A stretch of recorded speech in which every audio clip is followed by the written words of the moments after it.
Once a flamboyant libertine, he ultimately brought calamity upon himself. Lin Ming, a dashing heir, found his formerly affluent family in decline, plummeting from the heights of privilege to the depths of despair. In a serendipitous moment, a beautiful female lawyer stood before him. Thus, he discovered that he had unexpectedly acquired 7 children. Chapter 1. The Low Valley of a Fallen Life. Only 10 more minutes until the assistant recruitment at Lonting Law Firm begins. A young man glanced at his watch, his steps involuntarily quickening. With striking features and a tall, slender frame, he wore casual attire that, though inexpensive, exuded an eye-catching charm. If any acquaintances were present, they would undoubtedly recognize him as Lin Ming, the notorious scion of the esteemed Lin family, once hailed as the most notorious libertine in the metropolis. Yet, that was merely a title of the past. The Lin family, the foremost clan in the city, had swiftly risen from a modest enterprise of fewer than 20 individuals to dominate the metropolis in just 3 years. Thanks to his father's influence, Lin Ming had lived without restraint, shirking responsibility and idling away 5 years in a hedonistic lifestyle. However, fate is often unpredictable, and fortune can shift in an instant. Last year, the Lin family faced a cataclysm. The family business crumbled, and Lin Ming's father was imprisoned due to culpability. Thus, Lin Ming plummeted from grace. Fortunately, he realized his folly not too late. Over the past year, through relentless effort, he managed to stabilize his current existence. Who could have imagined that the once dashing young master of the Lin family, who would lavishly spend tens of thousands, now toiled for a mere internship as an assistant? Moreover, he bore the weight of his father's insurmountable debts, which must be repaid to secure his father's release. Within Lonting Law Firm, Lin Ming quietly stood at the back of the crowd, awaiting his turn to submit his resume. Many others present were equally competent and astute. Anxiety crept in as he pondered whether he would be selected. "Xiaolan, organize the materials sent from Yuanda and bring them to me." At that moment, a cool voice pierced the air. The sound of high heels clicking rhythmically on the floor was both crisp and invigorating, evoking a sense of refreshment rather than annoyance. Soon, a stunning figure emerged into view. Almost simultaneously, everyone's gaze turned towards her, including Lin Ming's, for this woman was undeniably captivating. Upon her arrival, she became the focal point, all attention gravitating toward her.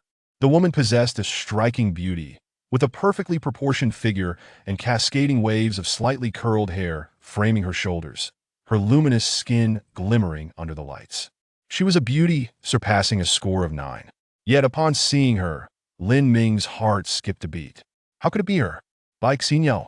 This woman was etched in Lin Ming's memory, having crossed paths with him a year prior.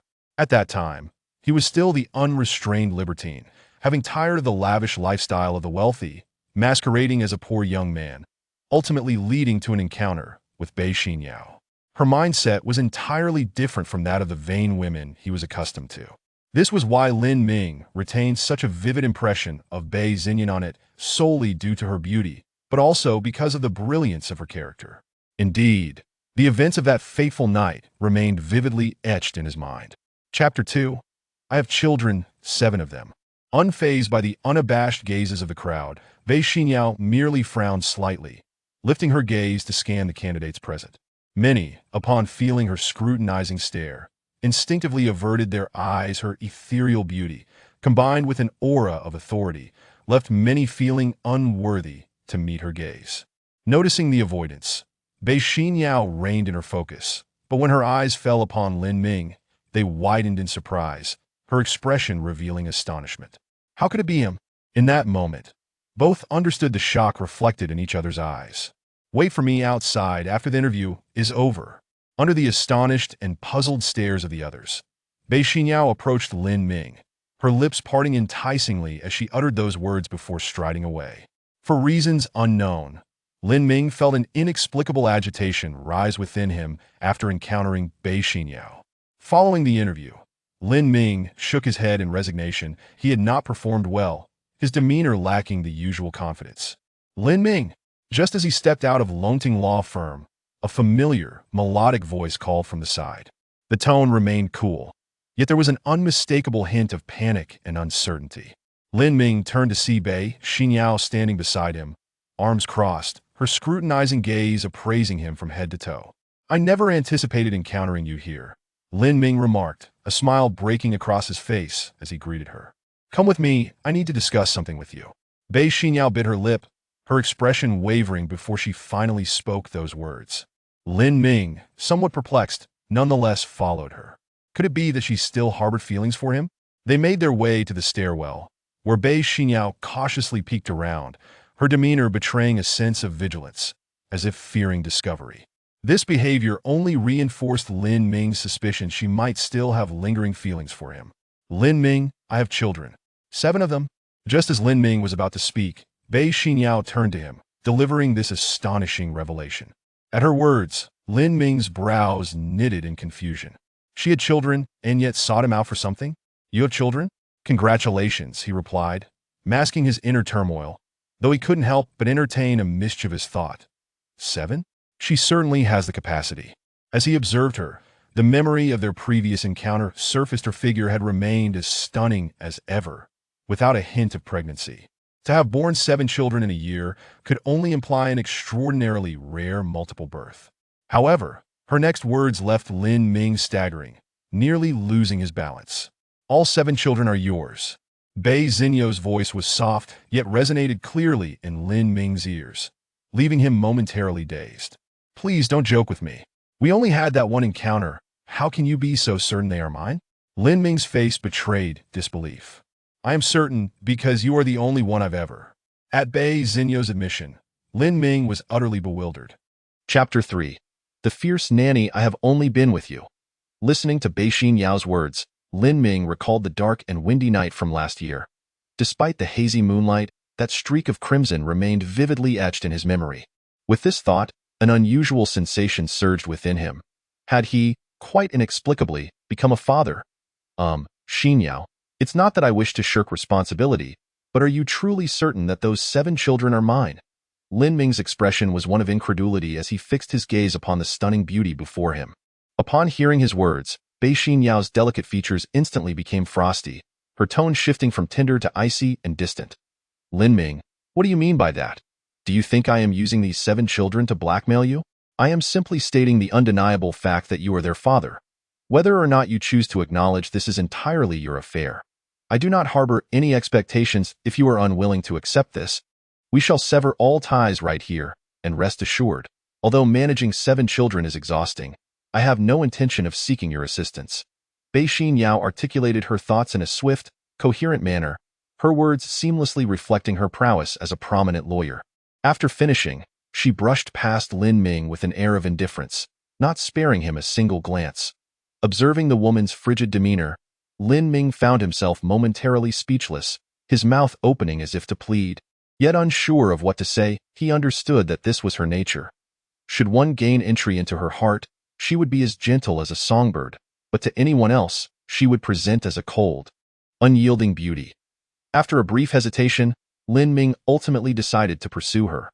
Regardless, he needed to ascertain one crucial fact. Had this woman truly given birth to 7 children? As he caught up with Bei Xinyao, her previously frigid gaze softened, a faint smile gracing her lips. Consequently, Lin Ming obediently followed Bei Xinyao as they departed. Upon exiting the company, the two made their way toward Bei Xinyao's residence. However, upon seeing her mode of transportation, Lin Ming was taken aback. "You ride this to work?" Before them stood a small electric scooter, a far cry from what he would expect from a distinguished lawyer. "What's wrong? Is there an issue?" Bei Xinyao turned to Lin Ming, her brow furrowing slightly. "No, but you're a successful lawyer. Even if times are tough, you should at least have a car, right?" Lin Ming's face displayed confusion. The profession of law was generally esteemed, and even if Bei Xinyao had not achieved monumental success, her income could not be lacking. The sight of a practicing lawyer commuting on an electric scooter was indeed hard to fathom. "Do you think raising 7 children is easy?" Bei Xinyao shot him a disapproving glance and continued. "From the moment they were born, I took out various insurance policies for them to ensure we are prepared for any unforeseen circumstances. However, after securing their insurance, I found myself with little left. The funds for their formula came from selling my previous Audi." Lin Ming was momentarily stunned. This woman, indeed, was sharp-witted, always a step ahead in her reasoning. Yet, he still found himself puzzled. How could insuring the children have drained her finances? Unable to contain his curiosity, he finally asked, "How much insurance did you purchase for them?" Chapter 4. The Invincible Daddy System. Every type of insurance imaginable. Each child has over $1 million in coverage, Bei Xinyao stated without hesitation. Lin Ming gasped silently, his admiration for her growing. Spending over $1 million on insurance for each child meant a staggering $7 to $8 million in total. This woman was truly willing to go to great lengths for her children, revealing her kind heart beneath her seemingly frosty exterior. "Let's go." Bei Xinyao glanced at the time and said, "In just over 2 hours. The children will need their formula." Lin Ming sighed in resignation and climbed onto the scooter. However, throughout the journey, his mind was racing with thoughts. He had yet to resolve his own issues, which included an insurmountable mountain of debt left by his father. And now he had an additional burden of 7 children. It felt as though life were conspiring to overwhelm him, but he decided to push those thoughts aside. He was not one to wallow in despair. Where there's a will, there's a way. The scooter soon came to a stop outside a residential complex, and Lin Ming followed Bei Xinyao upstairs into her home. As they entered, the air was filled with the plaintive cries of a child. Ding! Host binding successful. Invincible Daddy System activation in progress. Activation successful. Please strive to care for the children. Rewards will be distributed based on the host's performance. As Lin Ming processed the sound of the child's cries, a sudden electronic voice echoed in his mind. "A system? No way. Is this for real?" Lin Ming was taken aback, always skeptical about the fantastical elements often found in novels, especially since he himself enjoyed writing them. System notification. Please endeavor to care for the children and reach the pinnacle of life. Do not doubt the authenticity of this system. Should the host fail in childcare, penalties will be imposed based on performance levels. It was indeed real. System. What rewards await for successful childcare? What are the penalties for failure? Lin Ming mentally inquired, yet this time, no further responses came from the system. "Lin Ming, why are you standing there in a daze? Come inside, the second one is crying again." Bei Xinyao's voice broke through his thoughts, her brows knitting slightly at his distracted expression. "Coming." Lin Ming snapped back to reality, oblivious to Bei Xinyao's inner thoughts as he stepped into the room. However, upon reaching the threshold of the bedroom, he froze. On the large, soft bed lay 6 tiny infants, while Bei Xinyao cradled another in her arms. Lin Ming swallowed hard as he stepped inside. The 6 babies, all merely 2 months old, were small and delicate. Some sprawled out in peaceful slumber while others curled up in cozy balls, each with fair, tender skin and adorably cute faces. Some even murmured softly in their sleep. The sight melted Lin Ming's heart. It was an overwhelming surge of cuteness. Chapter 5.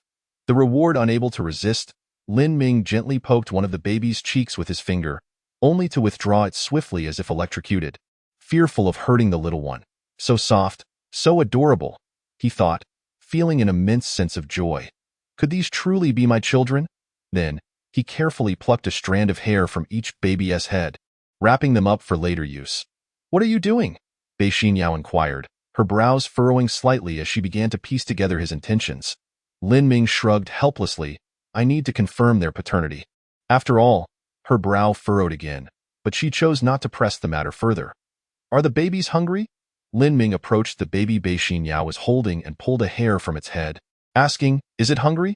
The little one continued to cry, despite Bei Xinyao's soothing efforts proving ineffective.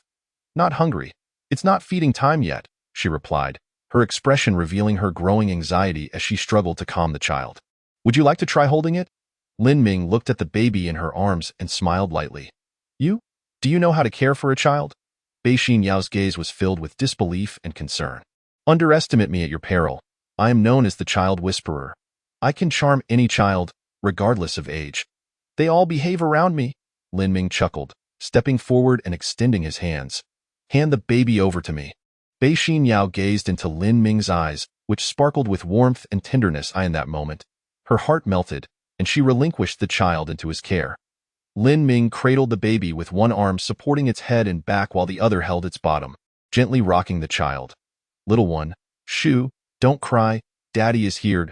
As he murmured softly, the baby, instead of continuing to wail, blinked curiously with its bright, dark eyes, its tiny face full of wonder, and its little hands began to reach out as if to grasp Lin Ming. The sight was utterly delightful. Lin Ming's heart swelled with affection for the adorable babe before him. Observing the scene, Bei Yao's eyes widened in astonishment. The child, who had been inconsolable in her arms, had quieted down in Lin Ming's embrace. Was it possible that blood ties could create such an instinctive connection? See, I told you I could do it. Lin Ming beamed at Bei Yao, a smile gracing his lips. Strange, the second one is usually very particular. Only I can soothe them. Yet, today, after all my efforts, it quieted down as soon as you held it. Bei Yao studied the baby and then Lin Ming, her expression a mixture of surprise and intrigue. Ding! Congratulations to the host for successfully calming a child. Reward, 50,000 Longxia coins. The coins have been transferred to the host's bank account. Please check. Chapter 6. Striving to raise children and reach the pinnacle of life, triggering the first reward package. Would you like to open it now? Just after calming the baby, the system's voice rang out in Lin Ming's mind, momentarily catching him off guard. He quickly responded, "Open it." Opening successful. Rewards are being drawn. Congratulations, host. You have received an S-Class Mercedes-Benz. The keys have been transferred to you, and the vehicle is parked outside your residence. Please collect it at your convenience. The initial reward and package have been successfully dispatched. The host is encouraged to continue striving in childcare and ascend to the pinnacle of life. Lin Ming, Lin Ming. Bei Yao's voice echoed, breaking his reverie. Seeing him lost in thought caused her heart to flutter with worry. After all, the second child was still in his arms. What is it? Lin Ming turned to her, bewildered. I was asking how you came to apply at the law firm. Is life treating you that harshly? Bei Yao pressed, Lin Ming merely nodded, not delving into details. The burdens of his father's overwhelming debts weighed heavily on him, and even his own situation was precarious. However, with the system now in play, everything was destined to change. I will help you communicate with the firm, Bei Yao offered. Just then, a series of knocks resounded from outside the door. Bei Yao hurriedly approached, engaging in conversation with the visitor. After a considerable time, a middle-aged woman finally departed, leaving Bei Yao with a somber expression, her face etched with worry. Was that about the rent? Lin Ming inquired, having overheard their discussion. You don't need to concern yourself with that, Bei Yao replied through clenched teeth. Lin Ming couldn't help but shake his head, a bitter smile forming on his lips. This woman remained steadfast and self-disciplined, refusing to ask for help even when backed into a corner. Yao, hold the baby for a moment. I need to step out. I'll be back shortly, Lin Ming said, handing the baby back to her before heading outside. Wait. Bei Yao was momentarily stunned, her heart sinking. Had he truly chosen to leave upon realizing the weight of responsibility that came with 7 children? Yet as she returned to the bedroom, Lin Ming's voice called out from outside again. Yao, I've just transferred 20,000 yuan to you. Use it for now. With that, he exited the complex. Bei Yao stood frozen, her eyes glistening with unshed tears at his unexpected kindness. Once outside, Lin Ming felt the keys in his pocket, pulling them out to admire them. A smile spread across his face. The S-Class Mercedes-Benz was worth over 2 million yuan. The system was indeed generous. Clutching the keys, Lin Ming hurriedly left the complex, needing to secure a paternity test for the 7 strands of hair.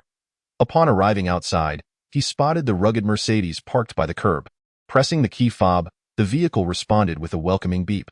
Settling into the luxurious interior, he carefully placed the 7 strands of hair in a secure spot and set off for the paternity testing center. Chapter 7. A matching rate of 99.9999 at the paternity testing center. A middle-aged man in his 40s emerged, Lin Ming's uncle, Lin Yukai. Uncle, could you help me test these 7 strands of hair? Lin Ming requested, also handing over one of his own for comparison. His uncle paused, taken aback. What are you? Please, just help me check if they are mine. I apologize for the trouble, Lin Ming interjected, cutting off his uncle's questions. Understanding Lin Ming's history of romantic escapades, his uncle quickly grasped the situation. After a resigned sigh, Lin Yukai took the samples and headed off to conduct the tests. As Lin Ming watched his uncle's retreating figure, he felt a wave of nostalgia wash over him. While his father, Lin Yutian, had been stern, his uncle had always been indulgent, bailing him out of trouble on numerous occasions. Now, he found himself relying on his uncle once more. The thought of his past misadventures stirred a mix of emotions, prompting him to shake his head and focus on the present as he patiently awaited the results in the hallway. The results did not take long. Approximately 20 minutes later, Lin Yukai returned with the findings, a look of astonishment etched across his features. Handing the results to Lin Ming, he remarked, "The matching rate is an astounding 99. 99. Lin Ming's breath hitched as he absorbed the information. It was clear. These 7 children were undoubtedly his. What do you intend to do? At that moment, Uncle Heir glanced over, his tone somewhat somber, clearly imbued with a sense of reproach. Of course, I will raise them, Lin Ming replied with a faint smile, a hint of happiness illuminating his face as he thought of his 7 little treasures, his heart nearly melting at the thought. Raise them? With what resources? Uncle Lin Yotsai's expression darkened considerably as he looked at Lin Ming with a gaze tinged with disappointment, stating gravely, "You can barely support yourself and often require my assistance. Now, with 7 more children, how do you plan to manage?" Observing his uncle's reprimanding demeanor, Lin Ming slightly parted his lips, somewhat taken aback. His uncle had never shown him such a stern countenance before, and it was surprising to see him genuinely angry this time. However, upon reflection, Lin Ming understood that ultimately, Uncle was concerned for his well-being. "Where are the children now?" Seeing Lin Ming remain silent, Uncle Lin Yukai inquired again. "They are at their mother's home," Lin Ming answered truthfully. "If you cannot bring them over, at least bring 2 for your aunt to help look after them." Uncle's voice resonated once more. Indeed, though the words were laden with reproach, deep down, he was still considering Lin Ming's best interests. A warm current flowed through Lin Ming's heart as he regarded his uncle. "No need, Uncle. Their mother and I can take good care of them. I'm leaving now, but I'll find time to visit you soon." With that, Lin Ming turned to depart. Just as he lifted his foot, Uncle's voice echoed again. "Next Friday is your father's visitation day. You will accompany me?" Upon hearing this, Lin Ming's body involuntarily trembled. He did not turn back but merely nodded and replied, "All right," before continuing on his way. Chapter 8. The billion-dollar debt. The thought of his father, Lin Yutian, weighed heavily on Lin Ming's heart. Originally, their family had come to the bustling metropolis to strive for success. At first, his father's company had only around 20 employees, qualifying it as a small enterprise. However, after achieving a significant breakthrough in a biogenetics technology, the company experienced rapid expansion, soaring in value from 2 million to 20 million, then 2 billion, and eventually reaching a staggering 200 billion. In just a year or two, the Lin family had ascended to become the bona fide wealthiest family in the city.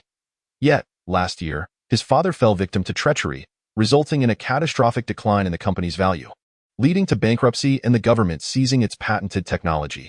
Consequently, his father, Lin Yutian, became burdened with a debt of billions. Unable to repay it, he ultimately found himself in prison. As Lin Ming pondered the past, a wave of heaviness enveloped him. The weight on his shoulders extended beyond his own life and the care of 7 children. The most burdensome was undoubtedly the colossal debt amounting to billions. It's one thing to speak of a billion. Even a mere 100 million is something many toil their entire lives without ever achieving. Lin Ming had once been a lazy, gluttonous rich heir, devoid of any substantial work experience, investment, or business acumen. Now, with such a monumental debt pressing down on him, it left him gasping for breath. Regaining his composure, Lin Ming made his way towards the location where Bei Xinyao and the children were. Regardless of the challenges ahead, he understood that matters must be resolved one at a time. Excessive worry would not solve anything, which was his approach to handling situations. He firmly believed that solutions would present themselves in due course. Most importantly, he now possessed a system that might indeed enable him to repay the enormous debt, allowing him to eventually welcome his father home from prison. After a short drive, Lin Ming arrived at Ziyuan Community. Alighting from his vehicle and hastily making his way upstairs, if his memory served him correctly, Bei Xinyao had mentioned an hour ago that mealtime for the children was approaching in 2 hours. Checking the time, he realized only a few minutes remained until the 2-hour mark. "Yao Yao, I'm back. Open the door." Standing outside the house, Lin Ming called out loudly, though he was careful not to knock too heavily, concerned about startling his 7 little treasures. Soon, footsteps echoed from within, and as the door swung open, he was greeted by Bei Xinyao standing before him. "Why are you back again?" she inquired, her expression neutral. Cough, cough. After completing the identification, naturally, I must return.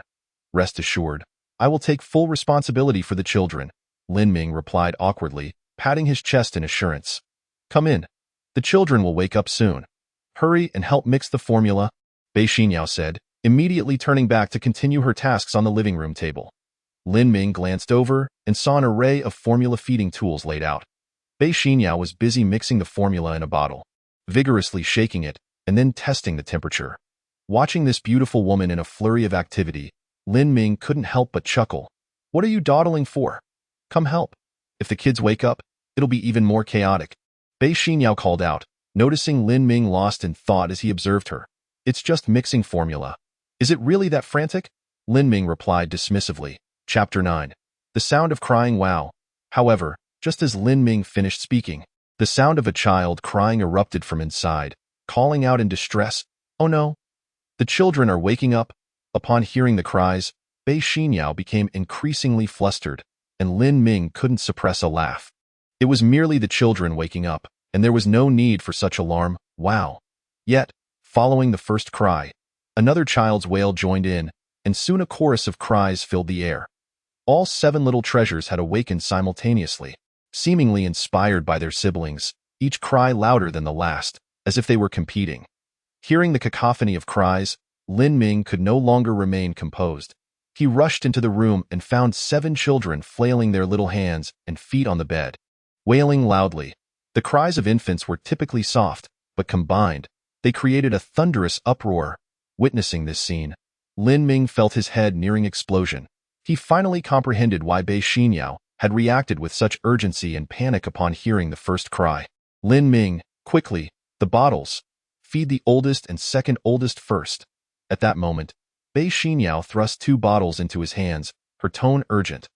Lin Ming, taken aback, hurriedly accepted the bottles, feeling utterly helpless. To him, the 7 children looked almost identical, making it impossible to distinguish the oldest from the youngest. He turned to Bei Xinyao and asked, "Which one is the oldest, and which is the second oldest?" "The children's clothes have number tags. The oldest is number 1, the second oldest is number 2, and so forth." Bei Xinyao's voice came from the living room. Hearing this, Lin Ming couldn't help but smile. This woman had casually numbered her precious children. Holding the bottles in each hand, he approached and indeed spotted the oldest and second oldest, who looked identical at first glance. However, upon noticing the tags on their clothes, Lin Ming's lips curled into a smile. With 1 bottle in each hand, he carefully brought the nipples to the pudgy little mouths of the oldest and second oldest. Suck, suck. The 2 realized food was near and began sucking eagerly, their cries subsiding as they savored the delightful nourishment. Just as Lin Ming was about to relax, he suddenly felt a jolt. Although the oldest and second oldest held the bottles, they lacked the strength to grip them firmly, and the bottles slipped from their hands. Fortunately, Lin Ming was quick-witted and managed to catch the bottles before they fell. Thus, he held the 2 bottles, slowly feeding the oldest and second oldest.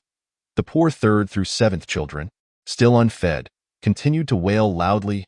Lin Ming, overwhelmed, felt on the brink of collapse. Not because he could not endure the cries, but because of the heartache. With only 2 hands, he could only feed the first 2 before attending to the others. At that moment, he truly grasped the challenge of raising 7 children. Just then, Bei Xinyao entered, holding the remaining 5 bottles. However, what she did next left Lin Ming utterly astonished. Chapter 10. The premium parenting manual. He watched as Bei Xinyao placed the 5 bottles beside the bed, then pulled down a horizontal rod from above. Hanging from the rod were several retractable strings, precisely 7 in total. 1 by 1, Bei Xinyao attached the bottles to the strings, resembling the intravenous drip bottles used in hospitals. After securing the last 5 bottles, she carefully adjusted their heights. Soon, the 3rd child eagerly latched onto the nipple, sucking away. With a series of satisfied sounds, the cries of the 4th and 5th children faded as well. Finally, the 6th and 7th children were similarly fed with ease. Within a minute, all 5 infants were contentedly eating, no longer crying. Lin Ming watched in astonishment. He had to admire Bei Xinyao's ingenuity. While he struggled to feed 2 little ones, she had effortlessly managed to feed 5 at once. Lin Ming was confident that in the past, Bei Xinyao could have handled all 7 simultaneously. "Is this your own idea, or did you learn it from someone?" Lin Ming inquired, noting the beads of sweat forming on her forehead as she worked tirelessly. Wiping her brow, Bei Xinyao replied, "Of course, it was my own idea. Do you think everyone can give birth to 7 at once like I did?" As she spoke, she paused, seemingly realizing her words might be misconstrued. After pondering briefly, she continued, "I put this together myself." "Impressive. Truly worthy of being the mother of my children, Lin Ming exclaimed, nodding in admiration at his words. Bei Xinyao, standing nearby, was momentarily taken aback. She wanted to retort that he was taking advantage of her, but the words caught in her throat. After all, Lin Ming was indeed the father of her 7 little treasures. There was no denying that. It echoed the saying online. I suspect you're up to something, but I have no evidence. Didn't you mention having a nanny and a maternity nurse at home? Why haven't I seen them? It's mealtime for the children now. Surely they must be here? Lin Ming suddenly recalled Bei Xinyao mentioning the presence of a maternity nurse and nanny earlier. It was undoubtedly too taxing for her to manage feeding the children alone. He felt a twinge of sympathy for this exquisite beauty who was working so hard for the children. They each charge between 500 and 800 a day. I couldn't afford them, so I let them go, Bei Xinyao replied, her expression dimming.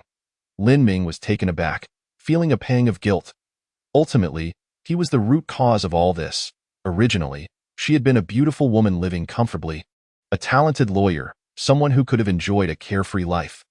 Yet, because of him, she had plummeted from grace point 2 minutes later. After feeding the oldest and second oldest, the 2 little ones were full and satisfied, their delicate faces reflecting contentment. They turned to their sides, stretched their little bodies, and promptly fell back asleep. Ding! Congratulations, host, for successfully feeding the children. Reward: 200,000 Longsha coins. Additionally, you have received a premium parenting manual. The reward has been issued. Please strive to raise your children well and reach the pinnacle of life. Chapter 11.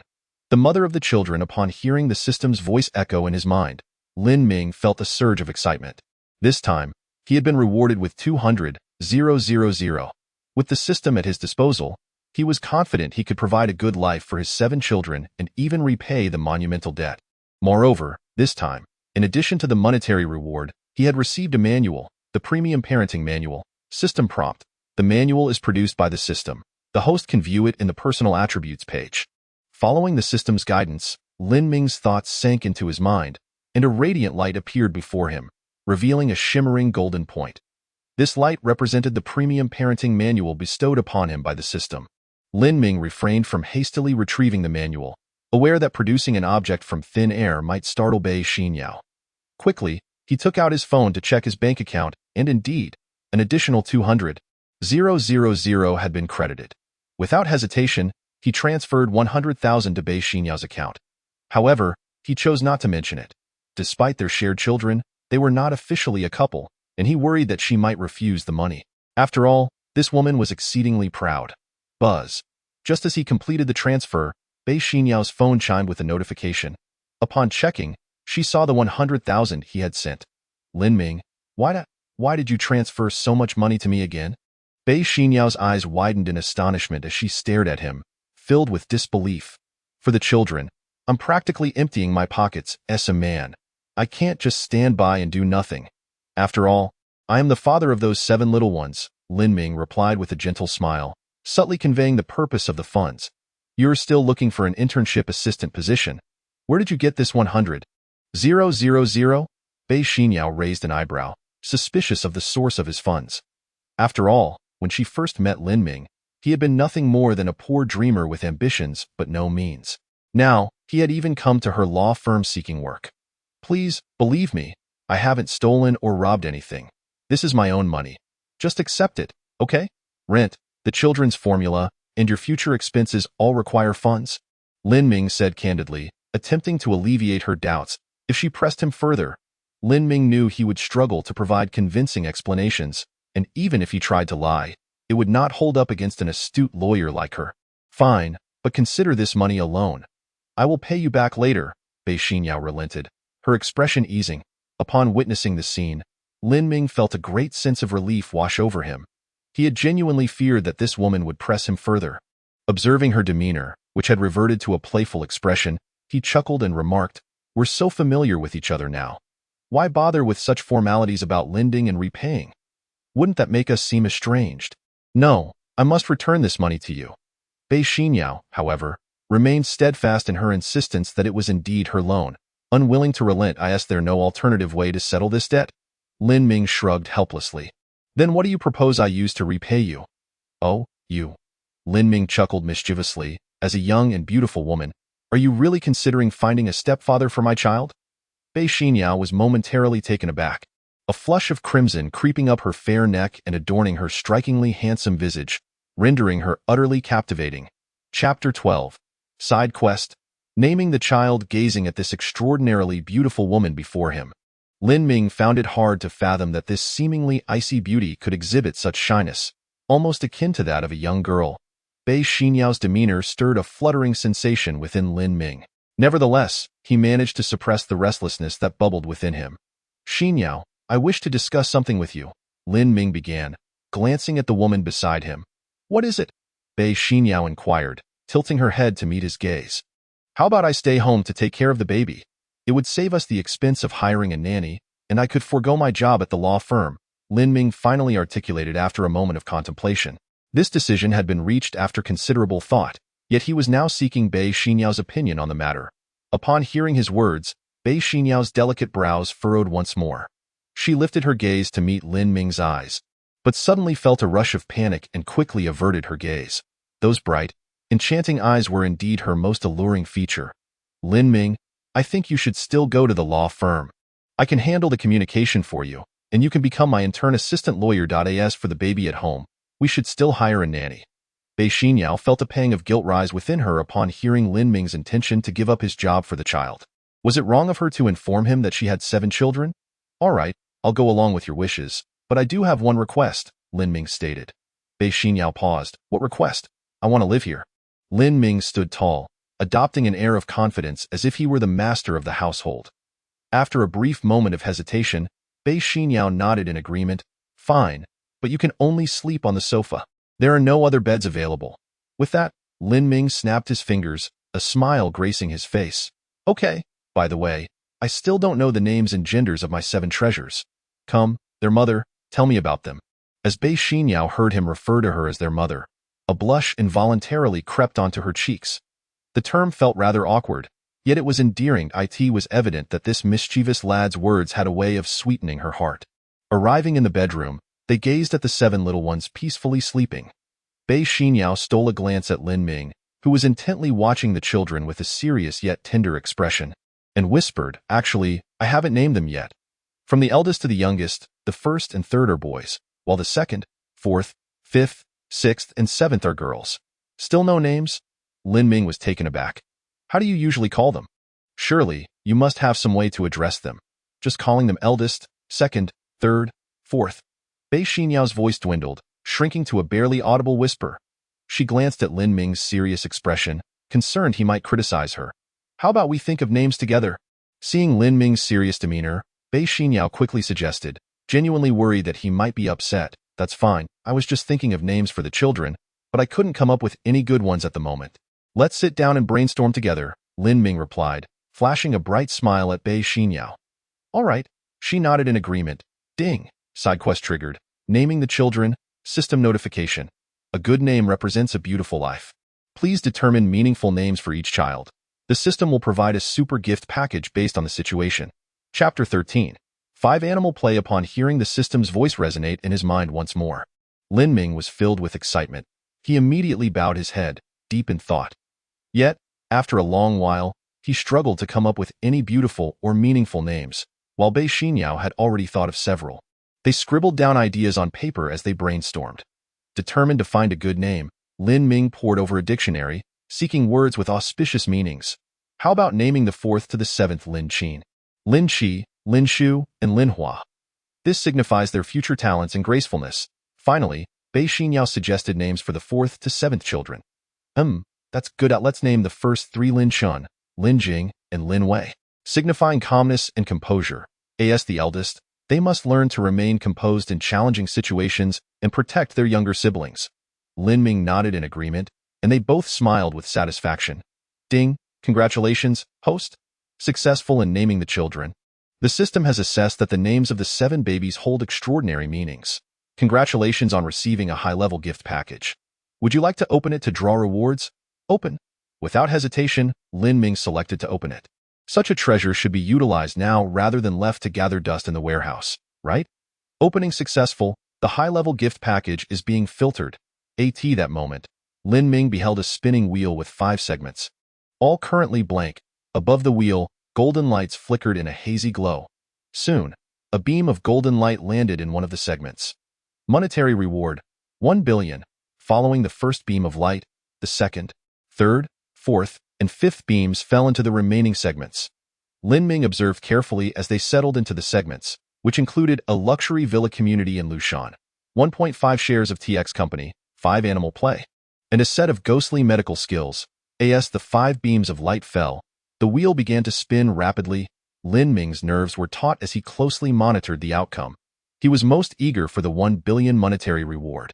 Should he win that, he could use the funds to help reduce his father's prison sentence. 1 billion could potentially shorten it by 10 years, considering his father had been sentenced to 1,000 years due to a massive debt of 100 billion.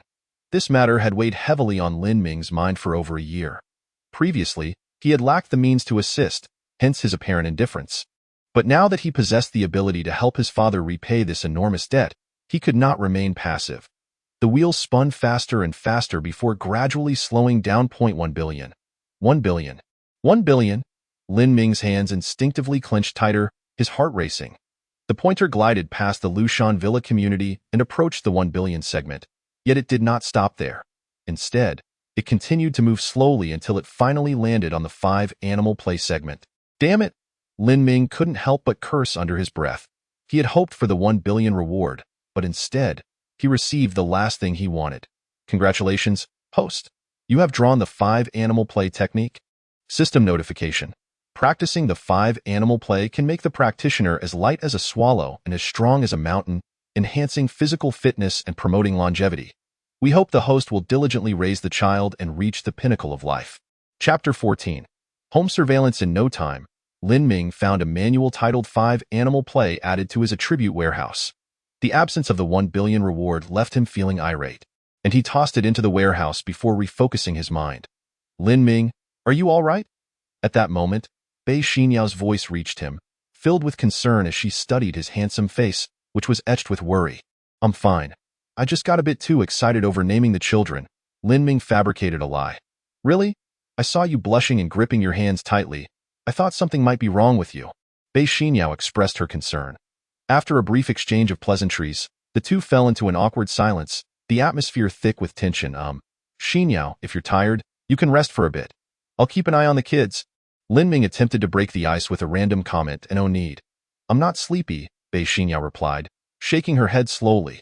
She then stood up, took out her phone and said, I think I should call the nanny. With 100,000 yuan, it should last us a while. Most importantly, we need someone to care for the 7 little ones while we're at work. Lin Ming nodded in agreement. If he had to watch the children 24/7, he would likely reach a breaking point. Even with system rewards, such a life would be exceedingly dull and monotonous. A void that love for the children could not fill. Bei Xinyao made a call and after a brief conversation, hung up, signaling that the nanny situation was resolved. The monthly salary would be 15,000 yuan, with set hours from 8 a.m. to 7 p.m. Approaching Lin Ming, Bei Xinyao extended her delicate hand, requesting his phone. Lin Ming was taken aback, but nonetheless unlocked his phone and handed it to her. Although he was unsure of her intentions, he trusted that this woman would not betray him. After a while, Bei Xinyao returned his phone, saying, I've saved my phone number in WeChat on your phone, and I've also installed a software application. Installed software? Lin Ming raised an eyebrow. What kind of software? Surely, she wasn't trying to secretly track him. Was she? It's a video surveillance software for the house, Bei Xinyao explained, pointing to the camera installed in the corner of the room, which provided 360-degree coverage of every room. Realizing this, Lin Ming quickly opened the app, revealing the live footage of their home, with every corner crystal clear. He saw both of them in the living room and the 7 little ones in the bedroom, along with some alluring lingerie hanging on the balcony. Noticing Lin Ming's gaze fixated on the balcony view, Bei Xinyao's cheeks flushed, and she swiftly slapped his hand, exclaiming, Still looking? Haven't you seen enough? Hee hee, I'll never tire of looking, Lin Ming replied, grinning at Bei Xinyao. Rolling her eyes at him, Bei Xinyao redirected the conversation, the nanny will be here soon. Afterward, you can accompany me to the firm to complete your onboarding process. Just follow my lead as my intern assistant. Chapter 15. Bei Xinyao's shock. All right. Lin Ming had no grounds to refuse and nodded. As of now, Bei Xinyao remained the head of the household. He had yet to establish his place within this family. About half an hour later, the nanny arrived. After Bei Xinyao briefed her, they left the community and headed to the firm. "Where are you going?" As Bei Xinyao prepared to ride her scooter, she noticed Lin Ming walking away from the community. Upon hearing her call, Lin Ming turned and smiled, saying, "You're a top lawyer. Aren't you worried about being laughed at for riding a scooter to work?" "Why worry? I'm already broke. Do I need to pretend to be wealthy?" Bei Xinyao frowned slightly at his words, clearly displeased with the implication. She was living a frugal life now. Every penny saved was crucial, especially with 7 hungry little mouths to feed at home. "I'll give you a car," Lin Ming said with a smile, pulling out the car keys. The gleaming Mercedes emblem momentarily dazzled Bei Xinyao. She stared wide-eyed at Lin Ming and asked, "Lin Ming, where did you get the money to buy a car? Wait, is it borrowed or rented?" Bei Xinyao was incredulous, unable to believe that Lin Ming could afford a car. "Don't worry. This car is mine, I'm giving it to you. After all, you're a distinguished lawyer, and most importantly, you're the mother of my 7 little treasures. You need reliable transportation. Otherwise, how will you maintain your image for our little ones?" Lin Ming chuckled, dismissing any concern.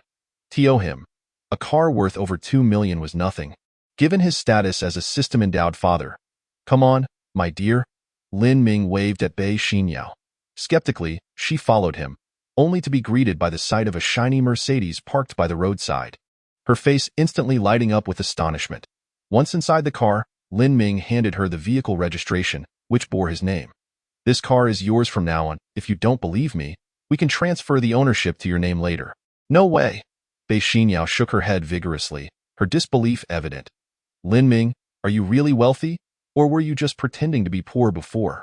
Back then, you seemed like a loser with nothing, and now it seems like you have everything." Bei Xinyao expressed her confusion over the drastic change in Lin Ming's circumstances. Lin Ming found himself at a loss for words. He couldn't exactly admit that he had been intentionally pretending to be poor while being secretly wealthy. He knew that he only had about 100,000 yuan in his pocket, all of which were system rewards. If he claimed to be wealthy, it would be nothing more than a facade. After pondering for a moment, Lin Ming smiled and said, "It's not that I'm exceptionally wealthy. I've just turned my fortunes around over the past 2 years and earned a little money. Otherwise, I wouldn't be looking for a job at your law firm." "That's true," Bei Xinyao conceded, understanding the logic behind his explanation. She decided not to press further on the matter. Ultimately, beyond their connection as co-parents, they shared little else, and it would be excessive to pry into each other's affairs. The car drove smoothly toward the firm. Chapter 16. The Longting Law Firm, a medium-sized establishment situated in the bustling metropolis of Magic City, holds a respectable position within the legal community.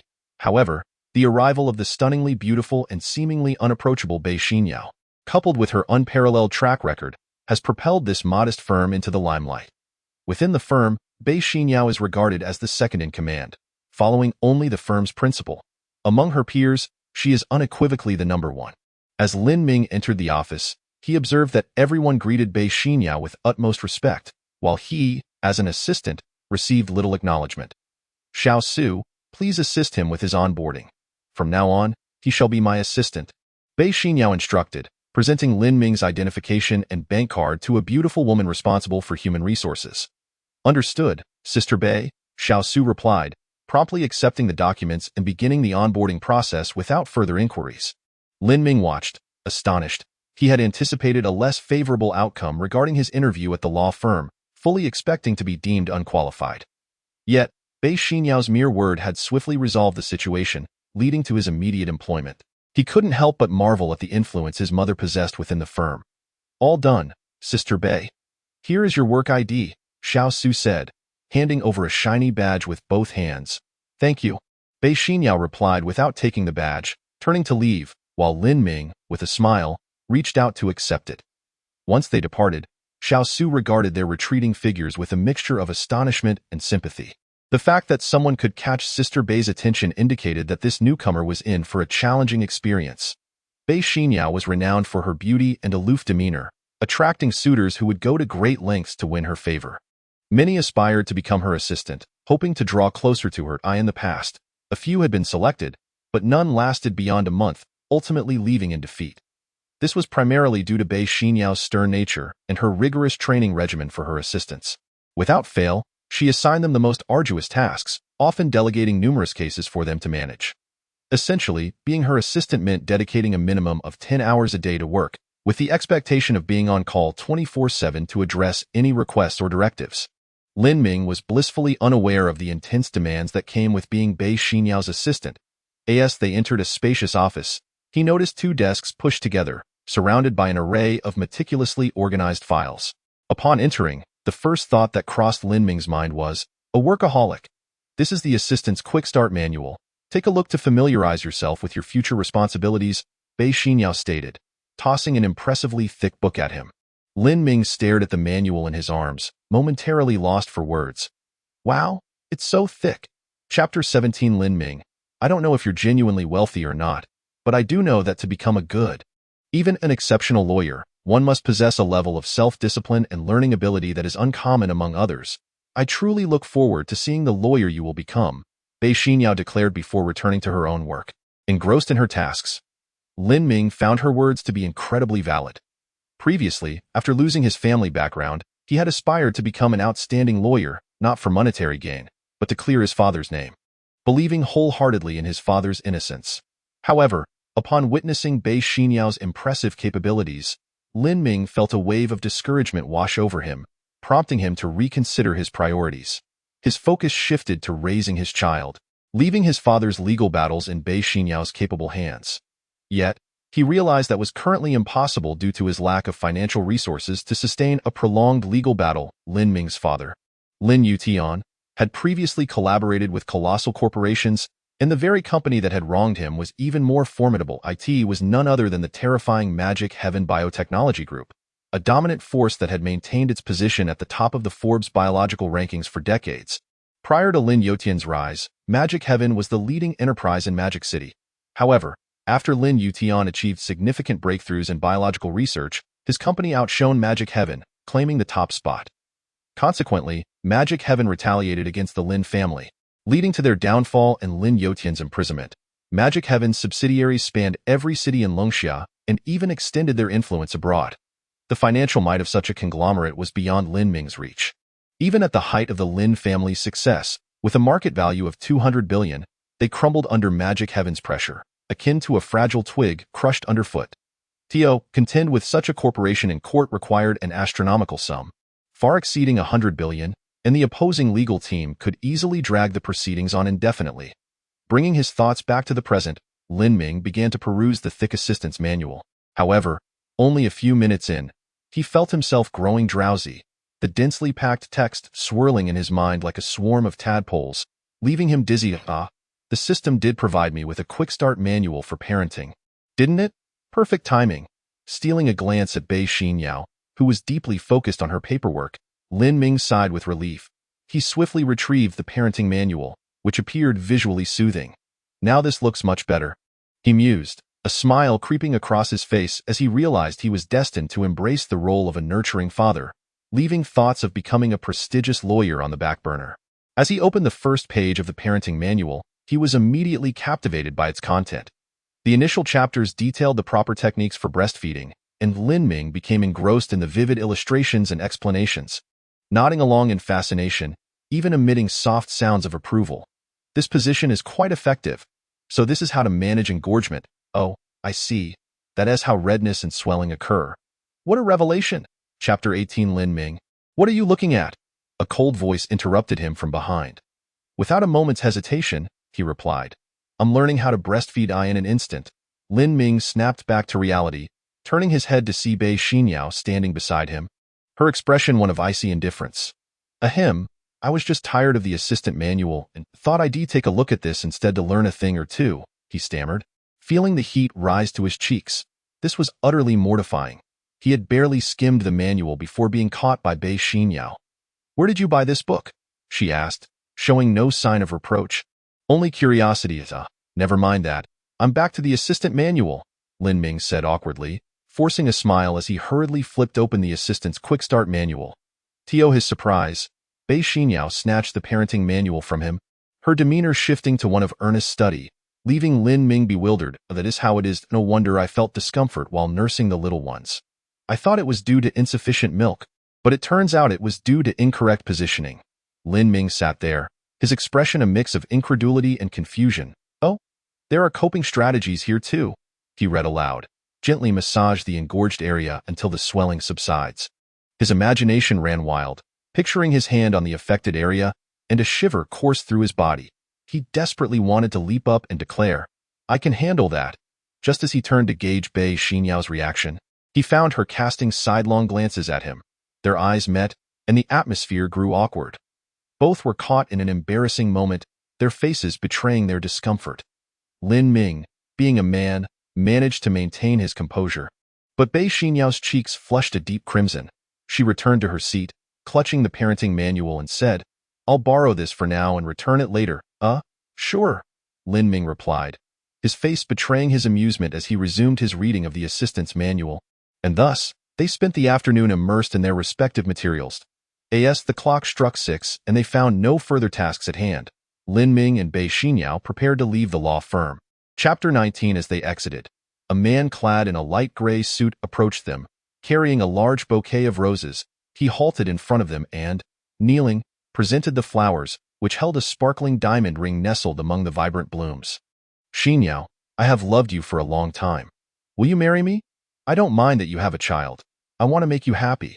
His grand declaration drew the attention of onlookers, and soon, a crowd of 20 or 30 people gathered, their eyes gleaming with envy and anticipation, as if to say, "What a romantic gesture.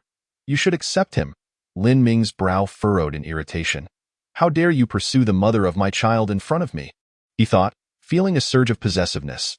This was the 5th time Su Xiao had professed his feelings. "Su Xiao is the son of one of our firm's top clients. I wonder how Xinyao will handle this," he mused, realizing the pressure Su Xiao was applying to force a response.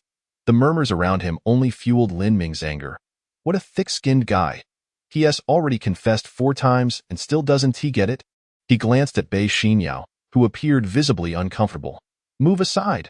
Lin Ming stepped forward, wrapping his arm around Bei Xinyao's slender waist. He felt her body tense momentarily but did not resist. Since she remained silent, he would take the initiative.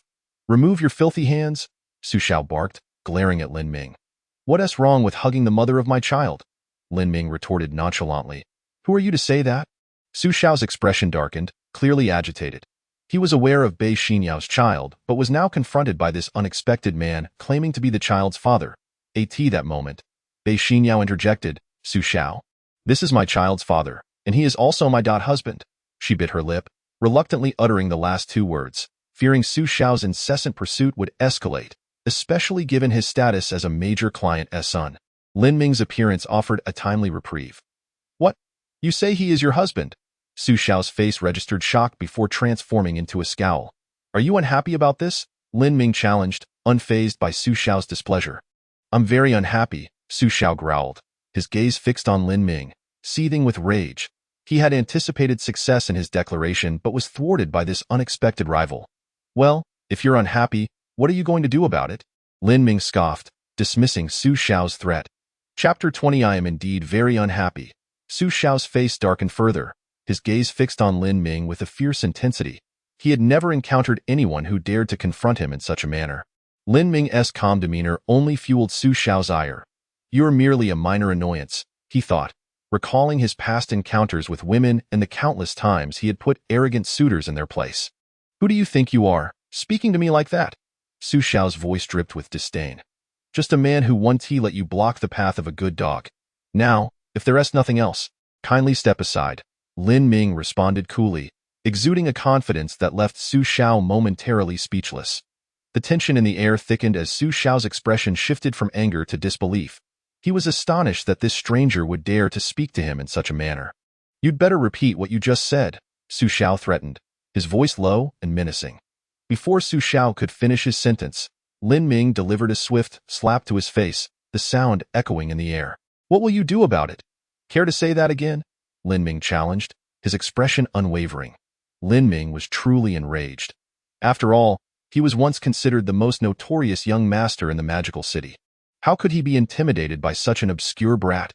"I will make you." Smack. Before he could finish his words, another slap landed. "I will kill you." Smack, smack, smack. Lin Ming wasted no breath. For every word the other party uttered, he retaliated with a slap, eventually freeing both hands to unleash a flurry of blows. It wasn't long before Su Xiao was left dazed.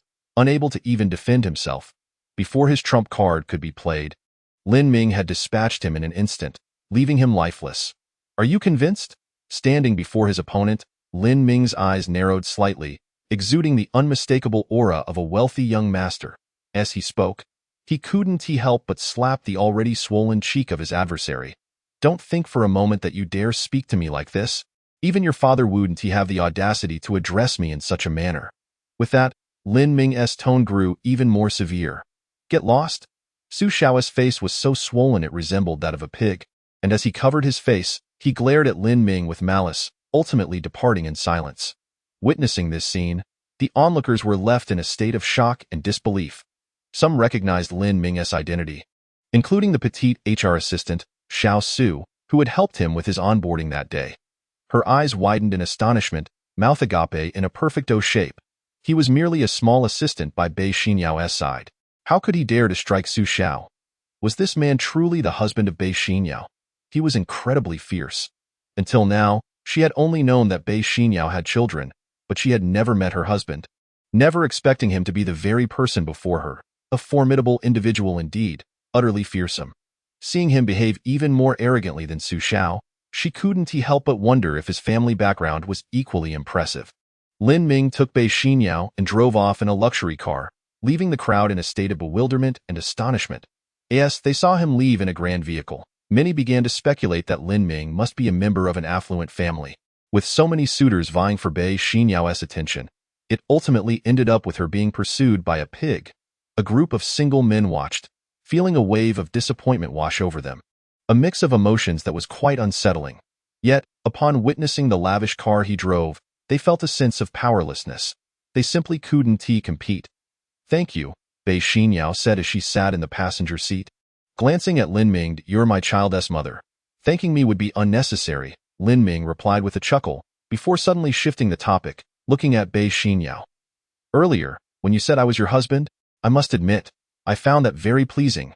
Bei Xinyao was momentarily taken aback, rolling her eyes at Lin Ming. She was well aware of his character, fond of jesting, and thus merely pouted, saying, I just temporarily used you as a shield. Ah, you're quite direct, Lin Ming remarked, unable to suppress his speechlessness at her boldness. However, he couldn't help but think, but Lin Ming, you struck Su Feng today. Given his temperament, he certainly won't let this slide. I've caused you trouble again. As she spoke, a shadow of concern crossed Bei Xinyao's face. Su Feng was the son of Su Tian, the owner of a construction company, and Su Tian was a significant client of their firm. This man was even more ruthless than Su Feng, known for his vengeful nature and petty-mindedness. Now that Lin Ming had struck his son, Su Tian would undoubtedly seek retribution. Listening to Bei Xinyao explain the intricacies of the situation, Lin Ming couldn't help but pout, saying, So, after dealing with the son, the father will come knocking, right? This kind of drama truly seems to follow me everywhere. Lin Ming, this incident originated from me. You needn't concern yourself with it. I will handle it. Bei Xinyao hesitated before finally asserting. She couldn't bear the thought of Lin Ming being targeted by the Su father and son duo, especially since he had been protecting her. Most importantly, Lin Ming was the father of her 7 precious little ones. She could not simply stand by and watch the father of her children be bullied. Don't worry. It's just a small construction company. With me around, there's nothing that cannot be resolved, Lin Ming said with a nonchalant smile, not taking it to heart. Lin Ming, they're not as simple as you think.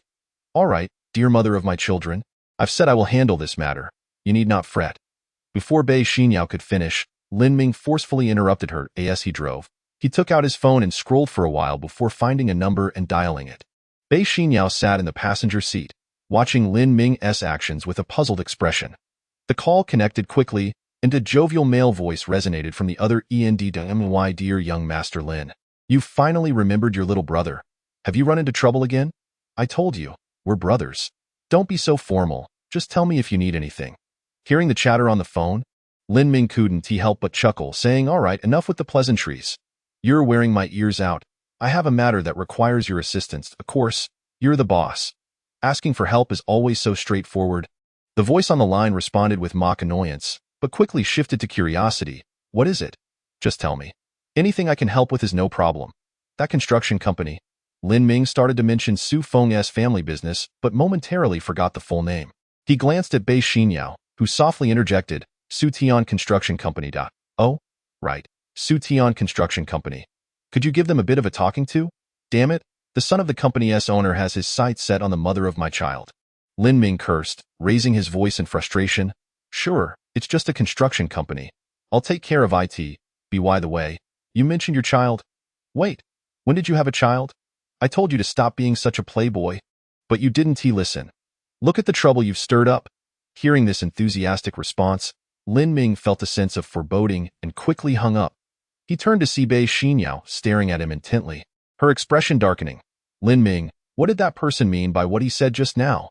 Bei Xinyao's voice was cold, her face regaining its icy composure. He just meant he would help me with that construction company. Lin Ming stammered, I'm not talking about that.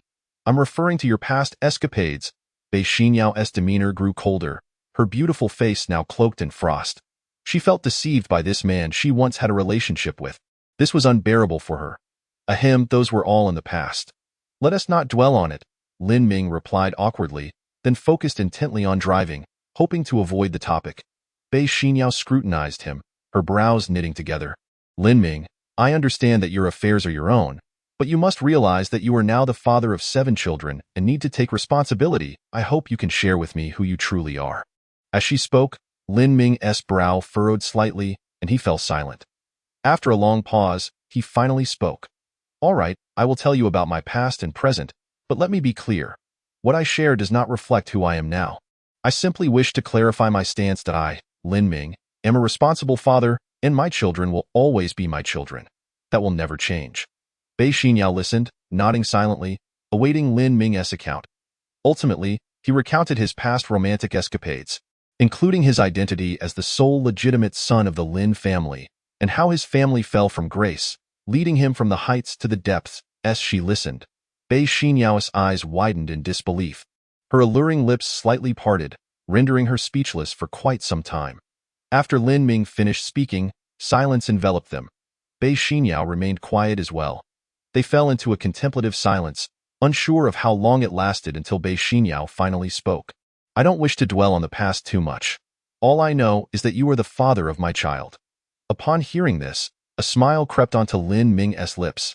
This woman, upon learning of his former status as the scion of a prominent family, did not seek to flatter him. Upon discovering his family's decline, she did not take advantage of his misfortune. Now, her acknowledgement of him as the father of her child indicated her willingness to accept him. Lin Ming understood that if he were to pursue Bei Xinyao again, his chances of success would be considerable. However, he did not wish to force it. He simply wanted to go with the flow. Whether they would ultimately come together would depend on fate. After several minutes, they returned to the community and entered their home. Upon their return, the house was eerily quiet, devoid of any cries from the children, with only the hired night nurse bustling about. Aunt Zhao, Bei Xinyao called out to the middle-aged woman upon entering. The woman's face brightened at the sound, and she looked at Lin Ming and Bei Xinyao. You're back. I just finished feeding the baby. Don't worry, everything is fine. Thank you for your hard work. Aunt Zhao, Bei Xinyao replied with a slight nod and a smile. What is there to thank? With the high salary you're paying me, if I can't manage this little task, what use am I? Besides, we're both from the same hometown. Now that you're back, I'll take my leave. Oh, remember, the diapers for the 2nd, 4th, and 5th ones haven't been changed yet. Got it, Aunt Zhao. Take care, Bei Xinyao acknowledged with a smile. Watching as Aunt Zhao departed, ding, side quest activated. Change the baby's diaper. Reward, 500,000 Longxia coins. As soon as Aunt Zhao left, Lin Ming heard the system voice echo in his mind once more. Leaving him momentarily stunned, he had roughly grasped how this nanny system functioned. The tasks assigned by the system were compulsory, such as feeding the baby or changing diapers. However, if he engaged in other activities that showed care for the child, he could also trigger system rewards. For instance, if he made the baby laugh, it would earn him 100,000 Longxia coins. The system interface included various options related to the children, all of which presented opportunities for him to earn rewards, with the lowest being 100,000 Longxia coins. Haha, the Invincible nanny is now in action, Lin Ming grinned, walking over to Bei Xinyao and extending his right hand. Bei Xinyao was taken aback, looking at him. What are you doing? I need the quick guide for parenting, Lin Ming replied with a casual smile. Upon hearing this, Bei Xinyao face flushed crimson. She had initially thought Lin Ming sought advice on how to remedy her own issues. Embarrassed, She handed him the manual. Lin Ming took the manual and quickly flipped through it. Finally, he found the page on changing diapers, which outlined clear procedures and demonstrations for various scenarios. How to change a diaper while the baby is on the bed, being held, or even slung over one's shoulder. The manual covered every possible situation, and Lin Ming studied it meticulously. After closing his eyes to mentally review the steps, he felt confident and walked into the room. Noticing Lin Ming's silence, Bei Xinyao was momentarily taken aback. Soon after, Lin Ming popped his head out, inquiring, "By the way, where are the diapers?" Upon hearing this, Bei Xinyao froze. She finally realized that Lin Ming's request for the manual was not what she had initially thought. He genuinely wanted to learn how to change the baby's diaper. Embarrassed at her misunderstanding, she felt a strong urge to disappear. "Hey, mother of my child, where are the diapers? Why are you staring at me?" Lin Ming's voice cut through her thoughts. Startled, Bei Xinyao quickly regained her composure, rising to retrieve a few diapers from the corner of the living room and handing them to Lin Ming. Her expression filled with curiosity as she asked, "Do you know how to change them? Do you doubt me?" Lin Ming smirked, saying, "Allow me, the esteemed young master, to demonstrate a unique skill for you." Taking the diapers, Lin Ming approached the second child, ready to change the soiled diaper. Despite the yellow stains, he felt no revulsion. Instead, he gently tapped the baby's face, laughing, "You little rascal, you're quite the handful. Come on, raise that bottom for Dad so I can clean you up." Lin Ming placed the used diaper in the nearby trash can and carefully took out baby wipes, tenderly cleaning every inch of the baby's skin with utmost care and focus. Finally, he opened a fresh diaper and secured it on the baby. The entire process was seamless, taking less than 2 minutes without waking the child, leaving Bei Xinyao beside him utterly stunned. Next, he swiftly tended to the fourth and fifth children, completing the task in no time. "Ding, congratulations, host, for completing the side quest. Change the baby's diaper. Rewards have been issued. Please check your account." The system chimed in his mind. "As you progress, the rewards will increase. So please continue to nurture your children and reach the pinnacle of life." Hearing the system's voice, Lin Ming felt an urge to laugh out loud. What a delight! I didn't he expect to pull it off so well.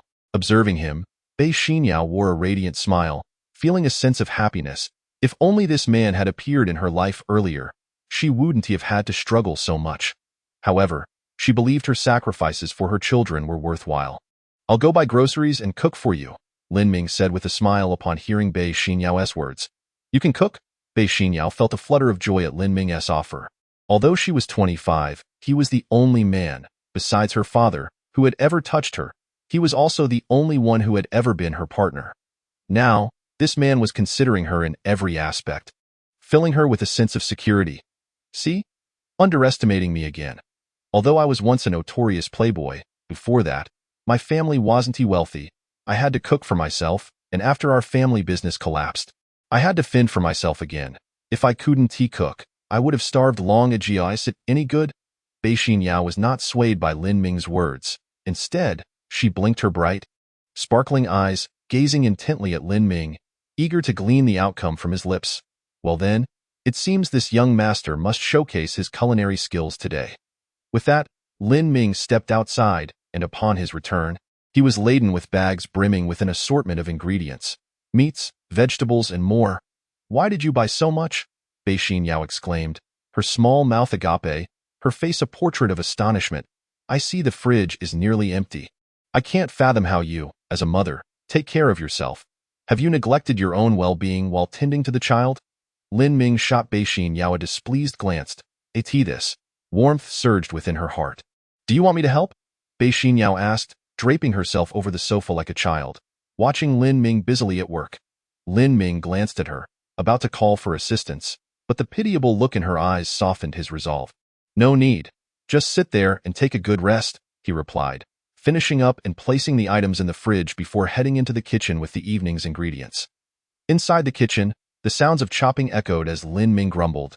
"I say, child's mother, have you ever cooked at home? The fridge is devoid of food. No meat, no vegetables, and yet the knife remains dull without anyone to sharpen it." Bei Xinyao had already crept to the kitchen door, watching Lin Ming with utmost care. Hearing his words, she murmured softly, "I usually just order takeout or eat out. I see, I was mistaken, thinking you were a woman who balanced both home and work. Just wait outside." I'll call you when it's ready. Lin Ming waved at Bei Xinyao, who was peering through the doorway with her bright eyes fixed on him. It turned out that a woman who exuded strength in her career was quite the opposite at home. Fragile, petite, and equally in need of a man's care. Half an hour later, 4 dishes and a soup were served. 2 meat dishes, 2 vegetable dishes, and a meatball soup filled the table, the aroma wafting through the air, making Bei Xinyao's mouth water and her appetite surge. I'm starting. Unable to resist the delicious scent, Bei Xinyao picked up her chopsticks and eagerly took a bite, savoring the sweet and flavorful dish, her eyes fluttering shut in blissful delight. How does it taste? Is it to your liking? Simply exquisite. Lin Ming, you are truly a master chef, Bei Xinyao exclaimed, giving him a thumbs up, her face radiating happiness. Lin Ming observed her expression, a smile creeping onto his lips. He had been living such simple days for years, yet he had never felt the happiness of this moment before. After enjoying the meal, both of them were left with greasy lips. To show her gratitude, Bei Xinyao volunteered to wash the dishes. Lin Ming, not one to stand on ceremony, waved his hand and sent her on her way. Seated on the sofa, Lin Ming turned on the television, though his mind was absorbed in the system, focusing on the hidden reward sections. These so-called hidden rewards were activities centered around the child. With patience, Lin Ming meticulously examined each one. Make the child laugh. Reward, 100,000 Longxia coins. Dress the child. Reward, 100,000 Longxia coins. Purchase gifts for the child. Reward, 200,000 Longxia coins. Celebrate the child's birthday. Stand up for the child. Fight for the child. Scanning through the thousands of rewards, Lin Ming couldn't help but click his tongue in amazement. Even fighting for the child was considered a reward. This system was truly remarkable. In essence, every action taken for the child yielded substantial rewards. The simpler tasks offered rewards in the hundreds of thousands, while the more challenging ones promised millions. The more difficult the task, the greater the reward. One such task, fighting for the child, boasted an astonishing reward of 100,000 Longxia coins.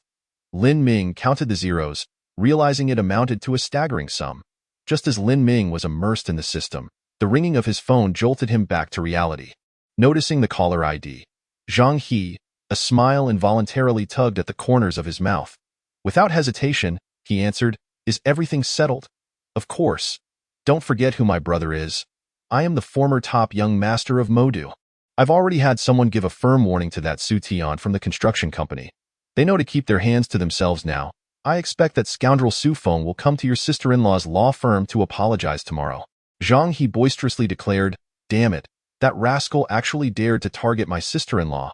Lin Ming couldn't help but raise an eyebrow at Zhang He's words. "You seem quite well informed." Zhang He, realizing Lin Ming was displeased about his investigation into Bei Xinyao, quickly changed the subject. "Hey, Minggu, are you two living together now? Where are you staying? What are you getting at?" Lin Ming's wariness sparked at Zhang He's inquiry. "What else would I want? You're my big brother. Am I supposed to mess with you? Hee, I just wanna do what?" Lin Ming's alertness heightened, adopting a serious tone. "I just want to see my big nephew or niece. Minggu, you wouldn't deny your brother this chance, would you?" Zhang He's discontented voice came through the phone. Lin Ming sighed with relief upon hearing this. He had feared Zhang He was up to some mischief. "Aren't you well informed? How could you not know where I'm living?" Of course, I wouldn't pry into your private life. I'm a person of principles, all right." Zhang He's peculiar tone drifted through the phone. Lin Ming was at a loss for words. It was hard to believe he wouldn't have inquired. However, he chose not to dwell on the matter and quickly relayed his address. "Ziyuan Community. Got it? I'll come by tomorrow to meet my big nephew or niece." Zhang He exclaimed, "By the way, is it a nephew or a niece? I wouldn't want to bring the wrong gift." Lin Ming glanced back at the 7 little treasures sleeping soundly on the bed, patiently responding, "It's both a nephew and a niece." "Wow, 2 of them. Haha, congratulations. All right, I'm hanging up. I'll be there tomorrow." "Okay, remember not to mention this to anyone else," Lin Ming added. "Don't worry, my lips are sealed." "You know me well," Zhang He replied before hanging up. Lin Ming felt a twitch at the corner of his mouth. If Zhang He was so good at keeping secrets, he would be the first. He feared that Zhang He's big mouth would invite a crowd of their old friends over, and the little ones wouldn't be able to handle it. He certainly didn't want his 7 precious babies subjected to such chaos. With thoughts of his 7 little darlings in mind, Lin Ming couldn't help but rise and head toward the bedroom. Upon entering the room, Lin Ming gazed at the sweetly sleeping little ones, a warm smile blooming on his face. He took turns cradling each of them, wanting to feel the changes in his beloved children. After all, newborns change by the hour, and even though these little ones were already over 2 months old, he still longed to hold them. These were his flesh and blood. Oldest, Lin Qin, hug. Second, Lin Jing, hug. Third, Lin Wei, hug. Fourth, Lin Qin, hug. Fifth, Lin Qi, hug. Sixth, Lin Shu, hug. Seventh, Lin Hua, hug. Each time Lin Ming embraced a little one, they would pucker their lips, eyes still closed, yet their faces gleamed with joy, as if they could feel their father's affection. Just after he finished holding the children, Bei Xinyao walked in, having completed the dishes. Lin Ming, the kids are asleep now. Let's head to the baby shop and buy some formula. They're running low. Lin Ming nodded in agreement. All right. The 7 little ones consumed a significant amount of formula daily, and as time went on, their needs would only grow. Fortunately, with the system providing a financial boost, he wouldn't be burdened by the expenses of their formula. The two quickly headed out and made their way to the baby store. Lin Ming recalled the hidden rewards for selecting gifts for the child within the system. After purchasing the formula, they could also pick out some gifts, which would net him a reward of 200,000 Longxia coins. Once they exited the community, they drove toward the baby store. Most baby stores closed by 6 or 7 in the evening, though some operated 24 hours. The one Bei Xinyao chose was a nationwide chain that remained open around the clock. Both were uneasy about leaving the 7 little treasures at home alone but had no choice but to leave some behind. Thus, they wasted no time heading straight to the store. To Lin Ming's surprise, the baby shop was located in the city center, and it took him a full 18 minutes to reach the store. What brand of formula did you previously buy? The kid seemed to enjoy it quite a bit, he inquired, hoping to clear the shelves of that particular brand. Australian brand, Bei Xinyao replied. As they entered the store, conversing, a young, attractive sales clerk approached them. Though it was nighttime and the number of customers had dwindled, the clerk remained attentive. Hello. What can I help you with today? Formula, the Australian brand, Aoguan, Bei Xinyao specified. All right, we have formulas for different age groups. This one is for 1 to 2 month olds, this one is for 3 to 6 month olds, and this one is for 1 to 2 year olds. We need the formula for 1 to 2 month olds. How much stock do you have? I'll take it all, Lin Ming declared without hesitation. The sales clerk was momentarily taken aback before quickly recovering, smiling as she replied, Sir, the formula for 1 to 2 month olds is priced at 1,200 Longxia coins per can. We have about 200 cans in stock, totaling over 200,000 coins. Lin Ming was about to insist that it was just a matter of money when the clerk continued, not giving him a chance to speak. Moreover, our store policy prohibits selling out all stock at once. Prohibits selling out all stock? Why? Lin Ming was taken aback. Was this a rule against showing off? The young and beautiful sales clerk smiled slightly, her professional demeanor intact. This is due to our nationwide chain policy. While we do have stock, we must consider other infants' feeding needs, as some may urgently require formula for special circumstances. If we were to sell out completely, it would leave some babies hungry. Though such cases are rare, we must take them into account. So, sir, I hope you understand. Her words were calm, and her smile remained, yet Lin Ming sensed a hint of pride in her tone. This young lady had quite the personality. Lin Ming raised an eyebrow. All right then, how about half? That should be acceptable, right? Though he was somewhat irritated by her insistence, he recognized the truth in her words. No child should suffer, especially not an infant. The sales clerk paused, realizing that her previous statements had been in vain. Very well, please wait a moment.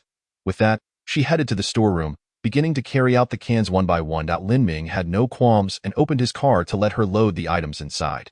After 5 minutes, the sales clerk returned, panting slightly, and smiled as she said, Sir, the total is 125,800 coins.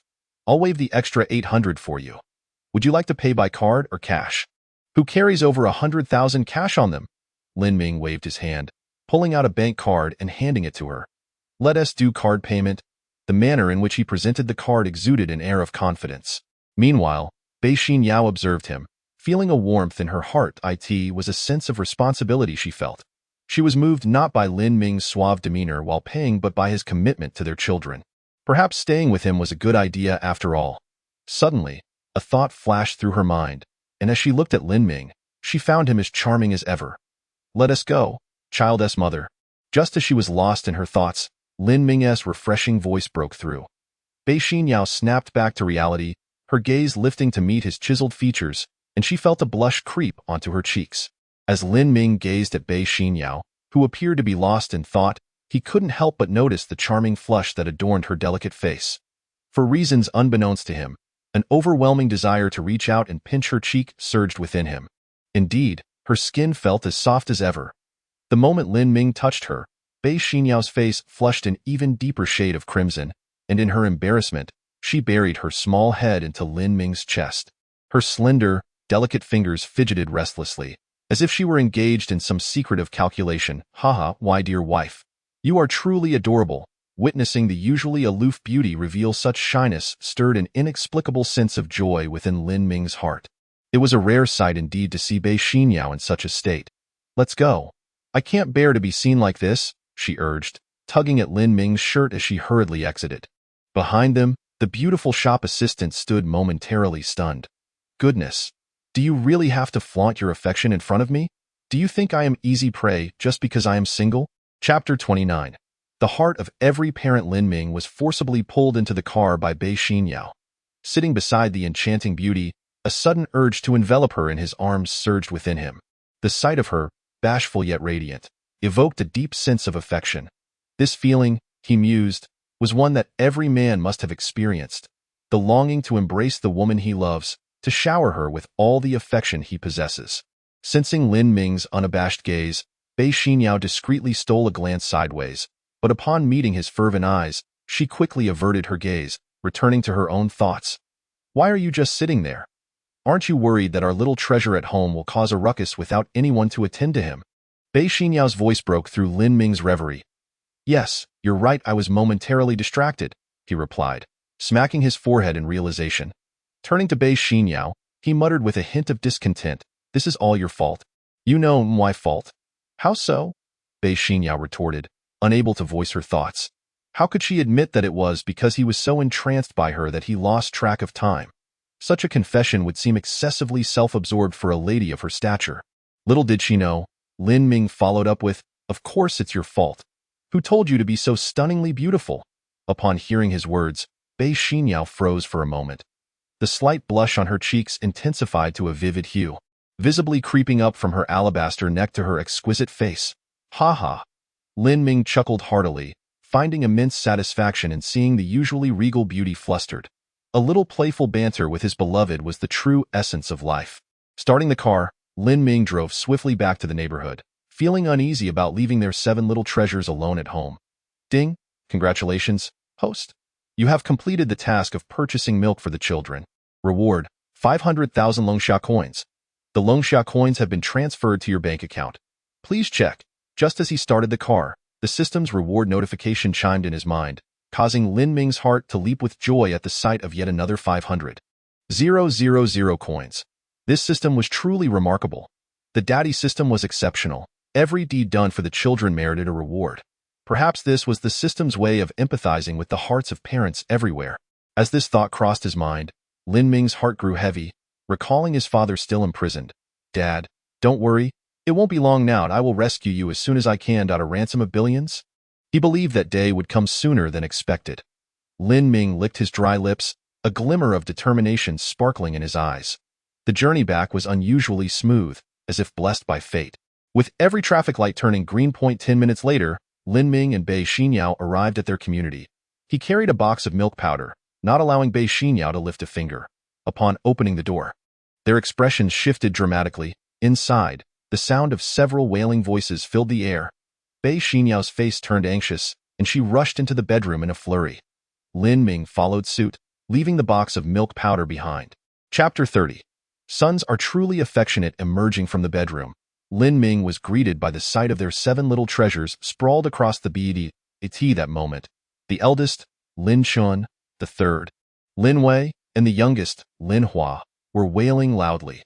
Bei Xinyao scooped up their youngest daughter, Lin Hua, and began to soothe her. Soon, the child settled, comforted by her mother's warmth. With her tiny lips, Lin Hua blew bubbles. Appearing irresistibly adorable, Lin Ming raised an eyebrow and approached, embracing Lin Chun, mirroring Bei Xinyao's actions in an attempt to calm him.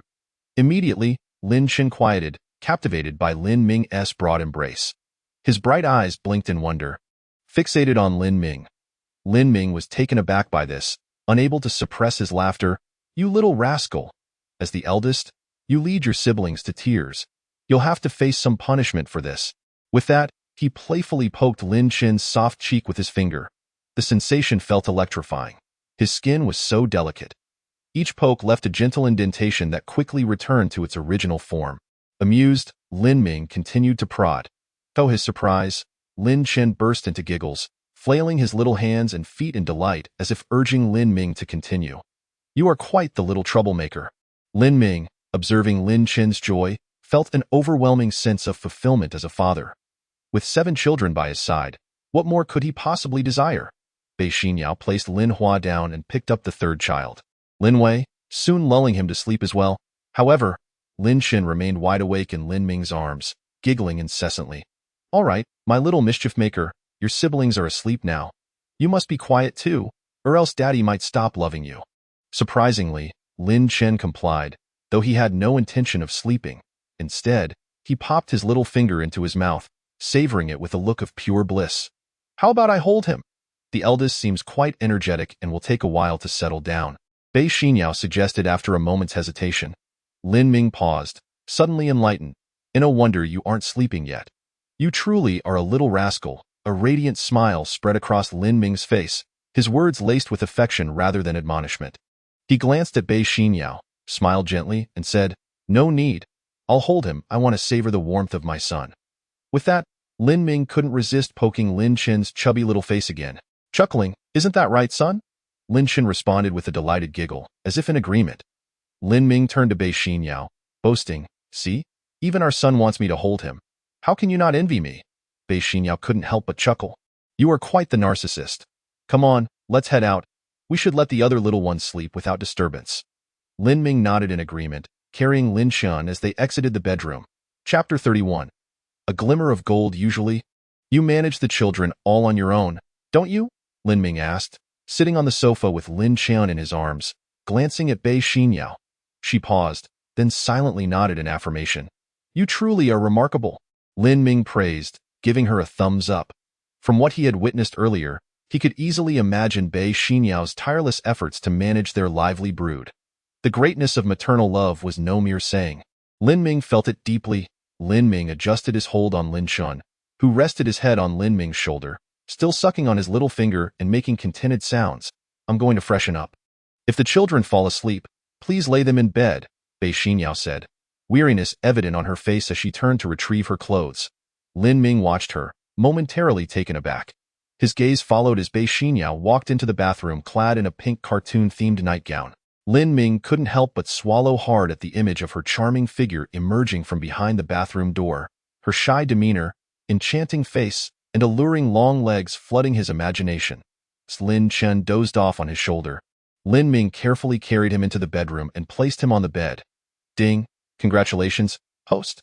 You have completed the task of soothing the child to sleep and earned a reward of 100,000 Longxia coins. The Longxia coins have been credited to your bank account. Please check." Just as he set Lin Chen down, the system's voice echoed in his mind, leaving him momentarily stunned. Wow! Another 100,000 Longxia coins. This system is incredible. He was particularly excited about the prospect of receiving random gift packs in the future, which could lead to significant rewards. Thinking back, he recalled the previous system gift pack he had drawn, which included a premium parenting manual and a book on a body cultivation technique known as 5-animal play. Curious, he summoned the book from the system. Upon examining it, he was taken aback by its ancient, rustic aura and the unusual texture. But to his dismay, the text appeared in traditional characters. "What the heck? This looks like Oracle Bone script." Lin Ming's expression contorted in disbelief. With patience, he turned to the first page, only to be met with a dazzling display of golden light that left him momentarily speechless. Chapter 32. "You are quite extraordinary." A hand-drawn figure appeared on the first page of the book, performing a specific motion that seemed to come alive before Lin Ming's eyes, continuously repeating the action. His heart raced as he realized that this 5-animal play was indeed a remarkable practice. Setting the book aside, Lin Ming stood in the living room and attempted to mimic the figure's movements. The first action, known as the crane pose, required one hand to reach for the sky while the other extended back, balancing on one leg. The goal was to enhance the practitioner's physical vitality and resilience. However, Lin Ming found himself faltering after just 10 seconds, collapsing to the ground, gasping for breath. Damn it! Is the first move really this hard? System, are you messing with me? His earlier excitement about discovering a treasure quickly dissipated in the face of the difficulty of this exercise. I refuse to believe I can't hold on for at least a minute, Lin Ming thought, steeling himself to try again. Each attempt saw him falling short, but he refused to give up. He persevered through repeated failures. 10 seconds, 15 seconds, 25 seconds, until finally, he managed to hold the pose for 50 seconds. With a final push, he held the pose for 51 seconds before collapsing onto the floor, panting heavily.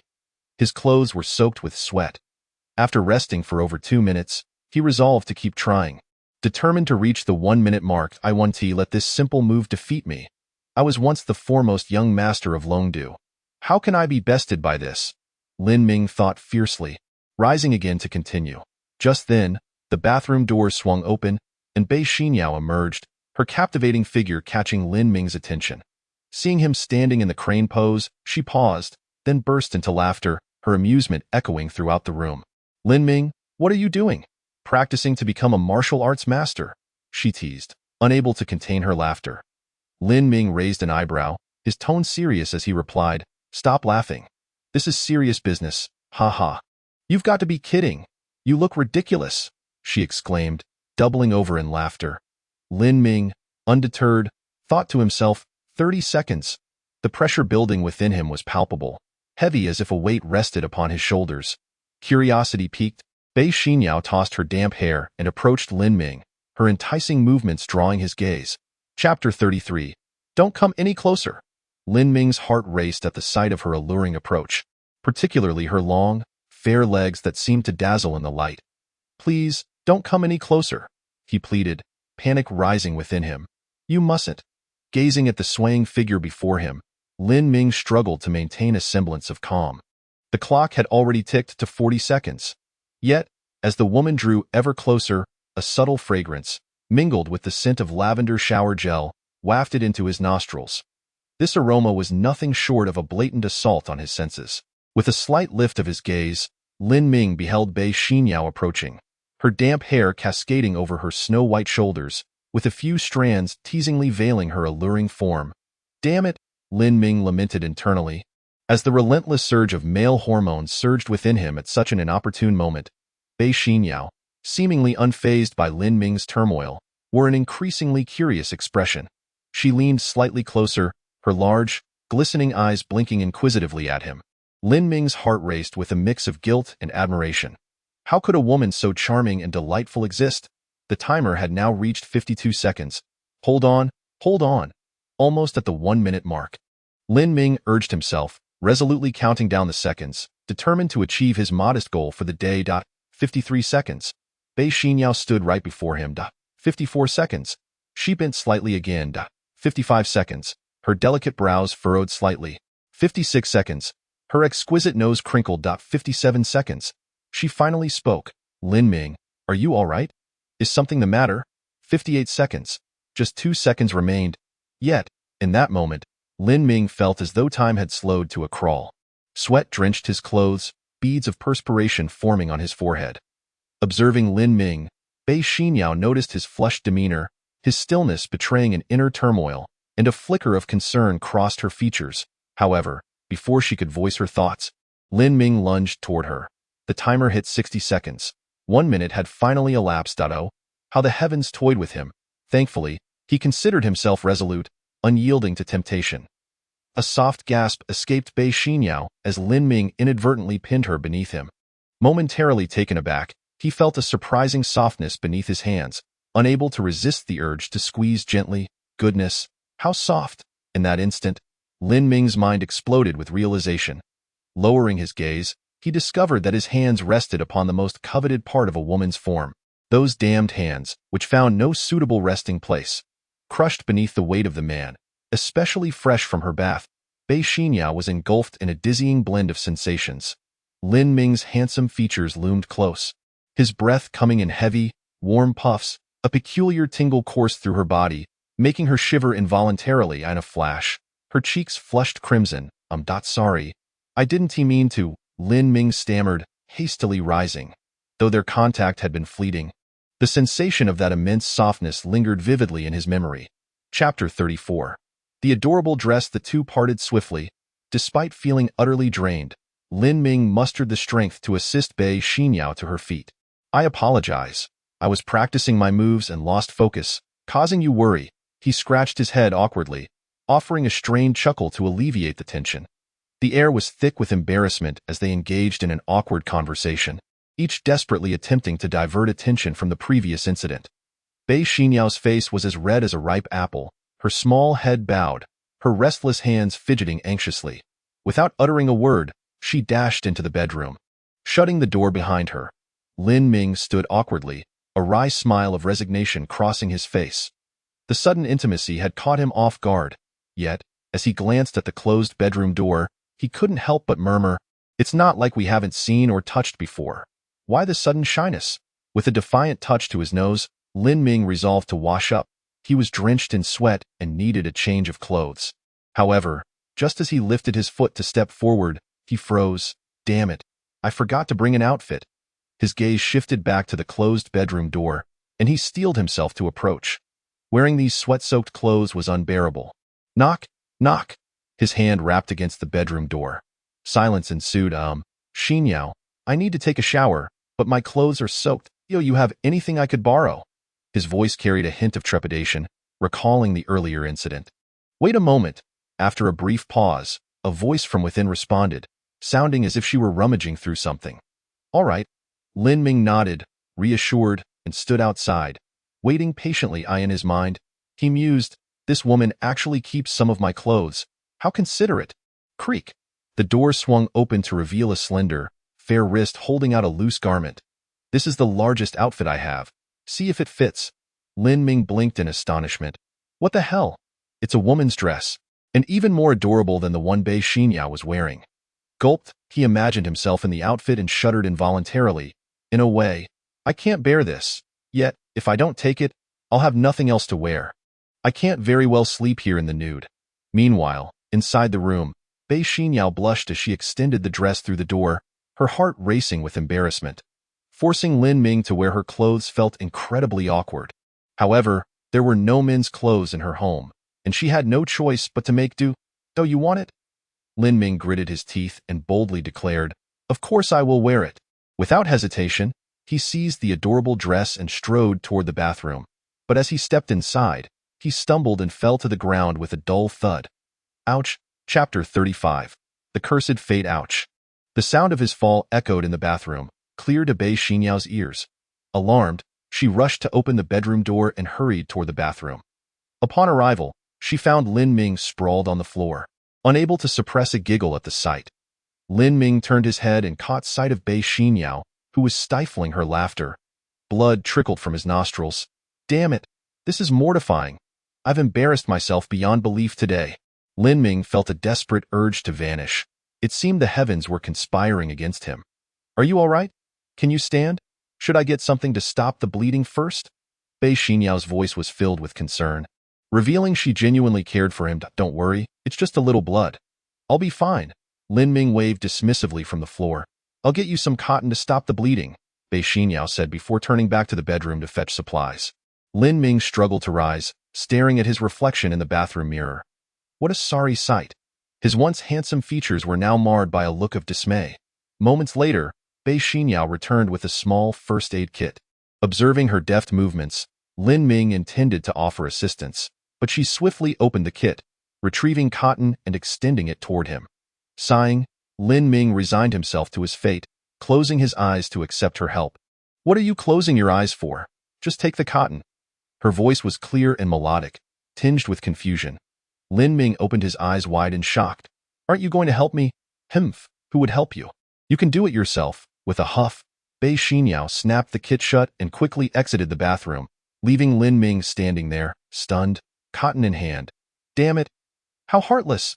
Lin Ming pouted, finally stuffing the cotton up his nose and starting to wash up. The cotton was so effective that he couldn't breathe through his nose and had to resort to gasping through his mouth. Watching his reflection, he felt a wave of despair wash over him.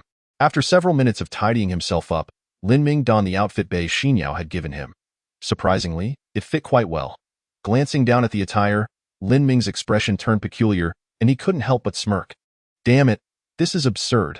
He cursed the heavens in his mind. As he stepped out, he was taken aback to find Bei Xinyao waiting for him in the living room, her expression a mix of bashfulness and hesitation. Lin Ming's brow furrowed slightly. Was she about to create another scene? Are you staying here tonight? She asked, biting her lip, her voice barely above a whisper. Lin Ming, caught off guard, replied without thinking, of course. Where else would I sleep? Chapter 36. Sleeping with the children well? You can sleep on the couch, Bei Xinyao suggested, her demeanor shy and uncertain. She hadn't anticipated that Lin Ming would move in so soon. Were they really going to live together so quickly? The thought made her cheeks flush even deeper. Can't we share the bed? Lin Ming raised an eyebrow, a playful smirk dancing on his lips. It's just one bed. How hard can it be? Bei Xinyao's voice grew softer. Almost inaudible, her fingers nervously fidgeting. Is it really okay if we can't share the bed? Lin Ming contemplated the spacious bed in the bedroom, which could easily accommodate 7 children, leaving just a small space for an adult. The thought of squeezing into such a tight spot made him sigh. All right, I'll sleep on the couch, but we definitely need to get a bigger bed soon. Yes, we should, she agreed, glancing at him with a hint of exasperation. But where will we find the money for that? Even if we do find a bigger bed, I doubt there is enough room. Don't worry about the money. Leave that to me, Lin Ming assured her with a grin, playfully tousling her still damp hair, leaving it in disarray. Feeling her face heat up, Bei Xinyao couldn't help but blush. Although she disliked having her hair messed with, this sensation was oddly delightful. She found herself wishing for more of these moments. You're going to be exhausted taking care of the kids alone at night. Let me help with the oldest and the second. I'll try to get them to sleep, Lin Ming suggested earnestly. With the fatherly system at his disposal, he felt compelled to take on this responsibility. Have you ever put a child to sleep? Bei Xinyao asked, a hint of skepticism in her tone. Well, I'll learn as I go. Lin Ming replied with a shrug. Besides, before having kids, did you know how to care for one? His words made her pause. Although she had her reservations, she couldn't deny that Lin Ming had demonstrated considerable skill with the children. After all, he was their father, and it seemed only natural for him to want to take care of them. All right, you can take the oldest and the second, she relented, setting up the foldable couch and bringing out several blankets and a soft baby blanket to lay on it. After carefully placing the 2 little ones together, Lin Ming nestled himself on the edge of the couch, ready for what he had underestimated as a simple task. Chapter 37. The stubborn little woman that night. The children awakened twice, each with different feeding schedules. From just after 1 in the morning until past 3, Lin Ming and Bei Xinyao struggled to soothe the little ones. Around 5, the babies stirred again, keeping them occupied until nearly 5:40. Finally, after calming them down and watching them drift back to sleep, Lin Ming felt utterly dazed and disoriented. The quality of sleep had been abysmal. Observing Bei Xinyao's equally fatigued expression, he realized just how arduous her routine must have been when she managed the children alone. At 6:30 in the morning, Bei Xinyao rose to wash up and prepare breakfast. Hearing the commotion, Lin Ming initially mistook it for the children's fussing. Jolting awake in alarm, he turned to check on the first and second born, who were blissfully asleep. The firstborn lay sprawled across the bed, his cherubic face radiant with a sweet smile, arms raised as if in surrender. His tiny feet, clad in socks, curled adorably. The second-born, lying on her side, had her delicate features turned toward him. Seemingly sensing her father's movement, she stirred slightly, her little mouth moving as if in a dream. Relieved that the children were undisturbed, Lin Ming quietly covered them with blankets and ventured into the kitchen, where he found the other 5 little ones sleeping soundly, each tucked under a small blanket. Approaching the busy Bei Xinyao, he greeted her with a smile. Why are you up so early? Surprised to see him awake, she replied. I'm used to it. Why don't you go back to sleep? I'll call you when breakfast is ready. Lin Ming shook his head and said, I find myself devoid of sleepiness as well. Although he claimed to be without drowsiness, it was indeed true. The sight of the woman in front of him, clad in whimsical cartoon pajamas, bustling about in the kitchen was undeniably captivating, instantly banishing any trace of sleepiness. Particularly mesmerizing was Bei Xinyao as she chopped vegetables, her alluring figure subtly revealed, proving to be exceedingly enticing. If sensing Lin Ming's unabashed gaze, her delicate face flushed slightly, and she approached him, firmly pushing him away while exclaiming, "Stop staring at me. I can't concentrate when you do." Lin Ming was taken aback. Could one truly be distracted while cooking? Well, it seemed his personal charm was quite potent, having such a marked impact on this woman. Raising his hands in mock surrender, he imitated Daba's demeanor, declaring, all right, I yield. I won't look anymore. Is that acceptable? However, I must inquire, is your cooking delicious?" Upon hearing Lin Ming's question, Bei Xinyao paused, her face turning even more bashful. "If it's not tasty, then don't eat it," she said, turning on her heel and retreating back into the kitchen. Lin Ming smirked to himself. Indeed, she was a proud little woman. 20 minutes later, breakfast was ready, a simple bowl of porridge accompanied by some greens. As Lin Ming emerged from the bathroom, he was called by Bei Xinyao to join her for breakfast. "Quick, give it a try. How does it taste?" She even took the initiative to serve him vegetables, her expression radiating eagerness to receive his praise. Lin Ming smiled and, after expressing his approval, took a bite of the greens. Instantly, his expression changed. The taste was slightly astringent, growing increasingly bitter with each bite. This was not merely a humble serving of greens. It was akin to bitter melon. After chewing a few times, Lin Ming swallowed, struggling to find suitable words of praise amidst the unpleasant flavor. Seeing the grimace on Lin Ming's face, Bei Xinyao immediately understood the outcome of her culinary efforts. This was, after all, her first attempt at cooking. Typically, breakfast consisted of a bowl of porridge paired with pickled vegetables. If Lin Ming were to learn that she had prepared this meal solely for him, he would surely be astonished. "I know my cooking isn't great, but I just can't seem to get it right. Everything I stir-fry turns out wrong," Bei Xinyao pouted, a hint of self-reproach lacing her words. In truth, aside from the bitterness, there were other redeeming qualities. Lin Ming offered a faint smile. "Well, there are still some highlights." What highlights?" Bei Xinyao's eyes brightened at Lin Ming's words, her gaze fixed on him with anticipation. "Well, it's a bit salty," Lin Ming teased. Bei Xinyao was taken aback, her expression dimming once more. "Is that truly a highlight?" "It's clearly a flaw, himph. Men are so unreliable," Lin Ming replied. "At least you remembered to add salt." Bei Xinyao opened her mouth to retort but ultimately fell silent, opting instead to pick up her porridge and eat. As she gazed at the plate of dark greens on the table, she initially considered tasting them herself but ultimately lacked the courage to do so. Given Lin Ming's reaction, she felt there was no need to try. "From now on, I'll prepare breakfast for you in the mornings. Besides, with the children around, it's essential to provide them with a balanced diet," Lin Ming announced. "Ding! Congratulations, host. You have completed the task of putting the child to sleep, earning 1 million Longxia coins. Additionally, for feeding the child, changing diapers, and related activities, you earn a total of 560,000 Longxia coins. A total of 1,560,000 Longxia coins has been transferred to your bank account. Please check." As Lin Ming processed the sudden influx of information from the system, he was momentarily stunned. "Holy cow! 1,560,000 Longxia coins. I made over 1 million in one night. Coupled with previous rewards, my net worth now exceeds 2 million. The speed at which I am earning is astonishing." Moreover, he had received a comprehensive cookbook, boosting his culinary skills to the highest level while also acquiring a baby food recipe book. He couldn't help but be thoroughly impressed by the nurturing father system, which even provided recipes for infants. "Is that true?" Bei Xinyao's voice broke through his thoughts, her sparkling eyes filled with anticipation. Lin Ming's cooking prowess was something she had personally witnessed, and its quality was indeed exceptional, comparable to that of a hotel chef. Little did she know, the once illustrious playboy of the metropolis had now transformed into its premier chef. "Of course, we might skip breakfast ourselves, but my 7 children absolutely require proper nourishment," Lin Ming said, stirring his bowl of porridge and finishing it in one go. "This porridge tastes rather peculiar." After savoring the dish, Lin Ming realized the odd taste. This was leftover rice from the previous day, which explained the subtle sourness. "All right, don't eat that," Lin Ming said as he noticed Bei Xinyao about to dig in.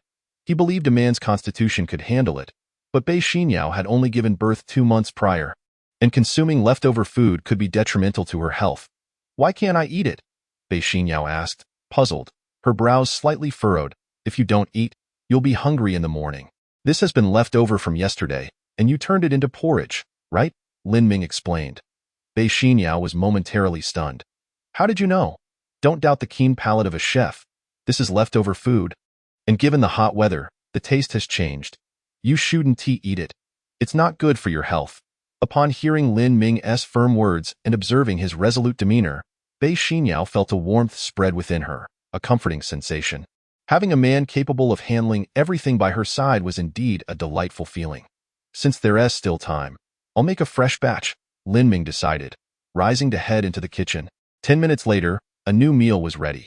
The porridge remained, but this time it contained lean meat, and the greens were still present. Yet the aroma and color vastly surpassed Bei Xinyao's earlier efforts. Give it a try, Lin Ming said, serving a bowl of meat porridge to her. Bei Xinyao accepted it with a nod, glancing at Lin Ming before tasting the greens he had prepared. The moment she took a bite, the flavors were sweet and refreshing. It's delicious, Bei Xinyao nodded, quickly devouring her meal. After a night of turmoil, she was truly famished. Lin Ming watched her gobble down the food and felt a pang of sympathy. This woman had willingly set aside her noble status for the sake of her child, enduring hardship without complaint. He shook his head with a smile and couldn't help but call out, "Take your time. There's plenty more." As Bei Xinyao enjoyed her breakfast, she felt increasingly moved. Looking at Lin Ming, her heart melted. This man had made tremendous sacrifices for her, all the while remaining without a hint of complaint. Tears welled in her eyes. "What's wrong? Is it too hot?" Lin Ming asked, concerned as he noticed her eyes glistening with tears and her pitiful expression. "Nothing, I'm just touched," Bei Xinyao replied, shaking her head and wiping her tears before returning to her meal. Lin Ming was taken aback. How could this little woman be so easily moved? Was it really just about making breakfast? Nonetheless, seeing her adorable demeanor, he stood up, approached her, and embraced her small head, pulling her into his arms. There, if you like it, I'll make it for you every day, Mim." Bei Xinyao nestled into his chest, wrapping her delicate arms around his broad back. Lin Ming felt a slight tremor run through him. Looking down at the woman in his embrace, he suddenly said, "Xinyao, let us set a date to get married." Upon hearing Lin Ming's words, Bei Xinyao's entire body trembled. She had waited so long for this day, once believing it would forever elude her. Now, it had arrived so unexpectedly that she found herself somewhat at a loss. Isn't it too sudden? Not lifting her gaze from Lin Ming's embrace, she spoke with a hint of trepidation in her voice. "Why not just pick a date? Whenever you think is suitable, we can get married then." "What do you say?" Lin Ming replied, cupping her exquisite face with both hands and smiling. "You've given me 7 precious babies. How could I not give you a title?" Bei Xinyao's face flushed crimson at his words, and she averted her gaze. "What's wrong? Do you not want to marry me? Or are you considering finding a stepfather for our 7 babies? That I cannot agree to." Lin Ming couldn't resist teasing her as he noticed her bashful demeanor. "Who said anything about finding a stepfather for the kids? I just thought it was too sudden, and I hadn't given it much thought yet." Bei Xinyao lowered her head, her cheeks burning, her restless hands revealing her excitement and anxiety. "That is fine. Take your time to think it over and let me know when you're ready." Lin Ming smiled and added, "To reward you for giving birth to our 7 treasures, I have a gift for you." "A gift? What kind of gift?" Bei Xinyao asked, her curiosity piqued as she lifted her head. In an instant, Lin Ming leaned in, pressing his lips against hers, catching her completely off guard. "This is your reward," he whispered, kissing her deeply before releasing her. Bei Xinyao felt a rush of warmth envelop her entire being. The pace of their relationship had accelerated beyond her expectations. "Finish your meal. We need to clean up afterward. We might have guests coming over later," Lin Ming said with a gentle smile. "Guests?" Bei Xinyao was momentarily stunned by his words, realizing that this man was no longer the one she had merely known for a night. He was now someone who consistently surprised her. "Yes, some of my friends heard about the baby and insisted on coming to see," Lin Ming explained, mentioning Zhang He and the others. "Are there any women among them?" "Why do you ask?" Bei Xinyao sudden inquiry caught Lin Ming off guard, leaving him momentarily speechless. "There were women I knew before, but I'm unsure if they'll come. I only informed Zhang He about this," he replied honestly. Since they were to marry in the future and now had children, he felt it was essential to be transparent. Otherwise, knowing Bei Xinyao's personality, she would likely spend her days fretting and speculating.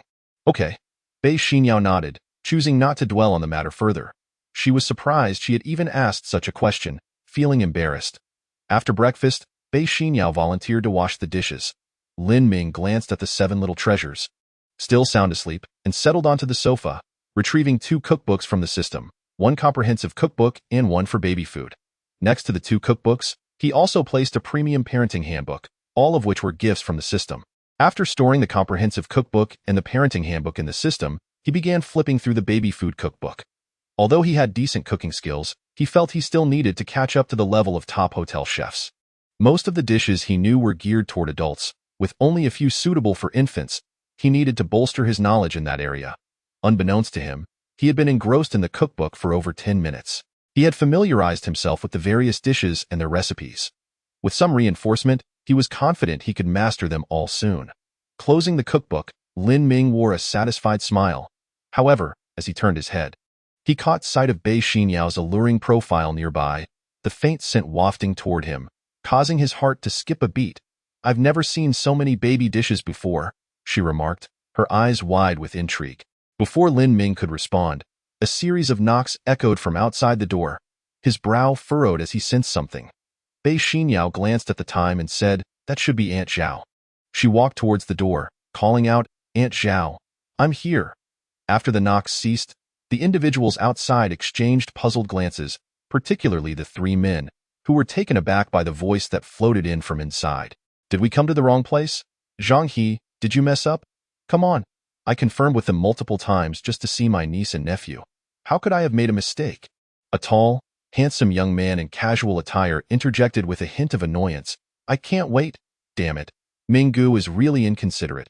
We've got kids now, and he didn't even tell us. Just make sure you don't let it slip that I was the one who told you all this, or I'll be in trouble with Minggu," Zhang He whispered to the others. "Don't worry," they replied, nodding with anticipation. Creak. The door swung open, revealing a stunningly beautiful woman in a cute pajama set. The 4 men were momentarily stunned, particularly the 3 males, whose eyes widened in awe at her beauty and alluring figure. Zhang He was the first to recover, quickly asking, "Are you Bei Xinyao, the sister-in-law?" "Sister-in-law?" Bei Xinyao blinked in surprise before quickly responding, "Yes, I am Bei Xinyao." "Ah, it's really sister-in-law. Greetings, sister-in-law. Greetings, sister-in-law." Upon confirming her identity, the 4 men bowed in unison, their attitudes exceedingly respectful. Bei Xinyao was momentarily taken aback, unsure of how to respond, and glanced back at Lin Ming for help. At this moment, Lin Ming, upon seeing Zhang He and the other 3 approaching, couldn't help but be taken aback, inwardly cursing, "Damn it. I knew I couldn't trust that big-mouthed Zhang He." Chapter 42. I want to be a godmother. Lin Ming quickly walked to the door, standing beside Bei Xinyao, and greeted the 4 with a smile. "You're here, come on in." The 4 were momentarily bewildered at the sight before them. His older brother dressed in women's clothing, moreover, he was wearing matching couple outfits with the woman beside him. "Brother Ming, what is this?" Zhang He scrutinized Lin Ming with a peculiar gaze, especially astonished to see him donning a woman's sleepwear, causing him to lose his composure. Damn. The sun must be rising from the west. This scene was simply too delightful to behold. Lin Ming, regaining his composure, felt a hint of embarrassment cross his face, and then, with a serious expression, he pulled Bei Xinyao into his embrace, declaring, "What do you understand? This is called love, you know." The 4 nodded in unison, though their eyes conveyed disbelief. If this were to spread, it would undoubtedly create a sensation within their wealthy circle. They had already concocted a headline. "The richest young master of Modu dons women's sleepwear, showcasing affection, ahem. Come in, don't just stand there." Lin Ming cleared his throat, noticing their gazes. Even with his thick skin, he found it a bit overwhelming. Bei Xinyao felt her heart racing like a wild deer, struggling to contain her embarrassment and excitement, maintaining a gentle smile. "Brother, sister-in-law, we brought a little gift for the children, just a small token, you must accept it." After entering the house, Zhang He, as the spokesperson, presented a large bag of gifts. "Thank you." Bei Xinyao accepted the gifts and said to Lin Ming, "I'll go change clothes first." With a smile at the others, she hastily retreated to the bedroom. The thought of wearing sleepwear in front of strangers made her feel extremely awkward. In the living room, Lin Ming regarded the group with a casual tone. "That's thoughtful of you. Please take a seat." "So, these must be my nephew and niece. Ah, they're just too adorable. Wow, I absolutely adore them." "No way, Brother Ming. I must become their godfather." Zhang He was the first to spot the two little ones lounging on the sofa, hurrying over to observe them closely.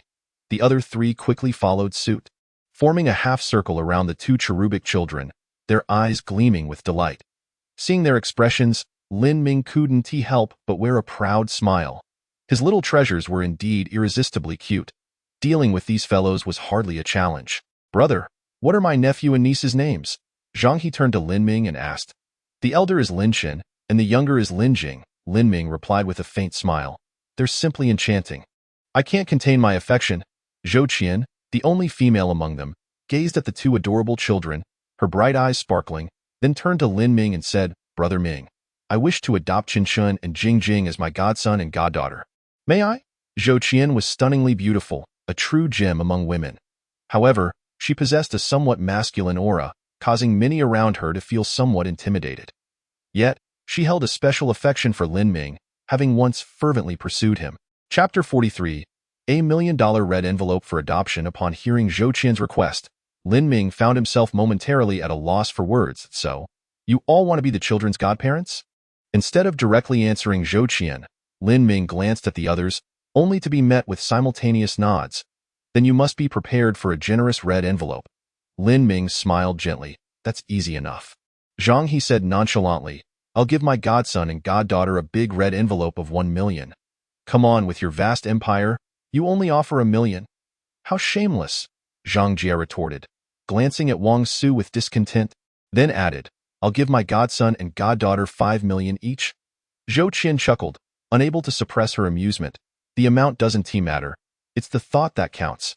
However, to express my affection for the two children, I will give them each a red envelope of 10 million. The other three couldn't help but gasp in admiration, giving Zhou Qian a thumbs up. In a wonder, she is the talented daughter of the Zhou family. Her generosity is remarkable. Well, I can't fall behind.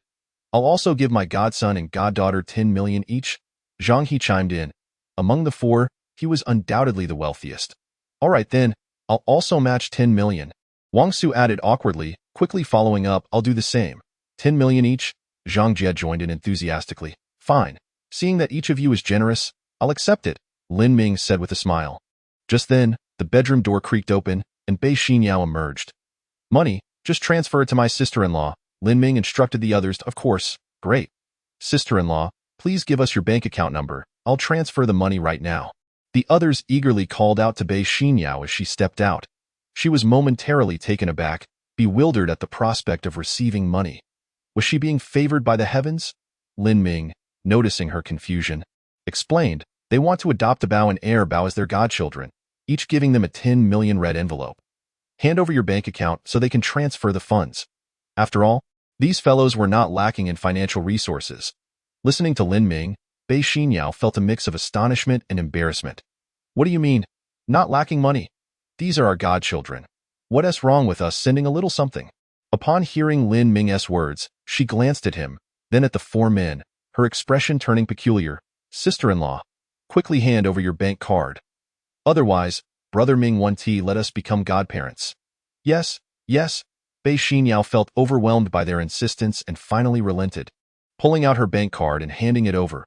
If you really want to transfer, then use this card. After all, it was just talk.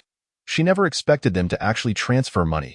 To her surprise, the moment they received the card, they began operating their phones in no time. Her phone buzzed with notifications in just half a minute. Her account received 80 million. Staring at the incoming transfer notifications, Bei Xinyao was left dumbfounded. Clutching her phone in a daze, utterly at a loss for what to do, at this moment, Lin Ming's voice broke through her stupor.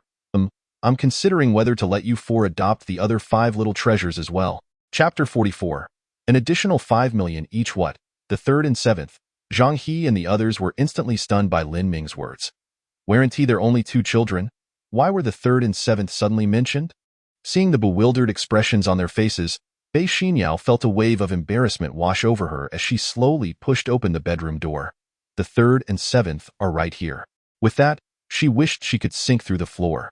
She could already imagine the astonished and incredulous looks on their faces when they saw the 5 children lying on the bed. Indeed, upon seeing the spacious, soft bed occupied by 5 adorable infants, the 4 men were rendered speechless. They stood there, dumbfounded.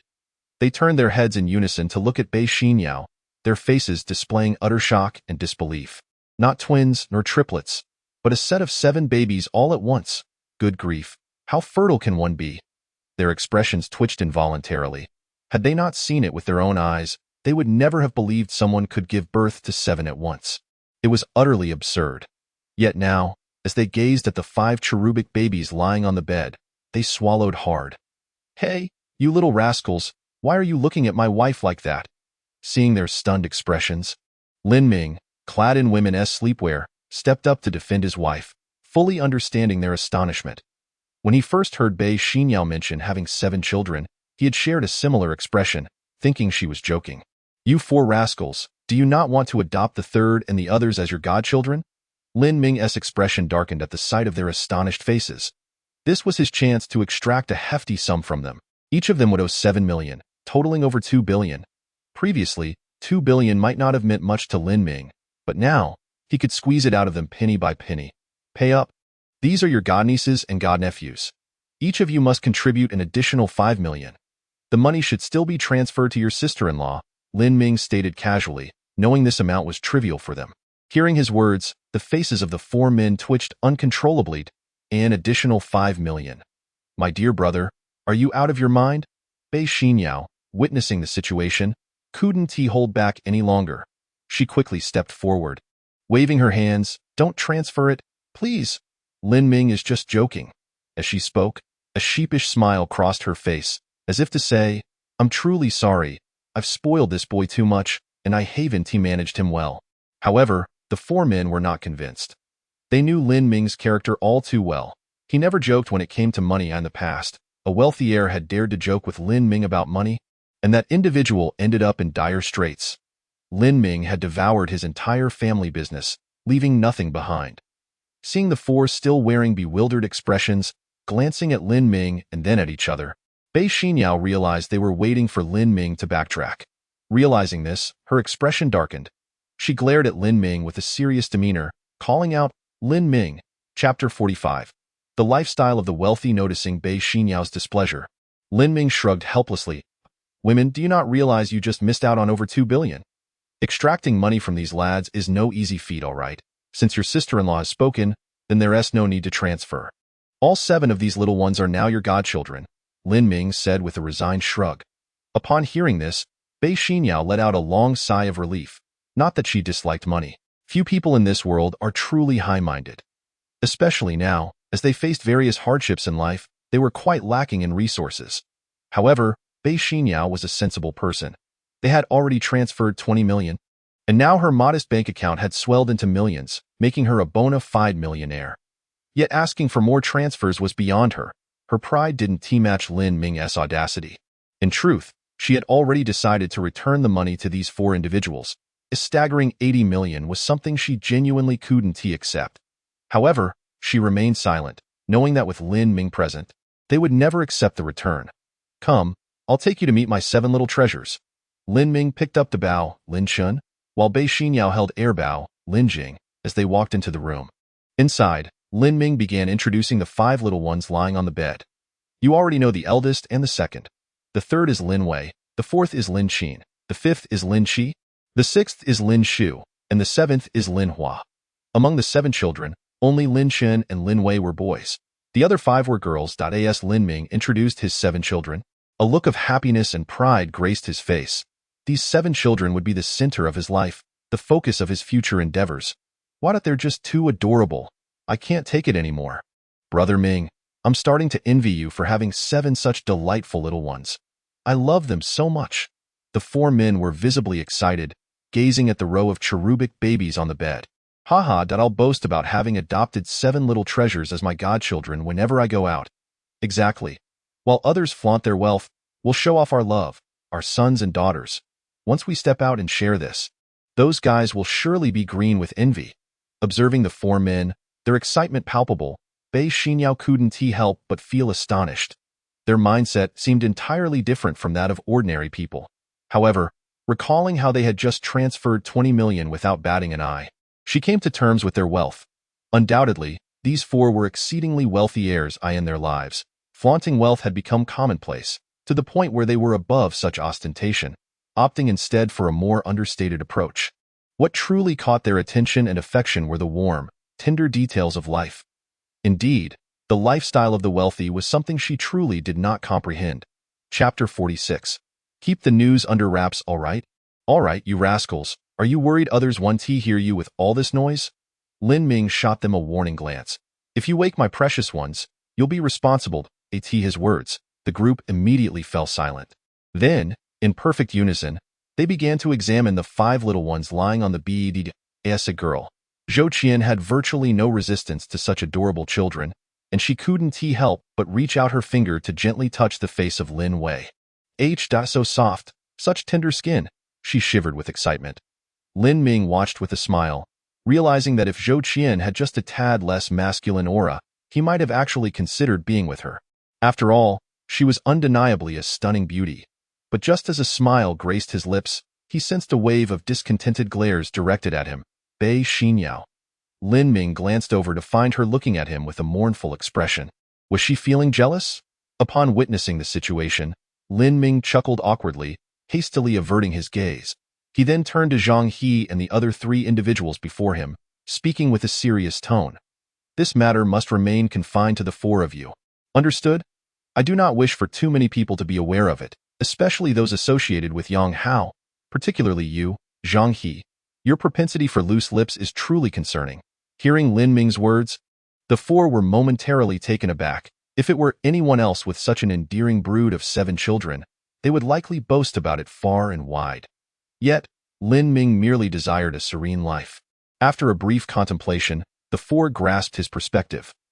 Given Lin Ming's current financial struggles, should word of his whereabouts or his 7 children reach others, he might attract all manner of troublemakers. At that point, Lin Ming would find himself utterly outnumbered.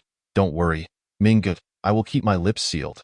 One of them assured. Oh, so you didn't trust me at first, huh? Do you really think my mouth is that big? This time, these 3 followed me here uninvited.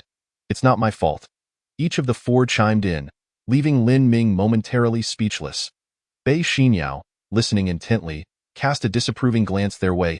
If given the choice between wealth accompanied by endless troubles and a modest life of tranquility, she would undoubtedly choose the latter.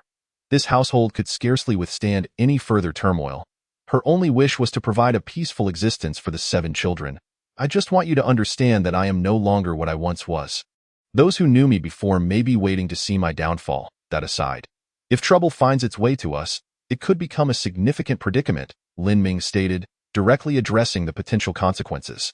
The 4 fell into a contemplative silence, and then Zhang He stood up, affirming, Ming Gu, rest assured, this concerns my 7 godchildren. I will not speak carelessly. Upon hearing this, Zhou Qian nodded and approached, declaring, if that scoundrel Yang Hao dares to cause trouble, just call me. I'll come to deal with him. If he dares to approach, I'll ensure he pays dearly. How dare that brat target my godchildren? I would exhaust every resource to make him suffer. Chapter 47. Recollections. Meanwhile, Bei Xinyao listened to their exchange, her delicate brows knitting slightly. Although she was unaware of who Yang Hao was, her keen intellect, bolstered by her profession as a lawyer, quickly informed her that this Yang Hao was not an ordinary character, and that he had a fraught relationship with Lin Ming. If he truly came looking for trouble, could they withstand it with their current capabilities? Lin Ming replied with a subtle nod, choosing not to elaborate further. Sometimes, saying too much could lead to misunderstandings, making these young men feel distant. Let's all go outside for a while and not disturb the children. As he spoke, he gently placed the eldest, Lin Chun, onto the bed. Bei Xinyao smiled softly at Lin Ming and said, go and catch up with them. I'll keep an eye on the children. Lin Ming was momentarily taken aback, then, after a moment of silence, he nodded in agreement. All right. Did this woman not feel a tinge of jealousy? In truth, Bei Xinyao, as a woman, could hardly overlook Zhou Qian's evident interest in Lin Ming. The glances she cast were distinctly different, almost more fervent than her own. That gaze was starkly transparent. Were it not for her status as an elder sister-in-law, she suspected that Zhou Qian would have boldly thrown herself at Lin Ming. However, the conversations among these affluent youths were sometimes incomprehensible to her, and she had little desire to intrude. Sometimes, granting the other party ample personal space was essential, a nuance Bei Xinyao understood well. As Lin Ming emerged, he found the four standing in different corners of the room. Zhang He and Zhang Jia, the two with the same surname, huddled by the window, surveying the scenery outside while pointing out various sights. Meanwhile, Wang Su and Zhou Qian occupied themselves, one curiously examining the room's decor and the other perusing a collection of infant books laid out on the table. "What has everyone been up to? It's been over a year since we last met," Lin Ming remarked, observing their profiles. Suddenly, he felt a growing distance between himself and these four individuals. Relationships, when left unattended, inevitably fade. Lin Ming had to concede this truth. Not much has changed. It's the same old routine. My father is relentlessly monitoring me, inundating me with knowledge and experience on managing the family business, which is quite overwhelming, Zhang He replied, turning to Lin Ming with a resigned expression. He was acutely aware that although Lin Ming had appeared carefree in the past, he was managing several companies simultaneously, exhibiting remarkable management skills. Yet, few knew of this, and among the four, only he had stumbled upon this fact by accident during one of their encounters. "You rascal," Lin Ming chuckled, shaking his head at Zhang He's lament. "If I'm not mistaken, your father has begun grooming you to take over the family business, hasn't he? Just as expected from you. Ming Ge, you truly are astute." Chapter 48. The Professional Nanny and You, Qian Qian. Lin Ming turned his attention to Zhou Qian, who was seated on the sofa, smiling in inquiry. "I'm still managing a company, but it has expanded significantly," Zhou Qian replied, her face glowing with pride as if to showcase her accomplishments. Among the four, she was undoubtedly the most adept at business, her acumen rivaling Lin Ming's. Although Zhou Qian hailed from a powerful family, her current success was solely attributable to her own efforts, having built her empire from the ground up without any assistance from her family. To prove her capabilities, she had even concealed her familial ties, presenting herself merely as the chairwoman and largest shareholder of a corporate group, entirely dissociated from the Zhou family's influence. Presently, the profits of her company matched half of what her family enterprise generated. Yet Zhou Qian had continually rebuffed their attempts to coax her back into the fold. "What about you two rascals?" Lin Ming inquired, glancing at Wang Su and Zhang Jia. Though their family backgrounds were not as illustrious as Zhang He and Zhou Qian's, they belonged to respectable second-tier families in the city. Notably, Zhang Jia had a father who was a high-ranking official, and Wang Su came from a military family, which, although lacking in business prowess, had formidable connections. "I'm like Qian Qian, managing a company," Zhang Jia responded. "I'm involved in the estate business, but my father insists I join the military for training and to serve the country, which is quite vexing." Wang Su interjected, his expression reflecting his struggles. He had an adventurous spirit, which was why he had opted for the relatively relaxed estate business. However, his father adamantly opposed his entrepreneurial pursuits, insisting he join the military. The situation had grown so contentious that Wang Su feared his father might resort to extreme measures to enforce his will.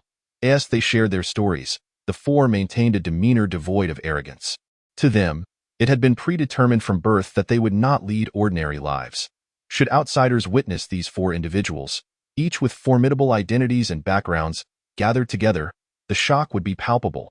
If they united their influence, they could undoubtedly make significant waves in the city. Each of them had reached a point where they could stand independently. Yet, Lin Ming, in contrast, seemed to be descending further into obscurity. "Ming Gu, what about you? Since your father fell ill, what have you been up to?" they asked in unison, concern evident in their eyes. "We've been unable to reach you for over a year. Your phone has been unreachable. If you're facing difficulties, please let us know. We are a tight-knit group, and we share in each other's burdens." The four pressed him with eager expressions, their eyes filled with a longing to see the defiant Lin Ming of old, the one who dared to challenge the heavens. However, as they gazed at him, there was no trace of arrogance. Instead, he exuded a calm and composed demeanor. Shrugging, Lin Ming replied, "What else could I do? You can see for yourselves. I've become a professional nanny." Chapter 49. The expensive gift. The four were momentarily taken aback by his response, their expressions dimming. Lin Ming noticed the disappointment etched on their faces. Had he let them down? A smile flickered on his lips as he shook off that thought. His concern was no longer centered on how others perceived him. His focus lay solely on his family, his 7 little treasures, his future wife, and the father still in prison. He had long ceased to care about maintaining an image. He simply wished for a quiet and stable life. The four fell into silence, initially pondering how to persuade Lin Ming to return to the fray. With his talents and their support, he could undoubtedly rise rapidly to prominence once more. However, upon seeing the 7 little ones lying on the bed, their resolve wavered. If they were in Lin Ming's position, with 7 such adorable children, they too would prefer to avoid the tumult of their former lives. The perspectives of those with families and those without were worlds apart, almost 2 extremes. Together, they reminisced about various topics, eventually arriving at the subject of Aunt Zhao's work hours. "All right, everyone should head out now. When you have time, come visit your godchildren, my wife, and I also need to get to work," Lin Ming announced. Glancing at the time, it was nearly time to part ways. The 4 stood, initially wishing to linger longer, but Lin Ming's resolute gaze compelled them to leave. "Ming Gu, let us keep in touch," Zhang He called out as they departed. Followed by the other 3, Lin Ming waved goodbye with a smile, nodding lightly. He had long since distanced himself from their circle. Should he reach out, it would likely be when he needed something from them. But he was reluctant to find himself in such a position, fearing he might be rebuffed. Previously, when he sought Zhang He's help regarding Bei Xinyao's suitors, he had worried about this very issue. Fortunately, Zhang He had been considerate enough to assist.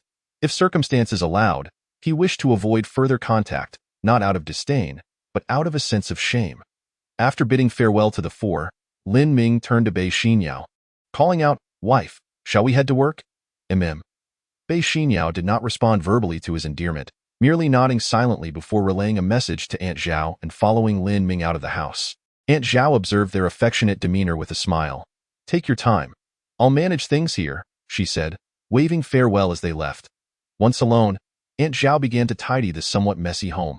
However, upon noticing a large bag of items on the coffee table, she approached with curiosity. "What is this? It's not packed up properly. What if I can't find something when it's needed?" she murmured, beginning to unpack the contents. As she pulled out one item after another, her astonishment grew. A set of men's Rolex watches, a set of women's Vacheron Constantine, a diamond-encrusted pendant, an antique jade pendant. The subsequent items were even more extravagant, causing Aunt Zhao's hand to tremble as she feared damaging them. Chapter 50. Why do you want to marry me? After leaving home, the couple drove to the office. They hadn't even opened the lavish gifts sent by Zhang He and the others, nor had they dwelled on their significance. Had Bei Xinyao known the true value of those gifts, she would have insisted on returning them. She had no desire to accrue such a debt of gratitude. During the drive, Bei Xinyao's sparkling eyes were fixed intently on Lin Ming, making him feel uncomfortable under her gaze. He finally broke the silence, asking, "Why are you looking at me like that? What was your relationship with Zhou Qian in the past?" Bei Xinyao inquired, biting her lip in a way that was undeniably charming. Lin Ming realized he was being accused of jealousy, "I admit. Zhou Qian did have feelings for me before, but we never had anything beyond friendship. I only saw her as a sister," he clarified, attempting to defuse the situation. "Zhou Qian?" Bei Xinyao raised an eyebrow. "Is that how you used to address her?" Lin Ming sensed trouble brewing. "Well, she was rather tomboyish and we were quite close, so I called her that without thinking. Calling her by name is too casual. Isn't it? I call you by your name. Does that feel casual to you? And what do you mean by being close?" Bei Xinyao probed, her sharp intellect not missing a single flaw in Lin Ming's words. Lin Ming felt a pang of anxiety. "Heaven, please save me. I swear, our relationship was strictly platonic. Her feelings were unreciprocated. I never had any thoughts beyond friendship, then or now, and I certainly won't in the future. I swear it." As he spoke, Lin Ming raised one hand from the steering wheel, pointing at the car roof as if to emphasize his sincerity. Just as he prepared to invoke a self-deprecating curse, he noticed Bei Xinyao's delicate hand pressed against his lips, her demeanor shifting from stern to tender. "I trust you. You are now a father. I don't want anything to happen to you, so please refrain from making such promises in the future." With a playful pout, Lin Ming kissed her hand, causing Bei Xinyao to hastily retract it. Flustered, "Delicious," he exclaimed, a triumphant smile gracing his face as he teased her. "Humph," Bei Xinyao huffed, turning her head away in a playful manner. "Why do you want to marry me?" she suddenly asked, her tone shifting to one of curiosity. "Is it merely because of the child?" Suddenly, Bei Xinyao spoke again, posing a question that left Lin Ming momentarily dumbfounded. He found himself struggling to keep pace with this woman's erratic train of thought. However, he maintained his composure in the face of such inquiries. He promptly replied, "It is because I truly like you. It's not solely about the child. The child is merely a conduit." The essence of the matter is my affection for you, my dear wife. With her breathtaking beauty, is someone any man with sight would undoubtedly admire. As he spoke, Lin Ming not only expressed his feelings to reassure her, but also offered a compliment that made Bei Xinyao's heart flutter with sweetness.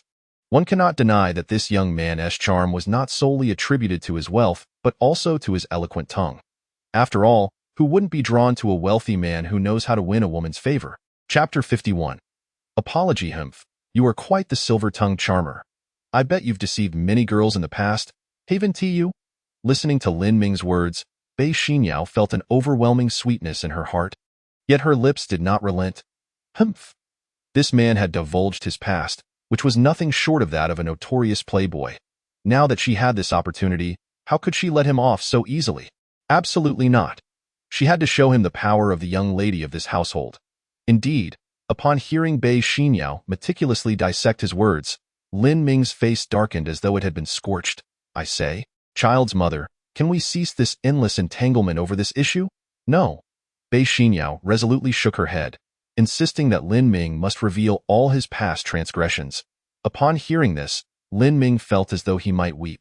Is this how you treat me? If it weren't for your beauty and the fact that you are the mother of my child, I would have surely subdued you long ago. With a resigned shrug, he declared, Fine, I confess. I surrender. Is that not enough? Lin Ming, utterly defeated, recounted his past frivolities and indulgences, but with each word, Bei Xinyao's expression grew increasingly grim, her gaze fixed on Lin Ming, as if she could devour him whole. I never imagined you were such a person. Bei Xinyao expressed her disdain, then suddenly gasped, Oh my! I can't believe I was so easily deceived by you. You are simply too wicked. As she spoke, she playfully pounded her small fist against Lin Ming's arm. Hey, dear wife, we are driving. Please, let's not cause any trouble. If anything goes awry, our child may truly become an orphan. At this, Bei Xinyao finally ceased her antics. Thus, this couple engaged in playful banter, and before they knew it, they had arrived at the law firm.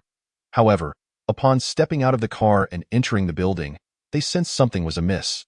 Almost everyone they passed regarded them with expressions of utter astonishment and disbelief, particularly fixated on Bei Xinyao, as though they had never seen her before.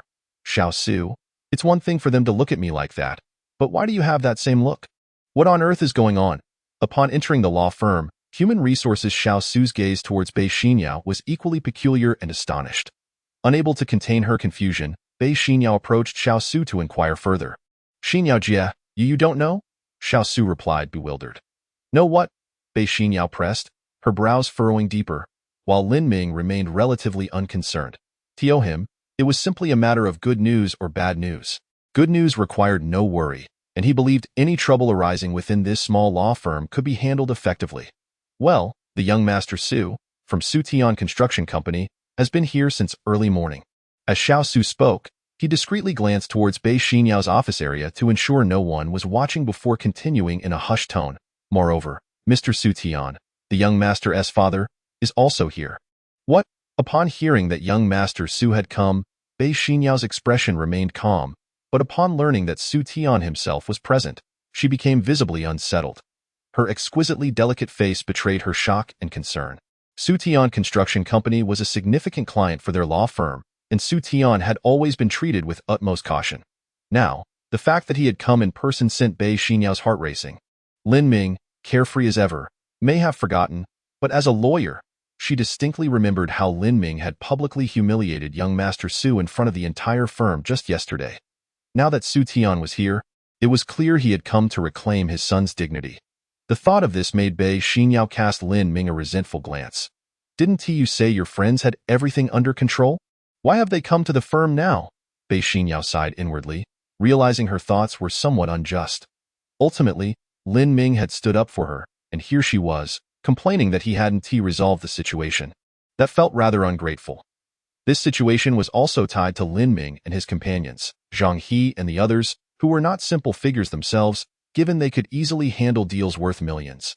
Gathering her thoughts, Bei Xinyao decided to head towards her office area.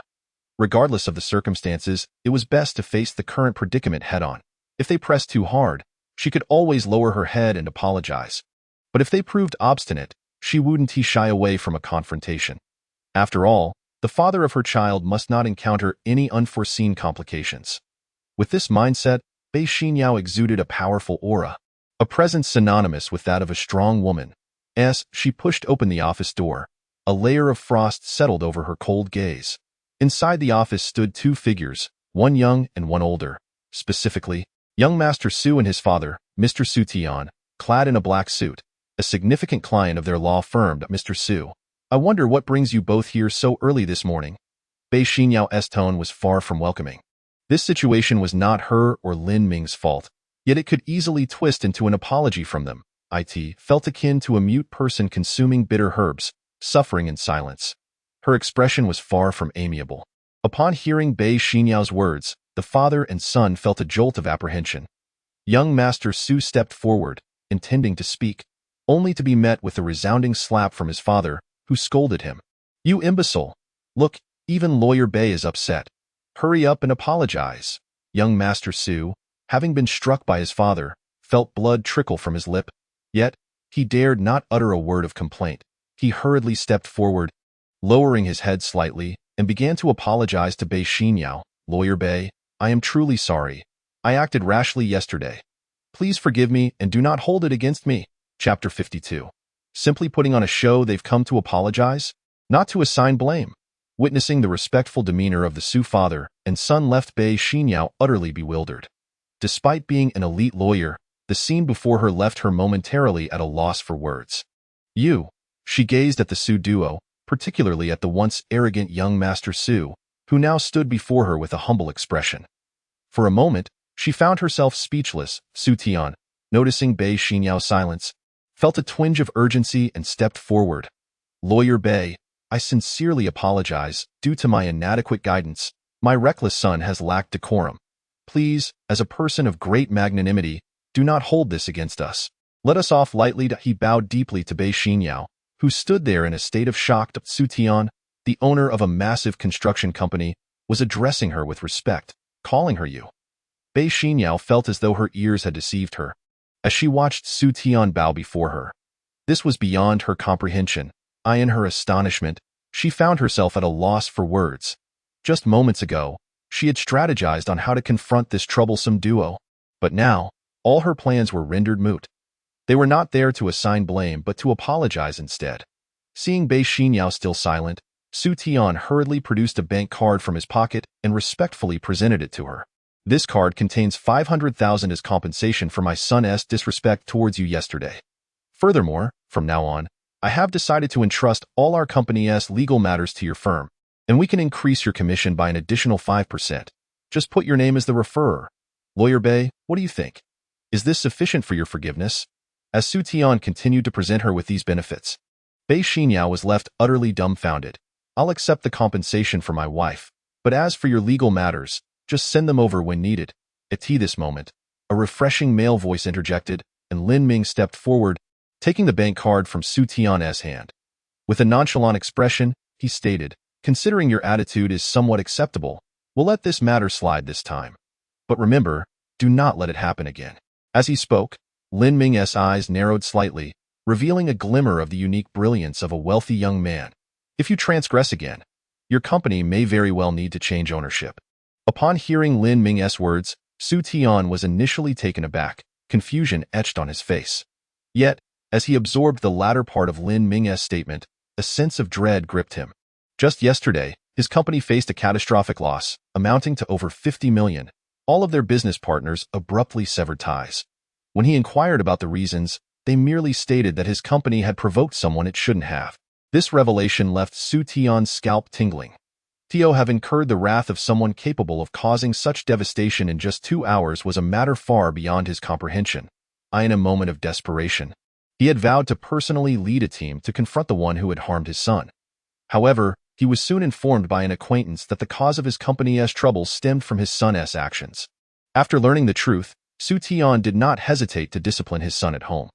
Thus, this morning, he and his son hurried to the Longting law firm, desperate to seek forgiveness from the individual involved.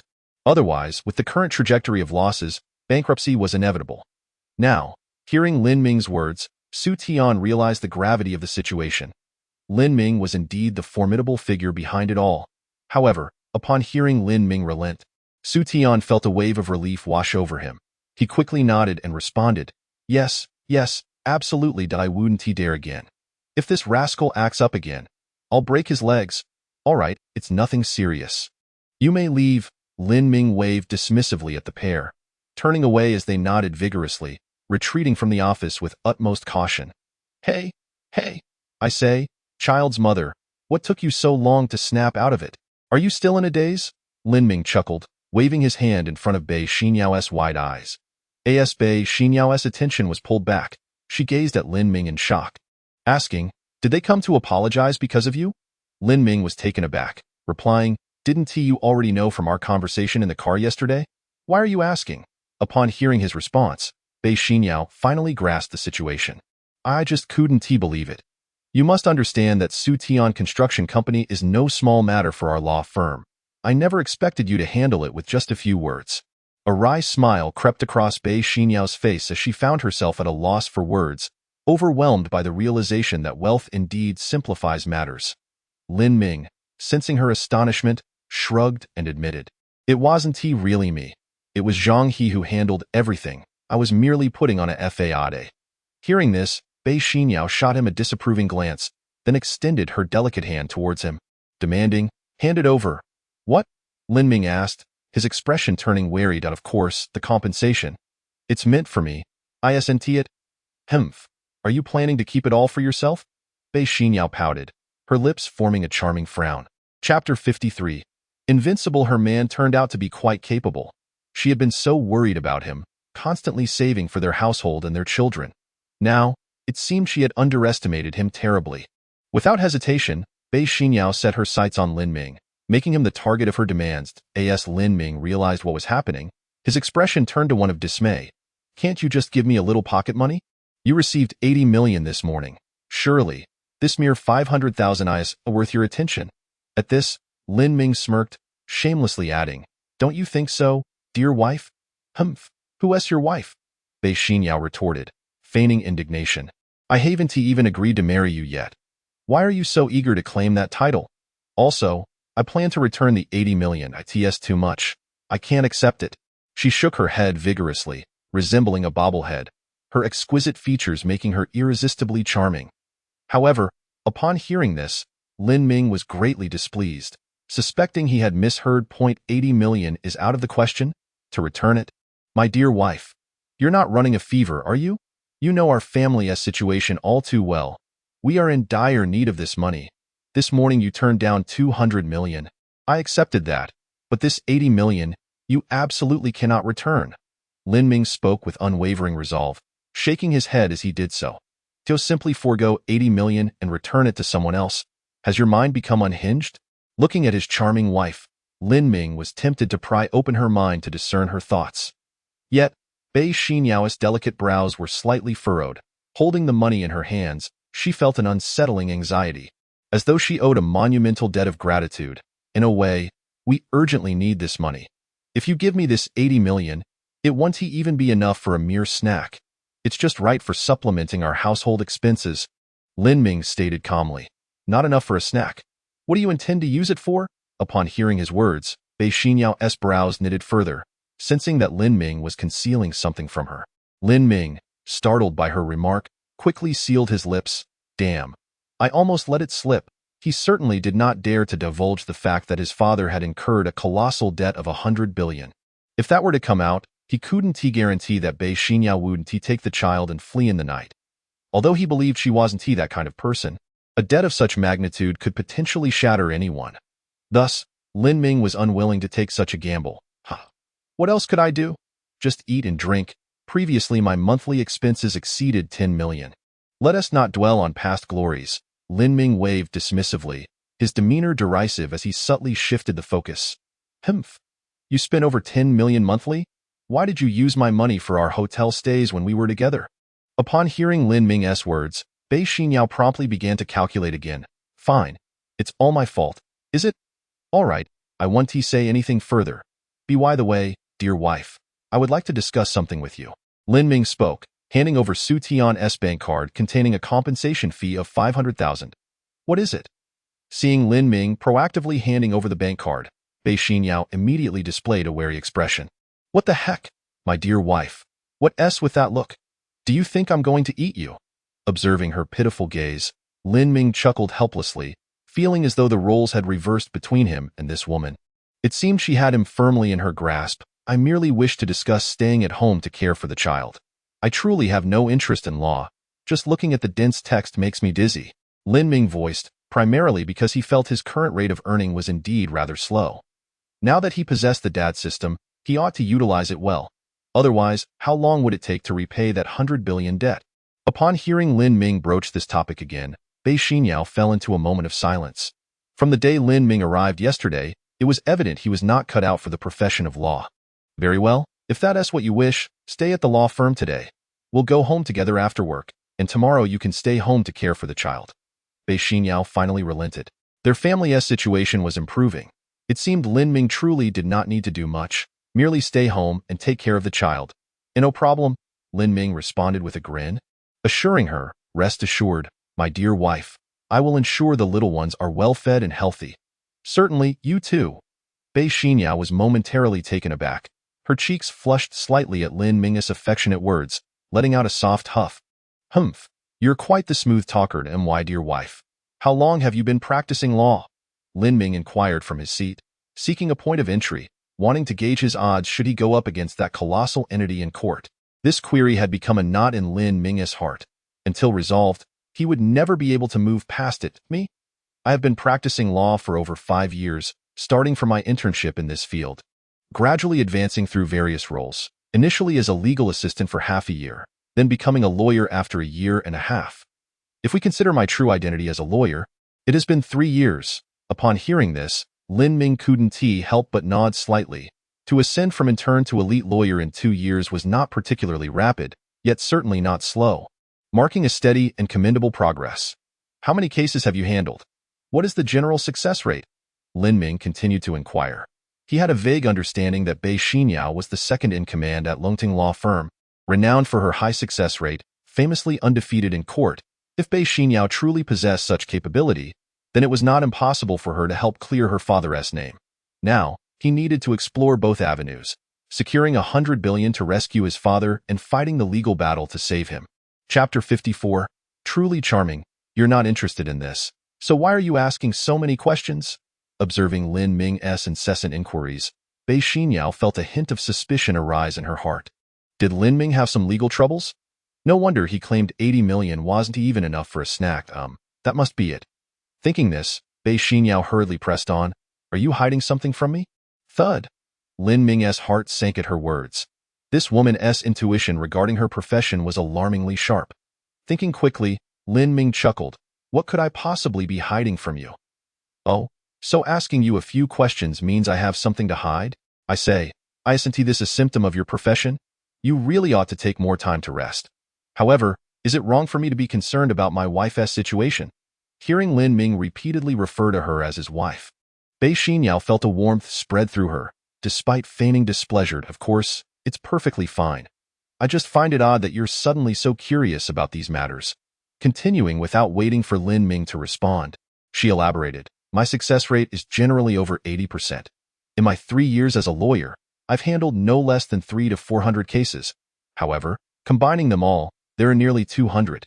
Hiss. Upon hearing Bei Xinyao's words, even Lin Ming couldn't help but gasp in astonishment. Close to 200 legal cases with a success rate exceeding 80%. What an impressive figure. What's the matter? Are you surprised? Seeing Lin Ming display such astonishment, a smile crept onto Bei Xinyao's delicate face. It was rare to see Lin Ming taken aback. After all, this man had once been the most notorious playboy in the city. In other words, he had seen and experienced it all. Lin Ming, unable to contain his admiration, raised his thumb in genuine respect. This woman is truly formidable. With such a success rate, Lin Ming's heart raced with excitement. After a moment of silence, he finally spoke.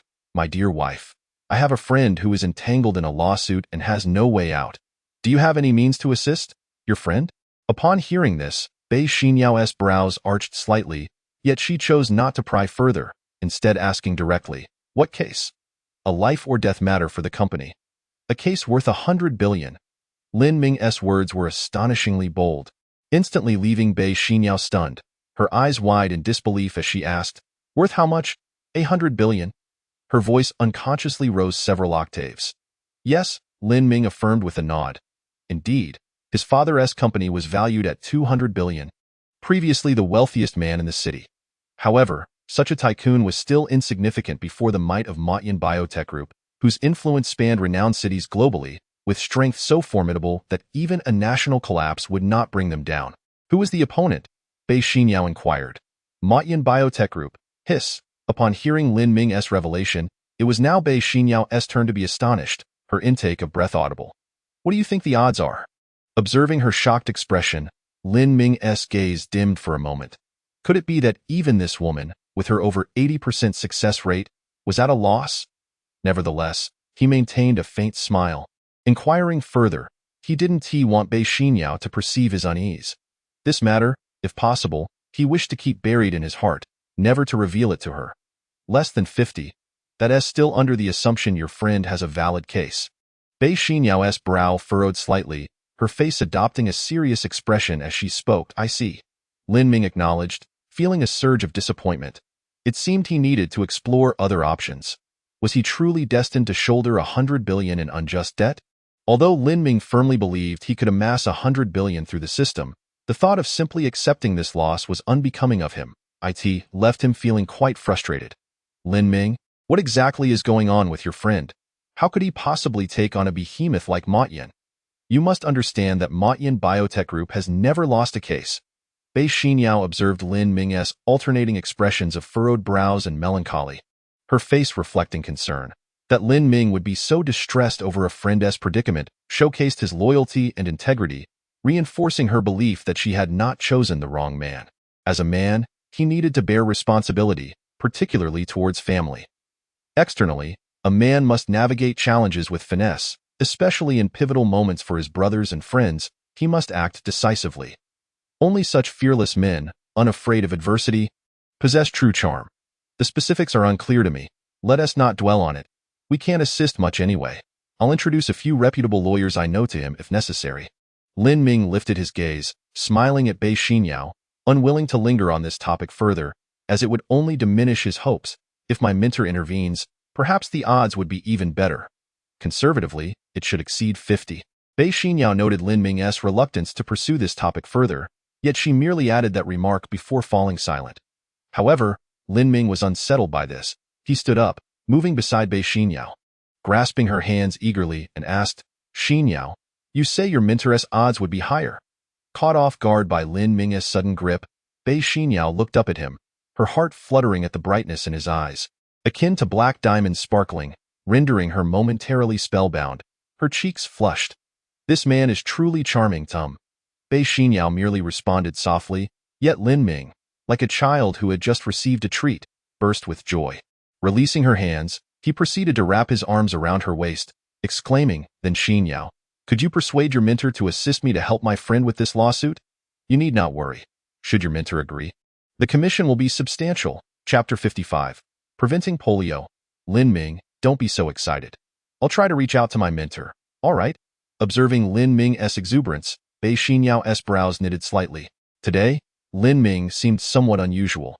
Noticing her expression, Lin Ming quickly released his hold on her waist, feeling a wave of embarrassment wash over him. He chuckled. "Sorry, I got a bit carried away." Bei Xinyao couldn't help but pout, though a satisfied smile graced her lips as she remarked, "I didn't expect you to be so devoted and hands-on for your friend." Lin Ming paused, realizing he had indeed lost his composure. He mentally chided himself to remain composed in front of Bei Xinyao. However, do temper your expectations. After all, Motian Biotech Group has never lost a case, regardless of size. Countless individuals have attempted to shake this colossal entity, only to end up empty-handed. Bei Xinyao observed Lin Ming's fervent gaze, feeling a twinge of sympathy. Even her mentor, a pinnacle figure in the legal realm, would hesitate to guarantee success against such a giant. And the odds would likely not be particularly high. It's all right. It's all right. As long as there's a chance, we can't give up without at least trying. Lin Ming chuckled, maintaining an optimistic outlook. Just the thought of a glimmer of hope for his father's vindication had stirred his emotions. Yes, I'll contact my mentor as soon as possible. However, he is currently traveling abroad, so I'm unsure if he'll be reachable. My mentor is rather temperamental. Once he sets his mind on something, he won't be swayed by any case, no matter how significant. Just as Lin Ming was fervently anticipating, Bei Xinyao doused his enthusiasm with a cold splash of reality. Lin Ming looked at Bei Xinyao, his expression reflecting disappointment. Damn it. So all my previous excitement was for naught. Don't give me that look. That is just how my mentor is. No amount of pleading will change his mind. Bei Xinyao's innocent expression only heightened Lin Ming's sense of grievance. He understood that Bei Xinyao's willingness to help was already a significant favor. He recognized the difficulty of this endeavor. If it were any other lawyer, merely hearing the name Motyan Biotech Group would likely lead them to decline outright. All right, I understand. Please do your best to contact him. Lin Ming smiled, making eye contact with her, providing a temporary resolution to the matter. Subsequently, he resumed his seat, diving back into studying the premium parenting manual. This handbook meticulously detailed all essential considerations from the moment a child is born until they reach 6 months of age. For instance, it clearly outlined the vaccinations required from the very first day of a child's life. Typically, hospitals administer the hepatitis B vaccine or the BCG vaccine within 24 hours of birth. Thereafter, parents must take their children for vaccinations. Starting from the 2nd month, the child must receive a dose of the polio vaccine every month. The purpose of this is to strengthen the child's meridians and skeletal system, thereby preventing poliomyelitis. Furthermore, when the child is born, there are essential considerations regarding the indoor temperature, guidelines for breastfeeding, the appropriate temperature for formula, the consistency of the formula, and so forth. There are also concerns about the child spitting up, the urine being light yellow, and the child passing green stools, among a myriad of other details that span from birth to 6 months of age. Lin Ming finds this information utterly fascinating. The thought of his 7 little treasures dissipates any heaviness in his heart, replaced instead with joy and warmth. Realizing that his 7 little ones are currently just over 2 months old, Lin Ming turns his gaze to Bei Xinyao, seated across from him, and inquires, "My dear wife, have you taken our children for their vaccinations now that they are 2 months old? Vaccinations? Do they really need to be vaccinated at just 2 months?" Bei Xinyao is momentarily taken aback, her beautiful eyes widening in shock and confusion as she responds, "Didn't they already receive vaccinations at the hospital when they were born?" Upon hearing this, Lin Ming can't help but smile wryly. His wife, while seemingly carefree, is incredibly meticulous in her actions. Yet she has forgotten about the children's vaccinations. In truth, had it not been for Lin Ming's exquisite parenting manual, he too would likely have been oblivious. Observing the adorable look of confusion on her face, Lin Ming clears his throat and begins his enlightening discourse.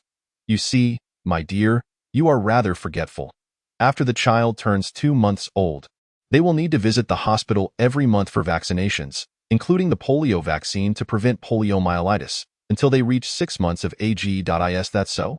Bei Xinyao responds, her brows furrowing in astonishment. Simultaneously, a wave of relief washes over her. Fortunately, they have realized this in time. Otherwise, if anything were to happen to the children, she would surely regret it. We need to head back and take the children for their vaccinations right away. With that, Bei Xinyao stands up and begins to gather her belongings. Lin Ming watches in a daze. "What are you waiting for? Hurry and pack up," Bei Xinyao calls out upon noticing Lin Ming still seated. "You don't need to rush back immediately. Are you not concerned about your boss scolding you for leaving work early?" Seeing Bei Xinyao so busy for the children brings a smile to Lin Ming's face. This woman is truly adorable and captivating in her earnestness. With the boss absent, he is essentially in charge. Leaving early would not raise any eyebrows, especially for someone in his profession as a lawyer, where meeting clients and gathering evidence is commonplace. As Bei Xinyao busies herself, her face radiates concern for their children, proving she is indeed a dedicated mother, albeit somewhat lacking in knowledge regarding child-rearing. "Well, you make a valid point, and I can't find any grounds to refute it. Today, let us take the eldest, 2nd, and 3rd children for their vaccinations." Lin Ming discreetly saves the parenting manual into the system and rises, saying, "Tomorrow, I'll take the other little ones for their vaccinations." Chapter 56. The 2nd child spit up. The 2 of them swiftly gather their things, having barely been at work for a short while before they dash out of the office. Of course, to maintain appearances, Bei Xinyao hands Lin Ming several file folders. "We're heading out to gather evidence. You take care of the backup recording," Upon reaching the company's front desk, Bei Xinyao calls out to the charming receptionist before swiftly exiting the building with her handbag. Understood. Xinyao, the receptionist, without the slightest suspicion, nods and watches as Bei Xinyao departs. Seeing this, Lin Ming hurriedly follows, secretly giving Bei Xinyao a thumbs up for her cleverness. She truly is formidable at work, boldly claiming to be gathering evidence while taking time off. Unbeknownst to Lin Ming, Bei Xinyao is regarded as the most diligent person in the Longting law firm. It is precisely due to her hard work that her promotion has come swiftly, elevating her status significantly within the firm. Although she still holds the title of lawyer, she operates as a de facto manager in the absence of the boss. Once they leave the law firm, the couple hops into their vehicle and heads back to the community. I can't wait to see how the children are doing. During the ride, Bei Xinyao pulls out her phone and accesses the home surveillance video. The screen quickly displays the interior of their home, where Aunt Zhao is attentively caring for the 7 children lying on the bed, now due for feeding. Aunt Zhao prepares the formula and begins to feed each child one by one, exhibiting remarkable care and patience throughout the process, a stark contrast to the abusive portrayals often depicted in media. Seeing this, Bei Xinyao breathes a sigh of relief. Her greatest worry was that Aunt Zhao would neglect her duties despite being paid well. Honestly, caring for 7 children, feeding, changing diapers, bathing, and laundering leaves little to no time for breaks. Lin Ming, noticing Aunt Zhao's dedication, nods appreciatively. Aunt Zhao is quite diligent, of course. With such a generous salary, if she couldn't handle these tasks well, why would I hire her? Bei Xinyao replies, her pride evident on her face. It's clear she is saying, look, this is my fellow townsfolk. If not for our connection, who knows how poorly she might have performed? Lin Ming nods in agreement, recognizing Aunt Zhao's proficiency in handling the children, a skill honed through years of experience. Suddenly, Bei Xinyao exclaims, oh no, Lin Ming, the second child just spit up. Hurry, drive faster. Having felt a moment of pride, she now scrutinizes the video closely. Feeding 7 infants simultaneously, combined with her homemade bottle holder, creates a situation where the children lie flat while sucking on their nipples. This position can easily lead to spitting up, often caused by overeating or swallowing air. The video shows their second child, Lin Jing, with a full mouth, beginning to regurgitate white milk foam. Lin Ming glances at the screen, his heart racing. However, noticing Bei Xinyao's anxious demeanor, he quickly reassures her, don't worry, spitting up isn't serious. It's likely just a bit too much to eat. Indeed, the second child only spits up a small amount of white foam, far from the severe cases where children can projectile vomit. With Aunt Zhao's extensive experience as a nanny, she should handle the situation well. Lin Ming attempts to calm Bei Xinyao, but his foot inadvertently presses harder on the accelerator. Just as he finishes speaking, the video shows Aunt Zhao reacting to the second child's predicament. She swiftly picks Lin Jing up, supporting his little bottom with one hand while gently patting his back with the other. Repeating this motion, the video depicts Lin Jing making small sounds, continuously spitting up milk foam, while Aunt Zhao diligently pats his back. Holding her phone in one hand, Bei Xinyao clenches her fist tightly with the other, her face reflecting her tension and worry. Within half a minute, Lin Jing lets out a burp and stops spitting up. Aunt Zhao promptly wipes Lin Jing's mouth and body clean, then changes him into a fresh outfit, executing the entire process with the fluidity of someone who has dealt with such situations countless times. Seeing this, Bei Xinyao's exquisite face is filled with relief, and she exhales deeply. That was close. If anything had happened to the second child, I wouldn't know how to handle it. She instinctively places a hand over her heart, calming herself from the earlier anxiety. Rest assured, even if something were to happen, with me, the professional dad around, I won't let anything happen to our son or daughter, Lin Ming assures her, feeling relieved now that Lin Jing is fine. Although he had read about spitting up in his parenting manual, witnessing it firsthand with his own child, especially under someone else's care, was undeniably nerve-wracking. The couple rushes back, finally arriving at the community 14 minutes later. They dash towards their home, urgency driving their actions. With a clatter, they fumble for their keys and swiftly unlock the door, bursting inside. Second child, Bei Xinyao calls out as soon as she enters. Almost immediately, a middle-aged woman approaches, momentarily taken aback by the sight of Bei Xinyao and Lin Ming, especially given their frantic demeanor, which reveals her confusion. Oh, it's you, Yao Yao. What's the matter? Did you forget something at home? Aunt Zhao questions, puzzled. Chapter 57. Aunt Zhao's inner conflict. Aunt Zhao gazes at Bei Xinyao, her expression filled with confusion. Given their hurried appearance, she wonders if they might have forgotten something valuable at home. Her thoughts drift to a bag of gifts from Zhang He and his companions that she discovered while cleaning earlier that morning. Surely, those items, worth millions, if not tens of millions, are the reason for their sudden return. Yet, Bei Xinyao has no intention of discussing such matters. Her sole focus is on the bedroom. Upon entering, she sees the second child peacefully lying on the spacious bed, sound asleep, and finally feels a weight lift from her chest. Aunt Zhao. Huh? What is this? Bei Xinyao begins to ask Aunt Zhao about the second child's situation when Aunt Zhao approaches, holding a large bag and presenting it to her. This was left on the table this morning. It contains valuable gifts, watches, keys, and so on. Aunt Zhao responds, her brow furrowing in confusion. You seem in quite a hurry. Were you coming back to retrieve these valuables? Bei Xinyao blinks in surprise and shakes her head vigorously. No. I saw the second child spit up on the video, and we rushed back. You saw the second child spit up on video? Aunt Zhao is momentarily taken aback, her brow furrowing in concern. How did you know the second child had spit up? Bei Xinyao hesitates, momentarily speechless by Aunt Zhao's question.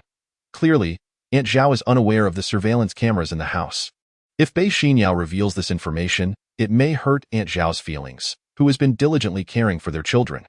Conversely, failing to disclose this could lead to future complications if Aunt Zhao discovers the truth. Look, there's a camera over there, Aunt Zhao. At that moment, Lin Ming steps in, pointing towards the surveillance camera installed in the corner. This matter concerns the safety of their children, even if Aunt Zhao knows. There's nothing to be ashamed of. Lin Ming's perspective is straightforward. He wants to ensure the well-being of his children, and if Aunt Zhao treats them well, she will be rewarded accordingly. If not, she will face the consequences, with the camera serving as evidence. Upon hearing Lin Ming's words, Aunt Zhao glances towards the camera, her expression shifting as she realizes the implications. It becomes clear that the trust between them has been compromised. Aunt Zhao's demeanor darkens. She looks at Lin Ming and Bei Xinyao, her tone losing its warmth. So, you've installed cameras in the house, and no wonder you knew about the second child spitting up. She continues, her voice tinged with self-deprecation. I suppose you don't trust me at all, keeping tabs on my every move. Sensing Aunt Zhao's growing discontent, Bei Xinyao quickly interjects, Aunt Zhao, this has nothing to do with you. We're only concerned about the children's safety. Is that so? Aunt Zhao's expression remains clouded. Despite her unwavering commitment to caring for the children, the feeling of mistrust stings. If you don't trust me, I can leave. No, that's not it, Aunt Zhao. I didn't mean that. Bei Xinyao's anxiety escalates as she gestures with her hands, trying to clarify her intentions. It's not that we don't trust you. It's that we don't trust anyone. Lin Ming, unable to remain silent any longer, speaks up. He glances at his wife, who is regarded as a brilliant lawyer. Yet in this moment, her reasoning appears muddled. Come on, my dear silly wife, it seems it's time for me to step in. Lin Ming turns to Aunt Zhao, speaking earnestly. Aunt Zhao, we are not targeting you. Please understand that we had no knowledge of your presence beforehand. We've all witnessed your dedication. He continues, but what about others? You mentioned earlier that you thought we returned to retrieve that bag of items. While you might not know the exact value, you can certainly guess it's considerable. Aunt Zhao's heart sinks. Lin Ming's words resonate deeply. Her concerns have never truly been about the surveillance, but rather about the contents of that bag. She feared that Bei Xinyao and Lin Ming might accuse her of theft. Before she can respond, Lin Ming adds, that bag of items is worth at least a few million. This revelation shocks even Bei Xinyao, who realizes she hadn't even opened the gifts to see their contents before leaving with Lin Ming. However, with regard to Zhang He and his three companions, Lin Ming was exceedingly aware that unless presented with gifts worth at least $1 million, these rascals would never reveal themselves. Yet, you have willingly offered such generosity to us. Judging solely from this, your character is beyond reproach. However, Zhaosheng, consider this carefully. What if someone else were to remain in the household? Upon seeing such an extravagant array of gifts, would they not feel tempted? It is impossible to predict how they might behave. Conversely, if they are the kind of people who are easily swayed by money, how can we ensure that they will wholeheartedly care for our children? To put it bluntly, if they merely refrain from mistreating our children, we would count ourselves fortunate. After all, such incidents are all too common on television. Zhaosheng, you have been in this line of work for so long. I believe you understand this matter far better than we do. At this point, Lin Ming paused and concluded with, these are my words.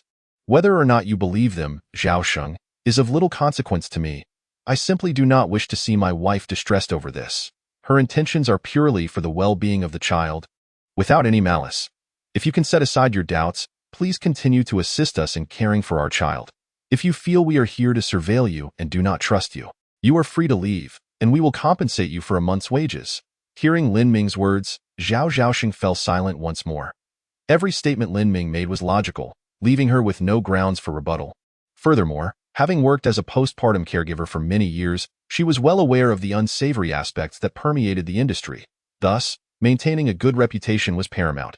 Only with a solid reputation would future opportunities continue to flourish. However, a single complaint from a client could effectively bar one from working in the field again. After all, every child is the apple of their parent's eye, a cherished gem.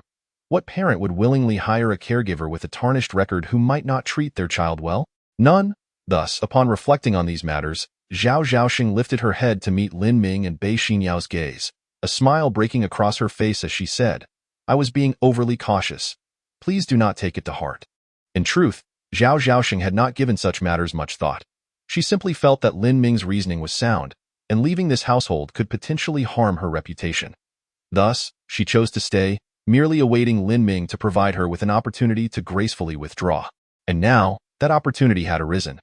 The couple's generosity was evident, as they were offering a salary that exceeded that of other families by a notable margin. Despite caring for 7 children, the time commitment remained the same, resulting in little loss for her. Seeing Zhao Zhaoxing lower her guard, Bei Xinyiao could not help but breathe a sigh of relief, her gaze towards Lin Ming filled with gratitude. Had it not been for Lin Ming's intervention today, she would likely have spent a long time feeling frustrated. When she looked at Lin Ming again, she suddenly realized just how many admirable qualities he possessed, a charm that was utterly captivating. This man had once again provided her with a sense of security, instilling a profound sense of reassurance in her heart. Zhaoxing, our early return was not to acquire this gift, but rather to take the children for vaccinations, Lin Ming said, directing his attention to Zhao Zhaoxing. Vaccinations? Zhao Zhaoxing was momentarily taken aback, glancing towards the child resting in the bedroom, and nodded repeatedly. The child is now over 2 months old. It is indeed time for vaccinations. Bei Xinyiao, standing nearby, pursed her lips slightly, a hint of embarrassment crossing her face. All right, so it seems you all knew the children needed vaccinations, and I was the only one left in the dark. Yes, the child needs to receive the polio vaccine to prevent infantile paralysis, Lin Ming confirmed with a nod. Then, he approached the crib where their eldest, Dabao, lay sleeping soundly, occasionally breaking into a smile and mumbling adorably in his slumber. Lin Ming lifted Dabao into his arms and declared, "Let us first take Dabao and heir Bao to the hospital for their vaccinations, and then we will return for San Bao and Si Bao. It would be ideal if we could complete all the vaccinations today." Upon hearing this, Lin Ming turned to Bei Xinyiao, who nodded in understanding and moved to pick up their second child. Lin Jing, the 2 little ones, cradled by their parents, remained blissfully unaware of the commotion, continuing to snuggle against their shoulders, their tiny faces becoming even more cherubic with each coo and murmur. "All right, you both hurry along. I will keep an eye on the other 5 little ones at home until you return." Zhao Zhaoxing nodded slightly in agreement. "Good, then we shall take our leave," Lin Ming replied, cradling Dabao and stepping out of the house with Bei Xinyiao, who held heir Bao. Throughout the entire process, Bei Xinyiao remained largely silent, as though Lin Ming were the true head of the household. However, she did not mind. In fact, she quite relished this feeling. Having a man standing before her, shielding her from the storms of life, and providing a stable haven for their family was precisely what she had yearned for. As they exited the community and approached their car, Lin Ming instructed, "Wife, you need to sit in the back to hold both children." "All right." Bei Xinyiao acquiesced without hesitation, first settling into the back seat while cradling heir Bao. Lin Ming then carefully placed a Bao into her arms. The 2 little ones nestled against their mother, continuing to sleep peacefully. "Goodness. Can you 2 little rascals really sleep through all this commotion?" Lin Ming mused, a warm smile gracing his face, his eyes brimming with affection. This outing was indeed inconvenient. It appeared they would need to install 3 infant seats in the back of the car. After assessing the ample space, he contemplated the distances and positions, remarking, 3 infant seats can only accommodate 3 babies at a time. This means 4 of our little treasures will have to stay behind. Lin Ming sought to treat all equally, but no matter how they traveled, The 2-month-old infants required hands-on care. One person could manage 2 children at most, and together, they could only take 4 of the little ones out.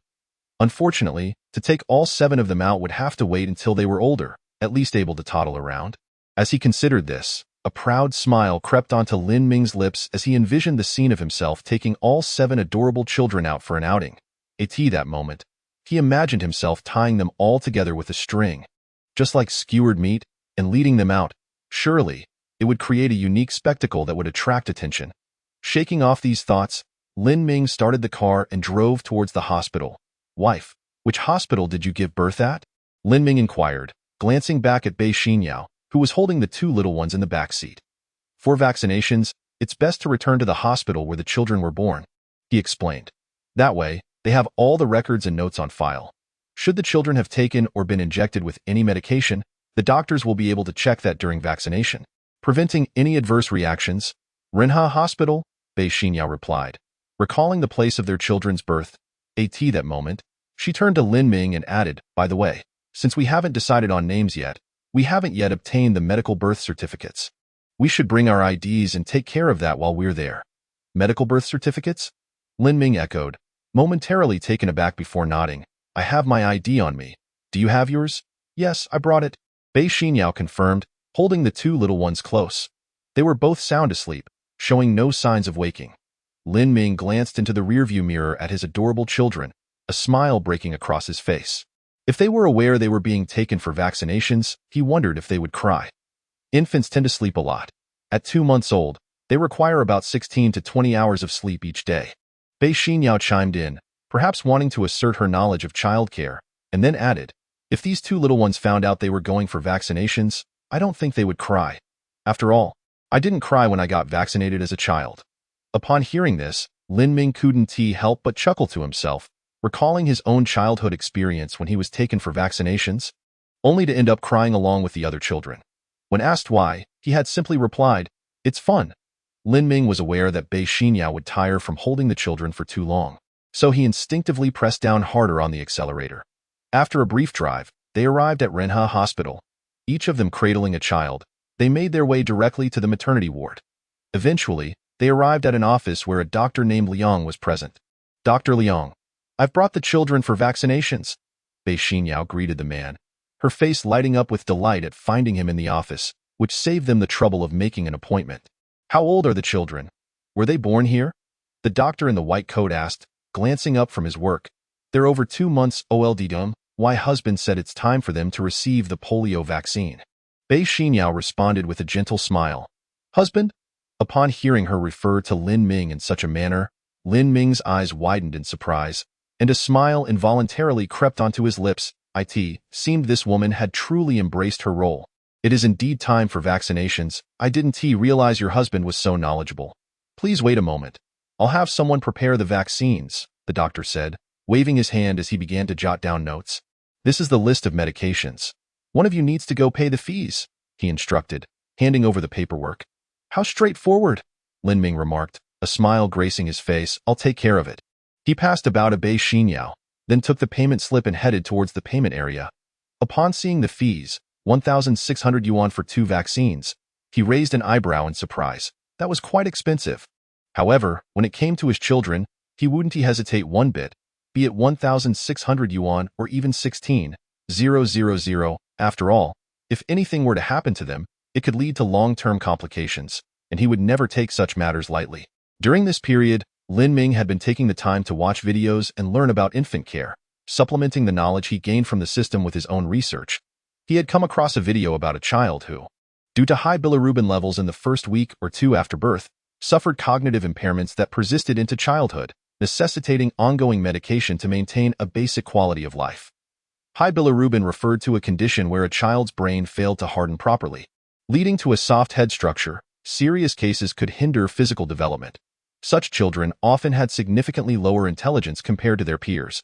Although their children were now over 2 months old and wouldn't face such issues, there were still many concerns that required careful attention. In a hurry, Lin Ming made his way to the payment area, settled the bill, and returned to the office.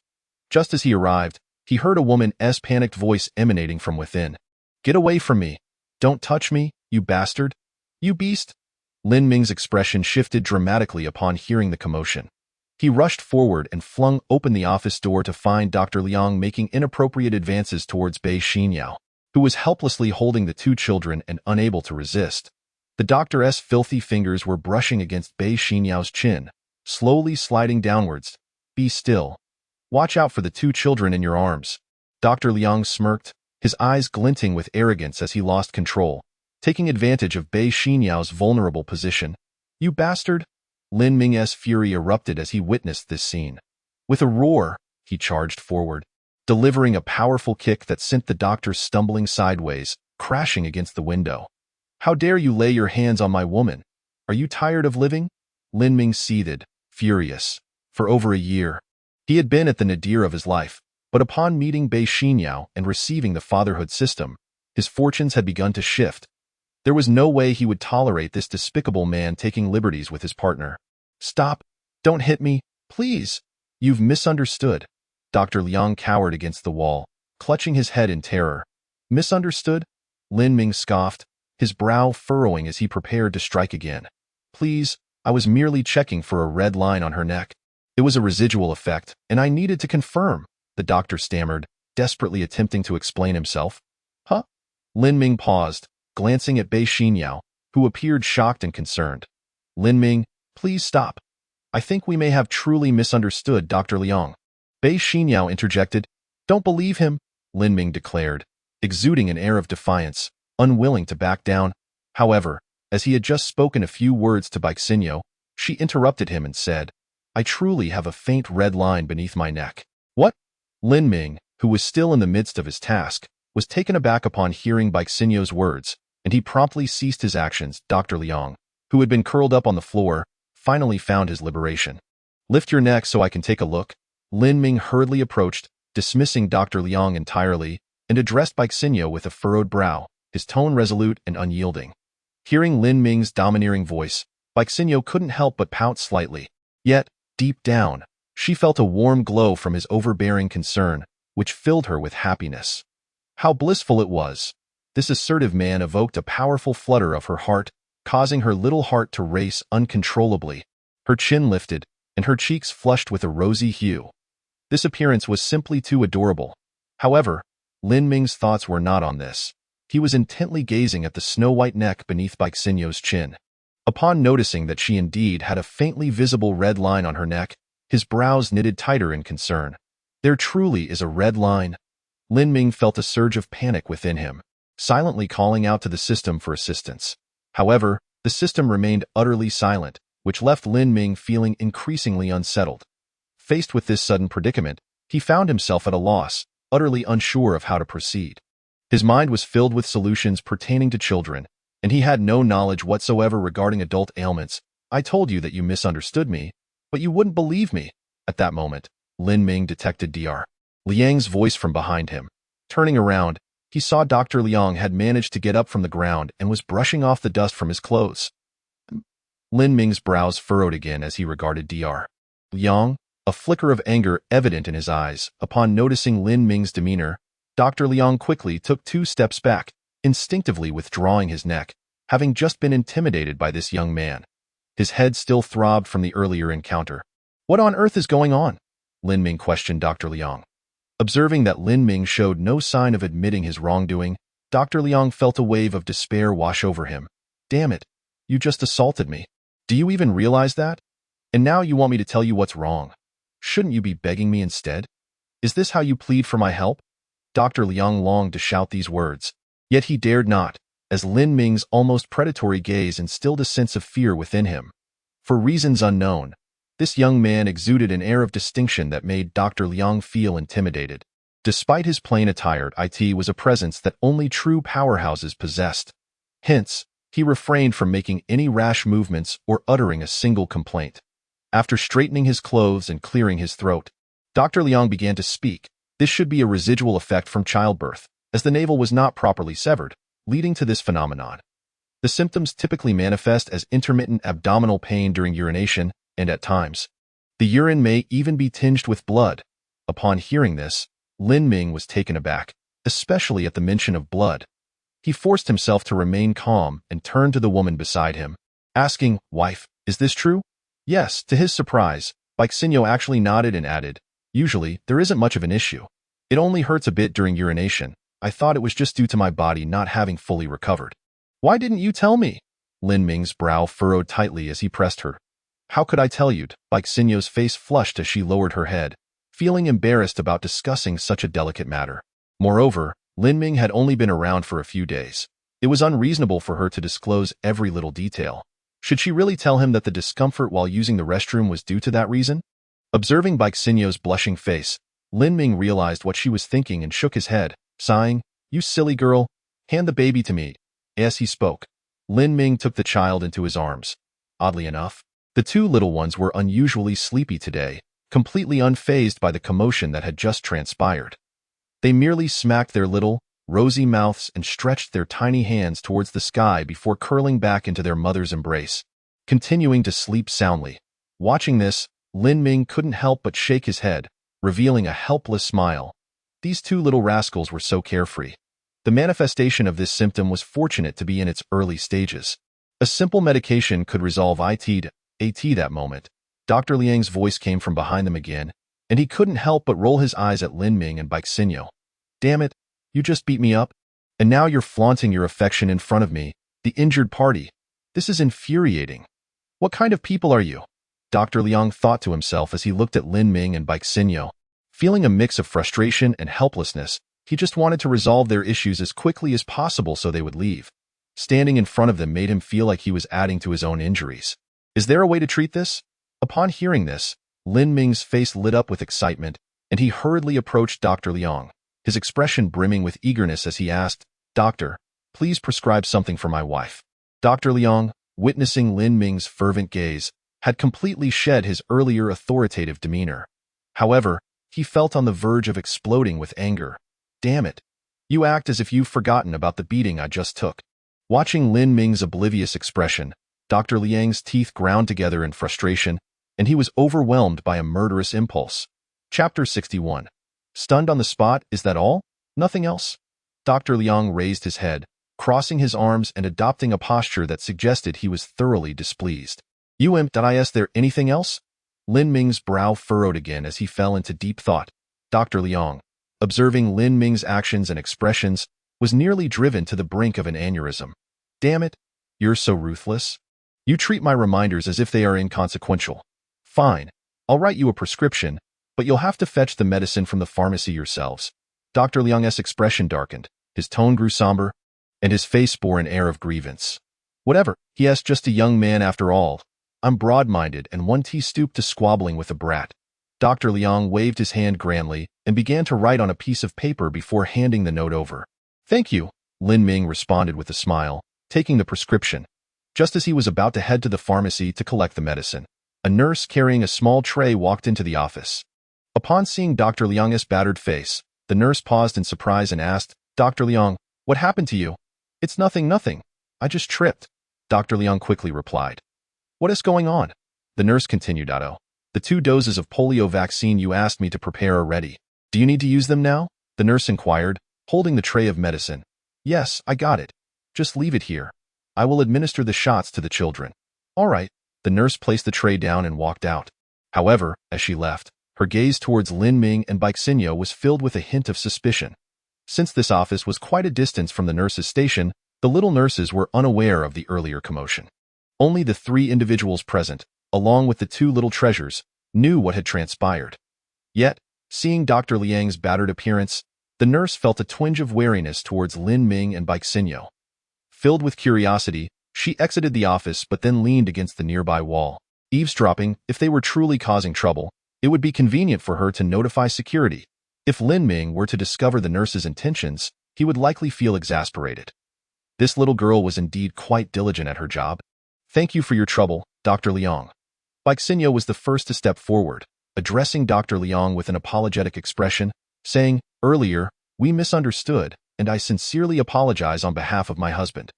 Upon hearing this, Lin Ming's brow involuntarily raised, casting a stern glance at Dr. Liang, which made the latter shiver. "Haha, it's fine. Just a misunderstanding. It's a minor issue." Dr. Liang, seeing Lin Ming's fierce gaze, felt utterly wronged but still managed to maintain a smile, daring not to show any sign of dissatisfaction. Damn it. Who exactly is this young man? Just a single glare, and I feel completely chilled to the bone. I need to finish administering the vaccines and send these two troublemakers on their way. Dr. Liang approached and began to administer the vaccines to the older and younger children. The sharp needle pierced the little one's bottom, rousing the previously sleeping child, who slowly opened his drowsy eyes.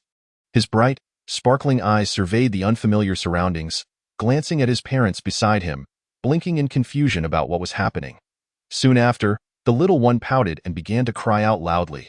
Fortunately, Dr. Liang was skilled, quick to administer the shot and finish the procedure. Lin Ming cradled the older child, trying to soothe him. This little guy was such a handful. He was terrified of needles and cried at the mere sight of the syringe.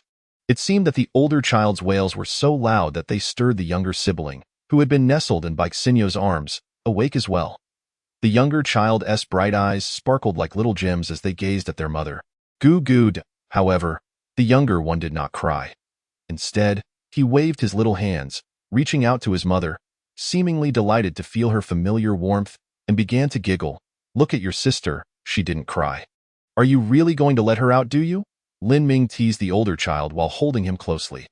The parenting handbook suggests that after a child wakes up, parents should engage them in conversation to help them familiarize themselves with human voices and learn to speak sooner.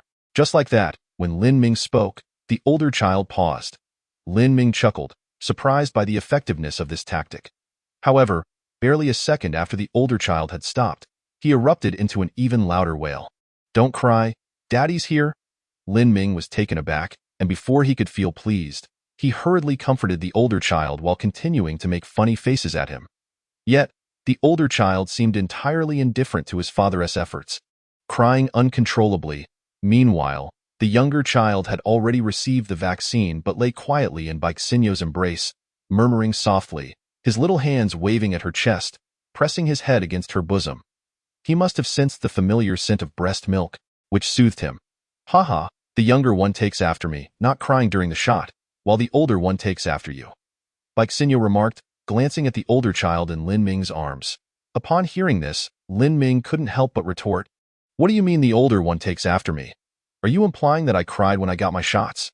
Reflecting on his own childhood experiences of crying heartily during vaccinations, Lin Ming felt too embarrassed to respond.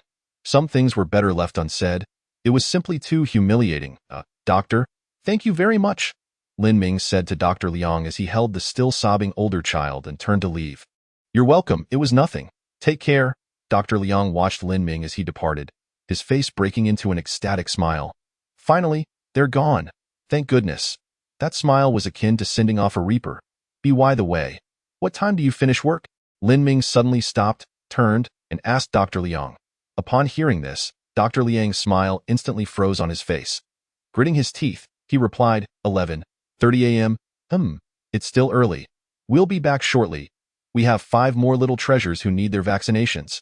Lin Ming casually remarked before walking out with the older child still in his arms. Inside the office, Dr. Liang stood frozen in shock upon hearing Lin Ming's words. Chapter 62. When are we getting married? Just as Lin Ming exited the doctor's office, he unexpectedly bumped into the little nurse who had been eavesdropping against the wall.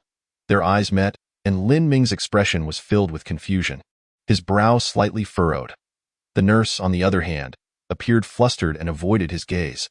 Seeing the look in her eyes, Lin Ming inquired, Is there something you need? No. I was just looking for Dr. Liang. The little nurse quickly regained her composure and replied blandly before stepping into the office. How strange, Lin Ming murmured to himself, watching the nurse's retreating figure. What's wrong? Baixinho, holding the younger child, walked out and asked as she noticed Lin Ming standing still. Nothing, let's go. Lin Ming shook his head and left with the older child in his arms. Oddly, during Lin Ming's conversation with the nurse, the older child had quieted down, his bright, dark eyes fixed on the nurse, eventually breaking into a joyful giggle. This little one, even at such a tender age, seemed to recognize the allure of a nurse.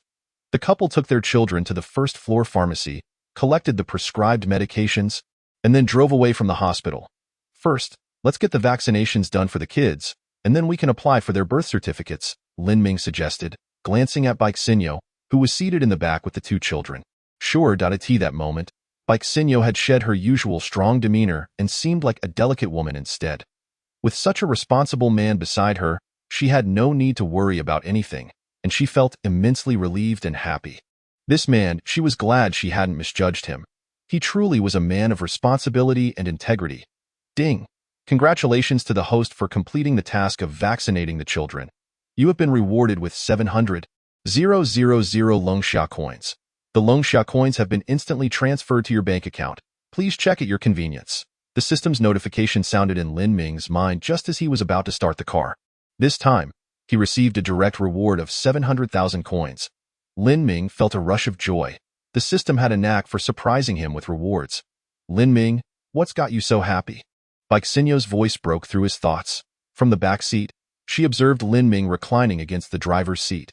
An expression of bliss on his face, and couldn't help but inquire, "Oh, I was just thinking about how happy it made me when you introduced me as your husband in front of the doctor." Lin Ming chuckled, spinning a little white lie. Baixinho was momentarily taken aback, a delicate blush creeping across her charming face once more. Lin Ming glanced at the rearview mirror, catching sight of Baixinho's adorable expression, and could not help but chuckle. "My dear wife, you are truly beautiful." At the sound of Lin Ming's words, Baixinho's face flushed even deeper, to the point that one could easily imagine droplets forming if one were to pinch her cheek. "Haha, you look so cute," Lin Ming remarked, bursting into laughter. He then started the car, heading homeward. "You just love to tease," Baixinho murmured softly after Lin Ming had started the vehicle. She had not anticipated that Lin Ming would take her casual utterance of husband to heart, causing her little heart to race uncontrollably. Despite knowing that Lin Ming enjoyed teasing her, she found it inexplicably difficult to harbor any disdain towards him. On the contrary, she felt that his playful remarks were endearingly sweet, as if she were inherently fond of his playful jests. "Once we drop the kids off, let us head to the supermarket to buy a couple of baby seats. Otherwise, it will be too exhausting for you to hold both little ones all the time," Lin Ming suggested, adding, "I wouldn't want you to wear yourself out because of the little ones." "You're even jealous of the children," Baixinho retorted, unable to resist teasing him. Yet, Lin Ming's concern warmed her heart. "Of course, my dear wife deserves to be cherished. Even our little ones cannot exempt you from that," he continued. "Previously, I didn't realize the hardships you endured while raising our 7 little treasures all on your own." He assured her, "From now on, whether at home or outside, I will be by your side. Always remember that you have a husband. If anything troubles you, just let me know." Hearing Lin Ming assert his role as the head of the family, Baixinho couldn't help but bite her tempting red lips, inadvertently nodding in agreement. However, as soon as she realized what she had done, her fair face flushed once again. She had indirectly acknowledged Lin Ming's position as a part of their family, solidifying his identity as her husband. "By the way, my dear wife, when shall we go and obtain our marriage certificate? When are we getting married and planning the wedding?" Lin Ming inquired again. Baixinho was momentarily stunned by his question. She hadn't really considered it yet. This man was always so proactive. "I haven't thought it through," she stammered, lowering her head shyly, finding it difficult to meet his gaze. "What am I thinking? How could I so easily agree to marry him?" Baixinho was surprised at her own reaction. She felt utterly incapable of refusing anything in front of Lin Ming. There was an inexplicable charm about him that deeply attracted her. During the return journey, Lin Ming drove at a leisurely pace. Nearly 20 minutes later, they arrived home. After placing the children down and greeting Aunt Zhao, the couple headed to the supermarket. The spacious back seat of their car could easily accommodate 3 baby seats. Upon entering the supermarket and observing the bustling crowd, Lin Ming turned to Baixinho and extended his left arm. "What are you doing?" she asked, taken aback. "Let us hold on to each other. There are too many people. I'm afraid I might lose you," Lin Ming replied with a smug smile. Hearing this, Baixinho's cheeks flushed again. Lin Ming treated her like a child, worrying about losing her in the crowd. Humph. Yet, despite her initial resistance, she felt an undeniable longing as she gazed at his outstretched arm. Ultimately, she couldn't resist and slipped her delicate hand through his arm. Thus, the charming couple strolled toward the supermarket, hand in hand. As Lin Ming felt the warmth of Baixinho's body next to him, he could not suppress a reaction. He had not been intimate with a woman for over a year. If anyone were to hear that the once notorious playboy had abstained for such a long time, they would be hard-pressed to believe it. This sensation was delightful. A smile lit up Lin Ming's face as he truly experienced a feeling he could only describe as happiness. Darling? Lin Ming suddenly turned his head to look at Baixinyou. The woman before him was as radiant as a blooming flower, her beauty comparable to the fabled beauties of ancient times. Most importantly, this remarkable woman had borne him 7 little treasures. In that moment, Lin Ming yearned to embrace her tightly. Baixinyou was startled by Lin Ming's sudden call, lifting her face to meet his gaze. That moment, she found herself captivated by his handsome features, causing her cheeks to flush even more. Her heart raced, and her face was adorned with a rosy hue, making her all the more enchanting. Lin Ming had just called her darling. Hearing that made her feel weak all over. As she noticed his deeply affectionate expression, Lin Ming leaned in and kissed her alluring lips. In that instant, a commotion erupted around them as onlookers gawked at the affectionate couple. Many gazes were filled with surprise, while others expressed shock and disbelief. Seriously, in broad daylight, could you two be a bit more mindful of your public image? Yet, a portion of the crowd applauded and cheered, recognizing the couple as a quintessential match. As they witnessed the young couple's passionate kiss in the supermarket, the atmosphere buzzed with excitement. Baixinyou's face turned crimson, her beautiful eyes wide with shock, her hands flailing in uncertainty. Yet upon seeing Lin Ming's intense gaze, she gradually closed her eyes, surrendering to the sweet sensation of love. So sweet. Darling, look at me, Lin Ming whispered after breaking the kiss. Baixinyou opened her eyes to meet his gaze, her defenses crumbling entirely. You are truly beautiful, Lin Ming smiled. You have me utterly enamored. Lin Ming, there are so many people here, Baixinyou stammered, flustered by his compliment. Haha, I merely wish to express my affection for you. I am unconcerned with what others think. Lin Ming chuckled. Now that he had transitioned from being a mere father to a husband, he cared only for Baixinyou's thoughts, dismissing the opinions of outsiders. Let us hurry and leave, Baixinyou urged, feeling the weight of the many gazes upon them. Being a woman, her shyness contrasted with Lin Ming's carefree demeanor, and she longed to escape the spotlight. All right, Lin Ming chuckled, allowing Baixinyou to continue holding onto his arm as they made their way to the baby care section of the store. What's wrong? Still flustered? Lin Ming teased, noticing her flushed cheeks. Each time he saw her blush, he felt an irresistible urge to kiss her. As he spoke, he leaned down and planted another kiss on her cheek. You really have me wrapped around your finger, Baixinyou remarked, unable to suppress a smile. Lin Ming's eyebrows raised in delight. I enjoy it this way. Baixinyou's cheeks reddened.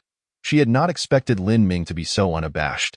However, she found herself relishing his clinginess. I like it too, she whispered, prompting Lin Ming to lean closer. What did you say? I didn't catch that. Repeat it. He tilted his ear toward her. Humph. Baixinyou pouted, reluctant to voice such mushy sentiments again. You can't blame anyone if you can't hear. That's on you? Lin Ming couldn't help but chuckle at her playful retort. This feisty little woman was quite the character, and he adored that about her. From the moment they entered the supermarket, their playful banter had been a feast for all the single onlookers who felt inundated with dog food, a term for witnessing public displays of affection. Their SA store selling baby seats. Let us take a look. As they arrived at the baby care section, they spotted a store prominently displaying baby strollers. Lin Ming led Baixinyou inside. Since it was a baby care shop, it was relatively quiet, unlike the bustling clothing and shoe stores. This particular establishment, known as Dicer Baby, offered a range of mid to high-end products, making it less frequented by average couples, especially newlyweds. Hello. What can I assist you with today? A smiling sales associate approached them as they entered, noticing their affectionate demeanor. We're looking to install baby seats in the back of our CAR. Do you have any recommendations? Lin Ming inquired, his expression friendly. The sales associate, impressed by his courteous demeanor and accompanied by such a striking woman, recognized them as a potential affluent clientele. What type of vehicle do you have? That will help me provide you with the best recommendations. The sales associate asked. A Benz, Lin Ming replied with a smile. The associate's eyes widened in surprise, clearly taken aback by the couple's youth and the luxury of their vehicle, leading her to speculate that their families must have helped them acquire it. Please, follow me inside, and I'll give you a detailed introduction, she said, her enthusiasm palpable. As they entered the store, the interior was filled with various pregnancy and baby products, sprawling over an impressive area of 300 square meters, twice that of other shops. The sales associate guided them to a row of shelves displaying an array of strollers, showcasing diverse styles and designs. Considering the spacious backseat of your bins, I recommend the AUX brand stroller, she suggested, demonstrating its features while explaining how it could be stacked and adjusted for easy use both on the ground and in the vehicle. I think it looks great, Lin Ming remarked, nodding in approval as he observed the sales associate's demonstration. The stroller's functionality was evident, and he felt satisfied with the choice. Comfort is key. Our baby is only 2 months old, and we must ensure their well-being. Baixinho chimed in. Yes, my wife is absolutely right. The comfort of our little one is paramount.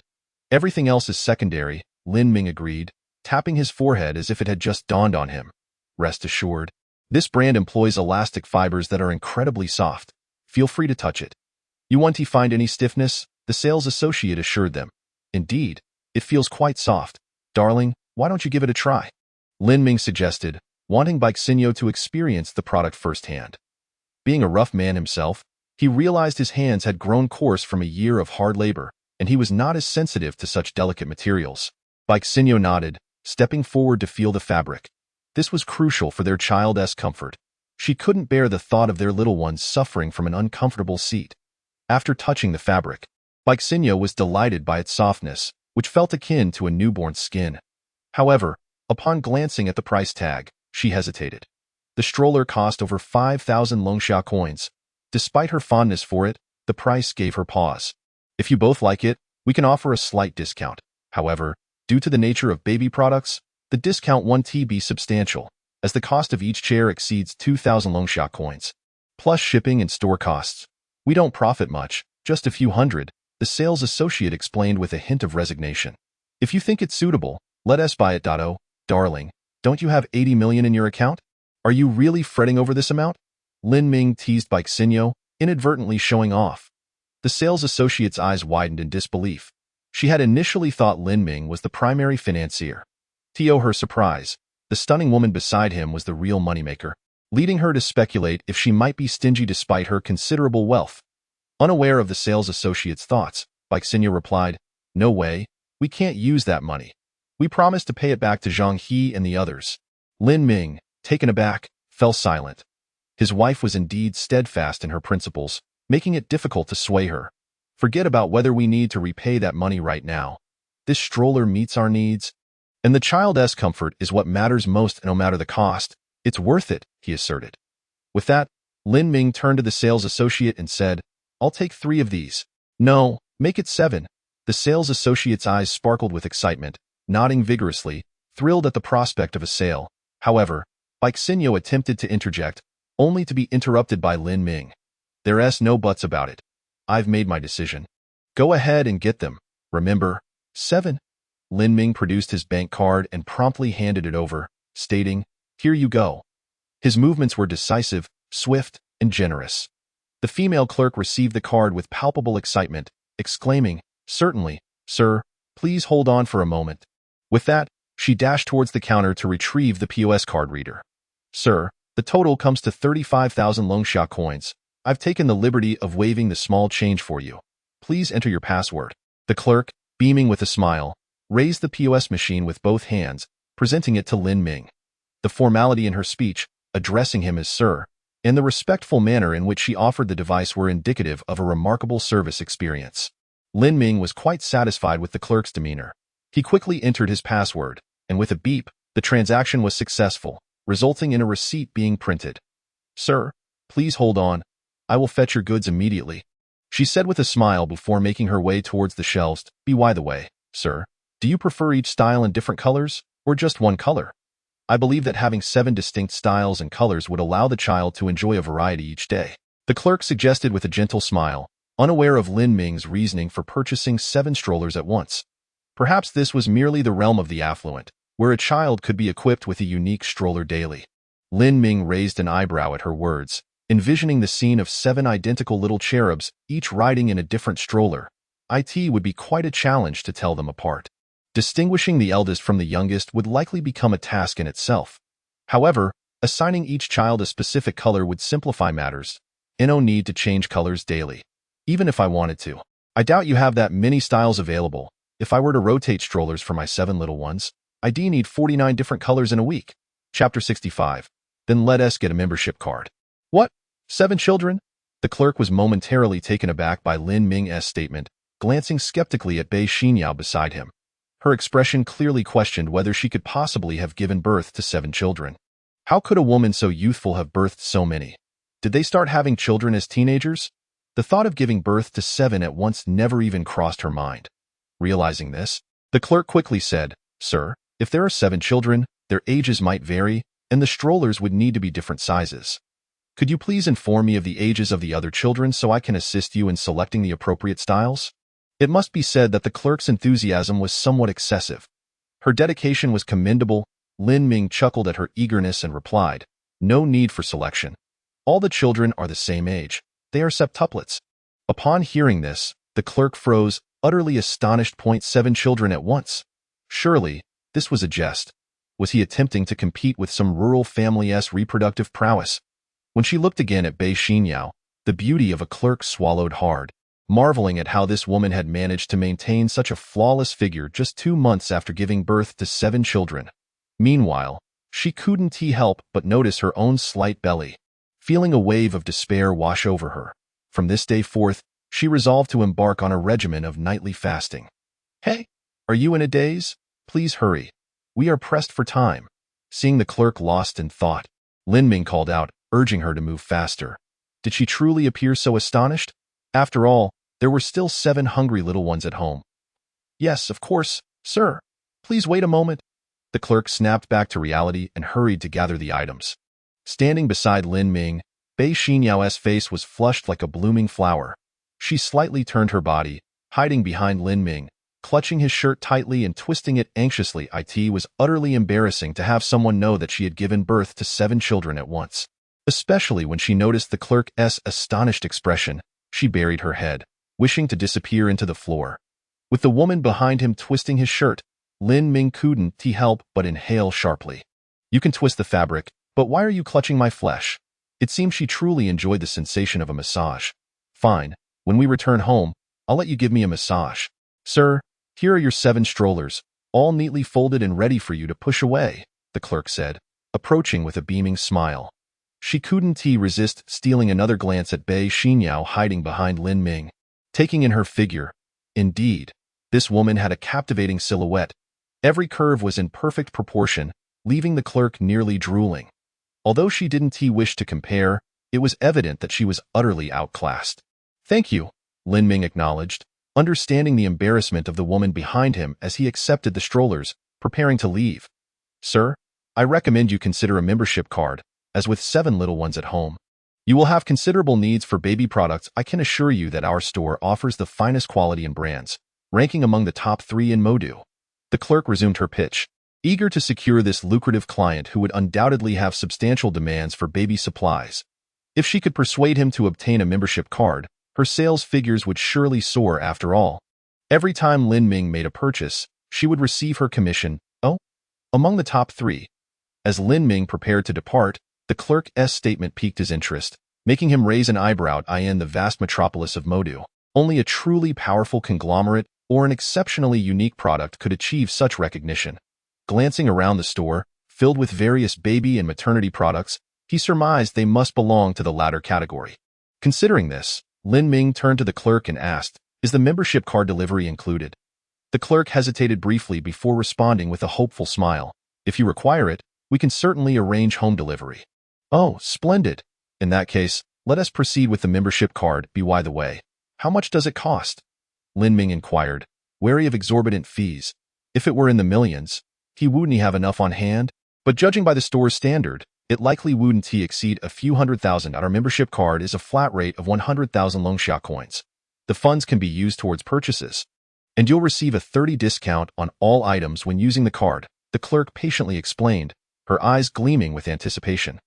Previously, Lin Ming had spent over 30,000 Longxia coins on a single stroller without batting an eye, reinforcing her belief in his affluent status. 10,000?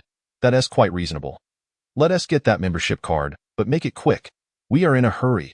Upon hearing the cost, Lin Ming promptly retrieved his bank card. "Certainly, sir. May I have your name for the system?" Lin Ming, Lin as in 2 trees, and Ming as in bright. Please hold on. I'll process that for you immediately. The clerk hurried off to retrieve the POS machine and then dashed to the counter to finalize the membership card. In less than 2 minutes, she returned, presenting the bank card and membership card to Lin Ming with utmost respect. Mr. Lin, Mrs. Lin, thank you for your visit, and we welcome you back anytime. Upon hearing the clerk address them as Mrs. Lin, Bei Xinyao felt a shiver run through her, while Lin Ming couldn't help but smirk. Chapter 66, Wife. It's time for your medication. Lin Ming was quite pleased with the clerk's reference. This young lady certainly had a keen eye for the situation. Meanwhile, Bei Xinyao, upon hearing the clerk's words, felt her cheeks flush a deeper shade of red, realizing how embarrassing today had been. However, the mention of Mrs. Lin struck a chord within her, affirming that Lin Ming's expenditure of over 130,000 Longsha coins had not been in vain. After exiting the shopping mall, they carefully arranged 3 strollers in the backseat of the car. Lin Ming conducted a stability test, ensuring everything was secure before placing the infant carriers inside. Observing the completed setup, he smiled and clapped his hands, saying, "All right, dear wife. Now you won't have to sit in the back holding 2 children anymore." Hearing Lin Ming's words, Bei Xinyao bit her lip and finally said, "Lin Ming, could you please refrain from spending so extravagantly in the future? Even if you do, could you at least consult me first?" Lin Ming paused, caught off guard by her request. Realizing his expression, Bei Xinyao regretted her words, understanding that his finances were none of her business. She fiddled with her fingers, feeling a bit guilty. Suddenly, a cheerful laugh broke the tension. "All right, my dear, I'll heed your request and won't waste money anymore. Please don't be upset, I'm not upset. I just don't want to see you spending so much on the children." Bei Xinyao averted her gaze, unable to meet Lin Ming's eyes. "Honestly, I'm willing to give everything for our children. I want to provide them with the best. However, I will be more mindful in the future, only what's necessary, and the rest will depend on the circumstances. Now, let us get in the car. Our 7 little ones are waiting for us," Lin Ming chuckled, opening the car door for Bei Xinyao before getting in himself. When they arrived home, the 7 little treasures were soundly asleep. Checking the time, Lin Ming noted it was nearly 11 a.m. While fetching medicine for Bei Xinyao, he made sure to check the dosage and timing. Knowing she needed to take her medication 3 times a day, he then announced, "Wife, it's time for your medication." Bei Xinyao was momentarily confused. Raising her brow, she wondered why he was suddenly being rude. However, upon seeing the cup of warm water and the capsules in his hands, she realized he was referring to the prescription the doctor had given her during the children's vaccinations. "Oh, right. I almost forgot." Noticing her dazed expression, Lin Ming understood she had forgotten. "Come here. I'll feed you." Open wide, Lin Ming held the warm water in one hand and the medication in the other, ready to assist her. "I can do it myself." Bei Xinyao was overwhelmed by Lin Ming's attentiveness, but he was adamant. His expression turned serious as he insisted, "I said open wide. I'll feed you. I'm not a child. I don't need to be fed in my eyes. You are a child. No. I can do this myself. Yes, you will let me feed you. Open wide." Embarrassed, Bei Xinyao realized Lin Ming was stubbornly insistent. She finally relented, slightly parting her lips. "Good girl," Lin Ming smiled, administering the capsules one by one, followed by a sip of warm water. "Xinyao, you're back. What's this?" Just after Lin Ming helped Bei Xinyao take her medication, Aunt Zhao emerged from the restroom, surprised to see the 2 of them. Startled, Bei Xinyao quickly disentangled from Lin Ming's grasp, her eyes darting away. "Aunt, we returned to pick up the kids and take them for vaccinations." "Very well, you may go," Aunt Zhao nodded, her gaze lingering on Bei Xinyao and Lin Ming, sensing something was off. She couldn't shake the feeling that Bei Xinyao's smile seemed forced. Had she inadvertently caused discomfort? Puzzled, Aunt Zhao retreated to the bedroom, only to find the 7 children peacefully sleeping. How odd, she thought. Lin Ming observed the scene, chuckling from the doorway. "What are you standing there for? Come in and hold the children." Bei Xinyao called out to him. "Oh, right?" Lin Ming nodded and entered the bedroom to take the 3rd and 4th children from Bei Xinyao, while she carried the 5th one out. The pair exited with 3 children in tow. Carefully placing the little ones into the strollers, they were relieved to see none of them stirred. In fact, the 3rd child, Lin Wei, even rolled over, curling up and sleeping on his side. "You cheeky little one, sleeping on your side for too long isn't good for your health. It hinders proper growth." Seeing this, Lin Ming chuckled, approaching to help the little one roll back to a better position. He touched the soft body of the child, unable to resist giving Lin Wei's chubby cheek a gentle squeeze, saying, "Let us see if you can still be so mischievous." The other two strollers contained Lin Qin and Lin Qi, who were sleeping peacefully, appearing exceptionally well-behaved. "All right, let us go," Bei Xinyao, sitting in the passenger seat, urged. "Okay." The couple drove towards Renha Hospital, and 20 minutes later, they returned with the three children to meet Dr. Liang. Upon seeing Lin Ming arrive with the children, Dr. Liang couldn't suppress his irritation. "You actually came back. What do you have to say for yourself? Will you apologize to me?" "Stop staring. Hurry up and prepare the paperwork. I'll handle the payment. And you can administer the vaccinations," Lin Ming instructed, much to Dr. Liang's dismay. "Why do you insist on treating me like a subordinate?" Dr. Liang grumbled internally, feeling as though he had been demeaned. "Fine, I'll let it slide this time," he thought, trying to calm himself. Life is but a stage with a resigned expression. Dr. Liang began filling out the forms, muttering to himself. "Could it be that you wish to embrace me? Of course, I could. However, I do not require your embrace. My little darling is rather shy, and furthermore, I harbor doubts regarding your character." Upon hearing this, Dr. Liang's mind was clouded with frustration, his face flushed with indignation. Internally, he berated Lin Ming thoroughly. Damn it. Looking at the two individuals cradling three small treasures, the disheveled and swollen Dr. Liang was enveloped in despair. "Are you toying with me? Aren't these the same two little ones that were just brought in?" Yet, Dr. Liang was also puzzled. The three children bore an uncanny resemblance to one another. Could it be that they genuinely came for vaccinations, rather than to play tricks on him? Altogether, that made 5 children. Good heavens, such prolificacy is something I have never encountered in my years as an obstetrician. Leaning closer to scrutinize the children, he sought to ascertain whether there were any remnants of previous injections. But alas, the diapers obscured his view. "What are you doing?" Lin Ming asked, his expression filled with suspicion as he regarded the doctor. Surely, this physician could not possess some peculiar inclination? The thought caused Lin Ming to instinctively retreat a few steps. Observing Lin Ming's demeanor, Dr. Liang felt a pang of irritation, steeling himself before speaking. "I noticed the children share a striking resemblance. I need to verify if they are indeed the same ones who were vaccinated previously." "No need for verification. I am well aware of my own children. The first 2 are the eldest and second, while this one is the third, the fourth, and the fifth," Lin Ming asserted, his tone firm. "Furthermore, my wife delivered them at your hospital. Do you not have any records to reference?" At this juncture, Lin Ming's expression darkened. If there were no records, it would be impossible for him to know what medications the children had received, leaving him apprehensive about potential allergic reactions. Hearing his words, Dr. Liang hastily returned to his computer, conducting an investigation, and ultimately uncovered the file for Bei Xinyao. The records indicated that she had given birth to the children over 2 months prior, and astonishingly, she had delivered 7 in one go. Gazing at the documentation, Dr. Liang could not suppress his astonishment. Good grief. You truly are capable of giving birth. After so many years as a gynecologist, I have never witnessed a birth of 7. Fortunately, you were not delivered under my care. Otherwise, given your husband's temperament, this thought, Dr. Liang could not help but glance at Lin Ming several times. That moment, Lin Ming was in a foul mood.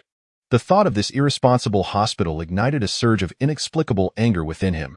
Noticing the doctor looking at him cautiously, Lin Ming raised an eyebrow and inquired in a low voice, "Is there a problem?"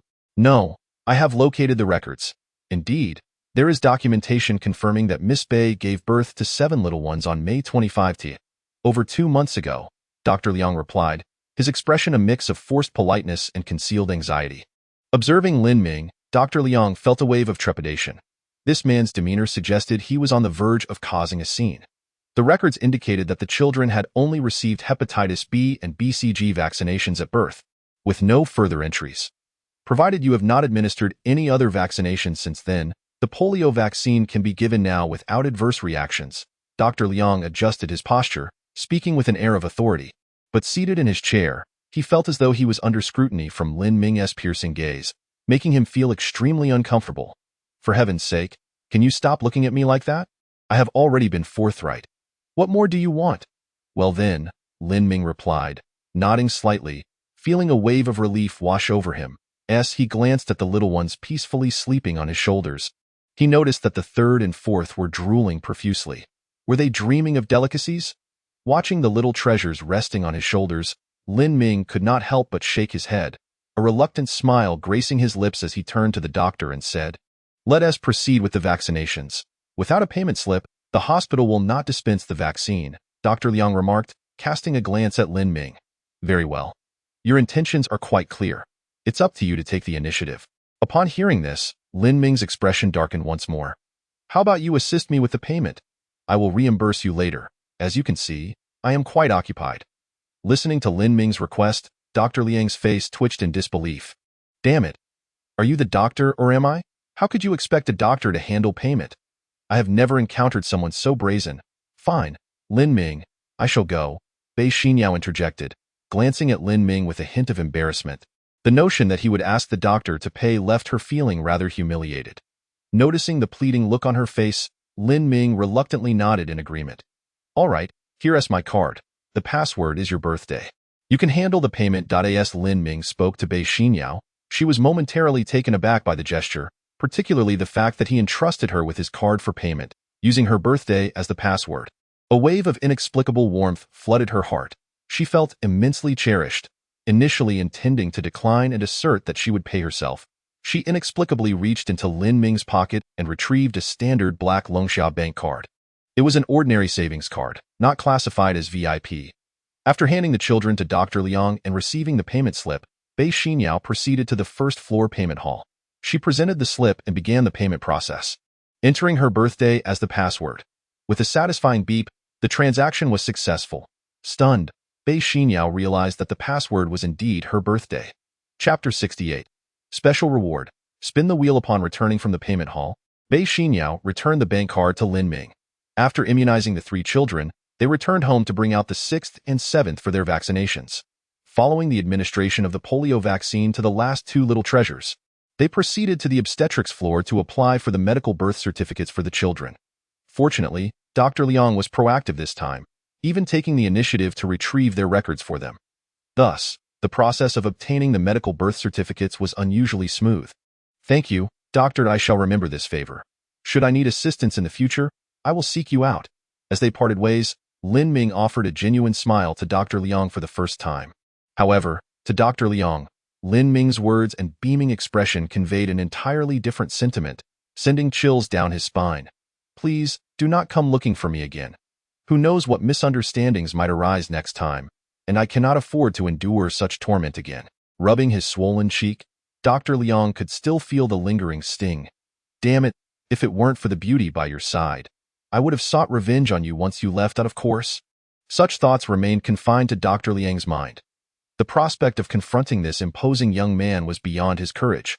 Although he was unaware of Lin Ming's true identity, he dared not gamble his future on it. If Lin Ming were merely an ordinary youth, then perhaps confronting him wouldn't be so outrageous. Yet, if he were someone of significance and stature, such actions could spell disaster for Dr. Liang. After all, he had only recently married. The last thing he needed was to face humiliation or a scandal that could tarnish his reputation.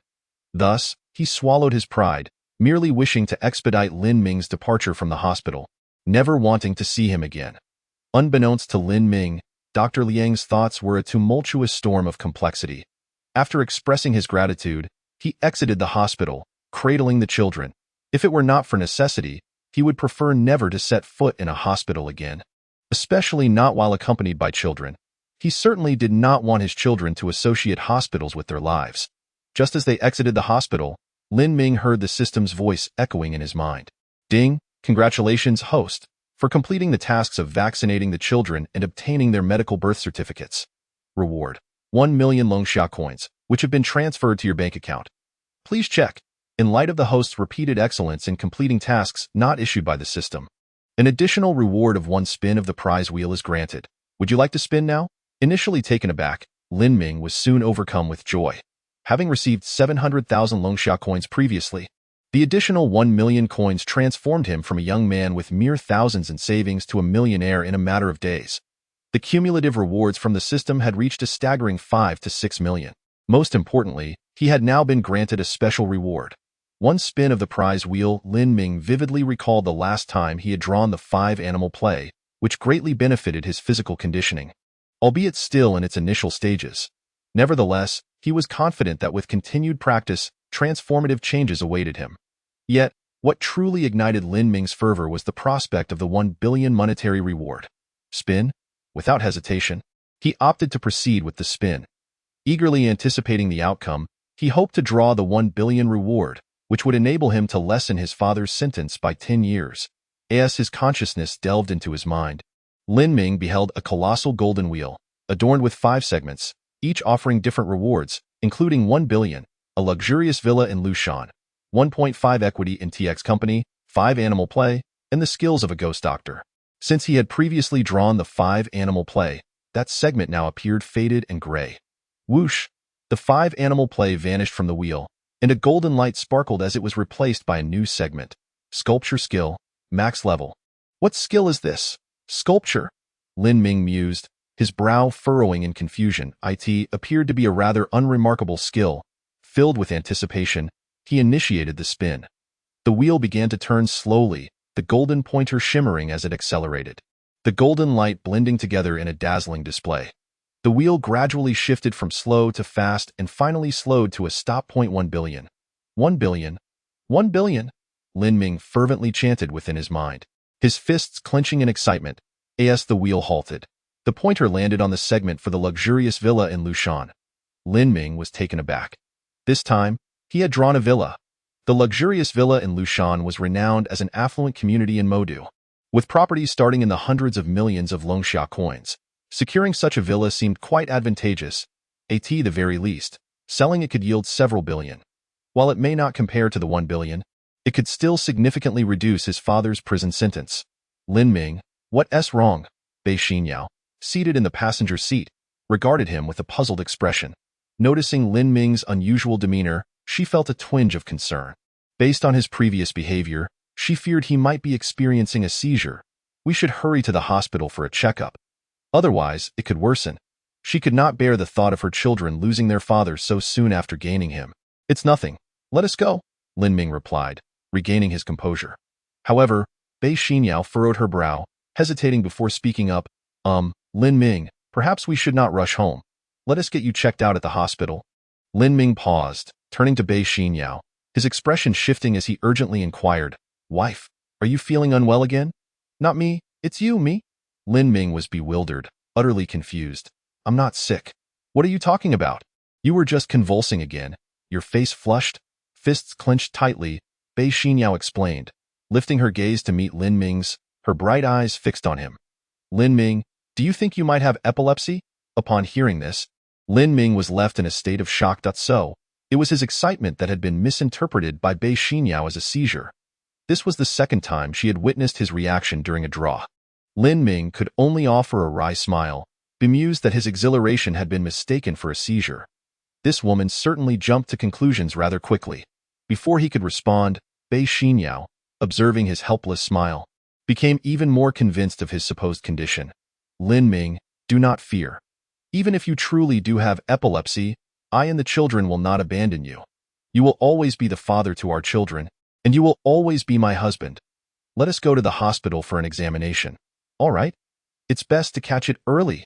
Listening to her words, Lin Ming felt a wave of emotion wash over him. This woman was excessively concerned for his well-being. He had intended to clarify, but upon meeting her sincere gaze, especially her unwavering acknowledgement of him as her husband, he felt a renewed determination to cherish Bei Xinyao. All right, let us go for the checkup. Lin Ming did not wish for Bei Xinyao to worry. No amount of explanation could convey the truth as effectively as a hospital confirmation. The couple, along with their children, made their way back to the hospital. Just as they entered, they encountered Dr. Liang exiting. Dr. Liang. What a coincidence. Are you off work now?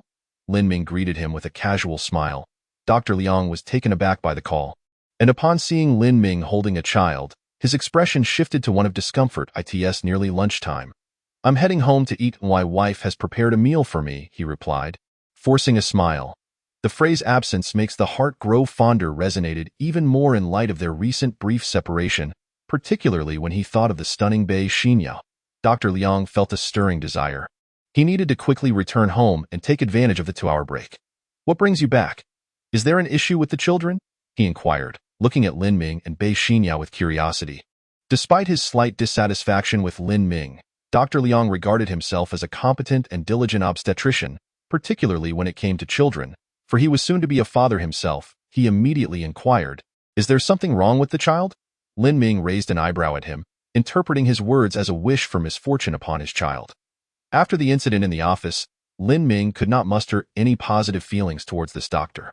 Although he now understood it was a misunderstanding, he felt no remorse for striking him. As someone once notorious in the bustling metropolis, he had faced countless slaps without fear, and even if he had erred, no one dared to voice their grievances. Dr. Liang's expression twitched upon hearing Lin Ming's words. Just as he was setting aside his biases, Lin Ming's provocation reignited his anger.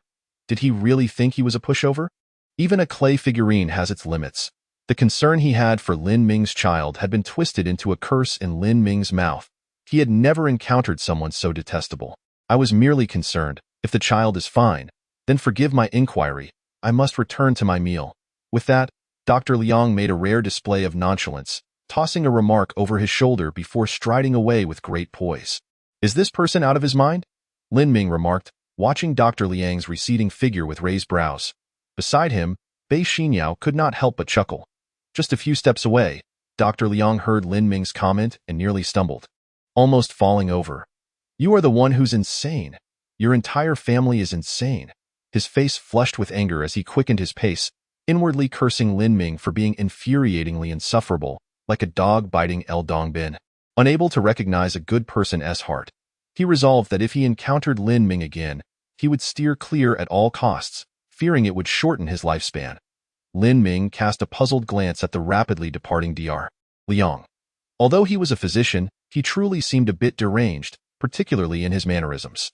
The two entered the hospital, registered for an outpatient examination, and the results confirmed that Lin Ming was in excellent health, with no abnormalities whatsoever.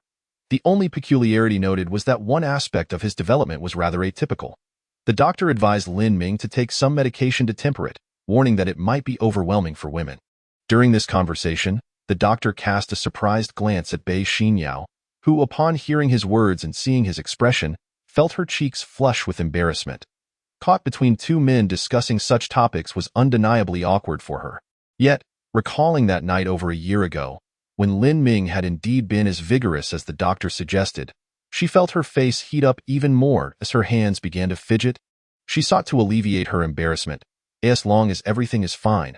Thank you for your help, doctor. We will take our leave now." Lin Ming, equally embarrassed, knew his family's wealth was a point of pride. Otherwise, how could he have attracted so many women's affections? It wasn't solely about money. It was also about his own substantial charm. After all, what woman could resist a man who was wealthy, handsome, charming, and physically appealing? Upon exiting the hospital, Bei Xinyao's flushed face finally regained some composure. "So, how is it? Am I free from illness? Haha. You need not worry about becoming a widow anymore. Just stay by my side and enjoy the spoils of your husband." Upon hearing the word spoils, Bei Xinyao recalled the doctor's earlier words, causing her cheeks to redden once more. Chapter 70. No peeking. "Humph, you knew your body was fine all along, yet you made me worry and insisted on a checkup." Bei Xinyao glared at Lin Ming, who smiled in response. "After you saw me like that, would you believe me if I said there was nothing wrong, just because I was overly excited?" "Humph, why wouldn't I believe you?" Bei Xinyao huffed, her flushed cheeks nearly unceasing throughout the day. At tea that moment, the twins, Lu Bao and Qi Bao, stirred awake, their little mouths pouting, and their delicate features scrunching up before bursting into tears. What's wrong with them all of a sudden? Lin Ming was taken aback as the two little ones seemed to cry in unison. Both grabbed at their parents' clothes, their tiny heads pressing against their chests. Lin Ming realized they must be hungry. Meanwhile, Bei Xinyao chimed in. "See, even the children can't stand it. They think you're bullying me. Unjustly accused, my dear wife." Lin Ming quickly raised his hands in surrender. "Let us hurry to the car. The children must be hungry." "How do you know they're hungry?" Bei Xinyao retorted. "Isn't it feeding time? Look at the sixth one. He's gnawing on his fingers." As Lin Ming cradled the child, he observed Lu Bao ceasing to cry and happily munching on his little fingers. Relishing the taste, it made Lin Ming almost want to nibble on his own fingers. Moreover, Lu Bao, nestled in Lin Ming's arms, gazed up with wide eyes as if assessing his father. "Little darling, Are you hungry? Don't worry. Mommy will feed you soon. Lin Ming cooed as he walked. Bei Xinyao shot him another glare. Once in the car, Lin Ming held Lu Bao, settling into the driver's seat as he waited for Bei Xinyao to finish feeding Qi Bao before attending to Lu Bao. Don't look at me, Bei Xinyao said, feeling Lin Ming's heated gaze as she lifted her shirt. Ahem, my dear wife. We will inevitably share a bedroom in the future. Won't we? Besides, I've seen it before. You. Humph, if you don't turn around, I want to feed your daughter. It's up to you. Bei Xinyao pouted, turning her head away as Qi Bao caught a whiff of her milk. Excitement filled her eyes as she prepared to open her mouth, only for it to be thwarted.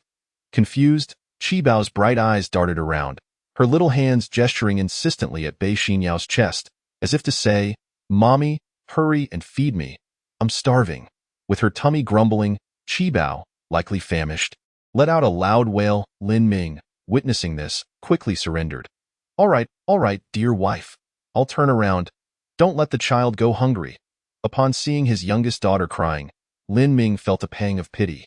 Humph, just turn your head away first. Okay, I'll turn away now. Lin Ming nodded, turning his head to face the window. Only then did Bei Xinyao resume feeding Qi Bao, who eagerly drank, clearly ravenous. Watching the reflection of the scene through the window, Lin Ming couldn't help but swallow hard, unable to resist the adorable sight of his little girl happily feeding. You are not allowed to peek. Close your eyes, Bei Xinyao scolded, having noticed Lin Ming gazing at his reflection in the window. After saying this, she let out a playful huff and turned her back to him, leaving him with a view of her back. Lin Ming felt a wave of regret. The quality of the car's windows was too good, enhancing the reflection. He couldn't blame himself for looking. With a sigh, he resolved that in the future, he would avoid purchasing overly luxurious vehicles. However, as this was a gift from the system, he had no choice. Several minutes later, Qi Bao was full, her bright eyes scanning the unfamiliar surroundings with excitement, eager to explore the world. Are you done feeding? Lin Ming cautiously opened his eyes. Yes, hand me Lu Bao. I'll hold Qi Bao, Bei Xinyao replied. All right, Lin Ming nodded, passing Lu Bao over and taking Qi Bao in his arms. As he watched Bei Xinyao continue to feed, he prepared to turn his head away, but after stealing a glance at her, he quickly added, make sure to feed both sides. Don't always use one side. It's not good for your health, and it may affect your milk supply. Plus, the children might develop picky eating habits. Ha! Bei Xinyao chuckled at his words, looking at him with a smile. Picky eaters? Is there a difference in taste between the two sides? To her surprise, Lin Ming replied earnestly, there is indeed a subtle difference. You. Bei Xinyao felt her cheeks flush once more, thinking Lin Ming was reminiscing about her from over a year ago.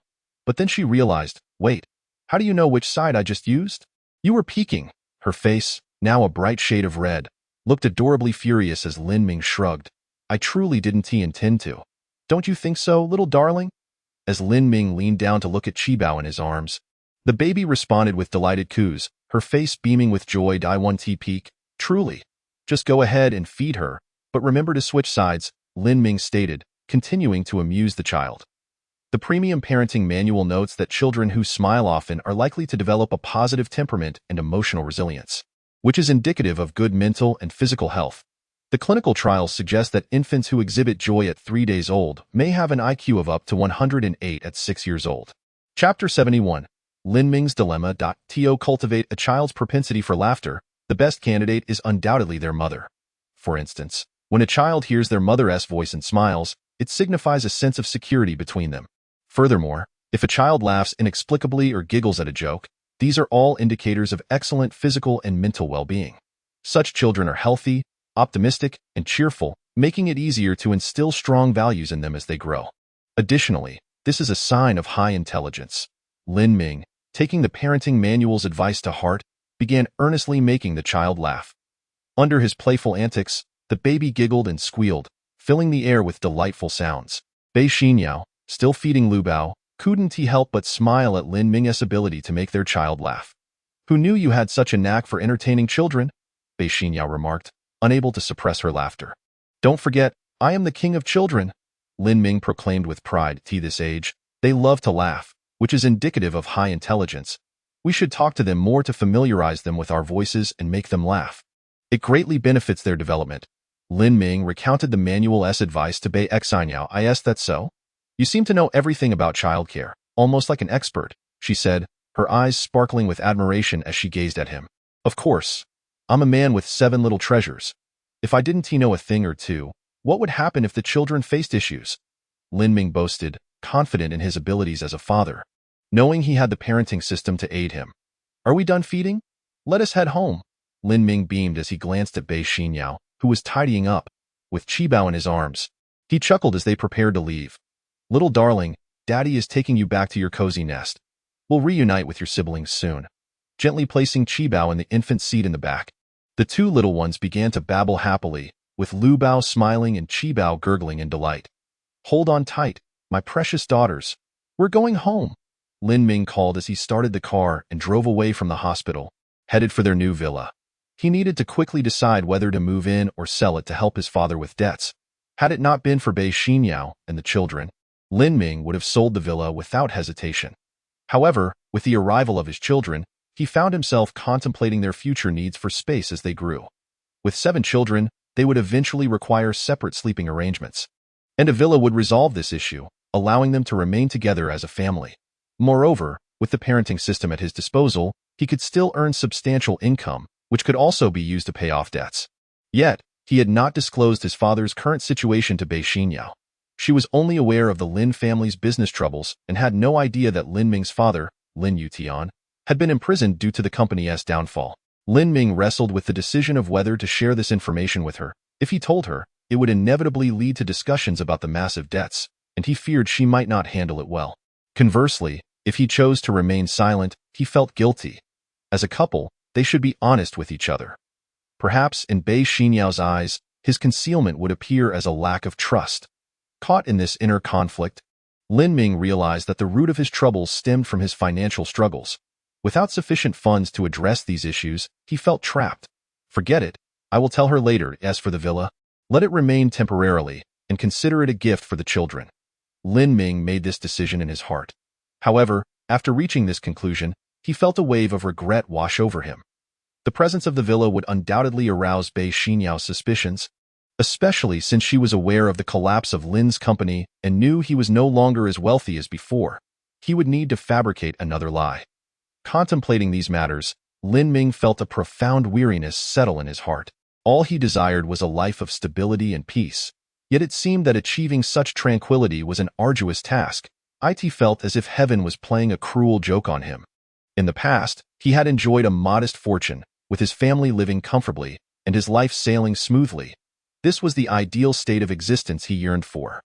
Subsequently, due to his father's accomplishments, he became the most prominent young master in the Magic City, soaring from the hills to the clouds, indulging in a life that appeared extravagantly luxurious to outsiders. Then, with the downfall of the family business, he plummeted from the heights to the depths. Now, his life was beginning to improve again. The roller coaster of life's ups and downs had been vividly portrayed by him. This moment, he no longer wished to return to his former pinnacle. He simply wanted his family to live safely and steadily, to pay off his father's debts, and then bring his father back home. It was that simple. All along the way, Lin Ming pondered these issues, yet the more he thought, the more his mind became a chaotic mess. For the first time, he realized that his brain seemed somewhat inadequate, resembling a muddled jumble. As the car entered the community, Lin Ming finally regained his composure, centering his thoughts. Regardless of how the days unfolded, he did not want to reveal his troubled side in front of Bei Xinyao and the children. Chapter 72. The super rich. Upon returning home, Lin Ming suddenly remembered that while they had been busy taking care of the children, neither he nor Bei Xinyao had eaten yet. Checking the time, it was already past 1 o'clock. You watch the kids and take a break. I will prepare dinner, he said. After placing the child on the large bed, he planted a kiss on Bei Xinyao's cheek and, with a cheerful demeanor, headed for the kitchen. La, I am a little newspaper seller, running through the streets in the wind and rain in the kitchen. Lin Ming busily hummed childhood nursery rhymes, improvising the lyrics to his liking. Do. I haven't been the big brother for many years. Suddenly, the ringtone of his phone interrupted Lin Ming's joyful reverie. With one hand still busy, he reached for his phone with the other.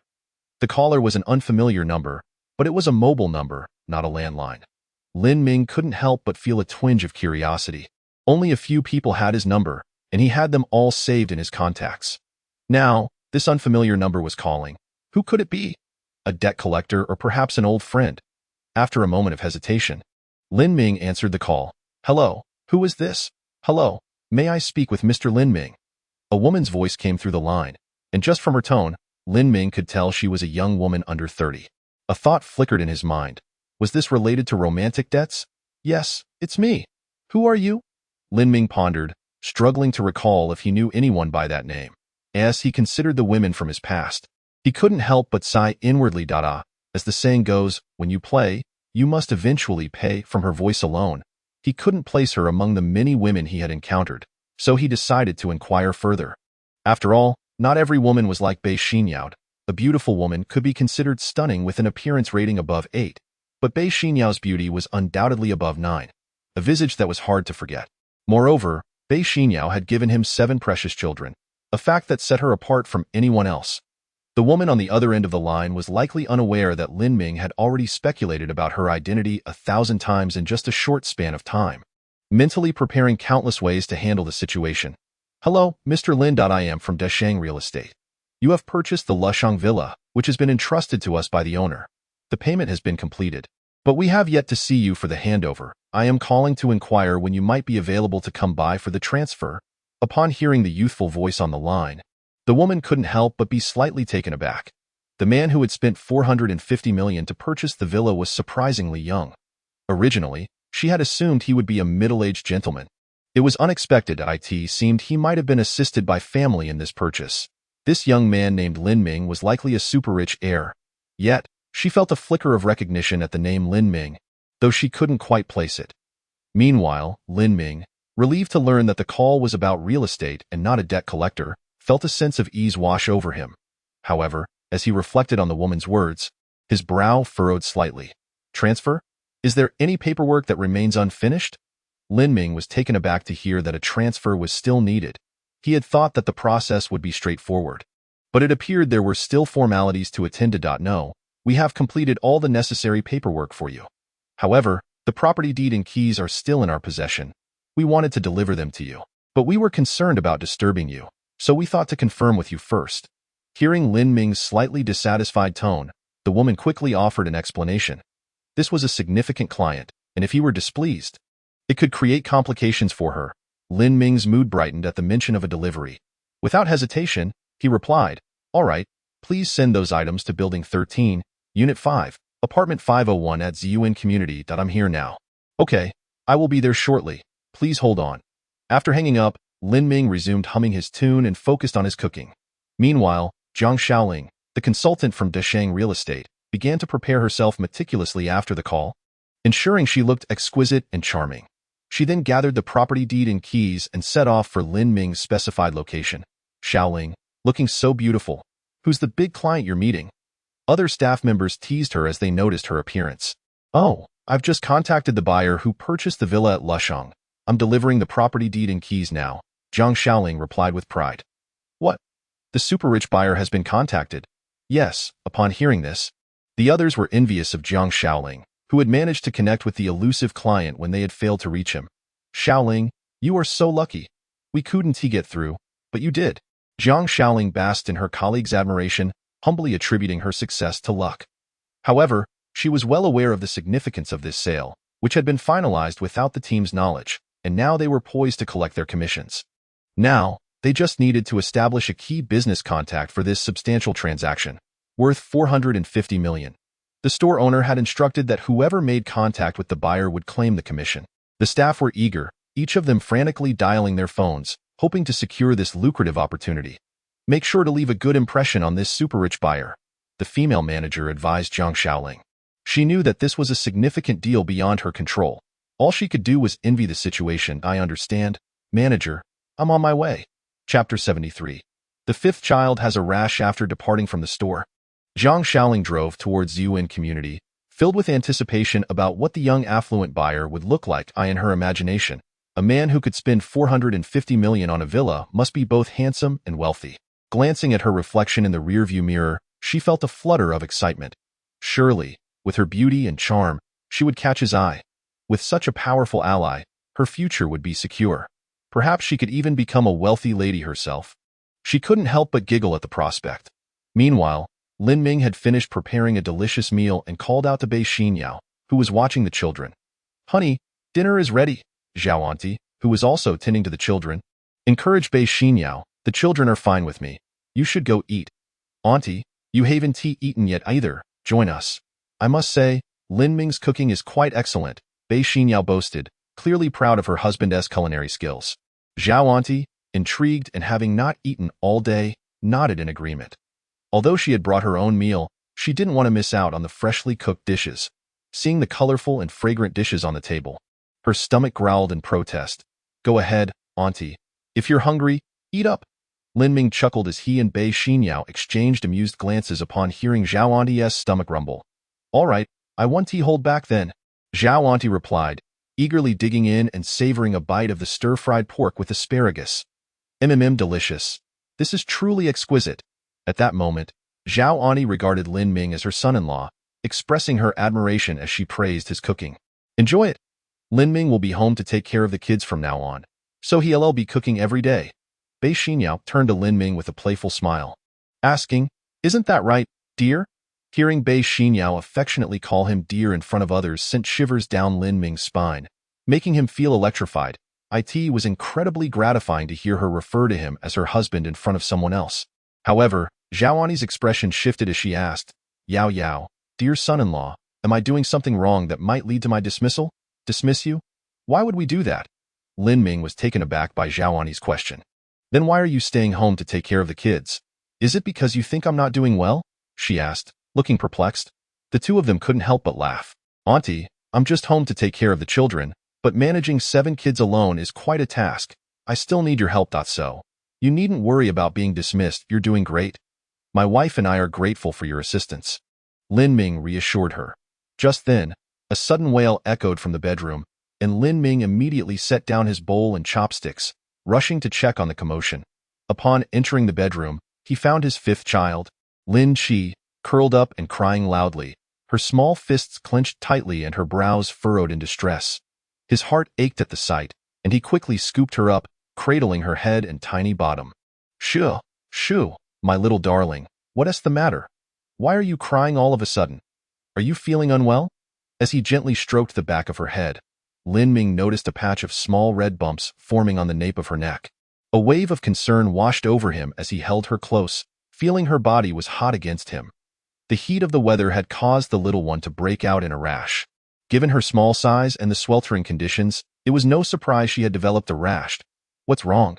Bei Xinyao queried, glancing over to Chi has developed a rash. "It's likely due to the heat. I'll give her a bath to cool her down," Lin Ming replied. "Do we have any honeysuckle or snow chrysanthemum tea to help with the heat?" he asked. Bei Xinyao shook her head. "No, I'll go buy some," Zhao Auntie exclaimed, rising hurriedly and leaving. "Thank you, Auntie," Lin Ming called after her, before instructing Bei Xinyao to open the baby stroller. Since it lacked a protective cover, it provided better ventilation for the child. Indeed, once Lin Qi was placed in the stroller, she stopped crying, finding comfort away from her father's heat. It was as if the coolness soothed her. Her tear-stained face brightened into a smile, and she began to coo and giggle, waving her tiny hands and playfully tapping the stroller. Lin Ming couldn't help but smile at the sight. The innocence of children is pure, their likes and dislikes clearly written on their little faces. Merely glancing at Wu Bao's tear-streaked eyes, he could not help but feel a pang of sympathy. Chapter 74. All I desire is for my family to be safe and sound. Ding dong. Just after the two had settled Wu Bao, a doorbell rang from outside. Listening to the sound, Lin Ming felt a wave of confusion. Could it be Aunt Xiao? Has she forgotten to collect the money? Approaching the door, Lin Ming opened it. "Aunt, did you forget?" As Lin Ming began to speak, he was momentarily taken aback by the figure before him, and he quickly inquired, "Who are you looking for?" Before him stood a young and beautiful woman, adorned in a lace-long dress, her charming face complemented by a gentle smile, making her exceptionally captivating. The visitor was none other than the meticulously dressed Zhang Xiaoling. However, Lin Ming quickly regained his composure after a brief moment of surprise. This woman was indeed beautiful, yet not breathtaking, especially when compared to his wife, Bei Xinyao. "Hello, may I ask if you are Mr. Lin Ming?" Zhang Xiaoling surveyed Lin Ming from head to toe, her mind filled with a single thought. "So handsome." "I am." Lin Ming looked at the woman before him with curiosity and nodded, asking, "Is there something you need from me?" "I am from Desheng Real Estate. I was the one who spoke to you on the phone earlier. I have come to deliver your property certificate and keys," Zhang Xiaoling replied with a sweet smile. "Oh, just hand them over to me." Lin Ming recalled that there was indeed a woman who had called him, claiming to be from Desheng Real Estate, to deliver the property certificate and keys. "Here is your property certificate and keys." Zhang Xiaoling handed over a folder containing the two items. However, she stood there, unable to resist glancing into the room. Unfortunately, Lin Ming blocked her view, preventing her from seeing anything. Simultaneously, she inwardly scoffed, thinking, "With such a stunning beauty standing before you, wouldn't you at least invite me in?" "Is there anything else?" Lin Ming inquired, his brows furrowing at the sight of her hesitance. "Hubby, who is it?" At that moment, Bei Xinyao, cradling the already soothed Wu Bao, approached. Startled by the voice, Zhang Xiaoling looked up at Bei Xinyao. What a stunning woman! This woman's looks and figure utterly overshadowed her own. Moreover, she called Lin Ming hubby. This woman was also holding a little treasure, that moment. Zhang Xiaoling felt as if her heart had taken 1,000 blows. The little pride she had felt moments ago was swiftly obliterated in the presence of Bei Xinyao. From Desheng Real Estate, here to deliver the property certificate and keys. Lin Ming turned to Bei Xinyao, a smile spreading across his face. Before Bei Xinyao could inquire, Lin Ming preemptively said, "I'll explain this to you later." He had not yet formulated a reason to tell Bei Xinyao about this matter. He had not anticipated that it would come so suddenly. "Hurry up, dinner isn't finished yet." Bei Xinyao merely cast a glance at Zhang Xiaoling standing outside and, after speaking to Lin Ming, turned to walk back inside with Wu Bao.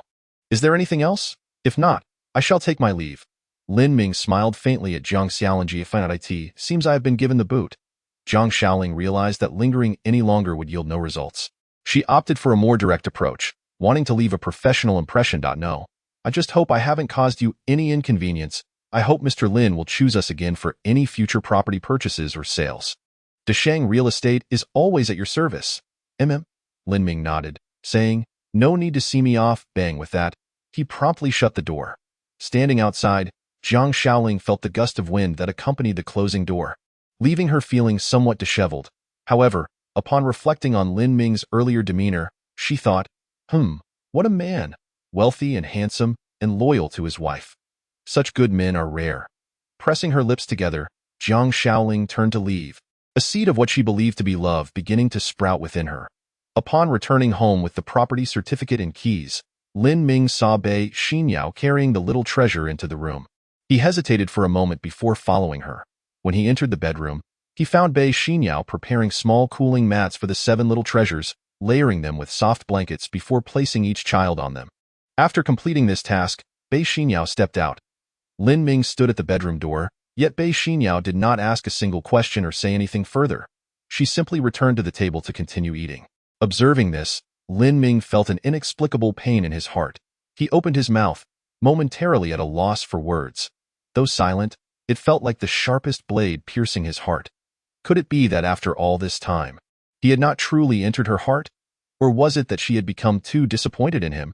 Turning to look at Bei Xinyao, he found her smiling at him. "What are you still standing there for? Have you eaten enough?" He walked over, taking a deep breath as he asked, "Aren't you going to ask me about the property certificate and keys?" Bei Xinyao was momentarily taken aback, a barely perceptible flicker of emotion crossing her eyes. She quickly regained her composure, looking at Lin Ming and responding with a smile, "Why should I ask?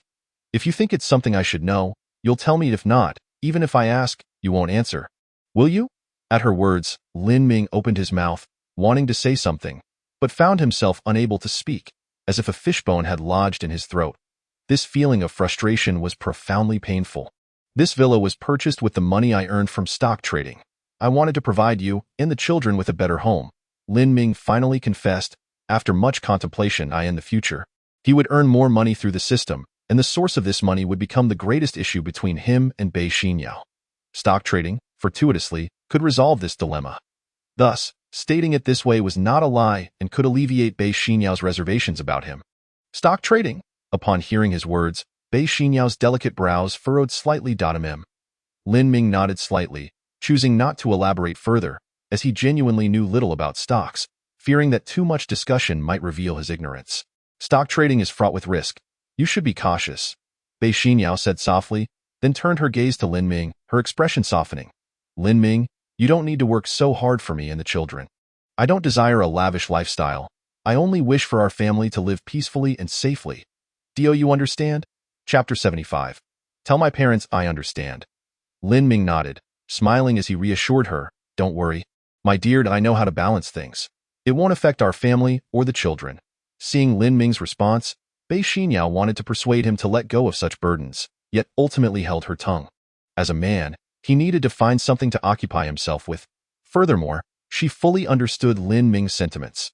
The current life he led was worlds apart from his previous lavish lifestyle. The family's decline naturally spurred his desire to rise again. Moreover, now that he had learned of their 7 children, it only intensified a man's ambition to succeed. However, the risks associated with stock trading were indeed considerable. Countless individuals had lost everything due to stock trading. Her intention in warning Lin Ming was merely to prevent him from walking down this perilous path. Seeing Lin Ming acknowledge her concern, she chose to refrain from further comments. Let's eat. Once we're done, I need to head to the office. I'll drive you. The two silently shared a meal, Lin Ming aware that a slight rift had formed between them due to this matter. Ultimately, the disparity between his current circumstances and the family's decline he spoke of was vast, leading to Bei Xinyao's inexplicable discomfort. She felt that Lin Ming had not fully confided in her. After the meal, Lin Ming washed the dishes while leaving Aunt Zhao's on the table for her to continue when she returned. Shortly after, Aunt Zhao entered with a bag of honeysuckle. I managed to get the honeysuckle. I bought the best I could find and I wonder if this will help. Son-in-law, take a look. Aunt Zhao handed Lin Ming the honeysuckle directly. Lin Ming opened the package and carefully sniffed it. Knowing what honeysuckle was, he confirmed there were no off-putting odors or signs of spoilage before nodding and saying, Aunt Zhao, soak this in hot water first. Once the fragrance infuses, add cold water to adjust the temperature for the children. You go ahead. I'll handle the bathing. Aunt Zhao responded, No, I insist on doing it myself. You just keep an eye on the children. There are many nuances to this. Lin Ming shook his head, firmly rejecting Aunt Zhao's suggestion. Bei Xinyao, observing from the side, slightly raised her arched brows. This man's serious demeanor was truly charming. Watching Lin Ming fuss over the children, Bei Xinyao suggested, Why don't I go to the office myself, and you can stay home to bathe the children? That's not possible. I must drive you. Lin Ming immediately declined, recognizing this as a rare opportunity for one-on-one time with Bei Xinyao. He could not let it slip away. Hearing Lin Ming's words, Bei Xinyao couldn't help but smile, finding him somewhat childlike in his stubbornness. Yet, seeing Lin Ming care so much for her, warmth filled her heart. Let's go. Lin Ming took Bei Xinyao's wrist, leading her out of the house. Upon reaching the car, they started the engine and headed towards the law firm. Lin Ming, I want to tell my parents about us. Bei Xinyao gazed at Lin Ming, whose profile was as unforgettable as ever, leaving her entranced. My parents? Lin Ming inquired upon hearing her. Bei Xinyao nodded, retracting her gaze to focus on the road ahead. They only knew I had 7 children, but they have no idea that the father is you. I think it's time for you to meet them. Sure, I have no objections. You decide when, Lin Ming replied, maintaining a faint smile as he drove. Bei Xinyao's desire to introduce him to her parents indicated that his previous worries were unfounded. He had indeed found a place in her heart. All right, I'll find a time to call. Seeing Lin Ming's willingness, Bei Xinyao felt a sense of relief wash over her, a smile of joy gracing her features. After about 10 minutes, Lin Ming delivered Bei Xinyao to the law firm. Just as she was about to exit the car, Lin Ming suddenly pulled her back, exclaiming, Wait, with a gentle tug. He brought her back and planted a sweet kiss on her cheek. I love you. My wife, Lin Ming said, holding her delicate face and expressing his affection. Taken aback by his sudden kiss and the endearing words, Bei Xinyao felt her cheeks flush crimson, her heart racing like a startled fawn. I'll come back to pick you up after work. Gazing at her enchanting face, Lin Ming was lost in his admiration, wishing he could gaze upon her forever. Bei Xinyao nodded slightly, her rosy cheeks enhancing her cuteness, implicitly acknowledging their relationship. Hold on. Just as she was about to exit the vehicle, Lin Ming called out again. Bei Xinyao raised an eyebrow in confusion, asking, What is it? Well, Lin Ming turned his face towards her, pointing to his cheek with a shameless grin. You have to give me a kiss and say you love me first.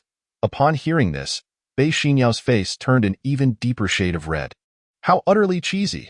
Their eyes met, and she realized he was genuinely waiting for her kiss.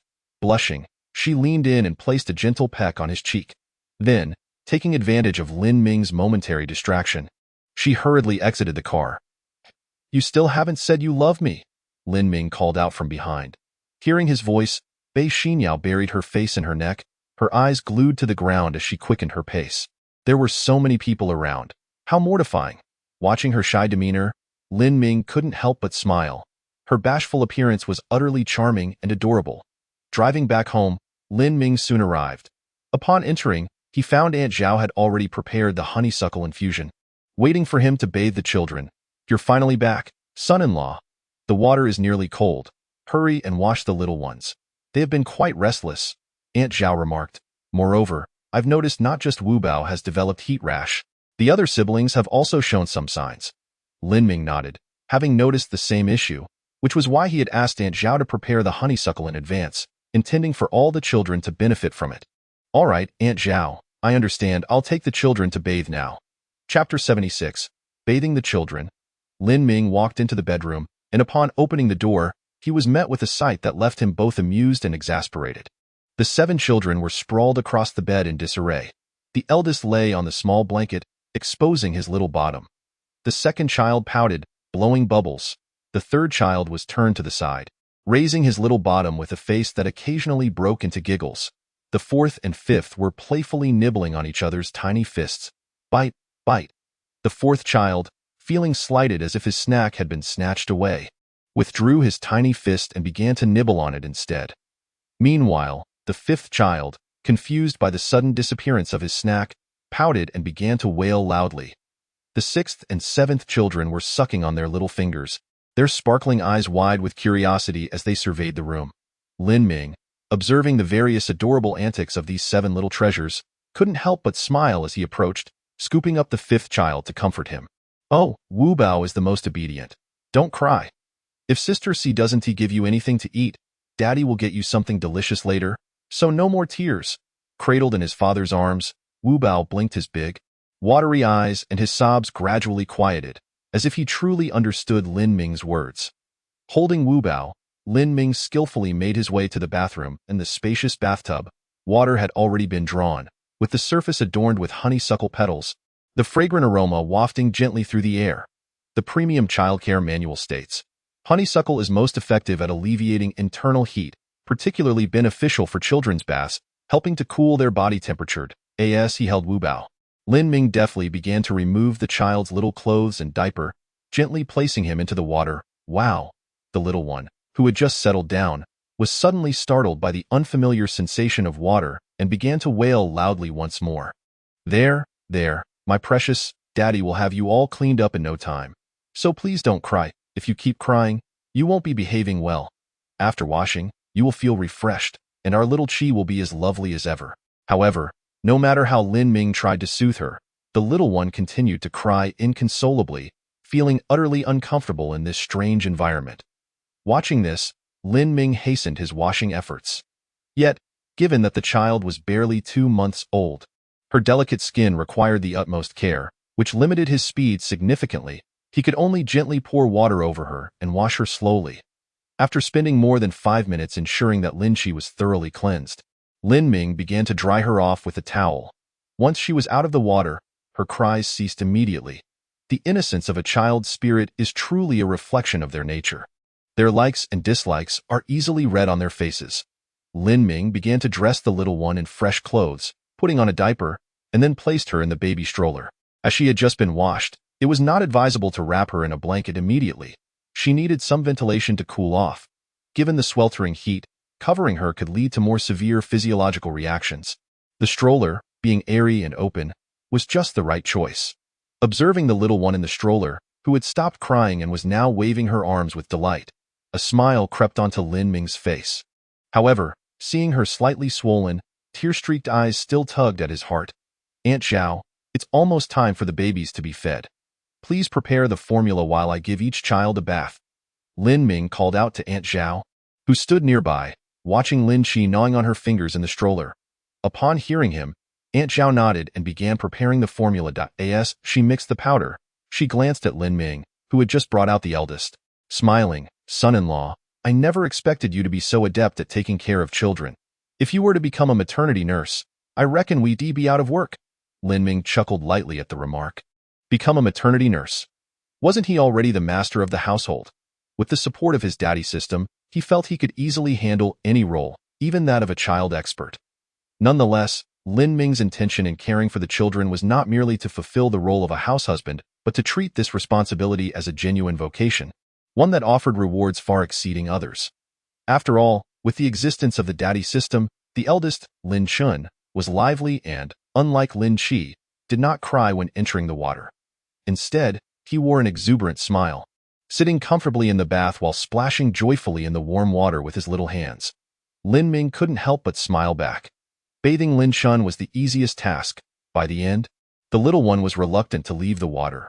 With a grin, Lin Ming dried him off and held him close, playfully pinching his cheek, saying, "You little rascal, not wanting to leave.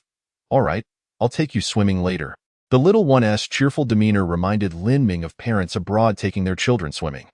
Before a baby is 6 months old, they have yet to fully adapt to the external environment, still retaining some functions from the womb, such as the ability to autonomously close their orifices and a protective mucous membrane in their trachea to prevent choking. Since babies cannot exchange breaths with the outside world while in the womb, this is the ideal time for them to learn swimming. In water, they instinctively learn to close their airways, ensuring they do not drown or choke. I'll discuss it with Xian Yao when she returns tonight. Lin Ming placed Lin Qian in another stroller and approached Lin Qi, gazing into her bright, watery eyes as he said with a smile, "Especially for my little treasure Qi, she absolutely must learn to swim. Don't you agree, my darling Qi?" After 2 hours, Lin Ming had bathed all 7 little ones. Looking at 4 lying in strollers and 3 on the bed, a satisfied smile graced his face. Despite feeling a bit weary, seeing the 7 little ones comfortable made his efforts feel worthwhile. Just then, his phone buzzed with a notification. Taking it out, he saw a message from Bei Xian Yao. "Honey, I'm off work now. Please come pick me up," followed by a cute emoji. Reading the text, Lin Ming couldn't help but smile, feeling a sense of pride at her initiative. He quickly replied and stepped out of the bedroom. Calling to Aunt Zhao, "I'm going to pick up Xian Yao. Please keep an eye on the kids." "All right, son-in-law, you go ahead," Aunt Zhao replied with a nod. Lin Ming set off to the company to fetch his wife. At that moment, the system's prompt echoed in his mind. "Congratulations, host, for completing the task of bathing the children. You have earned 700,000 Longxia coins, which have been transferred to your bank account. Please check." Given that the host has proficiently completed the first stage of childcare tasks, subsequent rewards will increase to 1 million. The host is encouraged to continue caring for the children and reach the pinnacle of fatherhood. Hearing the system's voice, Lin Ming felt a surge of excitement. Another 700,000 credited. Moreover, each future task would grant rewards starting from over 1 million Longxia coins, igniting a fervent anticipation within him. Meanwhile, at Longting Law Firm, an exceptionally alluring figure stepped out, standing by the roadside, waiting that a red convertible BMW pulled up beside her, and the woman inside called out, "Xian Yao, waiting for a ride?" "Yes. Let me give you a lift." The woman in the car, with flowing brown waves and oversized sunglasses, had fair, delicate skin and a revealing, sexy outfit. She was a classic beauty, a peer of Bei Xian Yao, but not from the same firm.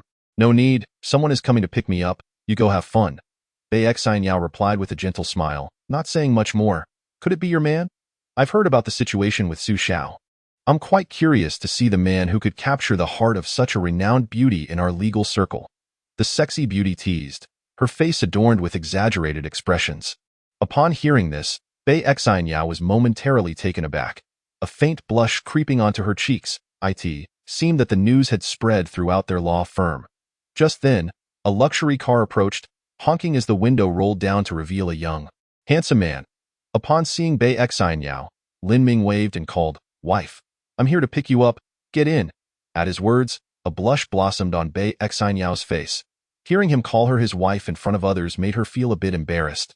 With slightly lowered eyes, she walked toward the car. Inside the pink convertible BMW, the sexy beauty watched the scene, her eyes widening in disbelief as if witnessing something utterly shocking. She could hardly believe her eyes. The usually aloof and cold beauty was revealing such a fragile side in front of this man. "Am I seeing things?" The sexy beauty turned back only to find that Lin Ming's car had already driven away. Could it be that this was the power of love, enough to melt the heart of an icy beauty? It was truly incredible. Perhaps she too should experience such a feeling. I must not lose to her. The alluring woman thought, lifting her chin, fixing her hair, and pressing the gas pedal. Speeding off with a roared eye in the car. Lin Ming hummed a tune, focused on the road, when he suddenly turned to Bei Xianyao and asked, "Who was that woman just now? What do you want to know?" Upon hearing his question, Bei Xianyao's expression shifted to one of wariness. Lin Ming felt a surge of frustration. What kind of look was that? He shrugged helplessly and said, "I just want to know if she is a friend or a foe." Raising an eyebrow, Bei Xianyao replied, "Is it that simple?" "Yes, it's that simple," Lin Ming confirmed. "No other thoughts?" she inquired, eyes narrowed. "Absolutely none," he insisted. "Humph, I'll take your word for it." Bei Xianyao huffed, then continued, "Lin Ming, I spoke with my parents today at the firm about us." Lin Ming's brows shot up at this. "Oh really? What did they say?" "My mom doesn't mind, but my dad is rather traditional and has some reservations about you," Bei Xianyao answered honestly. Lin Ming fell silent for a moment before smiling. "It seems that I have a tough father-in-law to win over. Don't worry. I'll have a strategy to change his perception." "What do you mean by tough?" "My dad isn't at fault. He just doesn't understand our situation. He thinks you were irresponsible and left me to care for the child alone," Bei Xianyao retorted, pouting slightly. Hearing her, Lin Ming felt like a child being scolded for merely stating a fact.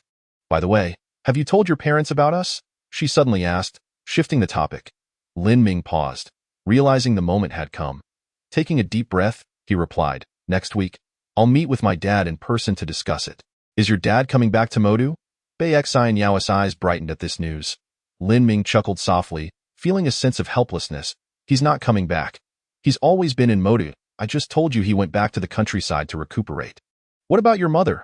Bei Xianyao continued, unaware of Lin Ming's underlying emotions. "I've never heard you mention her."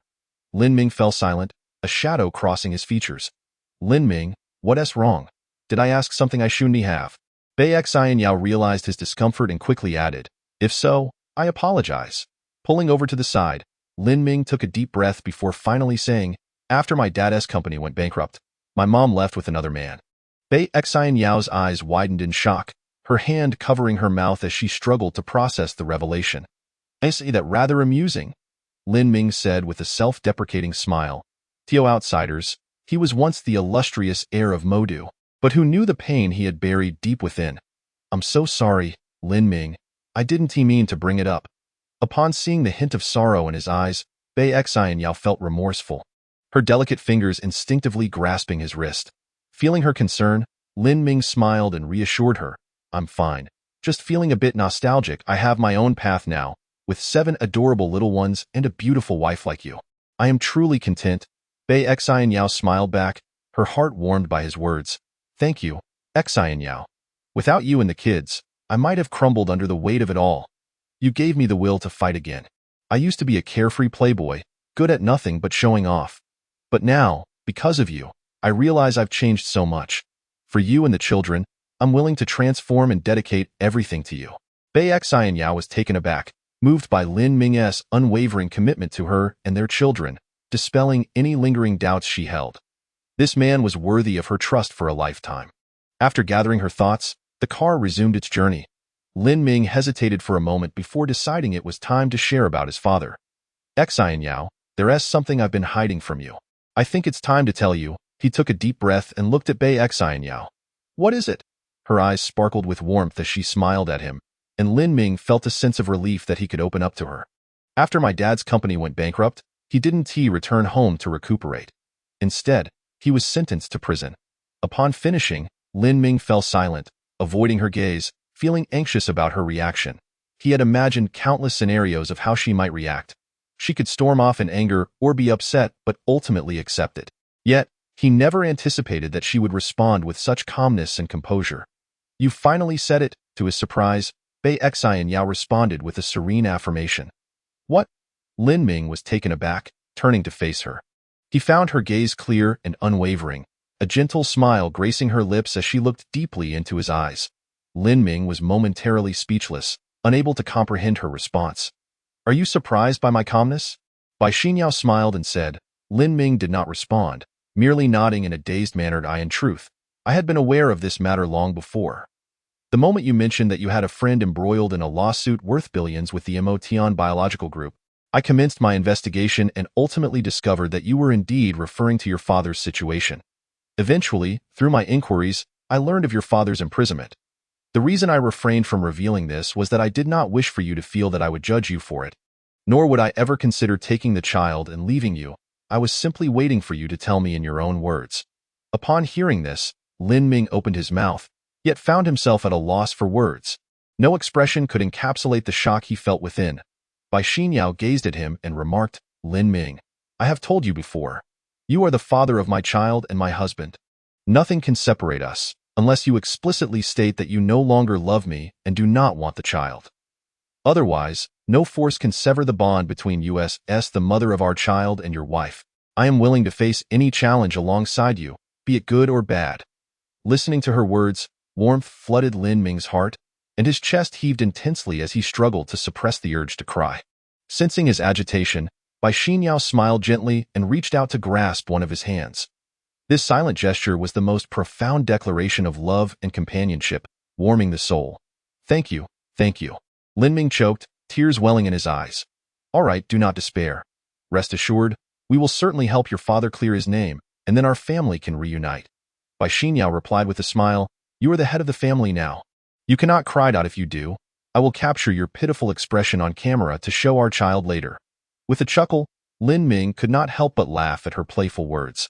Looking at Bai Xinyao, the weight on his heart lifted, and he said, Wife, I truly appreciate you. You're welcome, dear husband. Bai Xinyao replied, her enticing lips curling into a smile, feeling a sweetness within her heart at that moment. Chapter 79. The enchanting kitchen. As the car pulled into the community, Bai Xinyao linked her arm with Lin Ming's, and the two returned home, radiating love and happiness. Along the way, she exclaimed, Darling, I have wonderful news. I earned an additional 700,000 from stock trading today. Indeed, just today? Lin Ming looked at the woman beside him, a smile gracing his face. In truth, this sum was a reward from the system for caring for the child, cleverly disguised as earnings from stock trading. Really? Bai Xinyao's eyes sparkled upon hearing this. Of course. Husband, you are simply amazing. I shall reward you with a sweet kiss. Ha ha. Lin Ming laughed heartily, turning his head to say, I too shall reward you with a kiss. No. It must be. Upon arriving home, Aunt Zhao was taking care of the child. The couple greeted her and intended to invite her for dinner, but Aunt Zhao politely declined, stating she needed to return home to prepare dinner for her grandson. Realizing they could not keep her, Lin Ming said, Wife, you look after the child. I will handle dinner. All right, husband. The two busied themselves, with Lin Ming cooking in the kitchen while Bai Xinyao tended to the child in the room. Although their days were simple, they were filled with sweetness and happiness. This kind of life, devoid of extravagance, was something many desired but could not attain. However, Lin Ming had not been in the kitchen for long when he felt a searing gaze from outside. Intensely fixated on him, he turned to Bai Xinyao and inquired, What is it? The children are all asleep, and I would like you to teach me how to cook. Bai Xinyao entered the kitchen, her bright eyes blinking at him, and while speaking, she playfully tugged at his sleeve. Observing her endearing demeanor, Lin Ming felt a surge of desire rising within him. Are you certain? He asked, swallowing hard. Bai Xinyao nodded eagerly, her head bobbing like a chick pecking at grains. Very well, cooking begins with mastering knife skills. Lin Ming set down the knife and gestured to the uncut vegetables on the cutting board, saying, You can finish cutting the rest. Humph, I'll do it. Bai Xinyao, feeling teased by Lin Ming's playful smile, rolled up her sleeves and got to work. The sound of the knife striking the cutting board echoed as she quickly finished, turning to Lin Ming with her head held high. All done. Her expression resembled that of a child seeking praise, eagerly awaiting Lin Ming's compliment. Lin Ming glanced at her handiwork and could not help but chuckle, saying, This won't do. Look at how you've cut them, and then look at mine. As she looked over, a hint of embarrassment crept onto her face. While Lin Ming's cuts were uniform in length and thickness, hers varied greatly, with some pieces unevenly cut and others not fully severed. Knife skills were not merely a technique, but also required thoughtfulness. Each slice demanded precise pressure and control to ensure uniformity, allowing for aesthetically pleasing dishes. Seeing her predicament, Lin Ming gently said, Allow me to teach you. With that, he reached around her slender waist, taking her delicate hands in his, and picked up a cucumber to demonstrate. Feeling the warmth radiating from him and the low, husky sound of his breath, Bai Xinyao's face flushed a deep crimson. Her heart raced uncontrollably. At that moment, Lin Ming was equally flustered, as the subtle fragrance of her body mixed with her perfume wafted into his senses, igniting a fire within him. Bai Xinyao sensed Lin Ming's change in demeanor and felt her cheeks burn. The closeness of their bodies was undeniably intimate. Just like this, have you learned? His deep voice reached her ears from behind. Yes, Bai Xinyao let out a soft hum, attempting to nod, but her entire body felt weak and limp. All right, you can step out now. I will finish up. Tomorrow, I will teach you more, or else we might spend 2 hours just cooking, Lin Ming said, wrapping his arms around her and planting a gentle kiss on her cheek. Feeling his sudden embrace, Bai Xinyao quivered slightly as he released her. She walked out, plopping down onto the sofa. At that moment, she felt a wave of heat wash over her, her cheeks resembling ripe apples. Oh dear. Bai Xinyao thought about how she nearly succumbed to the passionate atmosphere in the kitchen, covering her face with her hands and letting out a soft whimper as she buried her face in her chest. How embarrassing! She had revealed such a side of herself before Lin Ming. Meanwhile, Lin Ming in the kitchen was equally affected as a man. His desires were already heightened, and after that scene, it was utterly overwhelming. With a rush, he turned on the tap, splashing cold water on his face, hoping to cool down. After some time, he finally steadied himself. Even then, dinner took longer than usual. Almost an hour later, the two finally sat down to eat. At the dinner table, Lin Ming recounted the children's reactions during bath time, making Bai Xinyao beam with joy, her laughter ringing in the air. By the way, I was thinking of taking the children swimming when they turn 3 months old. What do you think? 3 months old and already learning to swim? Bai Xinyao asked, taken aback. Ah, you are unaware? The ideal time for children to learn swimming is He continued to share his knowledge about infants with Bai Xinyao, elaborating enthusiastically. Afterward, he looked at her proudly and said, at this age, it's not about whether they can swim but rather about getting them accustomed to the water. Chapter 80. Tonight, I'll sleep on the sofa after dinner. The beautiful woman once again volunteered to wash the dishes. Of course, she had promised that she would cook while Lin Ming would handle the washing. Lin Ming shrugged helplessly, having never intended for her to wash the dishes. After all, a woman's hands should be cherished and not rendered rough from such chores. Yet, seeing her eagerness, he felt he had no choice. Looking at their 7 little treasures, well-fed and sound asleep, Lin Ming settled on the sofa, idly watching television. Before long, Bai Xinyao emerged from the kitchen. Darling, where will I sleep tonight? Lin Ming asked, admiring her alluring figure. He couldn't help but raise an eyebrow and lick his dry lips. Feigning ignorance to Lin Ming's blatant gaze, Bai Xinyao replied, where else would you sleep? Besides the sofa, there's nowhere else in this house. Hearing her words, Lin Ming felt a wave of frustration. It seemed that was indeed the case. This won't do. We need to move to the villa soon. Sleeping on the sofa is just unacceptable, he lamented. Then, where would you like to sleep? Bai Xinyao asked, biting her lip and looking at him with a pair of innocent, watery eyes, making it seem as if Lin Ming had bullied her. Seeing her this way, Lin Ming relented. He was the type who could not resist soft pressure. All right, I suppose I'll sleep on the sofa. I initially wanted to give the children more space to move, but seeing you like this, I think I'll let it go. He waved his hand dismissively, his expression one of resignation. What do you mean by giving the children space?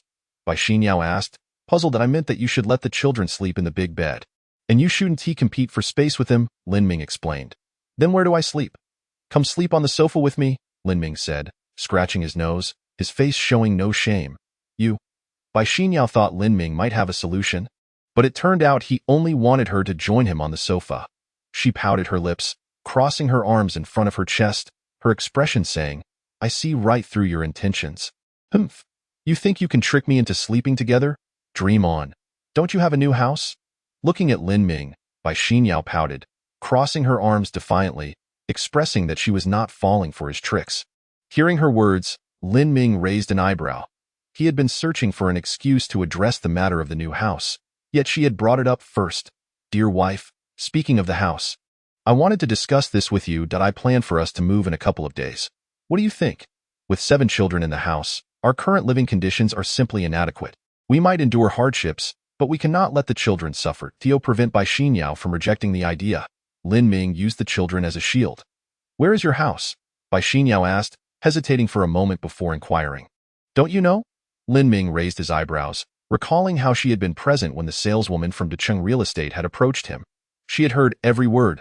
"I only know of the Lushan Villa. Beyond that, I'm not aware of any other details," Bai Xinyao admitted, her expression puzzled. "Really?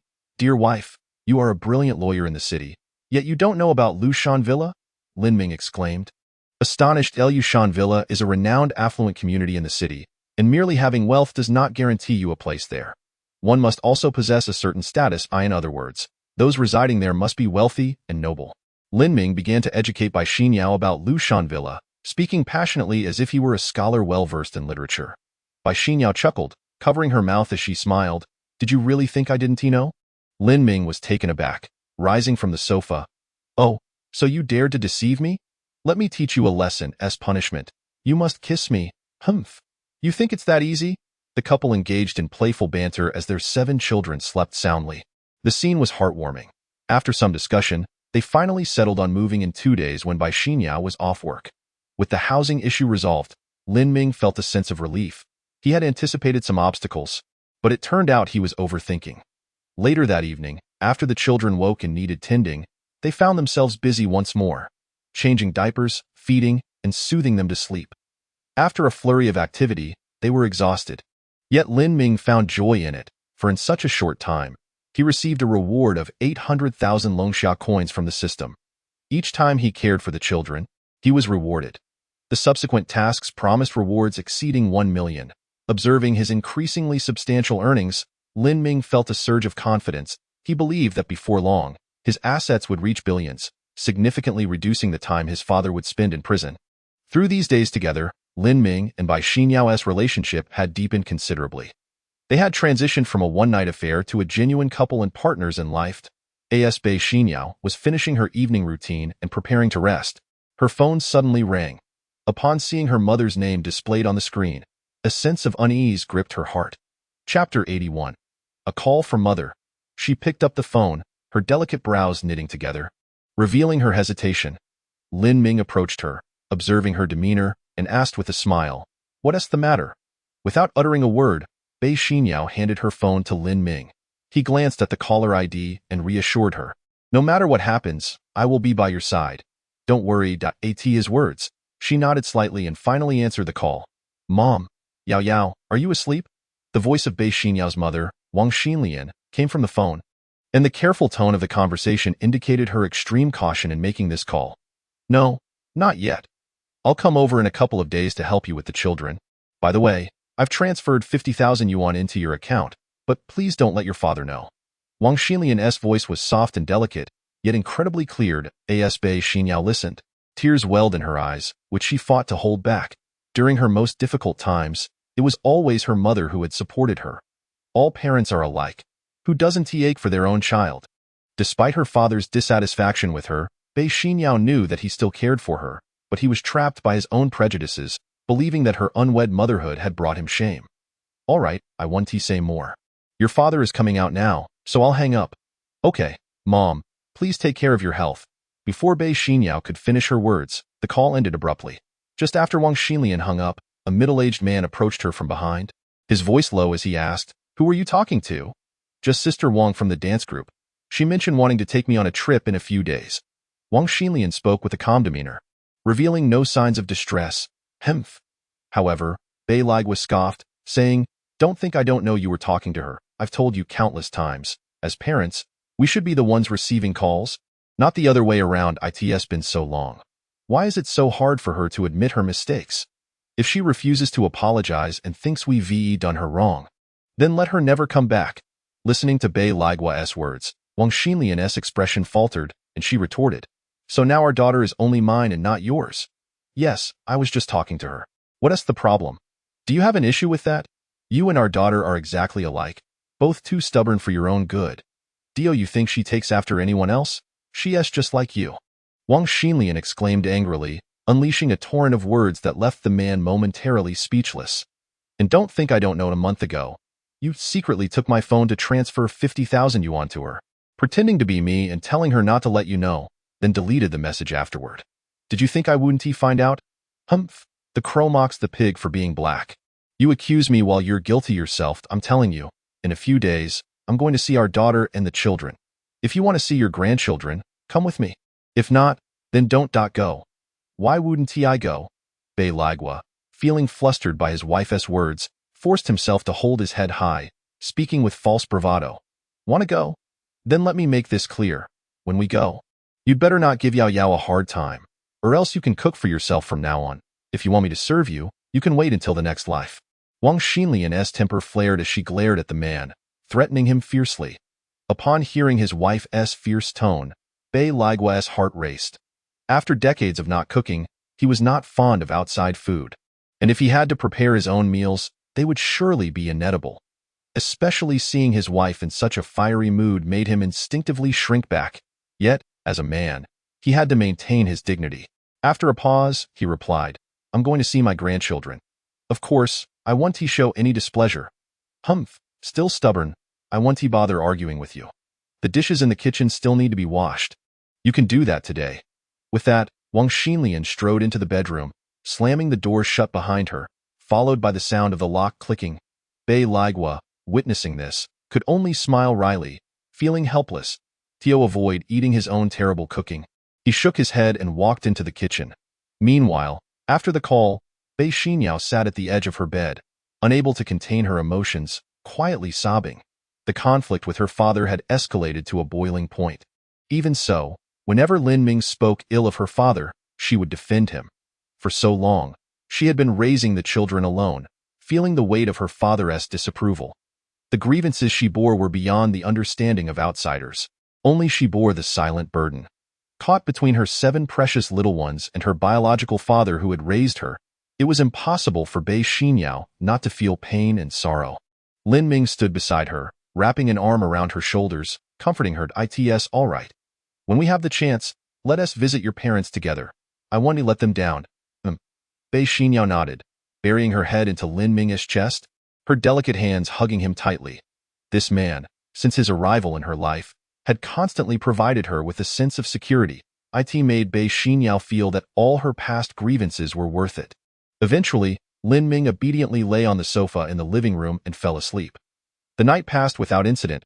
As Lin Ming lay on the sofa, his mind was occupied with thoughts of how to face Bei Xinyao's parents, mentally reviewing their preferences, which Bei Xinyao had previously shared with him. Her mother, Wang Xinlian, seemed manageable, but her father, Bei Ligua, was another story altogether. Because of Bei Xinyao's unwed motherhood, their relationship had become quite strained. Now that he was involved, Lin Ming could already envision the potential confrontation with her father, imagining the possibility of being physically reprimanded. Sigh, I shouldn't think about it. The more he contemplated, the more restless he felt. It seemed that managing his relationship with Bei Xinyao's parents would be fraught with challenges. Chapter 82.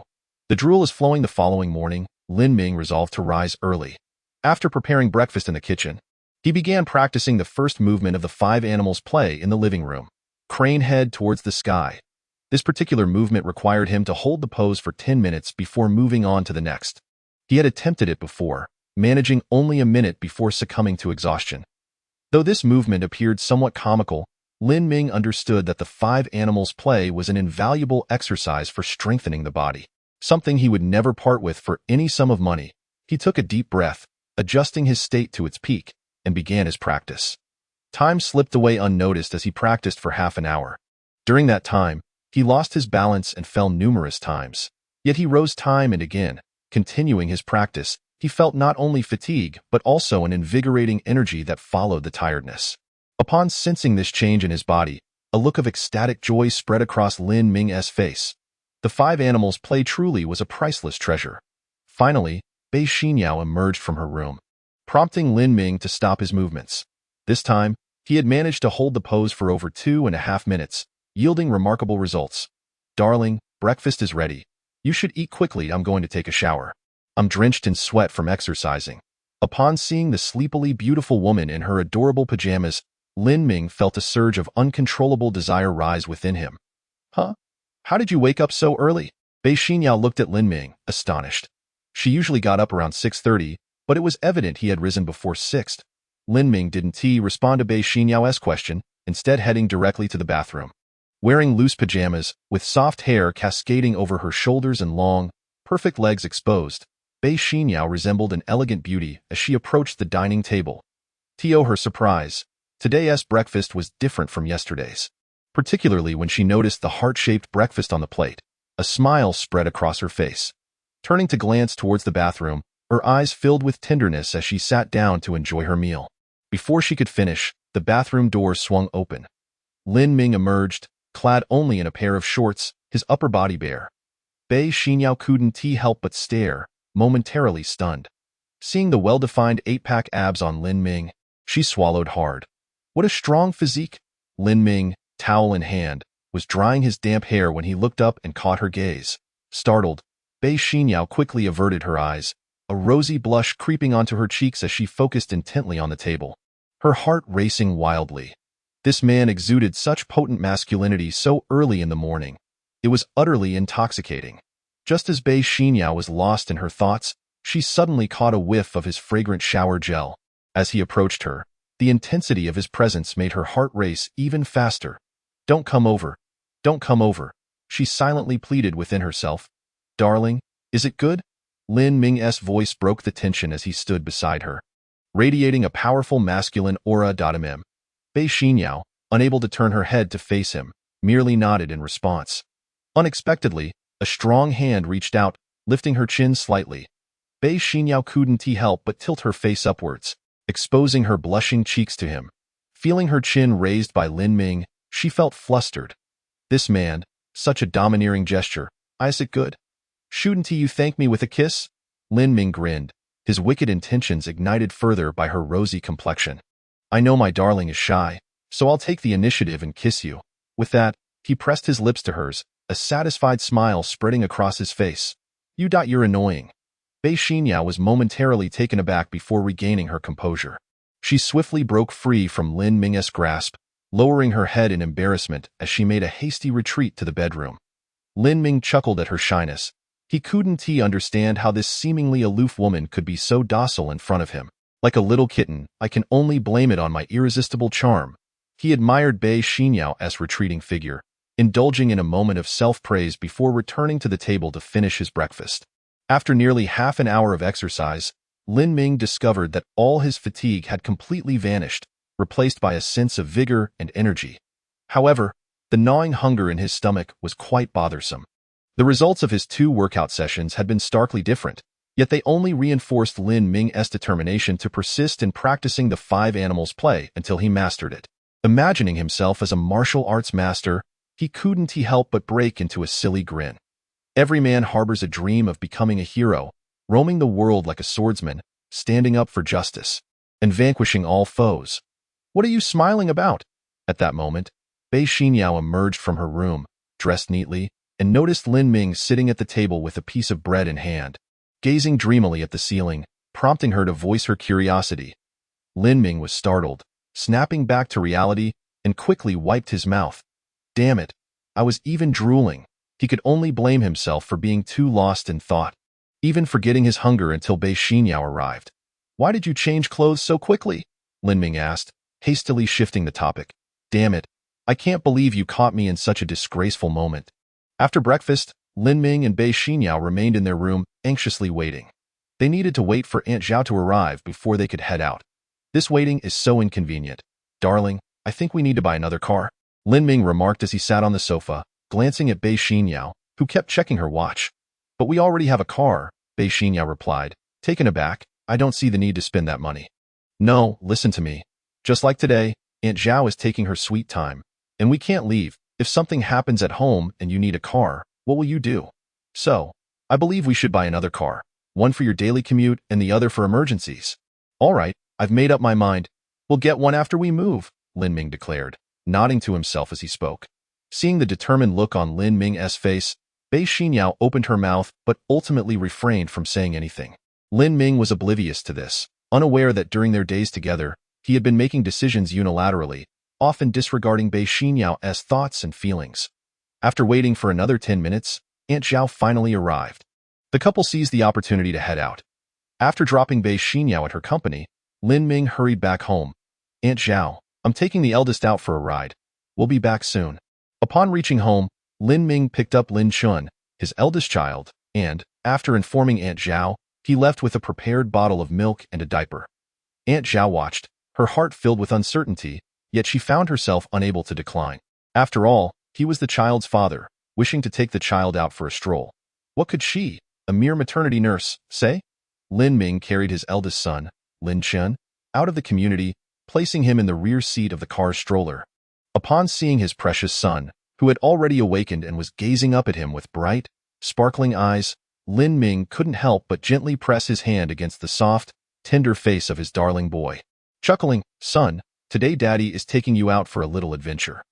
Your mother isn't with us, so it's just the two of us choosing a gift for her." Giggling, the little one seemed to truly comprehend his father's words, bursting into delighted laughter while emitting cooing sounds, his tiny hands energetically patting the stroller as if applauding Lin Ming's decision. Starting the car, Lin Ming headed towards the bustling automobile city. It was essential to buy a car without delay. Otherwise, he worried that when Bei Xinyao joined them, this woman would attempt to save on everything for the sake of their child and herself. He, however, knew nothing of frugality. To him, these things were necessities. Most importantly, today marked Bei Xinyao's birthday. He suspected she might have even forgotten, but after glancing at her ID card, he quietly committed the date to memory. The reason for bringing his son along was primarily to cultivate their bond. Taking a different little one out each day would greatly benefit the child, allowing him to familiarize himself with and perceive the world around him, which would also aid in early speech development and intelligence enhancement. Though seemingly trivial, these matters were of great significance over time. Lin Ming kept in mind the advice from the parenting manual. Parents should spend more time with their children to help establish a sense of security. This sense of security is not solely necessary for women. Children and men alike require it. 20 minutes later, Lin Ming arrived at the automobile city. However, instead of heading to a 4S dealership, he went directly to a car dealership. Although most of the cars there were refurbished, the advantage lay in the variety of models available, eliminating the need to visit each 4S store individually. Moreover, an old friend of his, Xiao He, was also present. Cradling his son, Lin Ming walked into the dealership, where a spirited young man approached him with a bright smile, asking, "Hello, sir. What kind of car are you looking for?" "I'm looking for Xiao He," Lin Ming replied casually.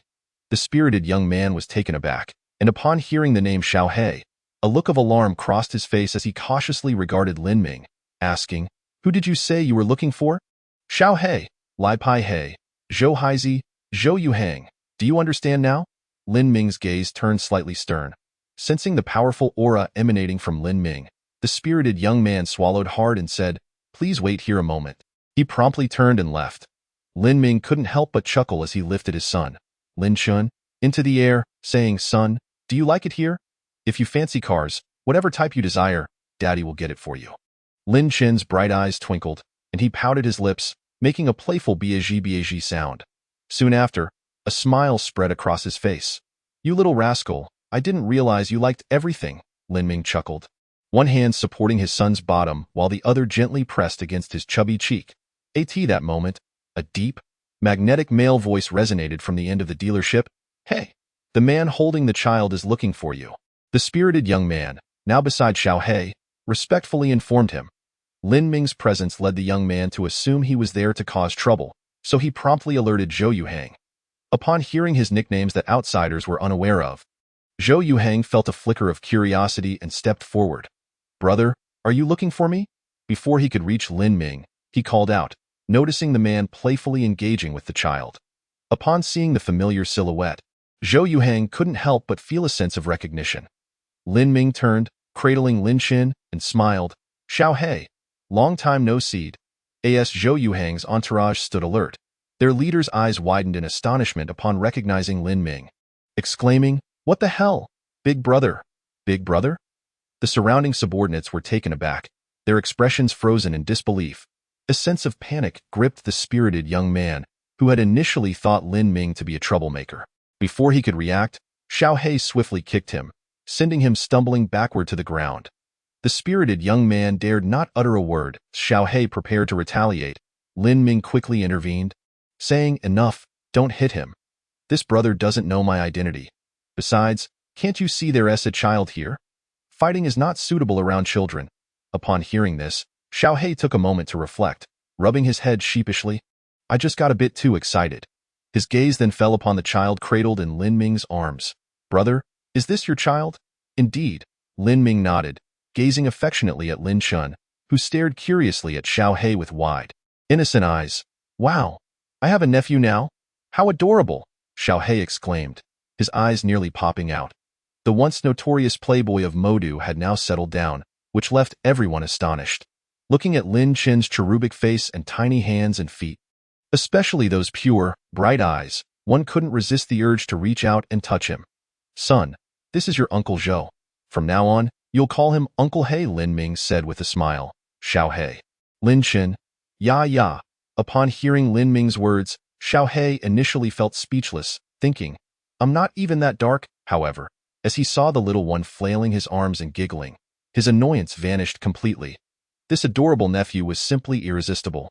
You all, hurry and bring me a big red envelope. I want to give my dear nephew a grand gift. Xiao He commanded his subordinates with a serious expression, then turned back to Lin Ming with a beaming smile, eagerly asking, Brother, can I hold him? Do you know how to hold a baby? Lin Ming replied with a teasing smile. Xiao He's face turned sheepish. At over 20, despite having numerous girlfriends, he had yet to marry or have children. He was completely clueless when it came to caring for infants. Reluctantly, he stepped back. Just as he was about to retreat, Lin Ming's voice rang out, support the baby's head, neck, and back with one hand, while the other hand holds his bottom. Here, let me show you. Demonstrating, Lin Ming passed Lin Chen to Xiao He. Overwhelmed with excitement, Xiao He took a deep breath and cautiously reached out. Lin Chen's bright eyes fixated on Xiao He, his little mouth making adorable sounds, so cute. Is this what it feels like to be a father? Holding Lin Chen, Xiao He felt a surge of complex emotions, gazing at Lin Ming with glee. Are you thinking about marriage and kids? Lin Ming inquired with a grin. Seeing you with such an adorable nephew makes me genuinely consider it, Xiao He admitted without reservation. Brother, you weren't very loyal. You got married and had a child without even informing your brothers. That's rather inconsiderate. Xiao He playfully chided. Lin Ming simply smiled. I brought my child along, didn't I? By the way, brother, what is the baby's name? Lin Chen. It symbolizes calmness and composure, and since he is the eldest, I named him Lin Chuan. The eldest? Xiao He exclaimed, suddenly intrigued. How many children do you have? Not many, just 7. What? Xiao He's jaw dropped, his expression one of utter disbelief. It took him a moment to gather his thoughts before asking, Are you serious? Yes, it's true. Wow, that's infuriating. I've dated so many girlfriends but haven't even had one child, and you've got 7. In reality, all 7 children were born to the same mother, a rare case of 7 at once. Lin Ming grinned at Xiao He, who was still trying to process this information. Wait, what? One mother, 7 children, all at once? Xiao He gasped, swallowing hard to steady his shock. Damn, what kind of woman possesses such extraordinary reproductive abilities, brother? The red envelope? At that moment, one of the younger subordinates returned, presenting a large red envelope. Xiao He excitedly exclaimed, Open it. The subordinate respectfully opened the envelope, and Xiao He pulled out a black bank card, stuffing it inside before placing the envelope in the crook of Lin Chen's arm. The onlooking subordinates were left in stunned silence. Usually, their boss would give a few hundred, maybe 1,000 at most, but now he was stuffing a bank card inside. In this day and age, who even gives cash anymore? They all knew their boss frequently treated them to meals using that card, which undoubtedly had millions within. Such a generous gesture was beyond their comprehension. Chun, this is your Uncle Zhou's gift to you. Take it, Lin Chin. Ya. His little face lit up with a joyful smile. Oh, he smiled. Xiao He beamed, holding Lin Chin close, basking in the child's delight. How could anyone resist such a charming little one? And the fact that the child seemed to take a liking to him only heightened Xiao He's joy. Chapter 85. Buying for sister-in-law brother, this is for you. Xiao He returned the child to Lin Ming, his face brimming with happiness. By the way, brother, what brings you here to find me? Taking the child back, Lin Ming said to Zhou Yuhang, I'm looking to get a card out of course. Just give me a call when you want a car. I'll have my men deliver it to you. Xiao He replied with a grin, exuding a generous demeanor. This was genuine generosity, not merely for show. Lin Ming had previously helped his business, providing vehicles during races, and had never shortchanged him on prices. During that time, Xiao He had easily made tens of millions from Lin Ming. Given such a prominent client, How could one afford to treat him poorly? Being generous came naturally. Just get me a vehicle suitable for a woman, preferably with enough space for a stroller. Don't worry about the price. I've never shortchanged you. Buying for your sister-in-law? Xiao He raised an eyebrow. Intrigued. Yes, Lin Ming nodded, a barely noticeable smile appearing on his lips. Wow, this is for your sister-in-law? You're not being stingy with me, are you? Xiao He's demeanor shifted, and he stood tall, slapping his chest with a resounding thud, declaring, I'll gift this car to your sister-in-law. The younger subordinates behind him were once again left speechless, while even Lin Ming raised an eyebrow in surprise. Xiao He had earned his nickname for being shrewd and manipulative, always looking to take advantage of any situation, especially with familiar faces. Lin Ming had experienced this firsthand on many occasions. However, Xiao He's goods were indeed of high quality, which was why Lin Ming had willingly accepted the occasional loss. Now, to hear Xiao He so generously offer a car, Lin Ming found himself doubting his own ears. Brother, what kind of look is that? I'm telling you, I'm not that shrewd anymore. Besides, look at our current status and relationship. That's my nephew's mother we're talking about. Even if I wanted to be shrewd, I wouldn't dare target my adorable nephew. Isn't that right, dear nephew Chin Chin? Lin Chen, Baji Baji. I thought you were going through a transformation. Fine. Since you're being so courteous, I want to look for an opportunity to take advantage of you. I'll graciously accept, Lin Ming replied with a light smile. Now, let us pick a car quickly. I still have 6 little ones waiting for me at home. All right, Xiao He nodded, leading the way. Lin Ming, holding Lin Chun, followed him to a designated area filled with various models, all designed for women. Luxury cars from Porsche, Ferrari, Bentley, and more were on display. Brother, take your pick from any of these, Xiao He boasted, his confidence evident in his booming voice. As I said, the car is on me. Lin Ming surveyed the array of vehicles, turning to Zhou Yuhang with a smile. These cars are quite pricey. Are you really giving one away? My dear brother, look at what you're saying. Do you truly believe I can't joke with you? Xiao He spread his hands, a look of helplessness on his face. Lin Ming, witnessing this, realized that this lad was genuinely prepared to gift him a car this time. Not wanting to miss the opportunity, he approached the row of luxury cars without hesitation. Then I shall choose, Lin Ming exclaimed, cradling his eldest, Lin Chun, and gazing at his little treasure with a smile. Son, what type of gift do you think your mother would adore? I'm particularly fond of that Bentley over there. It's a brand that costs over 4 million, and the on-road price nearly reaches 5 million. What do you think, son? Big brother? Yay. Observing the delicate pink Bentley before him, Lin Ming felt quite pleased. From the moment Xiao He began to let him choose, he had already set his sights on this particular vehicle. Although it may not be the most expensive among the collection, its total price tag of nearly 5 million certainly places it in the upper echelon. My son and I have made our choice. Let it be this one, the Bentley Mulsanne, Lin Ming declared, pointing at the car while holding Big Treasure. Yummy. Big Treasure's little face betrayed no emotion, as if to say, Dad, you're the one who fancies this car. Why involve me? Minggu, your taste is impeccable, Xiao He remarked, giving Lin Ming a thumbs up with a grin.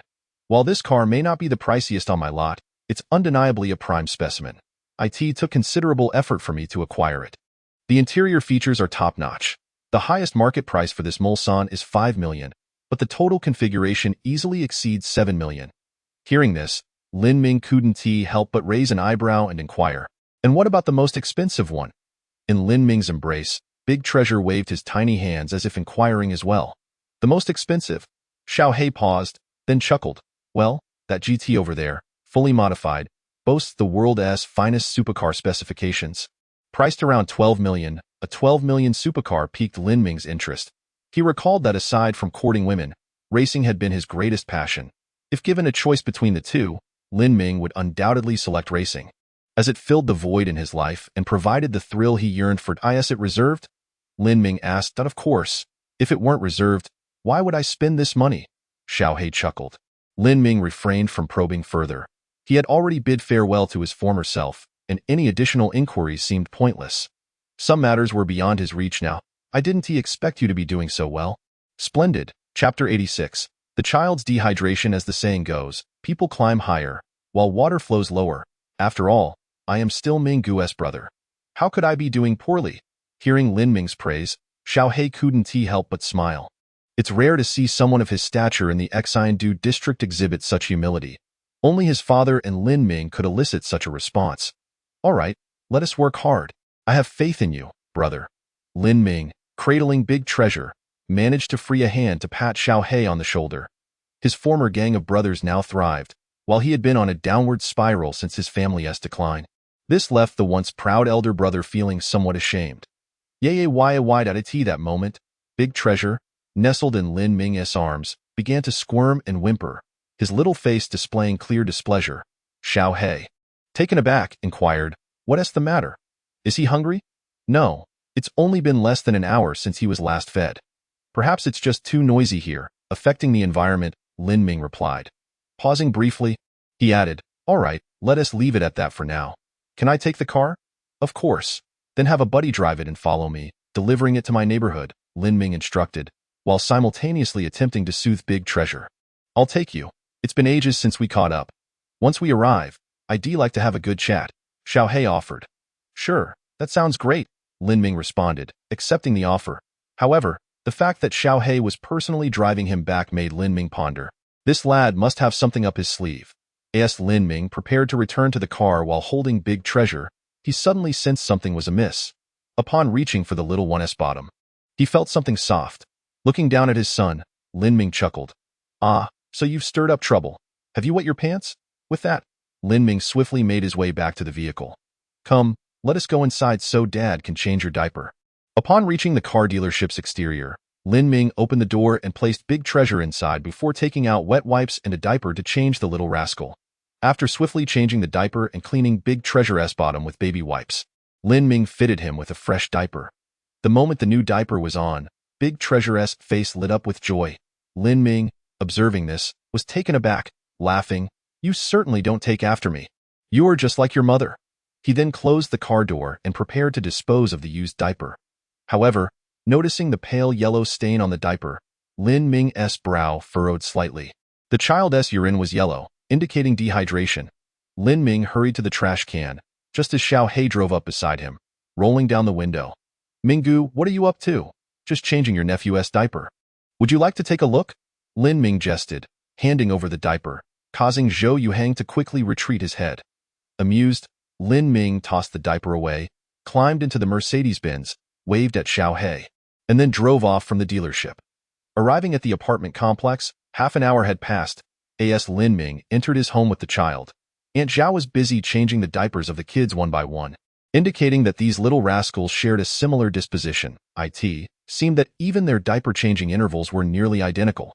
"The place is a bit cramped. Make yourself at home," Lin Ming said, walking into the bedroom while holding the child. Addressing Xiao Hei, who stood behind him, astonished and curiously surveying the small room. "Go ahead with what you're doing." "I'm in no rush," Xiao Hei replied, wandering about the room. Inside the bedroom, Aunt Zhao was in the process of changing the diapers of the 6 little rascals. After greeting her, Lin Ming noticed that each child's diaper bore traces of pale yellow urine. "Aunt Zhao, the kids seem a bit dehydrated. Their urine is yellow. They need to be hydrated." Aunt Zhao was taken aback. Looking at Lin Ming, "Is that so?" "Yes, please continue changing them." "I'll go prepare some water." Lin Ming nodded and stepped outside to mix some warm water.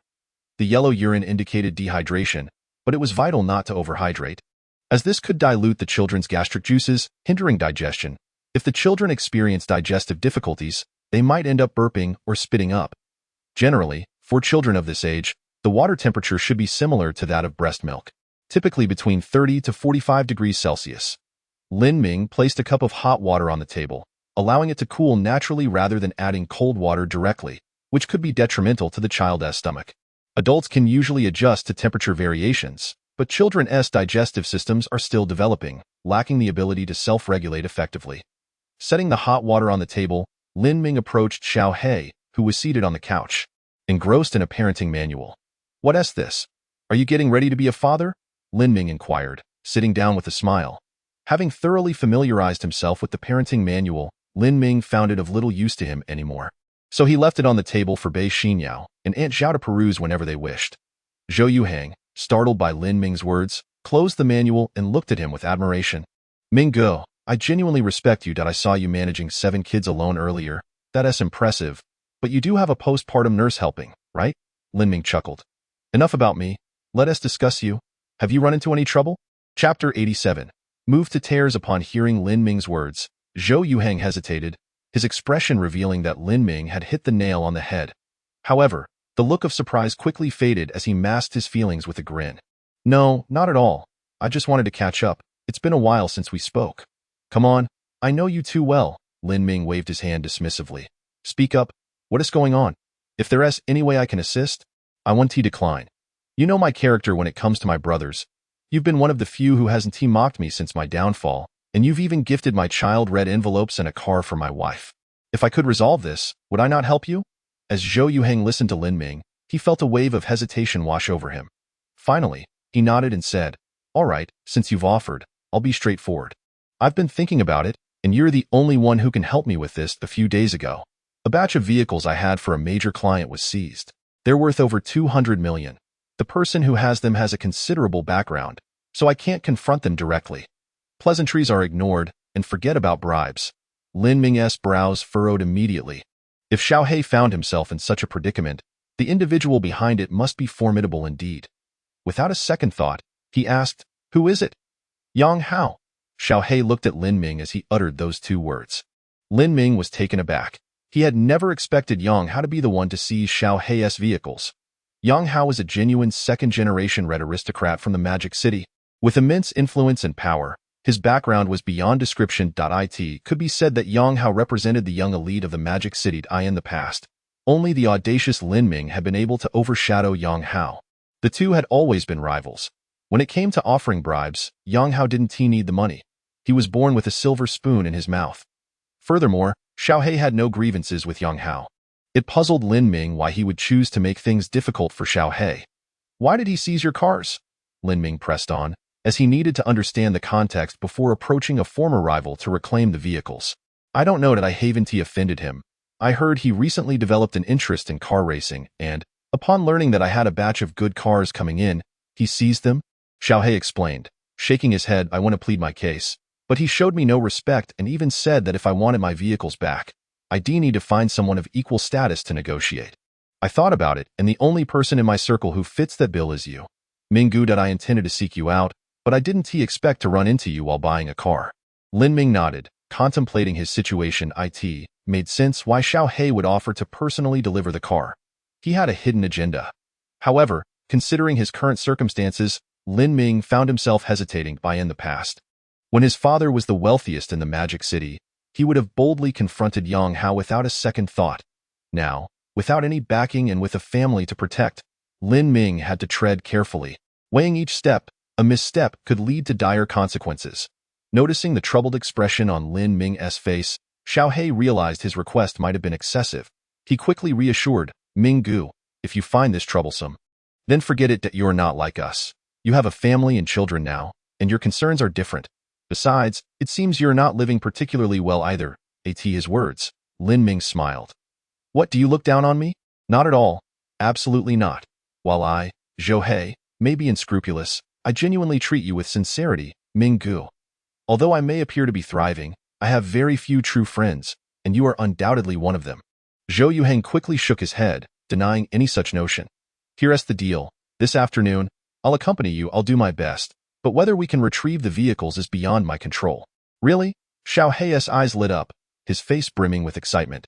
Yes, once I finish feeding the child, I'll head out with you, Lin Ming confirmed with a nod. Feeding the child? Shouldn't you be giving milk instead? Hearing Lin Ming's words, Xiaohei felt a pang in his heart, followed by a wave of emotion.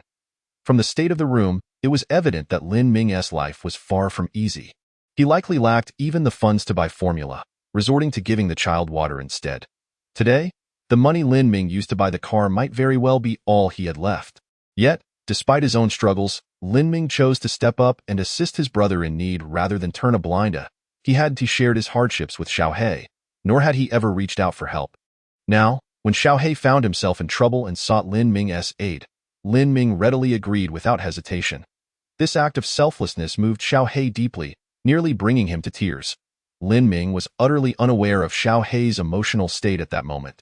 Observing Xiaohei on the verge of tears, he mistakenly believed that the latter's tears were a result of overwhelming excitement. He promptly stood up, patted Xiaohei on the shoulder, and joked, "A big man like you, crying like a baby, just like your mother." With a chuckle, Lin Ming approached the table, tested the water temperature, and found it had cooled to 35 degrees, suitable for the children. He retrieved 7 baby bottles, pouring 100 milliliters of water into each. Then, cradling the bottles, he entered the bedroom, preparing to hydrate the little ones. Such an action stirred a wave of emotion in Xiao Hei's heart.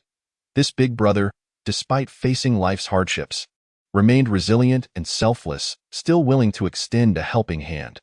This ignited a silent resolve within Xiao Hei. Regardless of the outcome this time, he would always support this once great brother in the future. Chapter 88. System Phase 2 Reward. Holding the baby bottles, Lin Ming tested the water temperature once more. Beginning with the eldest, he started to feed each little darling. As the nipple approached, the children instinctively puckered their lips, eventually latching onto the nipples and sucking eagerly. Eldest, slurp, slurp. Second, slurp, slurp. Seventh, slurp, slurp. 10 minutes later, having finished feeding the warm water to the children, Lin Ming exchanged a few words with Aunt Zhao before stepping outside with Xiao Hei, who had been waiting in the living room. "Do you know where Yang Hao is now?" Lin Ming didn't drive but rather rode in Xiao Hei's car. Looking at Xiao Hei, he inquired, "He should be at the Haojuan racing, right?" "Yes, let's go take a look." Lin Ming nodded, saying no more as he settled into the passenger seat, closing his eyes to rest. Earlier, he had received a system reward, which he was now digesting. System notification. "Congratulations, host. You have resolved a minor hazard for the children, completing the first task for the second phase of rewards. As a reward, you have received 7 million Longsha coins. Given the host's exemplary performance in completing the first task of the second phase, an extra reward of a spin on the prize wheel has been granted. Would the host like to initiate the draw now?" Lost in thought, Lin Ming instinctively replied, "Initiate," as his consciousness returned to his mind. The towering prize wheel slowly materialized. On it were 4 golden beams of light, representing rewards of 1 billion in cash, 1.5 shares in TX Company, the skill of a ghost doctor, and mastery in sculpture. Another section was dark gray, indicating that the Fushan Villa reward had been claimed by Lin Ming and had vanished. The golden light cascaded down from the clouds, finally settling in that section. The God of War combat technique. Upon seeing this reward, Lin Ming's eyes instantly sparkled. Such a skill was nothing short of invincible. The wheel began to spin slowly, gradually accelerating, then decelerating until the golden pointer finally came to rest on the newly revealed God of War combat technique. "Congratulations, host. You have drawn the God of War combat technique reward. The combat skills have been seamlessly integrated into your system memory. Please take your time to comprehend them." The system's familiar words of encouragement followed. "The host is making great strides on the path of fatherhood. We hope you continue to strive toward the pinnacle of this journey." With that, the system fell silent. Lin Ming leaned back in the passenger seat and began to organize the latest memories of the God of War combat technique, gradually absorbing and assimilating them until every move was etched into his very bones. It felt as though this was meticulously prepared for the events of today. Lin Ming opened his eyes, a glint of brilliance shining within. Xiao Hei, seated in the driver's position, was momentarily taken aback. Turning to Lin Ming, he noticed a palpable shift in Lin Ming's aura, though he couldn't quite articulate what had changed. It was merely a sense, a feeling. At that moment, Lin Ming exuded an intimidating presence, as if he were not just a man, but a colossal sword piercing the heavens, a sharp, unyielding giant blade.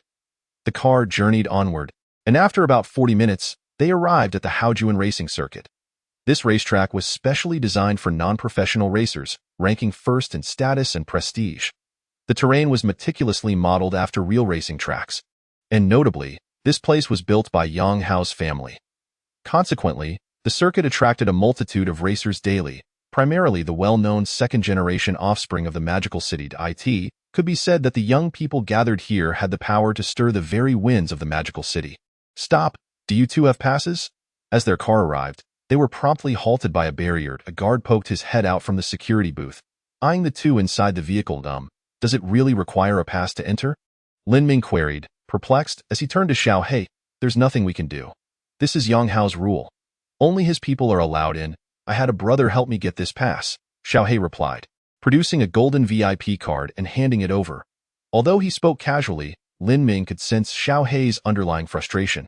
Unable to suppress a smile, Lin Ming remarked, "That Yang Hao really knows how to play tricks." As he spoke, Lin Ming crossed his arms, narrowing his eyes slightly. I wonder what expression Yang Hao will have when he sees me after more than a year. Upon receiving the VIP card from Xiao He, the guard's demeanor underwent a complete transformation, instantly becoming cordial. He promptly opened the barrier and returned the pass. Xiao He smirked, taking back the pass. It's all about the money. This ordinary card is just gilded a bit. Yet it costs 5 million. Sighing resignedly, Xiao He shook his head before driving into the circuit. He understood that Lin Ming had no interest in discussing trivial matters, nor did he wish to elaborate further. Roaring, as soon as they entered the racetrack ramp, the deafening sound of revving engines filled the air, and an array of cars sped past like lightning. Spectators in the stands cheered, raising their hands in excitement. Seeing the crowd, Lin Ming couldn't help but smile. I didn't expect so many people to be here, of course. In terms of making money, aside from you, Brother Ming, no one can surpass that scoundrel Yang Hao. Xiao He replied, a hint of discontent in his tone. Lin Ming sensed his frustration and chuckled, don't let it bother you, and certainly don't compare yourself to him. After all, he's just a rich second generation. Without his father's connections, he wouldn't stand a chance against you. Remember, among our brothers, you're the only one who built your success from the ground up. Lin Ming patted Xiao He's shoulder, giving him a thumbs up. Brother Ming, please don't tease me. You and Sister Qian are entrepreneurs in your own right, without relying on family connections. When it comes to starting a business, I can't hold a candle to you too. You are the true big shots, and my situation doesn't compare. Lin Ming chuckled, then shifted the conversation, nodding ahead. So, are we not going to race while we're here? I knew you would still enjoy this, Xiao He replied with a rueful smile. Before stepping on the gas and speeding out of the ramp, officially entering the racetrack, as the car raced across the surface, Lin Ming felt no fear. Instead, he rolled down the window, embracing the rush of wind that accompanied their swift speed. It had been over a year since he last experienced such exhilaration. That car in front has quite the impressive plate, Magic A0008. That should be Yang Hao's. Xiao He, glancing at the flashy sports car ahead, felt a surge of competitive spirit. Noticing this, Lin Ming raised an eyebrow. Calm down, Xiao He. The time isn't right yet. Xiao He nodded slightly, easing off the accelerator. As a car dealer, his driving skills were undoubtedly at a master level, having taught Lin Ming everything he knew. However, Lin Ming seemed to possess a remarkable talent for racing, pushing himself to new heights and easily surpassing Xiao He. Back then, Lin Ming was known as the king of racing. In less than 5 minutes, they completed a lap around the track. Spotting Yang Hao's car parked at the side, Xiao He glanced at Lin Ming, who nodded in acknowledgement. Xiao He understood and drove over. Parking beside it.as, the door of the sports car opened. A man and a woman emerged. The woman was stunningly beautiful, dressed in a fashionable and alluring manner, while the man was tall and handsome, none other than Yang Hao. Let's go meet this fool, Lin Ming declared, watching Yang Hao chatting amiably with a group of wealthy young men. He opened the car door and called out to Xiao He. Xiao He hurriedly followed suit. Yang Xiao's skills have become increasingly impressive. At this rate, I predict he will be crowned the king of racing within half a month. Someone commented nearby. You're too kind, everyone. Tonight, I'll treat you all. Let's have a good time. Yang Hao smiled blandly, accustomed to the flattery surrounding him. Wasn't there a king of racing in our circle? What was his name again? Let me think. Lin Ming. Yes, Lin Ming, the former top scion of the magical city. Humph, what top scion? The title should rightfully belong to Yang Xiao. That Lin Ming was merely riding on his father's coattails to flaunt his wealth. Look at him now.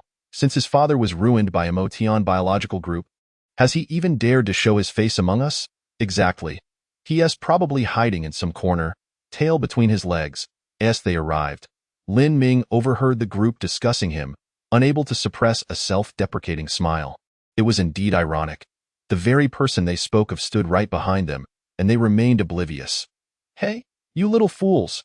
What nonsense are you spouting behind my back? Lin Ming strode forward, his words leaving no room for politeness. In the past, he had truly been the top scion, his aura commanding respect and fear. He had never shied away from confrontation. Even now, as a husband and father, the arrogance ingrained in him was not easily shed. This attitude was like an addiction, one that was hard to break. Hearing the sudden outburst, the group turned in surprise. Yang Hao's brow furrowed at the audacity of this individual, who dared to confront them in his presence. Although Lin Ming was not the target of their insults, they were merely echoing Yang Hao's sentiments, and he perceived their words as a reflection of himself. Who dared to oppose him? Once, Lin Ming had been the sole rival in the magical city, and now, he found no equal. Yet, Yang Hao felt a peculiar sense of familiarity in the voice that called out. Turning to look, he was shocked to find Lin Ming standing right before him. The faint smile on Yang Hao's face instantly froze, replaced by a shadowy expression filled with resentment and a tinge of apprehension. Lin Xiao. What Lin Xiao? He is no longer part of our circle. He is merely a nobody now. Indeed. The wealthy young men, taken aback by Lin Ming's arrival, were filled with shock. The memories of Lin Ming's past dominance lingered in their minds, causing their expressions to change dramatically at the very mention of his name. Lin Ming, I never expected you to show up at my racetrack. This is quite a surprise. Yang Hao glared at Lin Ming, the darkness in his eyes intensifying. The memories Lin Ming had etched in Yang Hao's mind were too vivid to forget. Lin Ming cast a brief glance at Yang Hao, then turned his attention to the wealthy young men behind him, his eyes narrowing slightly. Today, he intended to make an example of them. Seeing Lin Ming deliberately ignore him, Yang Hao's anger flared. But before he could speak, Lin Ming interjected, coldly addressing the 4 or 5 young men behind Yang Hao. You little trash, what were you saying about me? I'm sorry, I didn't catch that. Could you speak a bit louder? Chapter 90. The undeniable aura of the king. The faces of the young men shifted dramatically at Lin Ming's words. The terror he instilled was deeply ingrained in their bones. Although Lin Ming was no longer the top scion of the magical city, the aura of authority he exuded still made their hearts tremble. Xiao He watched from the side, taking in their expressions. This was what true dominance looked like. Those simple yet powerful words, combined with Lin Ming's commanding presence, transformed their meaning entirely. Lin Ming, what do you want? Yang Hao's voice was heavy as he regarded Lin Ming with a cold glare. If you're here to cause trouble, you are not welcome. Fine, let's get down to business, Lin Ming replied, glancing at the young men behind him, pointing directly at them. You 5 brats, I've remembered you. I'll find time to play with you later. The young men instinctively shrank back. Yang Hao stood before several individuals, watching as Lin Ming pointed out the people behind him right in front of his eyes, causing his expression to darken further. Lin Ming once again disregarded him. This was nothing short of a slap in the face for him. I came here to reclaim the goods that belong to my brother, Lin Ming stated. Cutting straight to the chase, you had someone detain a batch of my brother's trucks, and my purpose here is simple, to retrieve those trucks. Are you speaking to me? Upon hearing this, Yang Hao's tightly wounded heart relaxed slightly. Now that he understood Lin Ming's intentions, he formulated a counter-dash strategy. Tio reclaimed the trucks. He was clearly trying to dictate the terms. However, it appeared that this young man was not approaching him with a tone of supplication. Thus, he resolved to teach Lin Ming a lesson. What? Have you gone deaf? Or can you simply not comprehend my words? Lin Ming's eyes narrowed slightly, and an ominous aura began to emanate from him. This presence was not merely that of a spoiled rich kid. It was laced with the ferocity of a battle-hardened warrior. As his aura surged, the intimidating power of a king became evident. The individuals before him were immediately struck with fear, and even Yang Hao, who had seen much in life, turned pale upon sensing Lin Ming's extraordinary presence. Want to reclaim those trucks? Fine, let us have a race. Yang Hao declared, his voice dripping with derision. I've heard my subordinates rave about your driving skills. If you win, I'll return the trucks unscathed. If you lose, well, he raised an eyebrow, tauntingly inquiring, what do you say? Then you will have to crawl through my legs. Yang Hao snapped, his face stern and commanding. Don't push your luck, Yang Hao. If it comes down to it, I will make sure we both go down. Xiao He, who had been listening nearby, was furious and quickly pulled Lin Ming aside, imploring, Brother Ming, you can't race him. You haven't even touched a car in over a year. This is just bullying. What gives you the right to speak to me? Yang Hao shot a glare at Xiao He, his eyes narrowing as he sneered, with your scrawny frame, you think you can threaten me? Rest assured, it will be you who ends up in a dire situation. Lin Ming, though irritated, had to concede that Yang Hao's words held some truth in the past. Had he not had his family's backing, provoking Yang Hao would have required some serious consideration, for the man's influence was indeed formidable. I see you're truly forgetful. Despite his apprehension, Lin Ming's tongue was unyielding. This was what the greats referred to as underestimating the enemy strategically while respecting them tactically. What did you say? Yang Hao's gaze turned icy as he glared at Lin Ming. What did I say? Have you forgotten how I knocked you down and then shoved you back into the dirt, using your own disgrace against you?" At this declaration, silence enveloped the scene, with everyone staring in disbelief at the two. They felt a shiver run down their spines. Had Lin Ming truly lost his mind to speak such nonsensical drivel? Yet, Yang Hao's countenance darkened ominously, his fists clenched tightly, and his eyes burned with murderous intent. "What's wrong? Are you upset?" Lin Ming chuckled. "I accept your terms. After all, I, the esteemed king of cars in Modu, am hardly frightened by a lowly nobody like you." Lowly nobody? A mere child. The crowd was once again stunned. Yang Hao was the well-respected first scion of Modu, and no one dared to challenge him. Yet here was Lin Ming, audaciously labeling him as a nobody. Those who spoke to Yang Hao in such a manner had long since met their demise. Currently, it seemed only Lin Ming possessed the audacity to challenge him in this manner. "I look forward to seeing you crawl beneath me," Yang Hao hissed through gritted teeth, before turning and climbing into his car.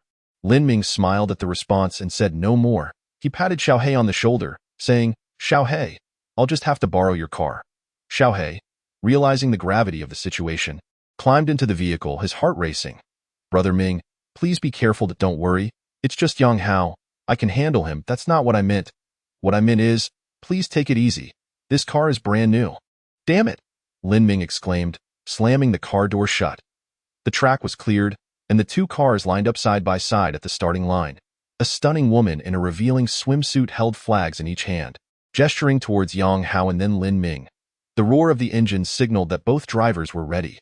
The woman then turned, swaying her enticing figure, raising the flags high, before suddenly bending down to signal the start. Boom, boom.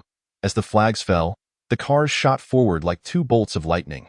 The ground beneath them bore long tire marks, with wisps of smoke rising, a testament to their ferocious speed. Chapter 91. Unity of man and machine. The two cars launched forward almost simultaneously. However, given that the starting point was a straight track, the competition was purely a test of the vehicle's performance. Yang Hao's car clearly outperformed Lin Ming's, quickly pulling ahead and widening the gap. In the audience were numerous wealthy second-generation heirs and beautiful women, all eagerly watching this singular contest. The anticipation was palpable, especially with the former top young master of Modu facing off against the current top contender. Many were eager to witness this pinnacle clash of the younger generation. If all went according to expectations, this race would determine not only the performance and skill of the two drivers, but also ultimately reveal who the true first young master of Modu was. Little did they know that Lin Ming had long since lost interest in such titles. As time passed, Lin Ming, leveraging his exceptional driving skills, maneuvered past Yang Hao on the bends, ultimately leaving him far behind. Beep! Detected host currently engaged in a contest against an insurmountable opponent. It is advised that the host refrain from reckless actions. Sometimes, conceding can leave a favorable impression and yield unexpected benefits. Just as Lin Ming reveled in his lead, the system's voice suddenly echoed in his mind. The suggestion to show deference to an adversary irked him, prompting an exclamation of frustration. "What the hell? Is this system still mine? Why are you siding with others?" System notification. It is recommended that the host avoid excessive involvement in matters beyond their control, especially those impacting children. To ensure the host's victory in the race, the host's driving skills will be temporarily upgraded to maximum level. Upon hearing this, Lin Ming felt a surge of exhilaration at the prospect of having his driving skills maximized. As he gripped the steering wheel again, the sensation was entirely different. In that moment, he felt as if he had become one with the car, with the surroundings slowing and sharpening into clarity. Meanwhile, the accelerator remained firmly pressed to the floor. Lin Ming understood this was not an illusion but a result of his increasing speed. Yang Hao, left in the dust, was seething with rage as he pounded the steering wheel. "Damn you, Lin Ming. You vanish only to reappear out of nowhere. What the hell is your game? If I lose, I swear I will have your entire family wiped out." Yang Hao screamed, his eyes bloodshot with fury, pressing the gas pedal to the limit. The car shook violently, and he struggled to maintain control. Nearly flipping over during a turn, he had to slow down, realizing he was losing this race. Since Lin Ming had entered his sight, he had been consistently outpaced, igniting a growing fury within him. Yet, to his astonishment, Lin Ming's car reappeared in his line of sight. Yang Hao was momentarily taken aback, perplexed. "What is happening?" Pressing the accelerator furiously, he attempted to overtake Lin Ming, only to find that Lin Ming matched his speed. Their cars side by side, neither gaining an advantage. Damn it, Lin Ming, what are you playing at? Yang Hao's eyes blazed with fury. It seemed Lin Ming was toying with him. However, the finish line was approaching, and it was a straight shot ahead. This was his chance to reclaim the lead. Boom. The gas pedal was floored, and Yang Hao's car surged past Lin Ming's, crossing the finish line first. Pa, I finally beat you. Inside his car, Yang Hao laughed maniacally, glancing in the rearview mirror at Lin Ming's car coming to a slow stop. Confusion washed over him. Lin Ming had clearly left him in the dust. Why had he suddenly slowed down? He couldn't comprehend why Lin Ming would allow him to win. Rather than exiting the car, Yang Hao remained seated, deep in thought about their past conflicts. Aside from the time Lin Ming had thoroughly beaten him, Lin Ming had never intentionally provoked him. Not even once, perhaps. Yang Hao opened the car door and stepped out. His entourage of affluent second-generation peers celebrated around him, yet he felt no joy. He recognized that, in reality, he had lost the race. Lin Ming had deliberately allowed him to win to preserve his own face in front of outsiders. Watching Lin Ming console his friends, Yang Hao's emotions became increasingly complex as he furrowed his brow and approached Lin Ming. Kneel, crawl through my legs, haha. What of the first young master of Modu? What of the king of cars? In front of young Master Yang, you are nothing. Kneel and crawl, haha. The crowd of followers erupted in jubilant cheers, some even pulling out their phones to capture this moment, eager to witness the spectacle of the former top young master bowing before the current one. This scene would surely provide them with ample fodder for conversation for an entire year. Shut the hell up. I don't need your cheers. Yang Hao suddenly found the raucous voices of his wealthy peers grating on his nerves, igniting a surge of anger as he charged into their ranks, striking out indiscriminately. The followers were left bewildered. What is happening? Young Master Yang, we are cheering for you. Shut up. Anyone who dares to speak again will regret it. Yang Hao glared at the useless second-generation heirs, threatening them before striding towards Lin Ming. The crowd fell silent, utterly perplexed by the sudden shift in Yang Hao's demeanor. Why had he conceded? Standing before Lin Ming, Yang Hao's voice remained low and brooding. Xiao He, still in shock from Yang Hao's earlier outburst, was further bewildered by this unexpected turn of events. Was it true that Lin Ming had actually won? Chapter 92. A prodigy named Yang Hao hearing Yang Hao's words. Xiao He's eyes lit up. In an instant, his spirit lifted, filled with anticipation. What do you think? Lin Ming asked, observing the dark expression on Yang Hao's face. A faint smile crept across his lips. I will have your subordinate's car returned to you. Now, please leave. You are not welcome here. Yang Hao's initial flicker of goodwill towards Lin Ming dissipated upon hearing the latter's ambiguous response. Damn it, can't you just be straightforward? Yang Hao thought, but he put on a brave face, declaring, since you've said it, I trust you. You are not the kind to go back on your word. Xiao He, let us go. Lin Ming feigned a nonchalant tone, addressing Yang Hao before waving to Xiao He. The two climbed into their car and drove away as Yang Hao watched their car disappear from view. His eyes narrowed. Lin Ming's sudden reappearance stirred significant turmoil within him. After a year of absence, Lin Ming's return raised questions. Did he possess the strength to reclaim his former peak? Or was he merely a fade, still a nobody? Pulling out his phone, Yang Hao quickly dialed a number. Haozi, find out everything you can about Lin Ming. Quickly. Yes, the Lin Ming from before. After departing the racetrack, Lin Ming and Xiao He drove back towards their neighborhood. Brother, what on earth happened during the race? Why did Yang Hao say he let you win, even though he clearly finished first? And considering his personality, why would he just let us go? Lin Ming chuckled at Xiao He's bewilderment. To be honest, he felt somewhat uncertain when making that decision, given the previously tense relationship with Yang Hao. However, trusting the system's advice, he ultimately chose to follow through. The outcome indeed aligned with the system's wisdom. Granting others leeway ultimately benefits oneself. Though Yang Hao had won the race, they achieved their desired result. Lin Ming let out a small sigh of relief. Given their history of conflict, it was natural to be concerned about their relationship. But after this encounter, he felt less apprehensive. Helping others is helping oneself, Lin Ming mused. Although Yang Hao was a spoiled rich kid, he was still human. The essence of humanity is empathy, and mutual understanding is not hard to grasp. As Lin Ming spoke, he paused and turned to Xiao He, smiling. Hey, do you honestly think all second-generation heirs are bad? That they are foolish and merely rely on their family's status to act superior? Upon hearing Lin Ming's words, Xiao He shrank back, finally mumbling, "Most of them are like that. At least, that's what I think." Lin Ming nodded, realizing the truth in his observation. In the past, most of his peers had been bullies, with only a select few possessing their own thoughts and principles. Your assertion leaves me at a loss for a counterargument. However, I must convey that among individuals of our ilk, there exists a segment that is undeniably formidable. Whether it be genuine talent or other exceptional abilities, this fact cannot be dismissed. Not all of us are mere wastrels, and even those who might fit that mold often possess their own principles and codes of conduct. Yang Hao is a prime example of such a character. The reason he can navigate the bustling metropolis with impunity may lead some to believe he relies solely on his family's connections and background. Yet, I hold a differing opinion. Xiao He, listening intently, was fixated on Lin Ming, his eyes wide with astonishment. I had investigated Yang Hao a year prior, and the revelations surrounding him certainly classify him as a true genius. A prodigy in every sense. His ostentation is matched only by his extraordinary capabilities. Pausing for a moment, Lin Ming began to recount Yang Hao's life. At the tender age of 5, he exhibited an astonishing aptitude for learning, and by 10, he was granted admission to study abroad. By the age of 16, he had returned home, having completed his undergraduate, master's, and doctoral studies overseas. A genuine overseas returnee. Remarkably, he achieved all this by the age of 16. Moreover, his academic pursuits were remarkably diverse, showcasing exceptional prowess in economics, management, and medicine.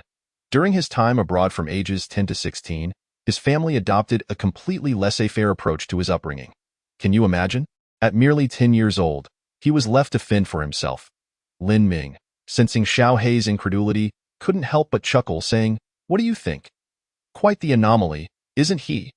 Indeed, it is extraordinary that a 10-year-old child was left to navigate life independently, ultimately attaining unparalleled academic achievements in just 6 years. This transcends mere abnormality and verges on the miraculous. Xiao He, swallowing hard, could hardly contain his astonishment. Thus, it is evident that this individual possesses ample grounds for pride and the credentials to be audacious. Lin Ming smiled, adding, upon his return to the country, his family provided him with a mere 1 million as initial capital. Yet within just 2 years, he multiplied that sum over 100-fold, becoming the youngest billionaire in the metropolis.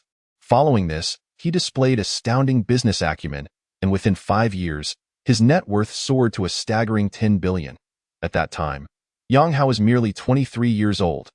What brings me solace is that this young man was urged by his family to enlist in the military for reformation. Yet he adamantly refused, thus granting me an opportunity.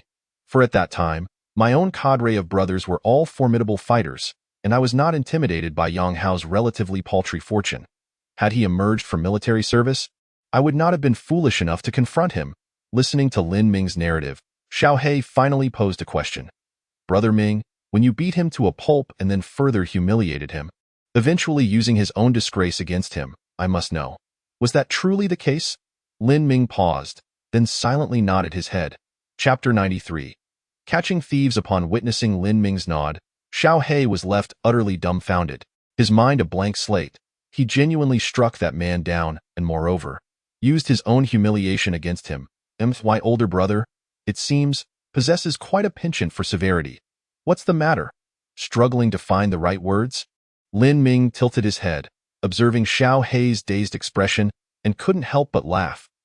The conflict between Yang Hao and me was, on the surface, limited to that one encounter. It was precisely because of that incident that I discerned a shadow had been cast over him. A lingering fear of me.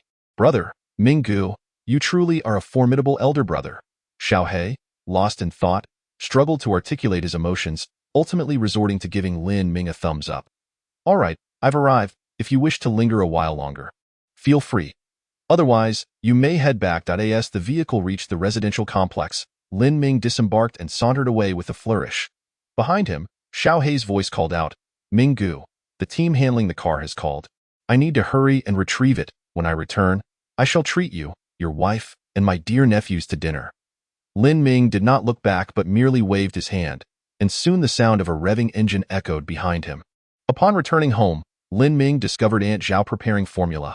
"Aunt Zhao, young master, you're back?" "Yes, let me assist." Lin Ming replied with a gentle smile, taking the formula to prepare it, meticulously ensuring the temperature and consistency were just right. Over time, he had become quite adept at these fundamental childcare tasks. Are the children feeling well?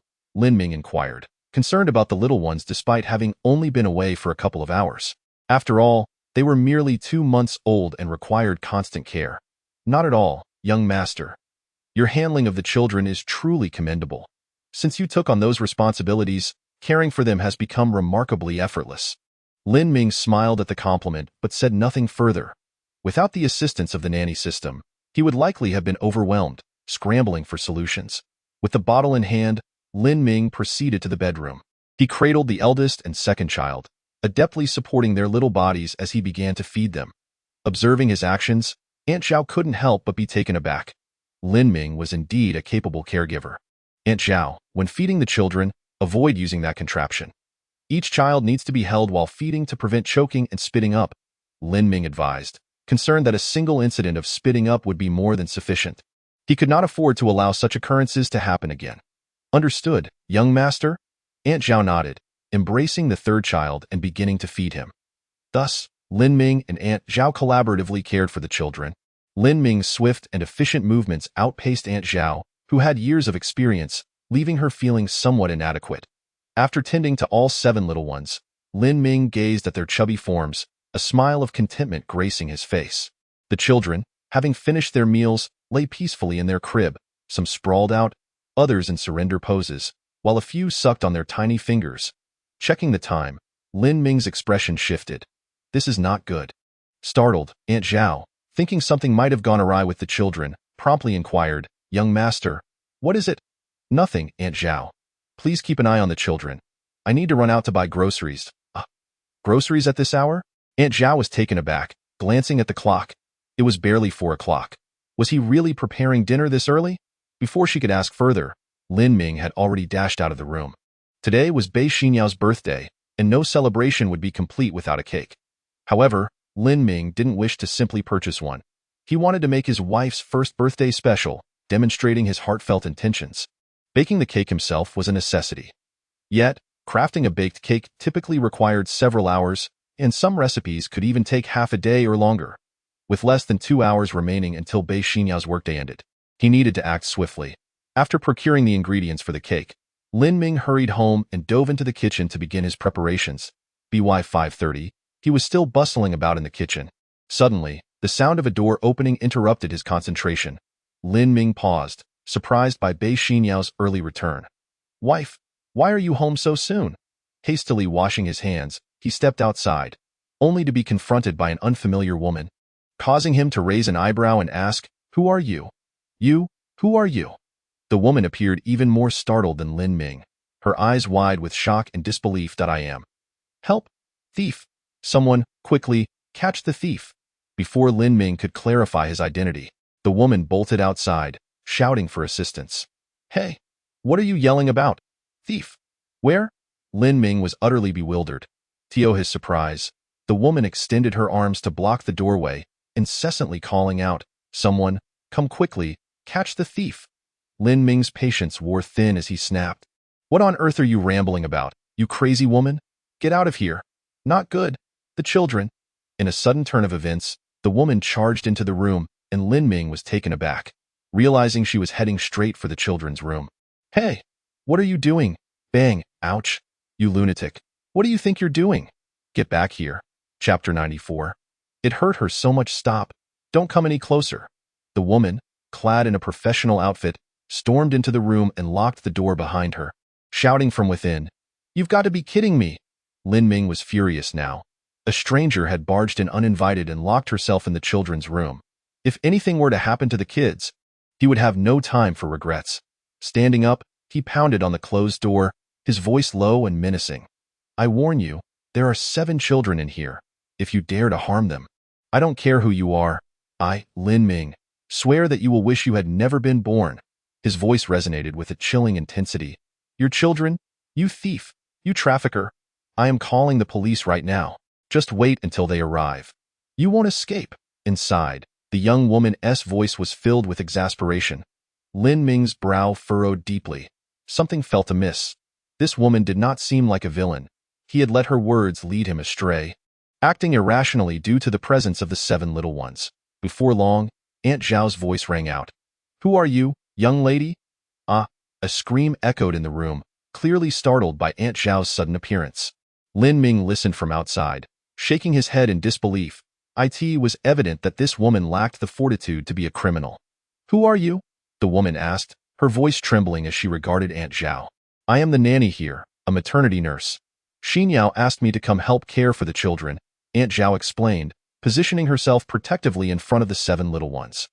The woman regarded Aunt Zhao with a furrowed brow, sensing that she might not have come in peace. "Young master, do you know this woman? If you don't, we should call the police."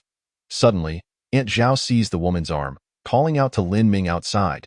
"Young master." Upon hearing the mention of Bei Xinyao's name, the woman visibly relaxed, but before she could fully process the situation, Aunt Zhao had already grasped her arm and was yelling for Lin Ming. Lin Ming, who had been listening at the door, recognized this as the moment to act. He swiftly produced a key and unlocked the door in one swift motion. He subdued the woman, restraining her. "Trafficker, let me go. I've already called the police. They'll be here any moment. You can't escape." Though restrained, the woman continued to shout defiantly. Aunt Zhao sensed the dissonance in the situation. "Trafficker? What trafficker? That's the children's father. You are the one who looks suspicious." Lin Ming, sensing that the woman was not a foe sent to confront him, remained cautious. He held her arm firmly, pushing her slightly downwards to restrict her movement, and demanded, "How did you obtain a key to my house?" "Your house? Are you really the father of those children? What is your name?"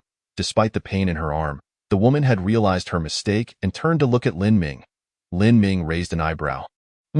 So you were sent by someone who clearly has no sense. Did you consume too much excrement?" Are you Lin Ming?"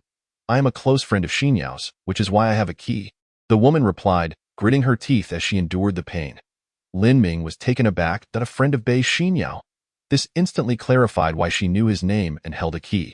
Considering her earlier behavior, it was evident she had never encountered him before, leading her to mistakenly identify him as an intruder. Releasing the woman, Lin Ming expressed his exasperation. "You could have mentioned you were my wife's friend from the start. I thought you intended harm toward the children. My apologies."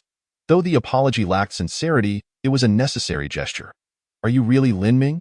Not a trafficker?"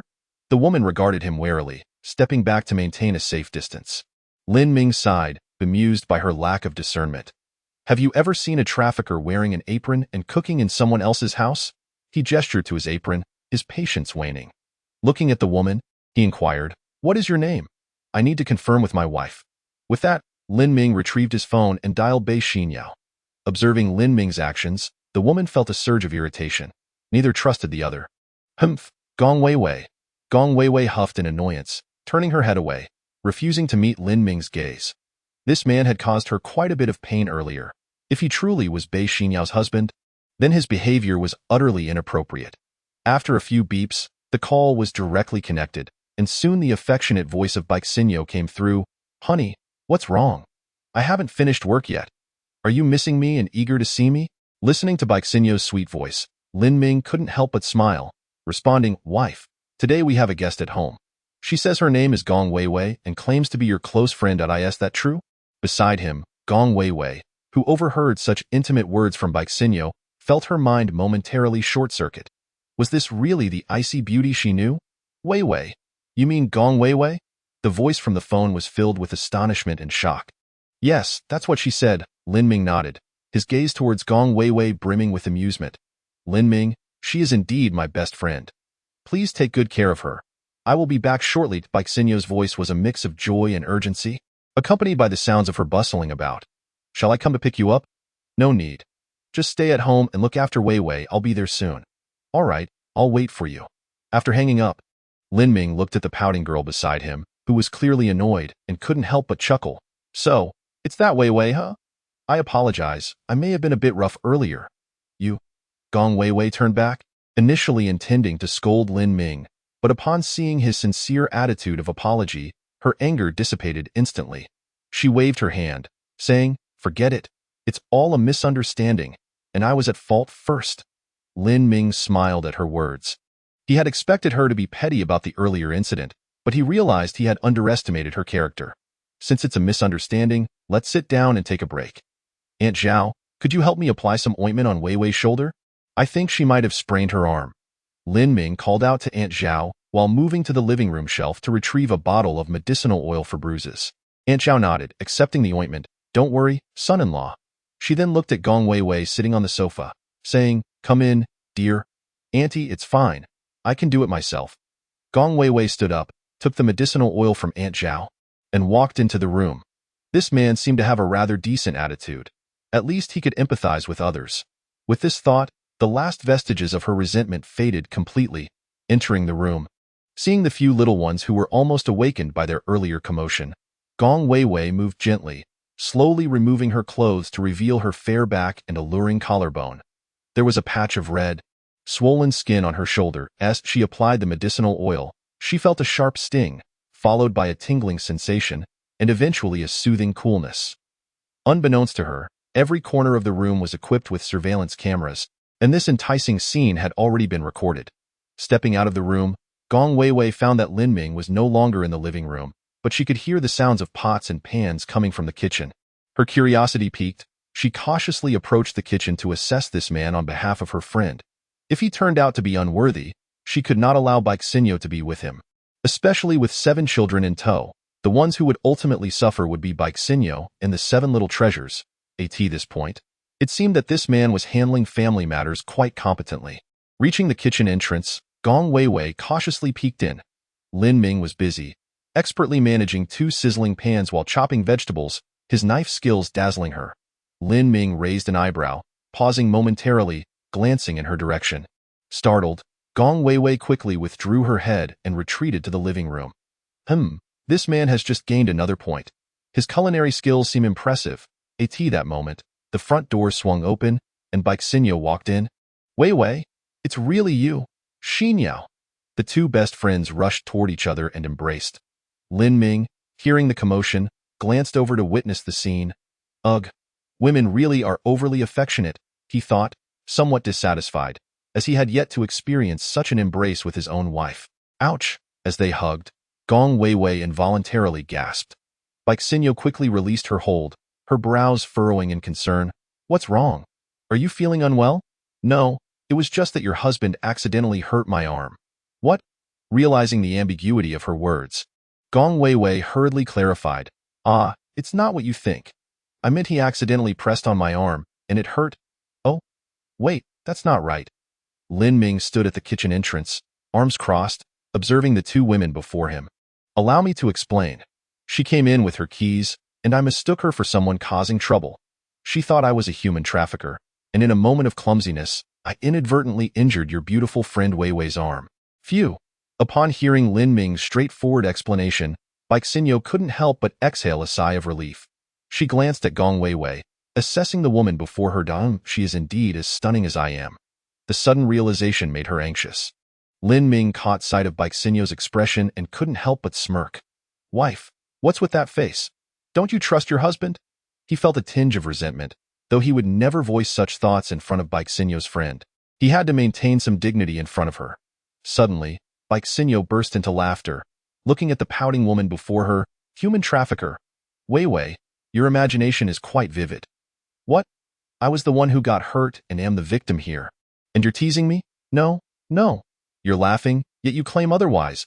All right, my dear friend, come, let's sit down. It's been ages since we last chatted. Baixinho eagerly pulled Gong Wei Wei's arm, guiding her to the sofa. Indeed, we have much to discuss. I just left for less than a week, and you return to tell me you've suddenly acquired a husband, a father to your children, and it's the man you often speak of. You better come clean. Did you go looking for this scoundrel?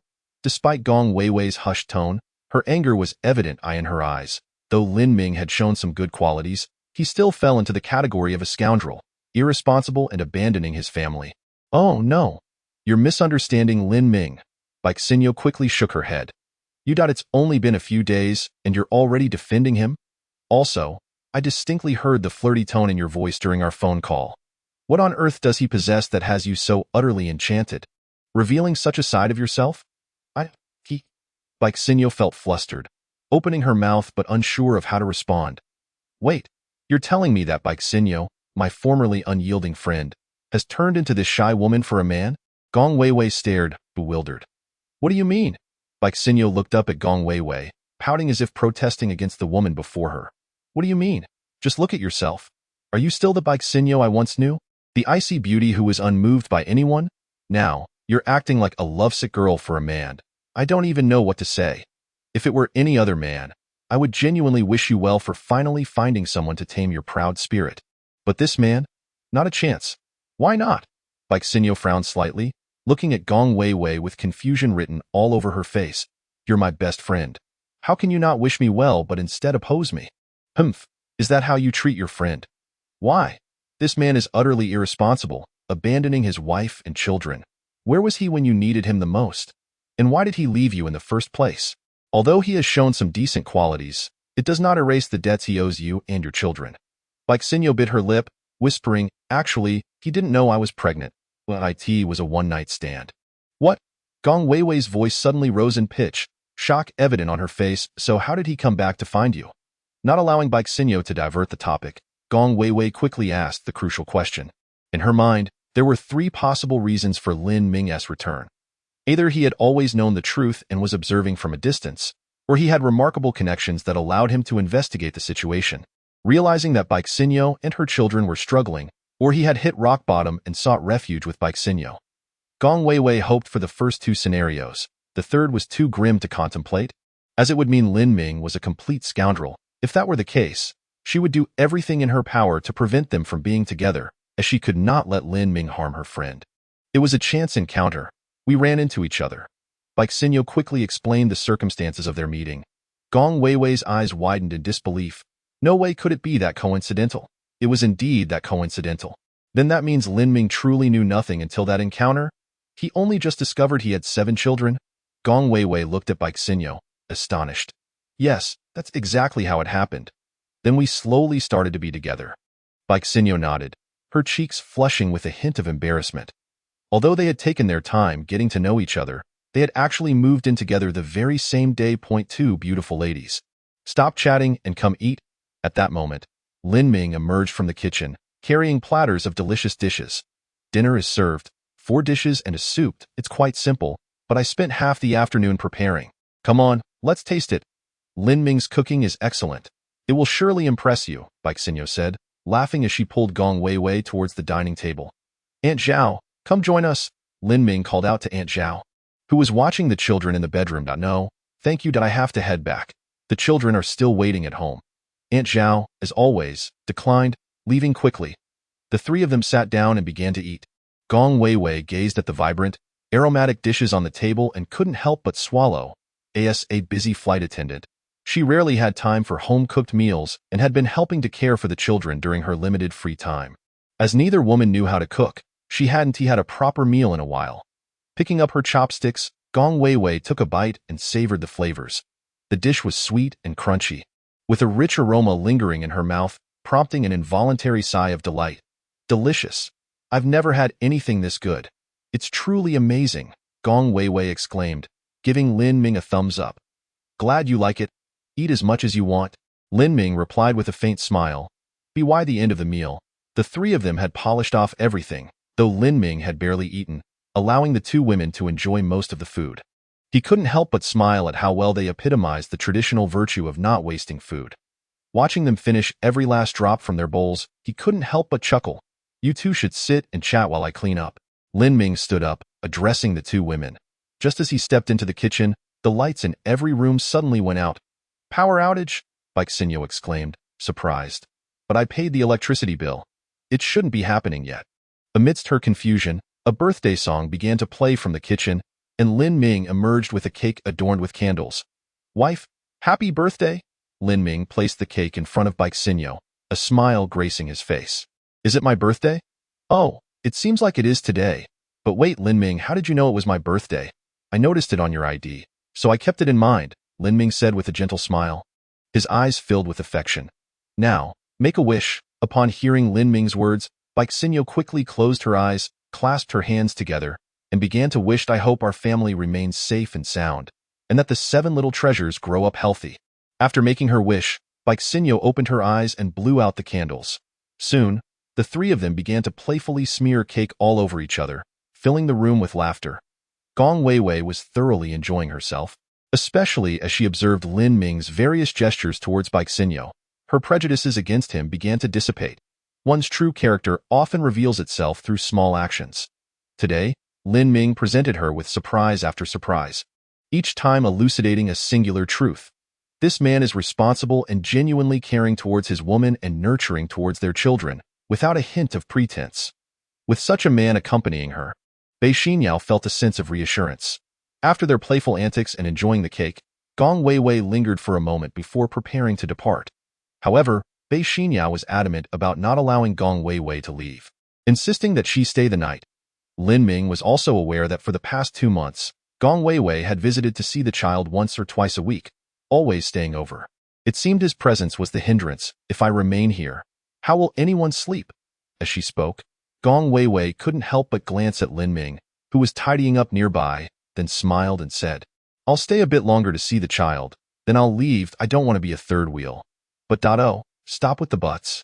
If you truly want me to stay, you two should work a bit harder. Get a new place, and when that's done, I'll come over and stay as long as I wish. Before Bei Xinyao could respond, Gong Weiwei interrupted and urged the couple to work diligently to earn money.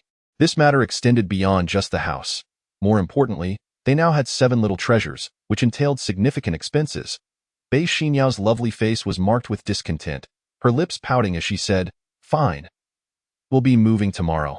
Lin Ming, listening to Gong Weiwei, smiled and replied, When the time comes, you can stay as long as you like. Moving? Gong Weiwei was taken aback, her brows furrowing slightly as she looked at Lin Ming, a hint of confusion in her eyes. Yes, Lin Ming bought a new house. I'm taking a day off tomorrow, and we'll be moving then, Bei Xinyao explained, pulling Gong Weiwei's hand in an attempt to persuade her to stay over. Lushan Villa, Bei Xinyao added. What? Gong Weiwei exclaimed, her eyes wide with shock as she turned to Lin Ming, incredulity written all over her face. The surprises he had given her today were truly relentless. Lushan Villa is a well-known affluent area in the city. Those who reside there are either rich or noble, with any single house valued at over 100 million. She had thought Lin Ming was just a struggling job seeker. Yet here he was, effortlessly purchasing a villa worth over 100 million. Gong Weiwei was at a loss for words. This man was truly unfathomable. When we move, you can stay as long as you want, Lin Ming said, emerging from the kitchen, clearing the table as he smiled at Gong Weiwei. Having such a stunning beauty residing with him would surely be a delight. He would be more than happy to welcome her. Indeed, Weiwei, you should move in with us. It's a villa, spacious enough, and with fewer people, we might find it uncomfortable.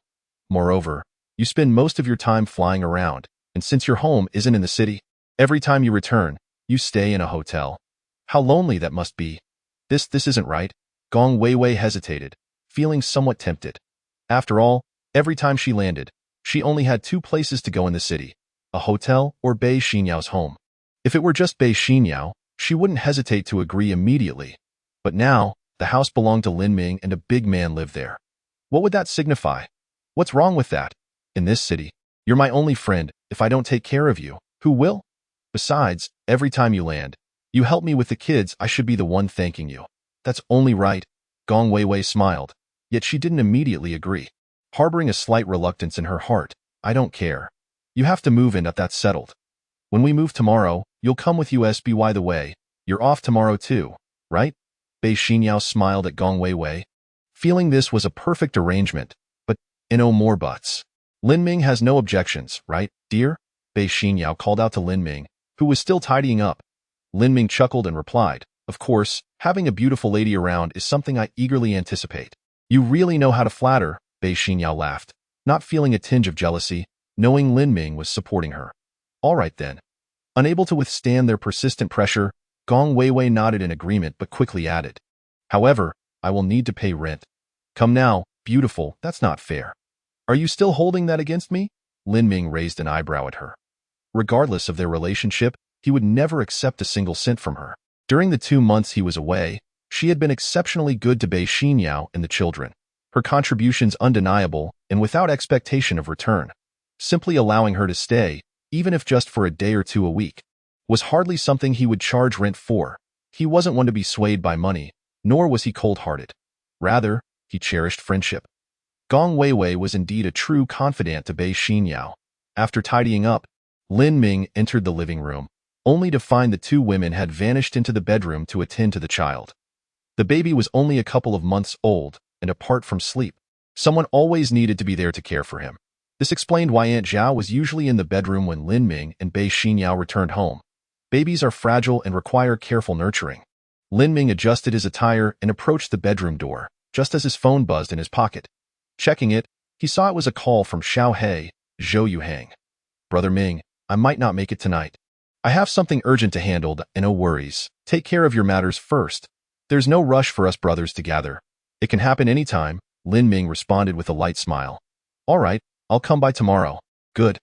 After hanging up, a smile graced Lin Ming's face as he shook his head slightly. Ultimately, his relationship with Xiao He was still a notch below that with Zhang He and the others. Initially, when Xiao He said he would come tonight, Lin Ming had prepared extra dishes. Yet, the young man couldn't make out he wasn't that Lin Ming minded. After all, he had pressing matters to attend to, but he valued the bond of friendship over financial gain, which was how he and Zhang He, Zhou Qian, and the rest operated. In contrast, Xiao He prioritized money above all else. Lin Ming felt he had no right to demand otherwise, and with a resigned shake of his head, he expressed his sentiments.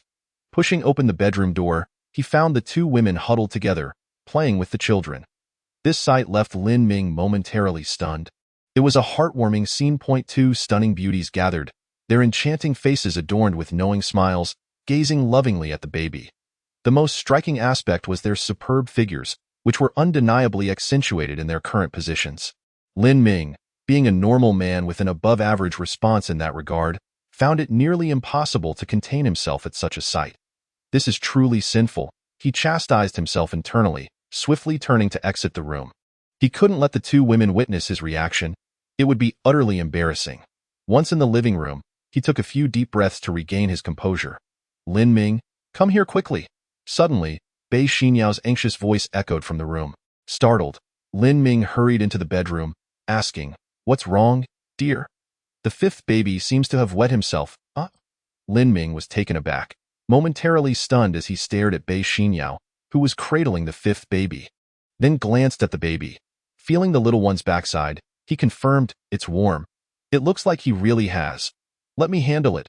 Lin Ming took the baby from Bei Xinyao and quickly began changing him into a fresh diaper. With swift and deft movements, he had the baby changed in less than half a minute, showcasing a level of proficiency that left Gong Weiwei astounded. Hearing Bei Xinyao's urgency, Lin Ming initially thought something serious had occurred, only to find it was merely a diaper change, which startled him.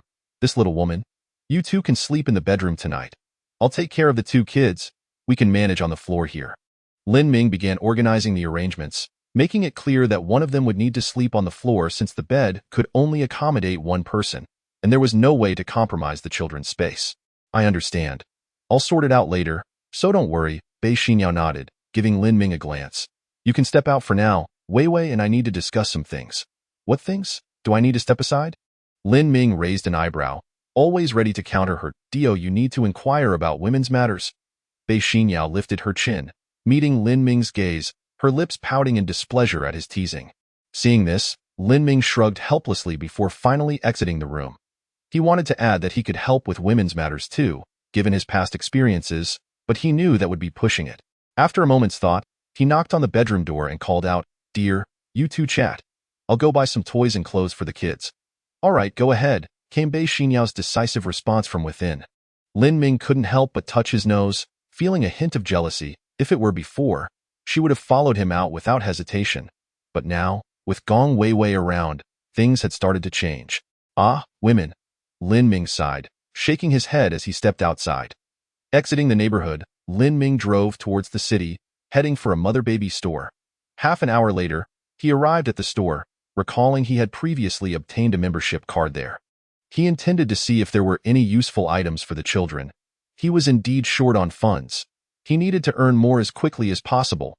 He'll put it another way. He was spending for the children. As he browsed through the system rewards, he noted that having entered the second stage meant the previous rewards had increased exponentially. For instance, purchasing toys for the children would reward him with 2 million Longxia coins. Buying clothes would yield 3 million Longsha coins. Taking the children out for a spin would net him 1 million Longsha coins. Previously, rewards were only around 200,000 or 300,000, but now, they had skyrocketed tenfold. Lin Ming was ecstatic about this development. "Mr. Lin, welcome." Upon entering the store, the previous young saleswoman recognized him and approached with a bright smile. "Oh, you remember me?" Lin Ming replied with a slight grin. Today, she wore a tailored vest that exuded a professional aura. Reminiscent of a career agent, of course, Mr. Lin is a valued member of our store. "What can I assist you with today?" the saleswoman inquired, her face adorned with a gentle smile. "Just browsing for some items for the kids. I'll buy whatever catches my eye," Lin Ming stated as he walked deeper into the store. The saleswoman's interest piqued. This was a prime customer, after all. With 7 little treasures at home, one purchase would likely entail 7 of everything. And their items weren't inexpensive. Suddenly, Lin Ming halted in front of a display of baby clothes. A row of tiny jackets and sweaters caught his attention, each piece radiating a charming allure. He envisioned his 7 little treasures donning these outfits, and the mere thought overwhelmed him with joy. His dream was to stroll through the streets with all 7 adorable children, garnering envious and affectionate glances from passers-by. "How much for these clothes?" Lin Ming inquired, picking up a pink jacket. "Mr. Lin, you have a keen eye. This is our latest batch of baby clothing, with all designs and manufacturing done by hand, crafted by the renowned German designer, Master Zamali," the saleswoman explained. "How much is it?" Lin Ming asked, nodding slightly, intrigued but unfamiliar with the designer. "This set of baby clothing costs 2,000 Longsha coins. That's reasonable. Can I open it to feel the fabric?" Lin Ming asked, "If it meets my standards, how many do you have in stock?" "I'll take them all." He wanted to ensure the quality and comfort of the clothes before making a purchase. The price of 2,000 Longsha coins for a baby jacket was indeed steep, but Lin Ming was more concerned about the quality than the cost. Initially, the saleswoman hesitated to allow him to open the packaging but reconsidered upon hearing Lin Ming's intent to buy them all. "These are vacuum sealed, so technically, we shouldn't open them for inspection. Due to the fact that if the packaging is opened and the customer ultimately decides not to purchase, they themselves will be liable for the cost." After a moment of hesitation, the female shop attendant made up her mind, maintaining a gentle smile as she looked at Lin Ming and nodded, saying, "Certainly, Mr. Lin, I am willing to make an exception for you this time." Upon hearing this, Lin Ming raised an eyebrow slightly as he regarded the shop attendant. This woman certainly possesses a sense of propriety. The attendant took the small cotton jacket packaging box from Lin Ming's hands and began to unseal it. At that moment, Lin Ming glanced at the name tag on the attendant's chest. Lin Yume. Such a lovely name, which indeed suits her temperament. Once the packaging was opened, Lin Yume retrieved the small cotton jacket and handed it to Lin Ming, saying, "Mr. Lin." Lin Ming nodded slightly, accepting the jacket, and began to gently stroke its fabric. The texture was soft to the touch, imbued with a slight coolness, and, contrary to what one might expect from a cotton jacket, it felt remarkably light. This garment epitomized a harmonious blend of comfort and warmth. It must be said that the design by this so-called Shinhaili designer is truly commendable. "Mr. Lin, how does it feel?" Lin Yume inquired, anticipation evident in her expression, while her heart raced with trepidation. If Lin Ming were to decline the purchase, she would have to cover the cost of 2,000 Longsha coins from her own pocket.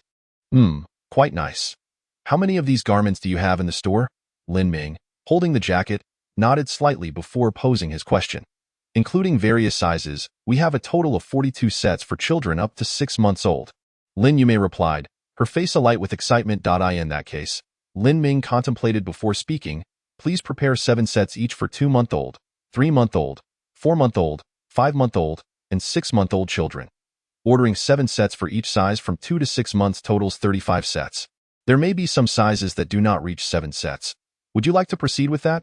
Lin Yume gazed at Lin Ming, her large eyes sparkling with charm. "I have 7 little ones. If there aren't 7 sets, I can't accept them. I can't let 1 or 2 children go without, can I? If you can wait, we can arrange for additional stock to be shipped from the main store." "Why didn't you say so sooner?" "Very well, let us proceed with 7 sets for each size, and for any shortfall, have your main store send them over later," Lin Ming replied nonchalantly.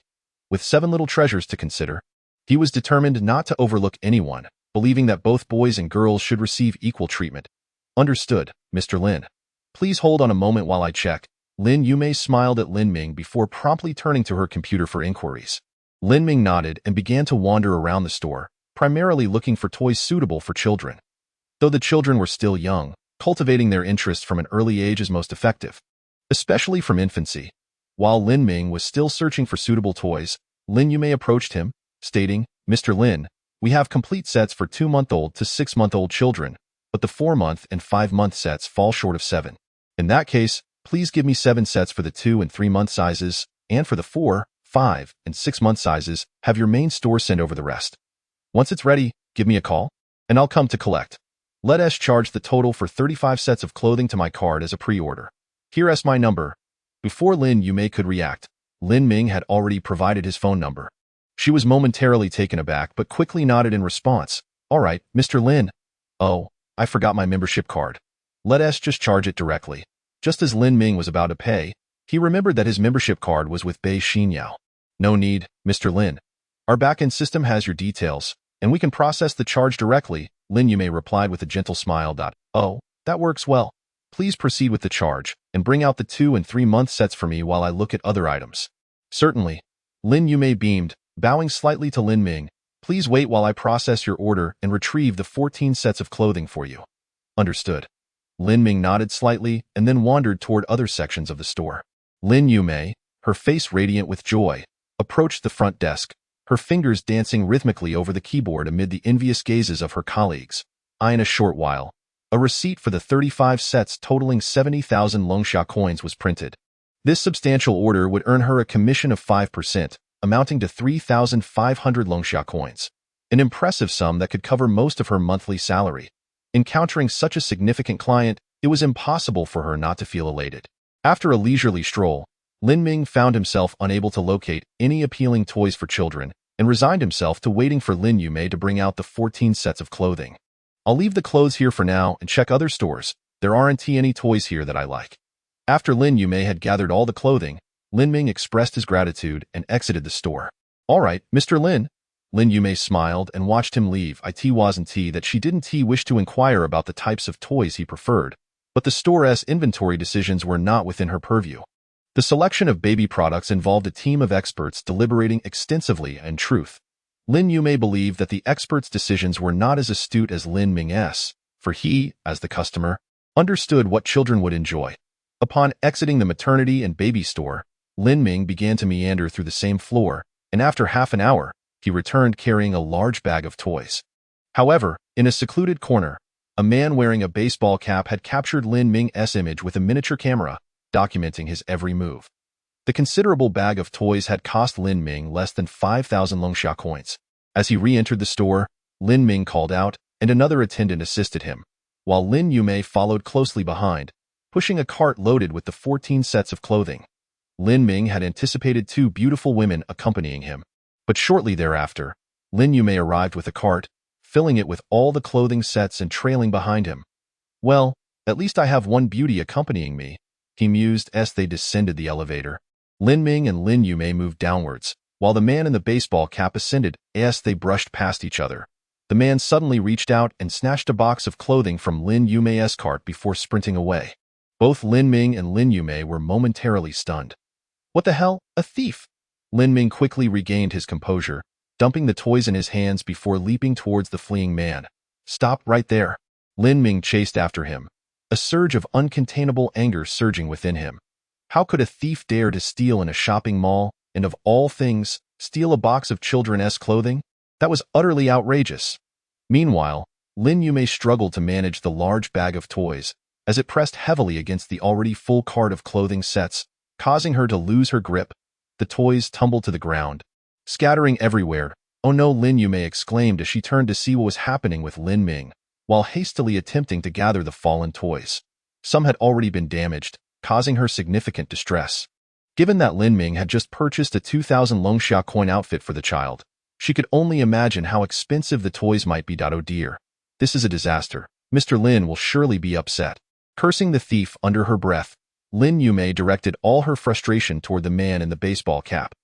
Meanwhile, Lin Ming was closing the gap between himself and the thief when, as if struck by the curse of Lin Yumei, the man slipped and fell, landing awkwardly on the ground.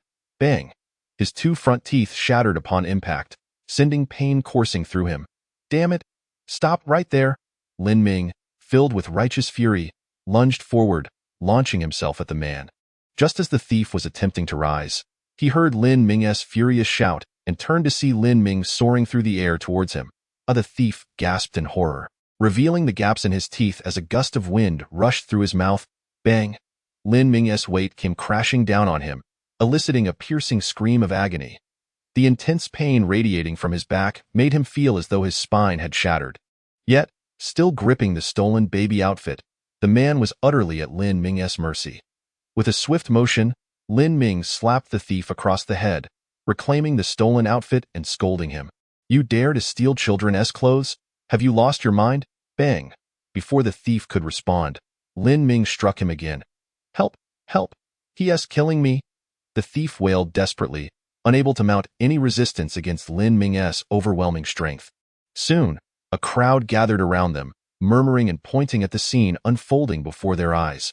Some even began recording with their phones, shouting for help. Bang!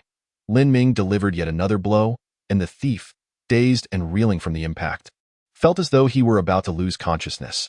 Hey, how can you hit someone like that? Yeah, no matter the circumstances, physical violence isn't the solution. Observers debated whether the two were simply having a disagreement. Lin Ming, unmoved by the spectators' opinions, stood and prepared to leave. However, as he did, he noticed a miniature camera fall from the thief's hand. Curiously, he bent down and picked it up, examining its contents. His expression shifted dramatically upon discovering a plethora of photos and videos of women, most of which captured them from beneath their skirts. Good heavens, this is a pervert! Lin Ming's disdain for the thief grew, and he delivered a hard kick, sending the man sprawling several meters away. The crowd erupted into a flurry of chatter, their astonishment palpable. Noticing the murmurs surrounding him, Lin Ming felt an ominous aura envelop him, and he scanned the onlookers. None dared to meet his gaze, and the noise gradually diminished. Holding the camera in his hand, Lin Ming scrutinized the footage, sensing that the man's motives were more sinister than mere theft. Among the videos, he discovered recordings of himself shopping at the mall, as well as footage of a recent altercation he had with Gong Weiwei outside his residence. His eyes narrowed as a murderous intent surged within him. Stepping closer to the fallen man, he looked down coldly. Who sent you to follow me? His voice was chilling, reminiscent of unyielding ice, causing the thief to shiver in fear. Yet, he stubbornly remained silent.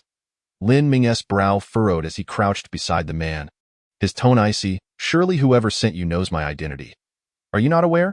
The thief trembled at Lin Ming's words, fully aware of who he was dealing with. Despite Lin Ming's diminished status, he was still a formidable force. A mere phone call could seal the thief's fate. However, the thought of betraying his employer, someone with considerable power, paralyzed him with fear. You're quite obstinate. I wonder how long you'll maintain that attitude after I break one of your arms. Without warning, Lin Ming seized the thief's wrist and twisted it forcefully.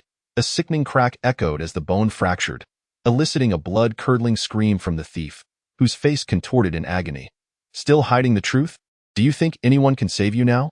Is it your employer or the police? Or do you expect these onlookers to come to your aid?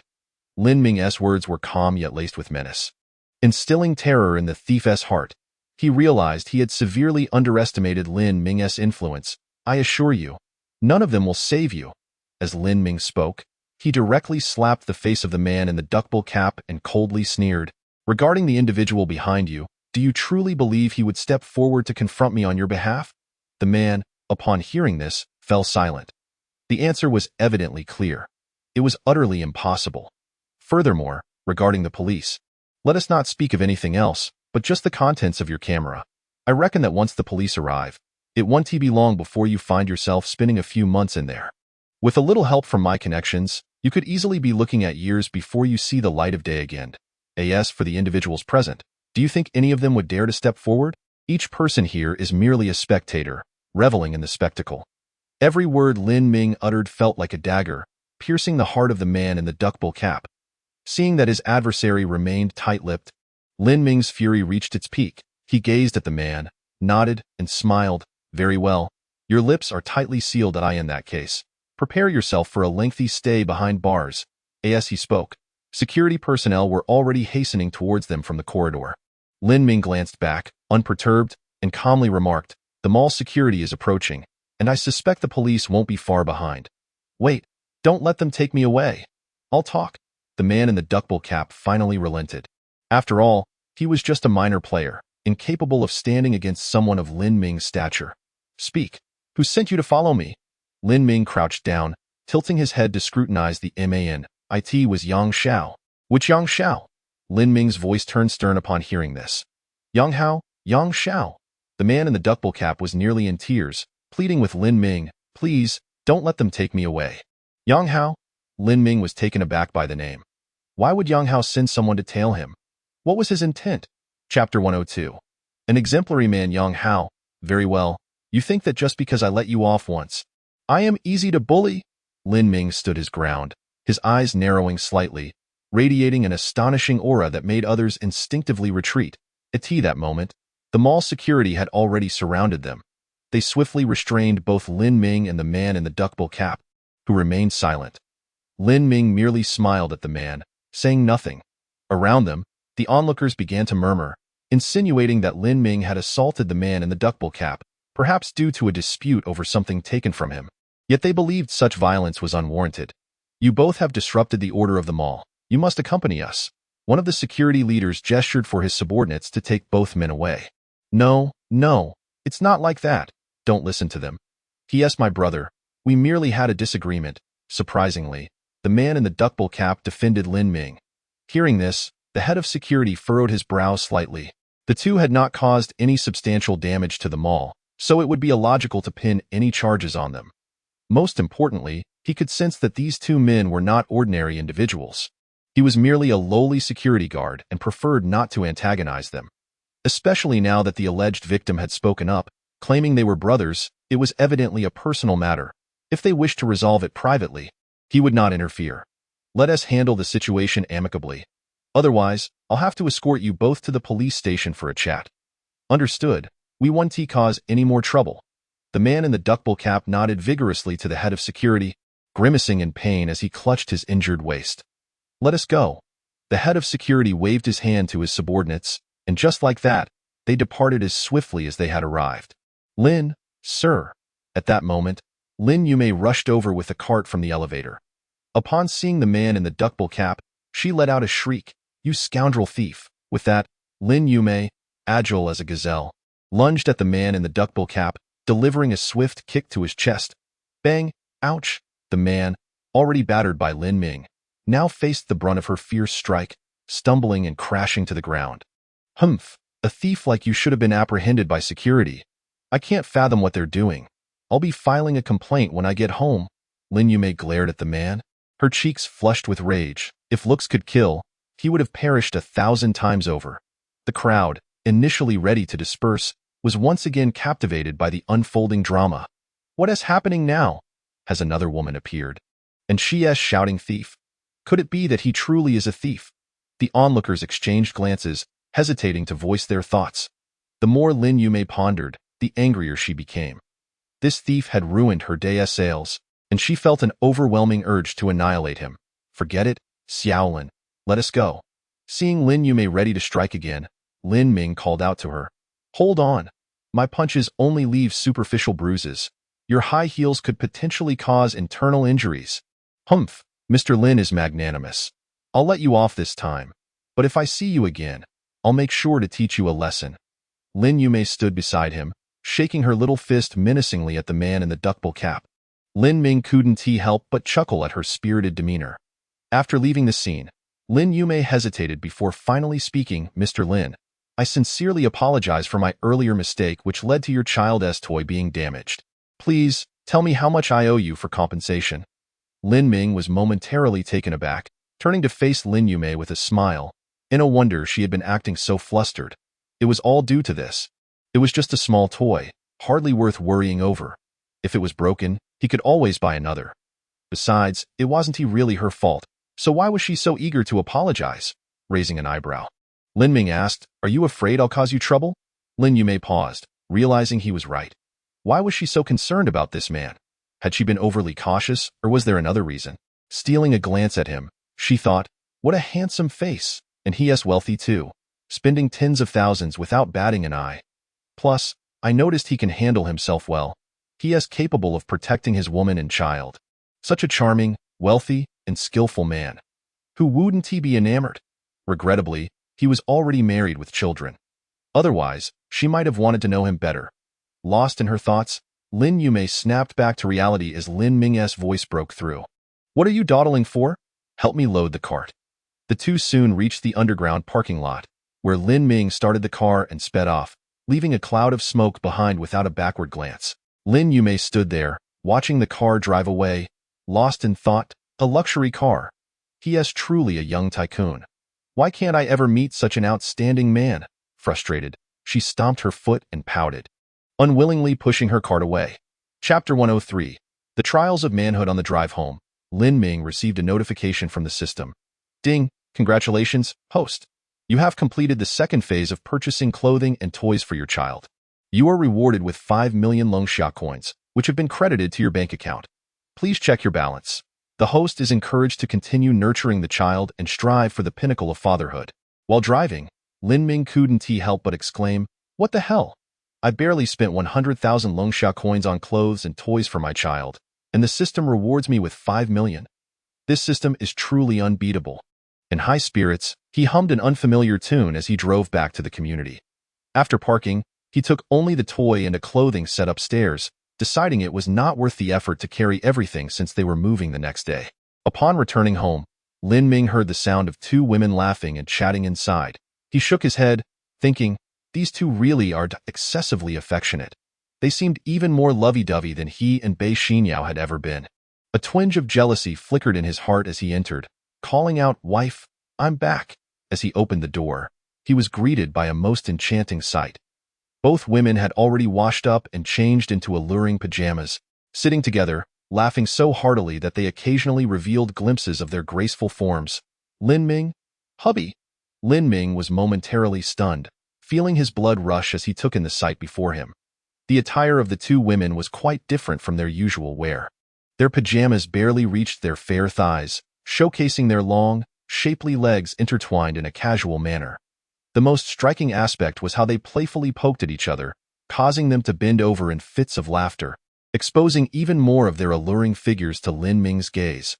Upon noticing Lin Ming's entrance, both women froze, their cheeks flushing a deep crimson. I'm sorry. I didn't know you were." Lin Ming quickly bowed his head in apology and retreated. Sitting on the sofa, he took deep breaths, muttering to himself, "Damn, those two nearly gave me a heart attack." After a moment, Bei Xinyao's voice called from the room, "Hubby, we've changed. You can come in now." At her words, Lin Ming rubbed his nose and stood, bravely walking into the room. If he lacked the courage to face women, how could he hope to win Bei Xinyao back? "I bought clothes and toys for the child. Here's a sample of the clothes. The rest are still in the car. Let me know what you think." Lin Ming placed the toy aside and handed the clothing to Bei Xinyao. Once inside, he noticed both women had changed into long robes, covering themselves completely. Lin Ming was tempted to ask, "Aren't you hot?" The two women took the clothing box and began unpacking it, revealing a delicate yellow infant's cotton jacket. "Wow, the quality of this fabric is excellent. Although it's a jacket, it feels surprisingly cool to the touch," Bei Xinyao remarked, her eyes sparkling with delight as she looked at Lin Ming. Seeing her reaction, Lin Ming couldn't help but smile. Meanwhile, Gong Weiwei examined the label and exclaimed, "Isn't this design by that renowned Marley designer?" "The new Marley designer from Germany," Lin Ming added. "Yes, that's the one." "What Marley?" Bei Xinyao asked, her beautiful eyes reflecting a hint of confusion. She usually only focused on work and caring for the child, so she wasn't well versed in such matters. Gong Weiwei, holding the garment, turned to Bei Xinyao. "Xinyao, you don't know? The new Marley designer is famous for infant sets. Both the material and style are highly favored by the public.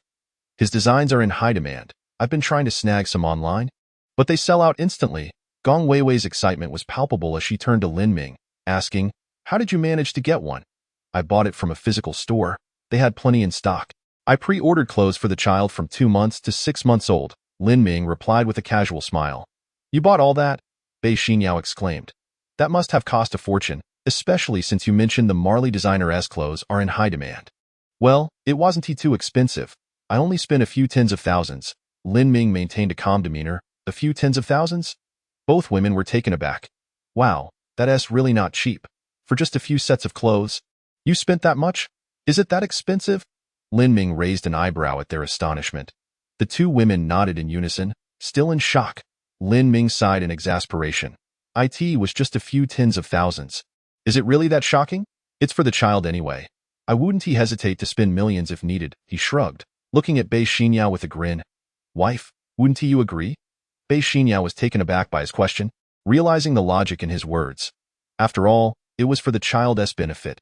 She had spent millions on insurance for the child. Next time you buy these things, remember to include me, she said, nodding slightly. Hearing this, Lin Ming understood that Bei Xinyao felt he had overspent without consulting her.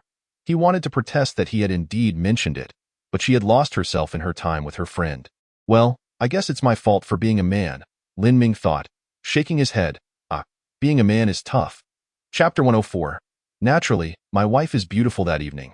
Lin Ming sat alone on the sofa, bored, perusing an infant's recipe book, because the two women in the room have been chatting since dinner last night, showing no signs of stopping.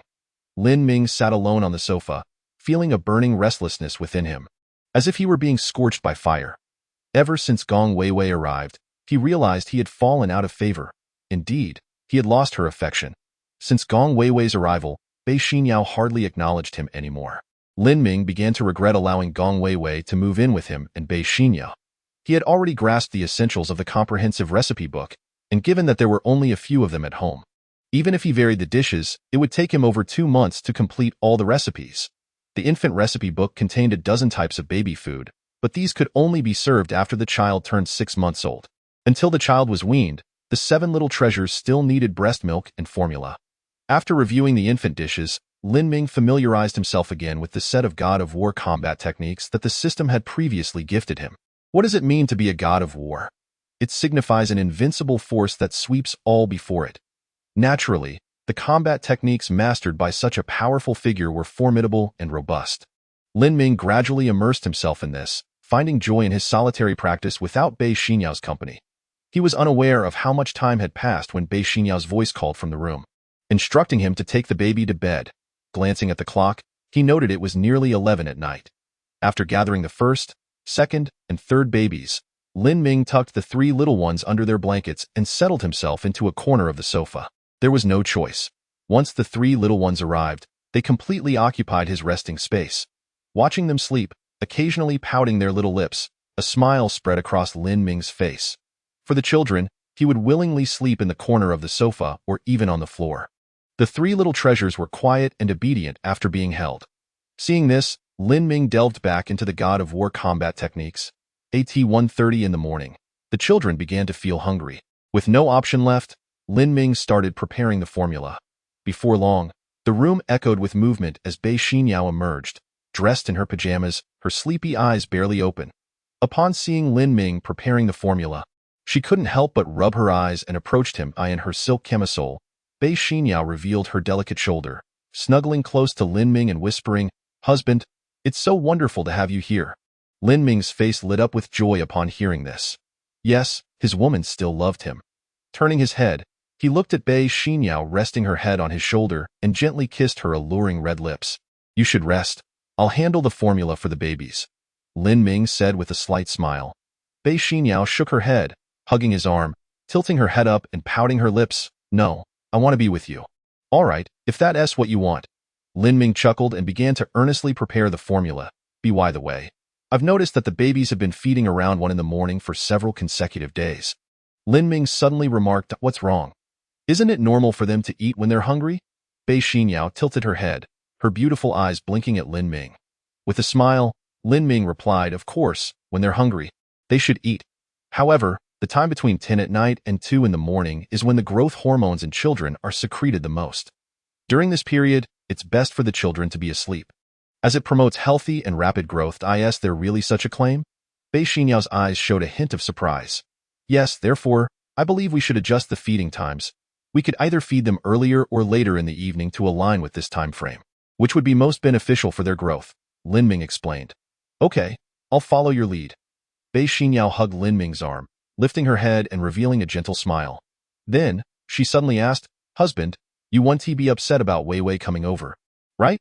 Lin Ming was momentarily taken aback. It wasn't anger he felt, but whether he felt jealousy depended on the situation. In a case like today, it would be impossible to claim he felt no jealousy. Of course not. She is a stunning beauty. Having her here adds liveliness to the home and is a delight to the eyes. What is wrong with that? Lin Ming grinned mischievously. Hemph, I knew you had ulterior motives. So, who do you think is prettier, Wei Wei or me? Bei Xinyao suddenly raised her head to look at Lin Ming. For such a leading question, Lin Ming couldn't miss the opportunity to respond. Of course, my wife is the most beautiful, and no matter how pretty other women are, they cannot capture my attention in my eyes. There is only you. Lin Ming felt quite satisfied with his answer, rating himself a solid 9 out of 10. Humph, you didn't even think about it. You must be lying, Bei Xinyao pouted, feigning displeasure. Though her words were sharp, she was truly pleased inside, feeling sweet. Wei Wei is so beautiful. I can't believe you haven't been moved. Lin Ming raised an eyebrow. This question was rather pointed. If it had been the old him, he would have undoubtedly pursued a beauty like Gong Wei Wei with all his might. But now, things were different. He was a husband and a father. Thus, the notion of being fickle had completely vanished. Wife, my feelings for you remain steadfast, as unyielding as a rock. No outsider can shake that in the slightest. Humph, I don't believe you, duh. Before Bei Xinyao could finish her sentence, Lin Ming silenced her with a deep, passionate kiss. This kiss left her breathless, truly experiencing the sensation of being breathless. Now do you believe me? Lin Ming pulled away from her enticing lips, looking at Bei Xinyao while licking his own lips. Bei Xinyao, caught off guard by Lin Ming's sudden advance, felt her cheeks flush, lowering her head and saying, "Hurry and feed the children. They must be starving." Chapter 105. We have fed them all. After feeding all 7 little treasures, Lin Ming and Bei Xinyao indulged in each other for a while before Bei Xinyao reluctantly left. After feeding the 7 children, Lin Ming received a reward of 1 million Longxia coins once again. He checked his assets and found he had over 13 million. Just a few days ago, he had been a penniless man with only a few thousand to his name, needing help from his uncles for any significant expenses. Back in the bedroom, Bei Xinyao quietly lay down on the makeshift bed, with Gong Wei Wei beside her. The 2 women did not squeeze in with the children. Just as she settled down, she heard her friend Wei Wei's voice beside her. "I thought you weren't coming back? Wei Wei, you're still awake." Bei Xinyao blinked, momentarily flustered. Fortunately, the bedroom lights were already off. Otherwise, if Gong Wei Wei saw her current state, she would surely tease her.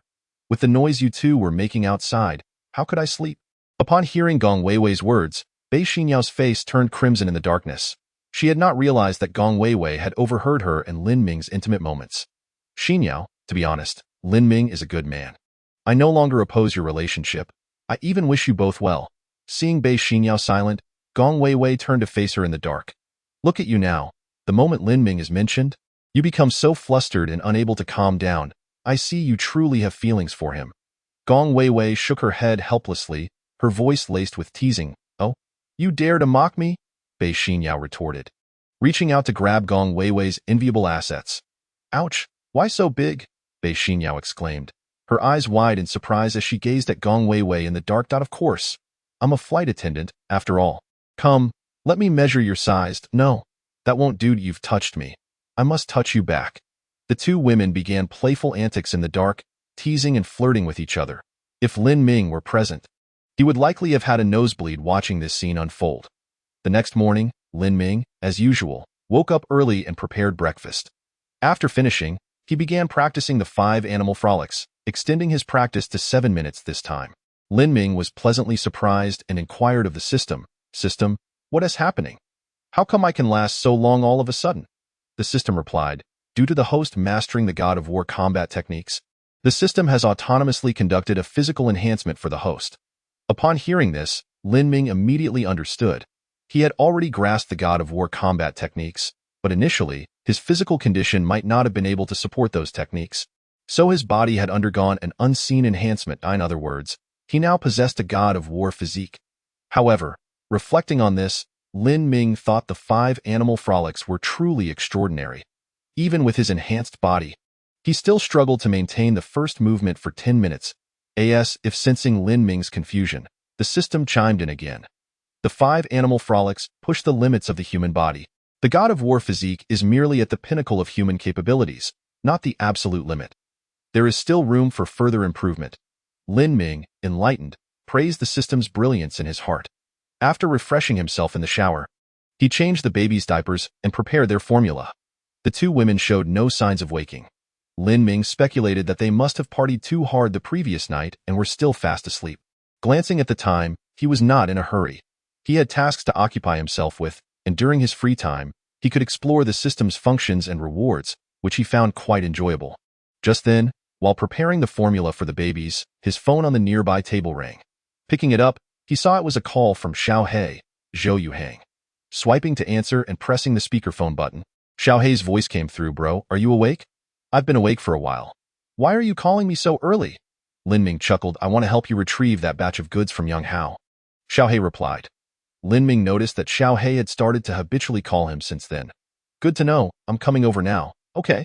Xiaohei laughed. I want to see my big nephew and niece. Sure, come over to by the way. Have you taken over that batch of goods? Lin Ming smiled, not refusing and agreeing. He needed help today for his move. This kid was willingly walking into the line of fire. He wouldn't let this chance slip by and would make sure Xiaohei did his fair share of the work. I've taken over. I handed it to the client yesterday. I really have to thank you. Bro, without you, I would have definitely stumbled this time. Enough with the chit-chat. Hurry over, Lin Ming urged. All right, I'm on my way. After hanging up, Lin Ming resumed feeding the babies. Once he had filled the three little treasures in the living room, he began contacting a moving company. He had a lot of things to pack. Checking the bedroom door, which remained firmly shut, he noticed no signs of movement inside. Lin Ming felt a bit puzzled. Bei Xinyao usually didn't have a habit of sleeping in. Checking the time, it was nearly 9 o'clock. Could it be because of the holiday? Was this what they called a biological clock? Approaching the bedroom door, Lin Ming knocked and called out, Wife, get up for breakfast. Call Wei Wei too. Don't forget we're moving today, and the little ones need their milk. Okay, I know I'll be out soon. To Lin Ming's surprise, Bei Xinyao's voice came from inside. Moments later, the door opened, revealing both Bei Xinyao and Gong Wei Wei. You both eat first. I'll take care of the babies, Lin Ming said, grabbing a bottle and preparing to head back to the bedroom. No need. We've already fed them, Bei Xinyao replied. Lin Ming was taken aback once more. We? His gaze involuntarily shifted to Gong Wei Wei, who, noticing his stare, turned her head away, her face flushed, unable to meet Lin Ming's eyes. Chapter 106. Heart of the Ocean. Lin Ming surveyed the woman before him. Indeed, her figure was enticing, especially her prominent curves. It seemed his little ones had enjoyed a feast today. Unfortunately, he had missed out on that opportunity. Shaking his head, Lin Ming cast aside any distracting thoughts and began organizing his belongings. The two women helped tidy up after they finished eating. While they were still packing, a series of knocks echoed from outside the door. Xiaohei had arrived. Brother Ming, I'm here. Upon opening the door, Xiaohei grinned at Lin Ming. When he caught sight of Bei Xinyao and Gong Wei Wei, he was momentarily stunned. Bro, which of these two beauties is your wife? Enough chatter. Help me pack. I'm moving today, and your timing is perfect. Lin Ming clapped Xiaohei on the shoulder, a knowing smile on his face. In a way, Xiaohei's expression instantly morphed into one of dismay. Stop wasting time. If you do a good job, I'll introduce you to my wife's best friend. Lin Ming whispered into Xiaohei's ear. Upon hearing this, Xiaohei's eyes lit up. He looked at the two stunning women busy in the room, his gaze practically sparkling. Each of these women was a rare beauty. Even one of them would make him feel blessed. Rolling up his sleeves, Xiaohei exclaimed, What are we waiting for? Let us get to work. Husband, who is this? Bei Xinyao asked, slightly startled as she saw Xiaohei enter with a box. She had met Xiaohei once before but didn't recognize him. Lin Ming smiled. Wife, this is Xiaohei, a good brother of mine. Brother Ming, you're not being fair. You didn't even formally introduce me. Upon hearing this, Xiaohei was momentarily at a loss for words, but soon a smile graced his face as he looked at the enchanting Bei Xinyao and said cheerfully, Hello, sister-in-law, my name is Zhou Yuhang. As he spoke, Xiaohei made a point to flash a smile at Gong Wei Wei, greeting her as well and introducing himself. Gong Wei Wei responded with a gentle smile and likewise introduced herself. Lin Ming watched this interaction with a resigned shrug. It seemed there was no longer a need for him to make introductions. Well then, back to work. After finishing today's tasks, they still needed to head to Wei Wei's home to help tidy up. Bei Xinyao glanced at the group and began to speak. In that moment, she resembled a pure lotus, undeniably a woman of exquisite grace. entirely devoid of the timid demeanor she exhibited when alone with Lin Ming. Her presence was both aloof and commanding, yet devoid of any sense of distance. The four of them, 2 men and 2 women, began to busy themselves, as Aunt Zhao had taken the day off and was not present, a decision agreed upon by Lin Ming and Bei Xinyao. After all, they too deserved moments in their own world. However, their dream was destined to be dashed by Gong Weiwei's presence. While she too worked diligently during the week, she returned during her days off, and her unpredictable schedule meant their private moments remained elusive. The four labored for over 2 hours before finally completing the task, with various bags and boxes stacked high in the living room, filling the space to the brim. This was still due to some items being left unpacked, as Bei Xinyao had previously paid an additional 6 months' rent on the apartment, allowing them to continue residing there. Lin Ming, Xinyao, aren't you taking these valuable items with you? At that moment, Gong Weiwei approached with a plastic bag in hand, glancing inside. To her astonishment, it was filled with exquisite jewelry and watches.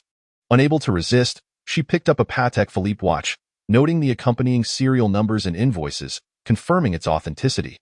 That single bag was worth nearly 10 million.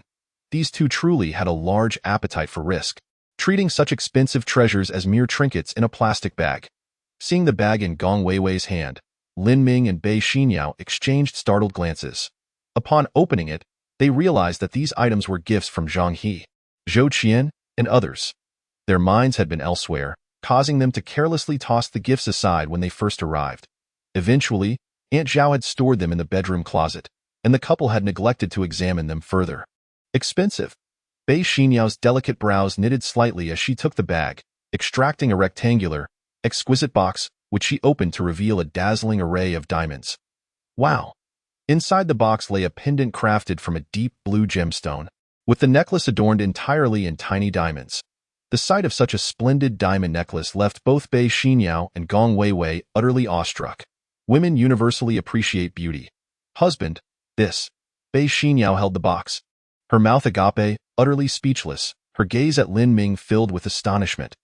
Lin Ming, too, could not help but offer a wry smile. He now owed a significant favor.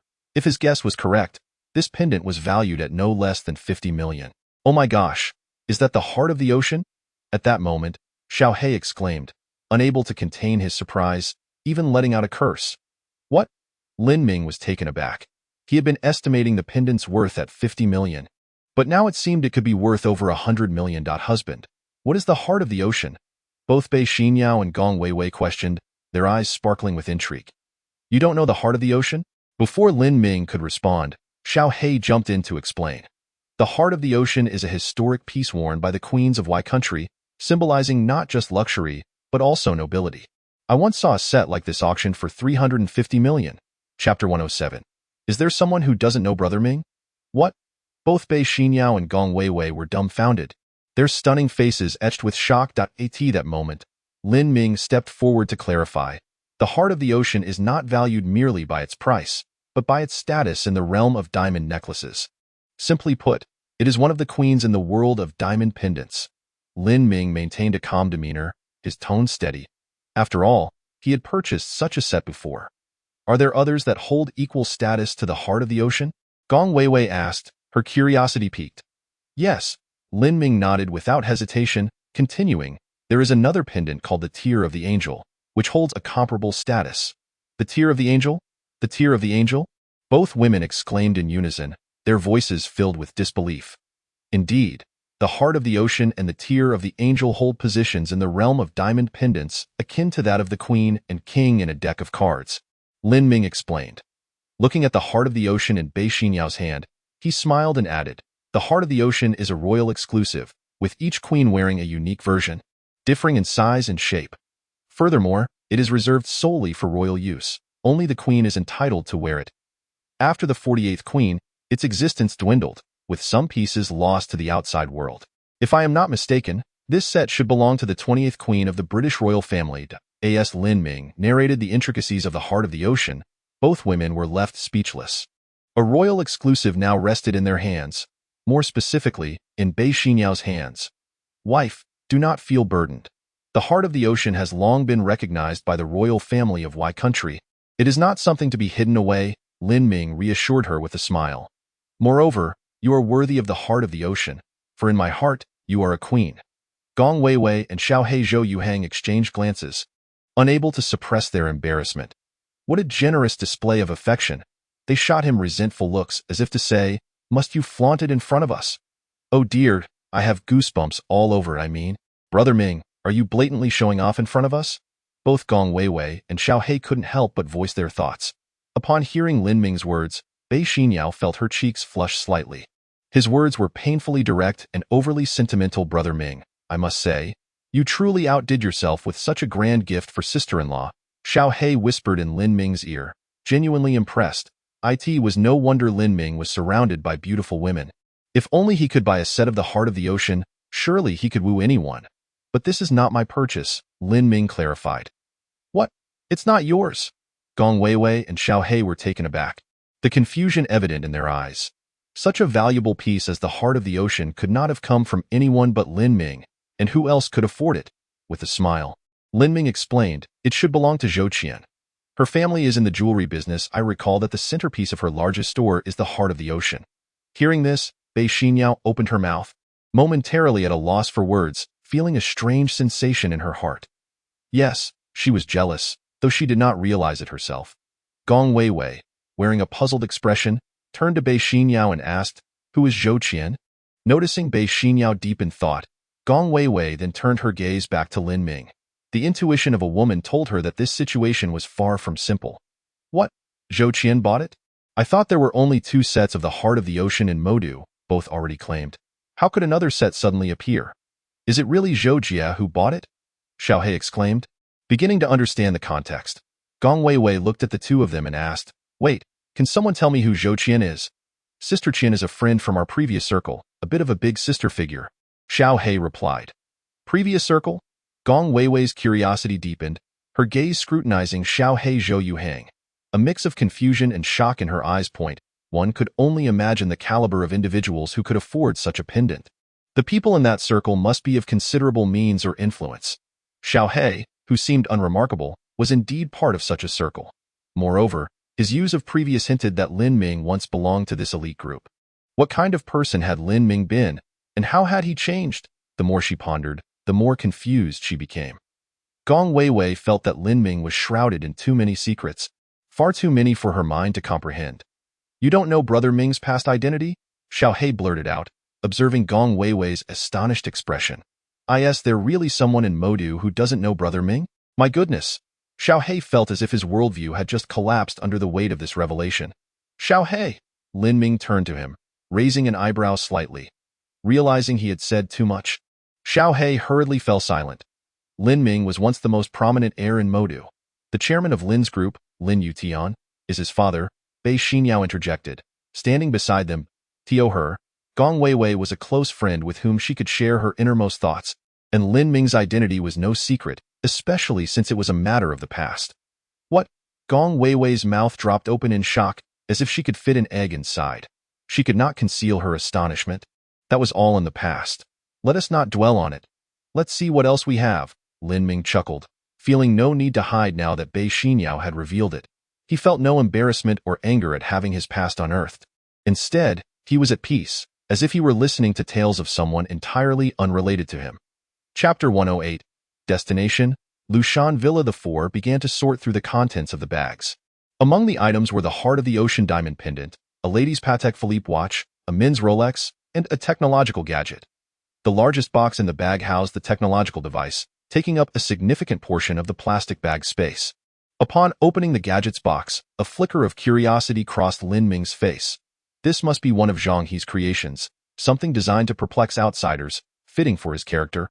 After unpacking, a small white robot appeared before them, roughly the size of a teapot, its dimensions comparable to that of a child. Lin Ming fiddled with it until he found the power button, and as he pressed it, the small robot spoke in a mechanical voice.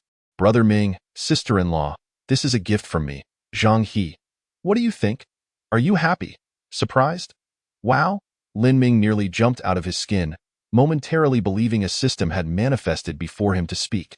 "This robot is quite amusing," Gong Weiwei remarked, unable to contain her delight. "Indeed. Thank you for your compliment, madam." To their surprise, the robot responded directly, leaving the four of them utterly dumbfounded. "Holy moly!" Xiaohei exclaimed, astonished. "What is your purpose?" Bei Xinyao asked. Her interest peaked as she squatted down to better observe the small robot. "My programming is designed for childcare and entertainment, primarily to amuse children," the robot replied earnestly. The group quickly grasped the situation. This little robot was intended for the 7 little ones. "Haha. Zhang He is thoughtful," Lin Ming chuckled, finding this gift the most satisfying among the lot. They took turns interacting with the small robot, and after a lively exchange, they understood how to operate it. The robot was equipped with a 3-dimensional intelligent chip, enabling its complex programming, making it almost human-like. It could recharge using light energy, meaning it could remain operational as long as it was in a well-lit area. This would alleviate some of the childcare burdens for Lin Ming and Bei Xinyao. Of course, they couldn't let the small robot take care of the children just yet. Lin Ming pondered over the little robot. It seemed to present a significant business opportunity, and he would need to find a chance to discuss it further with Zhang He. Though he now earned millions daily through the dad system, he still felt it was insufficient compared to his father's enormous debt. Originally, Lin Ming had planned to embark on his business ventures once he accumulated a fortune of 100 million. However, he unexpectedly stumbled upon a lucrative opportunity ahead of schedule. The four of them were at home, tending to the children while engaging with robots. Around 11 o'clock in the morning, the moving company arrived. One person assisted with loading the goods onto the vehicle, while another stayed behind to watch the children. Lin Ming and Bei Xinyao cradled the little ones as they headed to the car. After some coordination, it was determined that Lin Ming's vehicle could accommodate 4 children, with 3 strollers fitting in the back seat, and Bei Xinyao could hold one. The remaining 3 little treasures would be placed in Xiaohei's car, while Gong Weiwei accompanied him. The moving truck followed closely behind their vehicles. Upon hearing that he would be with Gong Weiwei, Xiaohei immediately raised his hands in approval, and Gong Weiwei had no objections either. Even if she had any, now was not the time. Once the strollers were secured in Xiaohei's car and all the children were settled, they set off for their destination, Lushan Villa. Lin Ming's Mercedes led the way, with Xiaohei's Land Rover following closely, and the moving truck trailing behind. As Lin Ming hummed a cheerful tune while driving, his spirits were exceptionally high. Turning to look at Bei Xinyao, who was holding the 4 treasures, he smiled and asked, "Darling, are you happy? Just look at how joyful you are." Bei Xinyao couldn't help but smile at Lin Ming's expression. After all, it was just moving houses. Was it really necessary to be this excited? However, the environment of the Lushan Villa community was indeed remarkable, boasting excellent infrastructure, a variety of convenience stores nearby, and top-notch security. It could be described as a city within a city in the bustling metropolis, centered around Lushan Villa. This would greatly benefit the future growth of their 7 little treasures. Lin Ming continued to speak animatedly, and a sense of anticipation arose in Bei Xinyao's heart. They were about to step into a better life, and it would be impossible for her not to feel a ripple of emotion. After nearly half an hour's drive, they finally arrived at the entrance of Lushan Villa. The grand entrance was a massive stone monument, with the words Lushan elegantly carved, exuding an imposing presence. The entire gate stretched over 30 meters, flanked by vehicle entry points and a security booth. 4 surveillance cameras monitored the entrance, capturing every detail without any blind spots.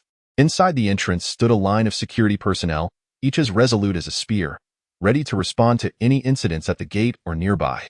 Through the entrance, one could see a spacious plaza spanning thousands of square meters, with large circular fountains at its center, featuring a towering stone pillar adorned with lion heads facing different directions. Water gushed forth from the mouths of the lions. This was merely one scene among many, surrounded by lush greenery that offered a sense of tranquility and relaxation. As the vehicle came to a halt at the entrance, a security guard approached Lin Ming's car, glanced at the vehicle, and then came to the driver's side. He offered a salute and gestured for Lin Ming to roll down the window. Lin Ming couldn't help but touch his nose, bemused by the guard's authoritative air. Unsure whether to laugh or cry, he rolled down the window, and before he could speak, the guard's voice reached him. "Hello, may I ask what brings you here?" "I am a resident moving in." Lin Ming replied, "We don't have your license plate recorded. Could you please tell me your name?" the guard inquired, his brow slightly furrowed. Though Lin Ming's car was not a $1 million luxury vehicle, it was certainly beyond the means of the average person. It was a Mercedes, typically driven by adults, while most of the $1 million cars were often handled by younger individuals.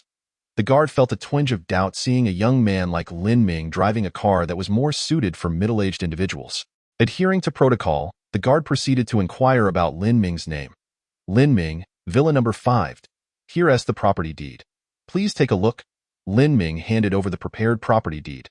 The guard accepted it and said, "Please hold on." Lin Ming nodded slightly, watching as the guard entered the security booth, unsure of what he was checking. After a short while, the guard re-emerged, respectfully returning the property deed to Lin Ming and saluting again. "Welcome home, Mr. Lin." "Thank you. Can we enter now?" Lin Ming asked with a smile. The guard, with a cheerful demeanor, nodded and retreated to the security booth, opening the grand gate. Lin Ming grinned and drove through, followed closely by Xiao Hei's car and the moving truck. As they entered, the line of security personnel stood in unison, saluting Lin Ming's vehicle. "Darling, how do you feel now?" Lin Ming turned to Bei Xinyao and inquired again.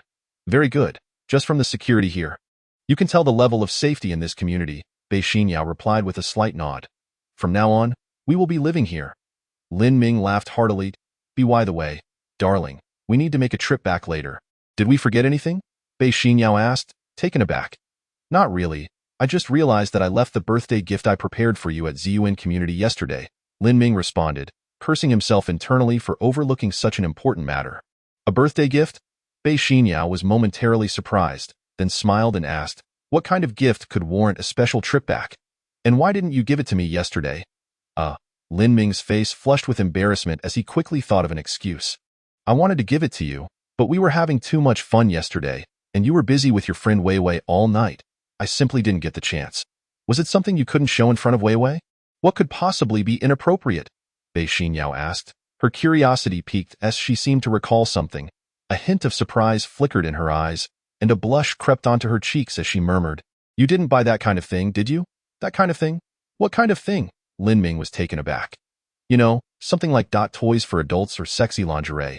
Bei Xinyao's voice trailed off, growing softer with each word. "What?"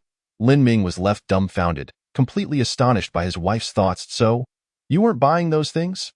Bei Xinyao stared at Lin Ming's expression, equally bewildered. Coughed, "It seems like you're quite eager for me to buy those kinds of things. Should I give it a try?" Lin Ming turned his head to look at Bei Xinyao, suddenly making such a bold suggestion.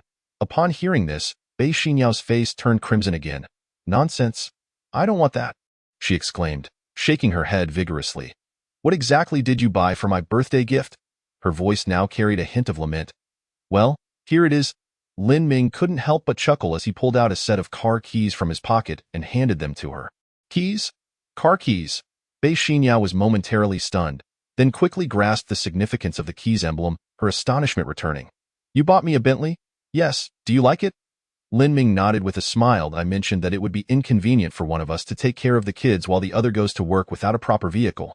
So I decided to buy it for you as a birthday surprise yesterday. Darling, I hope you're not upset that I made this decision without consulting you." Lin Ming tilted his head and asked with a smile. "No, not at all." Bei Xinyao, still holding the keys, appeared lost in thought, her mind racing with possibilities. Lin Ming sighed inwardly, recognizing that the recent changes had been overwhelming for Bei Xinyao. As they arrived at Villa No. 5, despite its designation, the value of the villa was not determined by its number. Villa number 5 was renowned within the Lushan villa community, valued at 600 to 700 million. Before them stood a magnificent residence spanning several thousand square meters, a grand standalone villa with an area exceeding 500 square meters. The building soared to a height of 21 meters, encompassing 3 floors. From a distance, it exuded an aura of dominance, setting it apart from the surrounding villas. "Wow, Minggu, is this your new home?"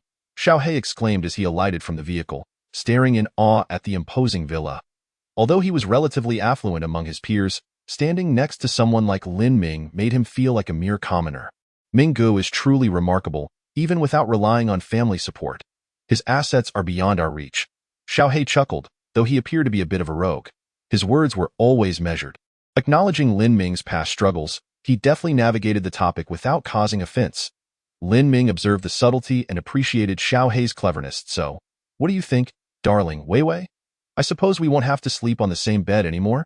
Lin Ming turned to the two women, a gentle smile gracing his face. Both women were momentarily taken aback, and a blush crept onto their cheeks in unison. "It's so impressive," Gong Wei Wei remarked, unable to conceal her astonishment. As a flight attendant, she had encountered many wealthy individuals and admired numerous luxury cars and villas. Yet this villa was unlike anything she had ever seen. As long as you like it, Lin Ming replied with a faint smile, before calling out to the moving company staff. All right, everyone, please help us move everything inside. The movers nodded vigorously, having initially perceived Lin Ming as an ordinary person based on his previous living conditions. However, upon entering Lushan Villa, their perceptions shifted dramatically. Witnessing the grandeur of the villa, they were left in awe of this seemingly ordinary young man who turned out to be extraordinarily wealthy. Lin Ming, oblivious to their thoughts, approached the door, unlocked it, and instructed the movers, just leave everything in the living room. After about 10 minutes of moving furniture and supplies, they finally completed the task. Hello, that will be 1,200 Longxia coins. The lead mover smiled as he stood in the living room, eyeing Lin Ming and the others expectantly. Sure, I'll transfer it to you. Lin Ming smiled and picked up his phone to initiate the transfer. Mr. Lin, we only charge 1,200 for a trip. Why are you sending us 2,400? The mover was taken aback upon checking the transaction. I know that your fare is 1,200, so I kindly request that you make another trip. Lin Ming replied with a casual smile. Another trip? Is there something else that needs to be moved? The mover asked, puzzled. No. I just need you to help her move, Lin Ming said, pointing to Gong Weiwei. All right. With the prospect of earning more, the mover readily agreed, recognizing that this extra trip would net them a decent profit. After all, not every day did they have a moving job, and even if they did, it wasn't guaranteed that they would be hired by this particular company. Darling, would you prefer to stay home with the kids, or should I? Lin Ming asked Bei Xinyao, hinting that someone was needed to help unpack. Before Bei Xinyao could respond, Xiao Hei's eyes lit up, and he quickly seized the opportunity to volunteer. Ming Gu, sister-in-law, you two can watch the kids at home. I'll go help Weiwei with her move. Hearing this, Gong Weiwei was momentarily taken aback, and a look of surprise crossed her face as she turned to Xiao Hei. Bei Xinyao looked between Xiao Hei and Gong Weiwei, seemingly understanding something. Lin Ming couldn't help but smirk, having already seen through Xiao Hei's intentions. Since the brother had offered, it would be remiss of him not to provide the opportunity. Otherwise, he would surely be teased about it later. I have no objections. How about you, darling? Lin Ming asked Bei Xinyao, playfully batting his eyelashes. Bei Xinyao understood Lin Ming's underlying meaning and turned to her friend, Gong Weiwei, asking Weiwei, what do you think? Rather than immediately expressing her opinion, she sought Gong Weiwei's thoughts, subtly gauging her friend's feelings toward Xiao Hei. If Gong Weiwei declined, there would be no way to proceed. However, if she agreed, Bei Xinyao would be genuinely pleased for her friend. As both women had high standards, finding a partner of equal status was a challenge. Personal values that diverged too greatly could create significant barriers, even leading to a lack of communication. Countless stories of hasty marriages ending in divorce filled the internet, showcasing the inevitable fallout when individuals with no emotional foundation and differing values attempted to coexist. I have no objections. I don't have much to unpack, so you all can watch the kids while getting acquainted with the new home. Gong Weiwei nodded slightly, unexpectedly agreeing to the request. This elicited a joyful reaction from the three individuals present. Chapter 111. Do not leave, I am afraid. Really? Bei Xinyao spoke, her beautiful eyes betraying a sense of astonishment. Meanwhile, Xiao Hei, who was nearby, was overwhelmed with delight, for since the very first moment he laid eyes on Gong Weiwei, his heart had been captivated by this woman, an absolute treasure. This was Xiao Hei's assessment of Gong Weiwei. As for Bei Xinyao, well, that was beyond his judgment. All right, we shall take our leave and return shortly. Gong Weiwei nodded gently, flashed a smile at Bei Xinyao, waved her hand, and then turned to call out to Xiao Hei. The two of them made their way outside. Remember, if you need anything, don't hesitate to call me, came Bei Xinyao's voice from within the room. Got it, Gong Weiwei replied, as she hopped into Xiao Hei's car, followed by a group from the moving company, as they proceeded towards her residence. My dear, what business do you have intruding on their affairs? Even if there is something amiss, Xiao Hei is right there beside them. Lin Ming remarked with a smug grin, glancing at Bei Xinyao. Intruding? You two are the true outsiders. Weiwei is my close friend, and in this city, I am the one she is closest to. How can you say that I am an outsider in her life? Bei Xinyao retorted, rolling her eyes at him. Upon hearing this, she suddenly had a thought and looked up at Lin Ming. Are you deliberately trying to bring them together? Hee, it seems my wife is indeed clever. Lin Ming replied with a chuckle. Hmph. As for whether your brother is reliable, I, as her best friend, must thoroughly assess him to ensure Weiwei isn't deceived by you lot. Bei Xinyao huffed, continuing to murmur her thoughts. Lin Ming, upon hearing this, felt a flush of embarrassment. I'm with you. And now your friend comes to test me. Now that those two are together, you're off testing Xiaohei as well? You two truly are inseparable best friends. Besides, whether or not they will succeed is still uncertain. In truth, if Xiaohei could win Wei Wei's heart, that would be quite wonderful. Suddenly, Bei Xinyao shifted her tone. What made you change your mind all of a sudden? Lin Ming looked at her, reached out, and pulled her into an embrace. Bei Xinyao did not resist, leaning quietly against Lin Ming's chest, feeling the warmth of the man beside her. Her clear, bright eyes gazed down at the floor as she spoke. You know, in just 2 years, we will both be 30 after 30. Women only grow older. This is the most precious golden period for a woman. Finding a reliable man during this time is, of course, ideal. That is quite reasonable. I concur. Lin Ming nodded, tightening his embrace around Bei Xinyao, looking down at her with a smile. Just like my wife found a dependable man in me. You're so vain. Bei Xinyao pouted, her expression darkening slightly as a flicker of worry crossed her eyes. Lin Ming, my mother is coming tomorrow. Hearing the concern in Bei Xinyao's voice, Lin Ming smiled reassuringly. Do not worry. I will not disappoint your parents, nor will I let you or our child down. Dear husband, it feels wonderful to have you here, Bei Xinyao said warmly, her heart swelling with affection. After uttering a sweet sentiment, she turned to wrap her slender arm around Lin Ming's waist. Lin Ming smiled at the gesture, leaning down to plant a kiss on Bei Xinyao's forehead. As they gazed out at the expansive view through the large floor-to-ceiling windows of the villa, Lin Ming's mood grew complex. In just a couple of days, it would be time for his father's visitation, only 20 minutes once a month. Thus, no matter what, he had to attend. Suddenly, the serene moment was interrupted by the cries of 2 children from behind. Both of them startled, realizing that in the hustle of moving, they had momentarily forgotten about the 7 little ones. Oh dear, what has happened to my precious daughter? Xiaoqi?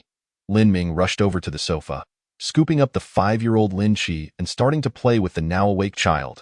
With bright, shining eyes, Lin Qi gazed past Lin Ming, her chubby face etched with a look of grievance, as if to say, if you ignore me, I shall ignore you in return.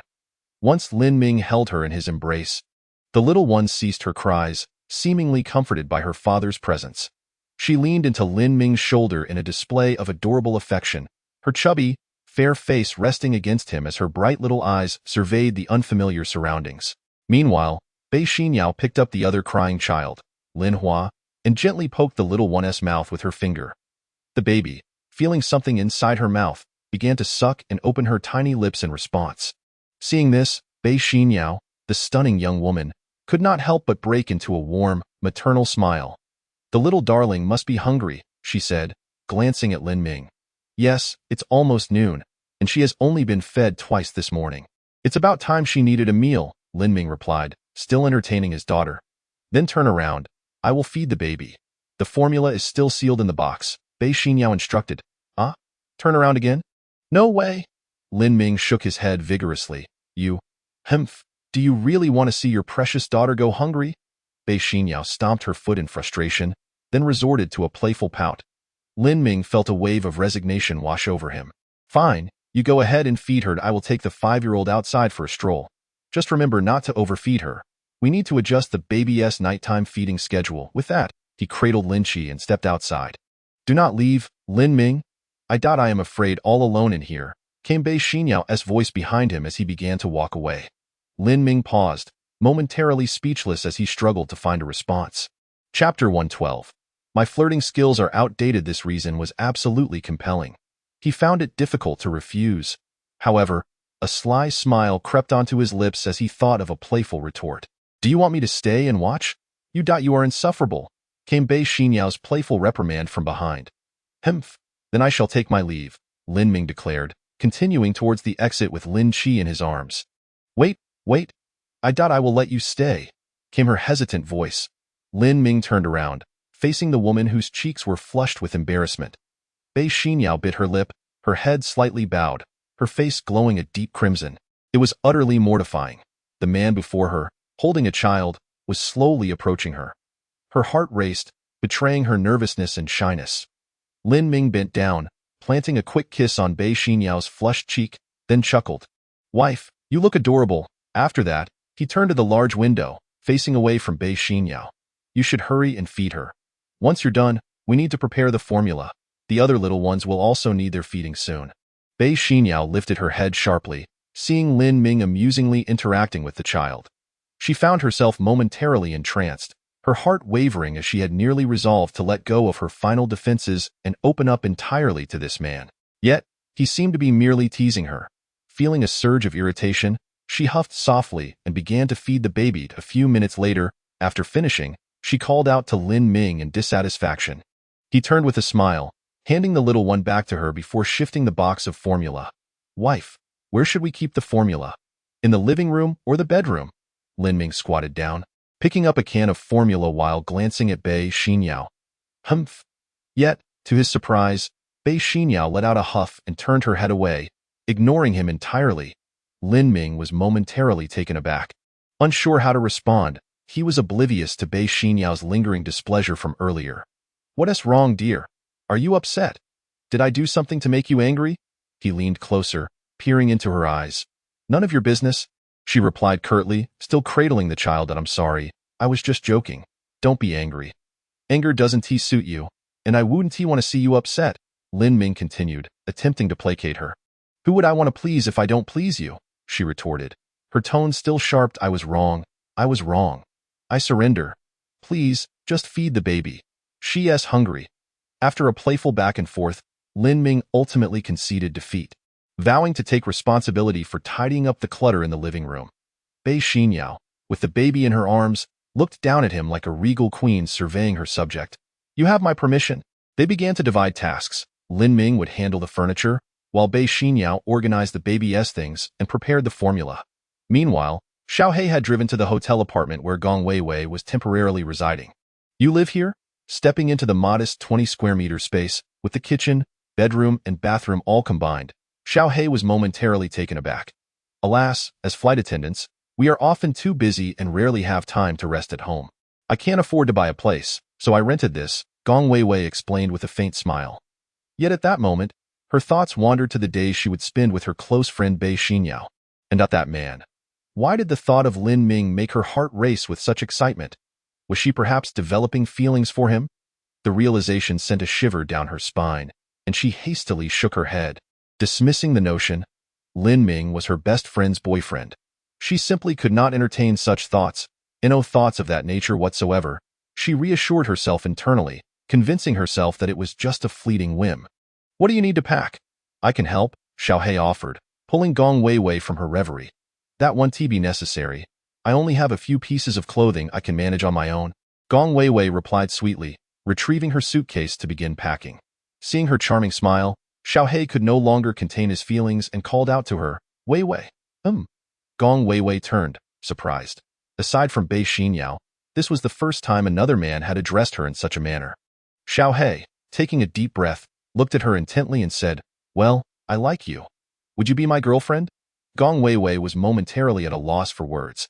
Please, we just met. Is it really necessary to be so direct? I'm sorry, but I already have someone I like, and he will soon be my boyfriend, she replied with a gentle smile, crafting an excuse to deflect his advances. Oh, I see. Xiaohei, perceptive as he was, immediately grasped her rejection. It was clear. Whether or not she truly had a boyfriend, it was evident he had no chance. I'm all packed. Let us go, Gong Weiwei announced after a few minutes, having gathered her change of clothes. All right, Xiaohei nodded slightly, his disappointment evident. They set off once more towards the villa. Chapter 113. Setting up another bed before long, Xiaohei had returned to the villa with Gong Weiwei. He rang the doorbell, and soon footsteps could be heard approaching, followed by the door swinging open to reveal Lin Ming. You're quick. Come in. Don't just stand outside. Lin Ming beckoned, busy with the unpacking, oblivious to the disappointment evident on Xiaohei's face. Bei Xinyao eagerly pulled Gong Weiwei aside, intent on sharing their thoughts. After Bei Xinyao led Gong Weiwei away, Xiaohei remained outside, his expression forlorn. It was only then Lin Ming noticed. What are you doing standing there? Aren't you coming in? No, Brother Ming, Xiaohei replied, shaking his head slightly, his face clouded with disappointment. Huh? Lin Ming raised an eyebrow, sensing something was amiss. Did it not go well? Xiaohei nodded in response. You really shouldn't hang all your hopes on one person. There are plenty of other wonderful women out there, Lin Ming said with a chuckle. Patting Xiaohei on the shoulder, I think I'll pass on going in. Just tell your sister-in-law I'll come by another day to see the little ones, Xiaohei said, feeling embarrassed after being rejected by Gong Weiwei. Sure, we're living here. You're welcome anytime. Just a phone call away, Lin Ming assured him. Once inside, he found the two women curiously inspecting the house. Lin Ming couldn't help but shake his head slightly at the sight. Where is your buddy Xiaohei? Bei Xinyao asked, noticing his absence.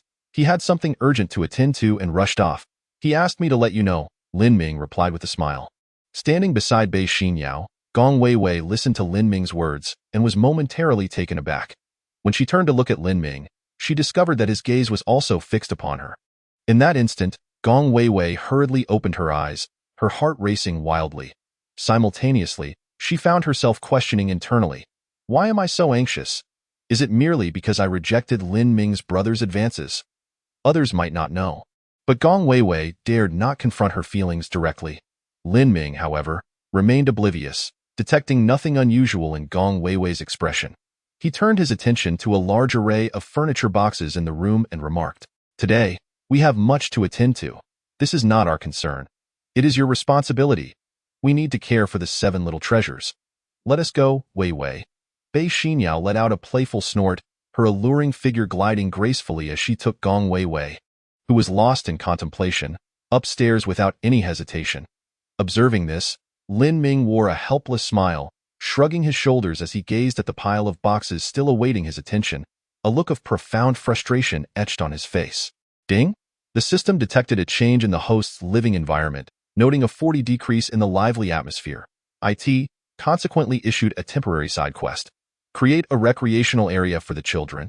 Reward structure initiated. Rewards are currently being selected. Completion will yield basic, advanced, and ultimate rewards based on the host's performance. Countdown for the side quest. 3 days, timing initiated. Just as Lin Ming prepared to resume his tasks, he was momentarily stunned. The system's voice echoed in his mind once more, this time with a markedly different tone, as if it had ascended to a new level. Sensing the fleeting thought in Lin Ming's mind, the system responded. System prompt. This side quest is classified as a 3rd phase reward task. The host is currently in the 2nd phase of rewards. We encourage the host to diligently care for the children and strive for the pinnacle of fatherhood. A 3rd phase reward task? Lin Ming was taken aback, yet his eyes sparkled with a glimmer of excitement. The rewards from the 1st phase were in the hundreds of thousands. The 2nd phase had escalated to millions. Would the 3rd phase not reach tens of millions? System, how many phases of rewards are there in total? Lin Ming inquired mentally. System prompt. The reward system is divided into 10 phases. The host is presently in the 2nd phase. What do the basic, advanced, and ultimate rewards entail? Which phases correspond to their values? Lin Ming pressed on, seizing the rare opportunity for direct answers from the system. System prompt. Due to the host triggering the 3rd phase side quest, the rewards will commence from the 3rd phase fatherhood rewards. The basic reward pertains to the 3rd phase, while the advanced reward encompasses phases 4 through 8, and the ultimate reward corresponds to phases 9 and 10. Upon hearing this clarification from the system, Lin Ming finally grasped the situation in simpler terms. The least he could expect from the rewards would belong to the 3rd phase, which likely entailed rewards in the millions. With such promising prospects for the 3rd phase, one could only imagine the even greater rewards that awaited in subsequent phases. This filled Lin Ming with renewed vigor as he diligently continued his tasks. Brimming with energy, Bei Xinyao and Gong Weiwei soon descended, preparing to mix formula for the children at the kitchen counter in the living room. Noticing Lin Ming's sudden change in demeanor, they exchanged smiles. Unaware of the internal transformation occurring within him, they assumed his newfound motivation was solely for their sake and the children. How wonderful it was to have such a man by their side. At least she wouldn't have to do all the heavy lifting alone. An hour later, after Lin Ming had finished tidying up, Bei Xinyao had already fed the 7 children and was now cradling each one as she ascended the stairs to lay them down for rest. Darling, how about we place the children in this room? Bei Xinyao inquired, carrying the eldest child to the doorway of a bedroom on the 2nd floor, glancing at Lin Ming as he arranged the furniture nearby. Let us move them to the largest bedroom, the master suite. The room adjacent to the balcony can accommodate another bed, making it easier for us to care for them while we rest, Lin Ming suggested, pointing toward the master bedroom as he continued his tasks. Listening to him, Bei Xinyao couldn't help but let her imagination wander. Another bed? Did that mean the children would share one bed while they had another? The thought made her sneak a glance at the busy Lin Ming, her cheeks flushing with a delightful hue.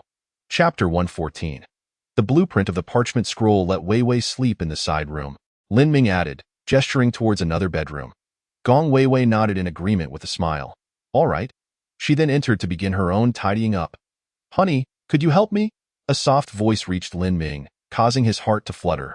The affectionate call of husband struck a chord deep within him. Lin Ming set down what he was holding and, taking Bei Xinyao and the children, opened the door to the master bedroom. This will do. With the curtains drawn open, we can enjoy the view outside, and the room is spacious enough. We can arrange a crib for the children here.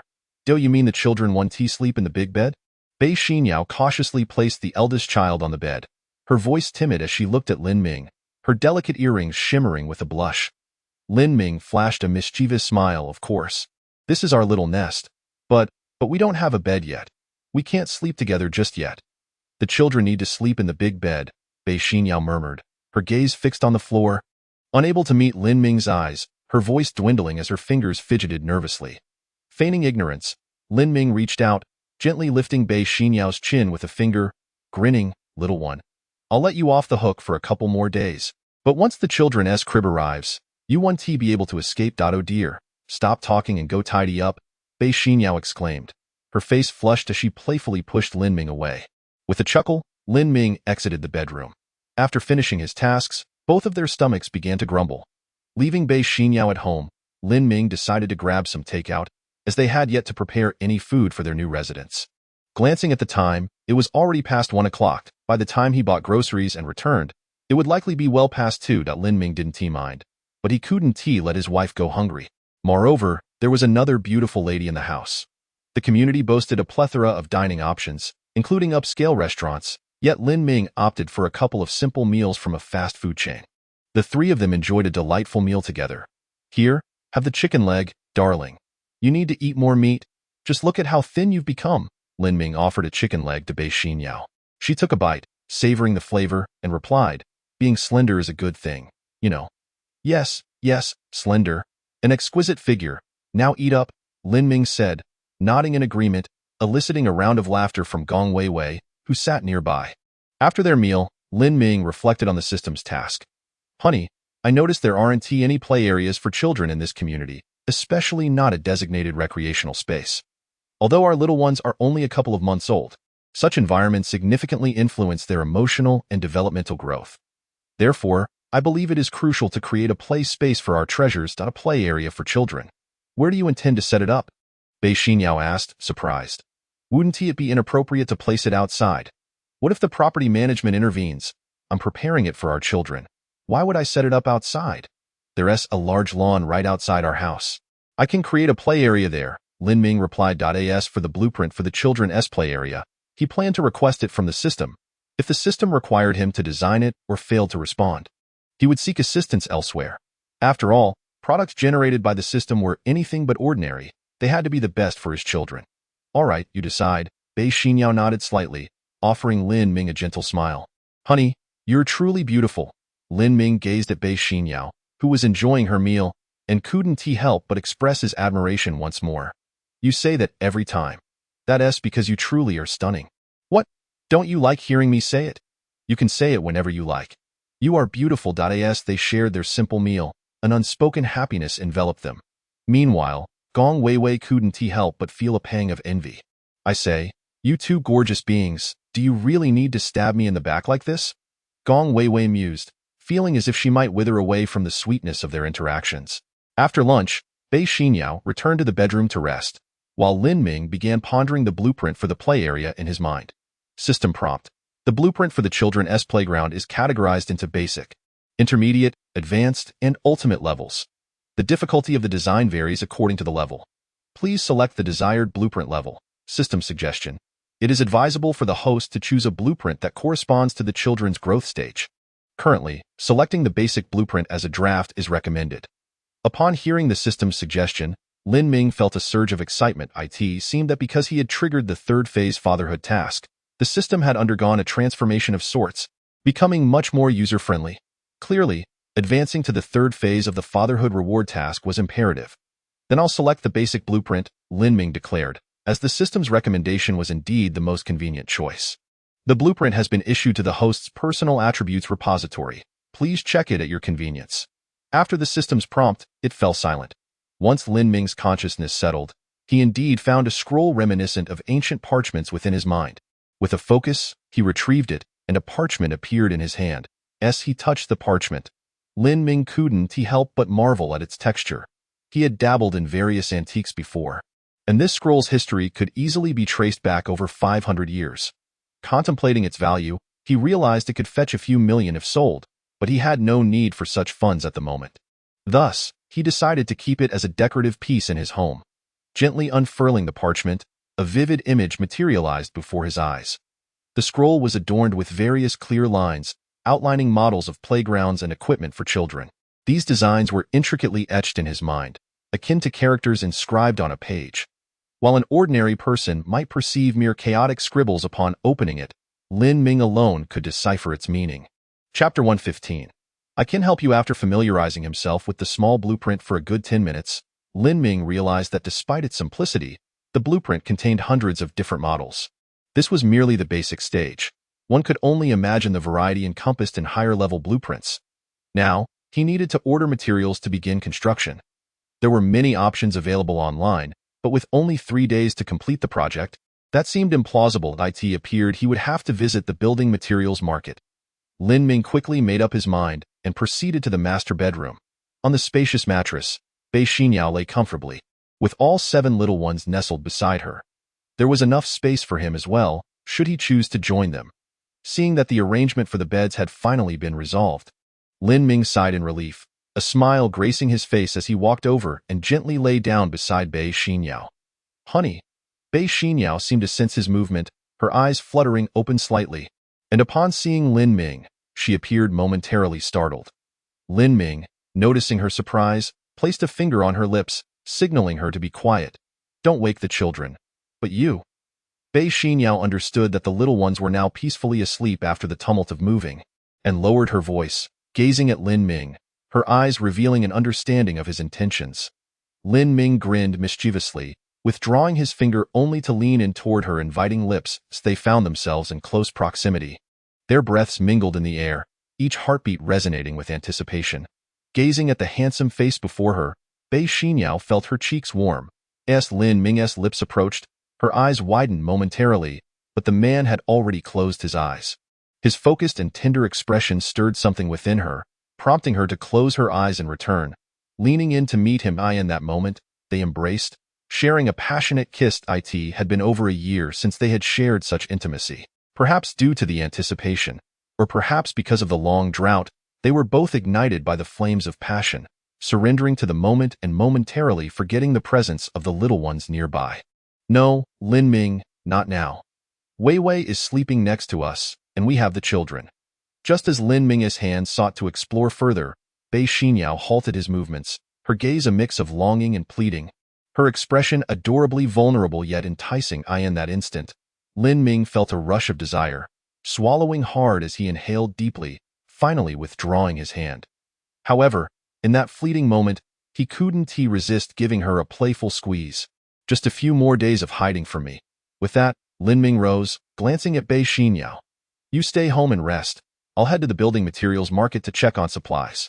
I need to get the play equipment ready for the children within these 3 days. Upon hearing Lin Ming's intent to leave, Bei Xinyao mistakenly thought he might be upset over their earlier moment. In an impulsive moment, she reached out and grasped Lin Ming's hand. Darling, please don't go. Are you upset because I just refused you? If you truly can't hold back, I doubt I could help you with my hands.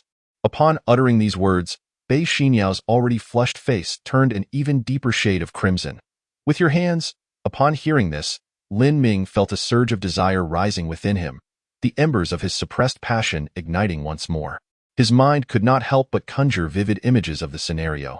Just the thought sent a shiver down his spine, a reaction born from excitement.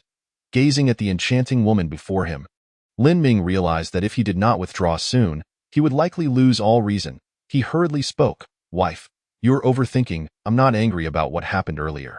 I simply wish to finish preparing the play area for the child as soon as possible. But please, don't leave.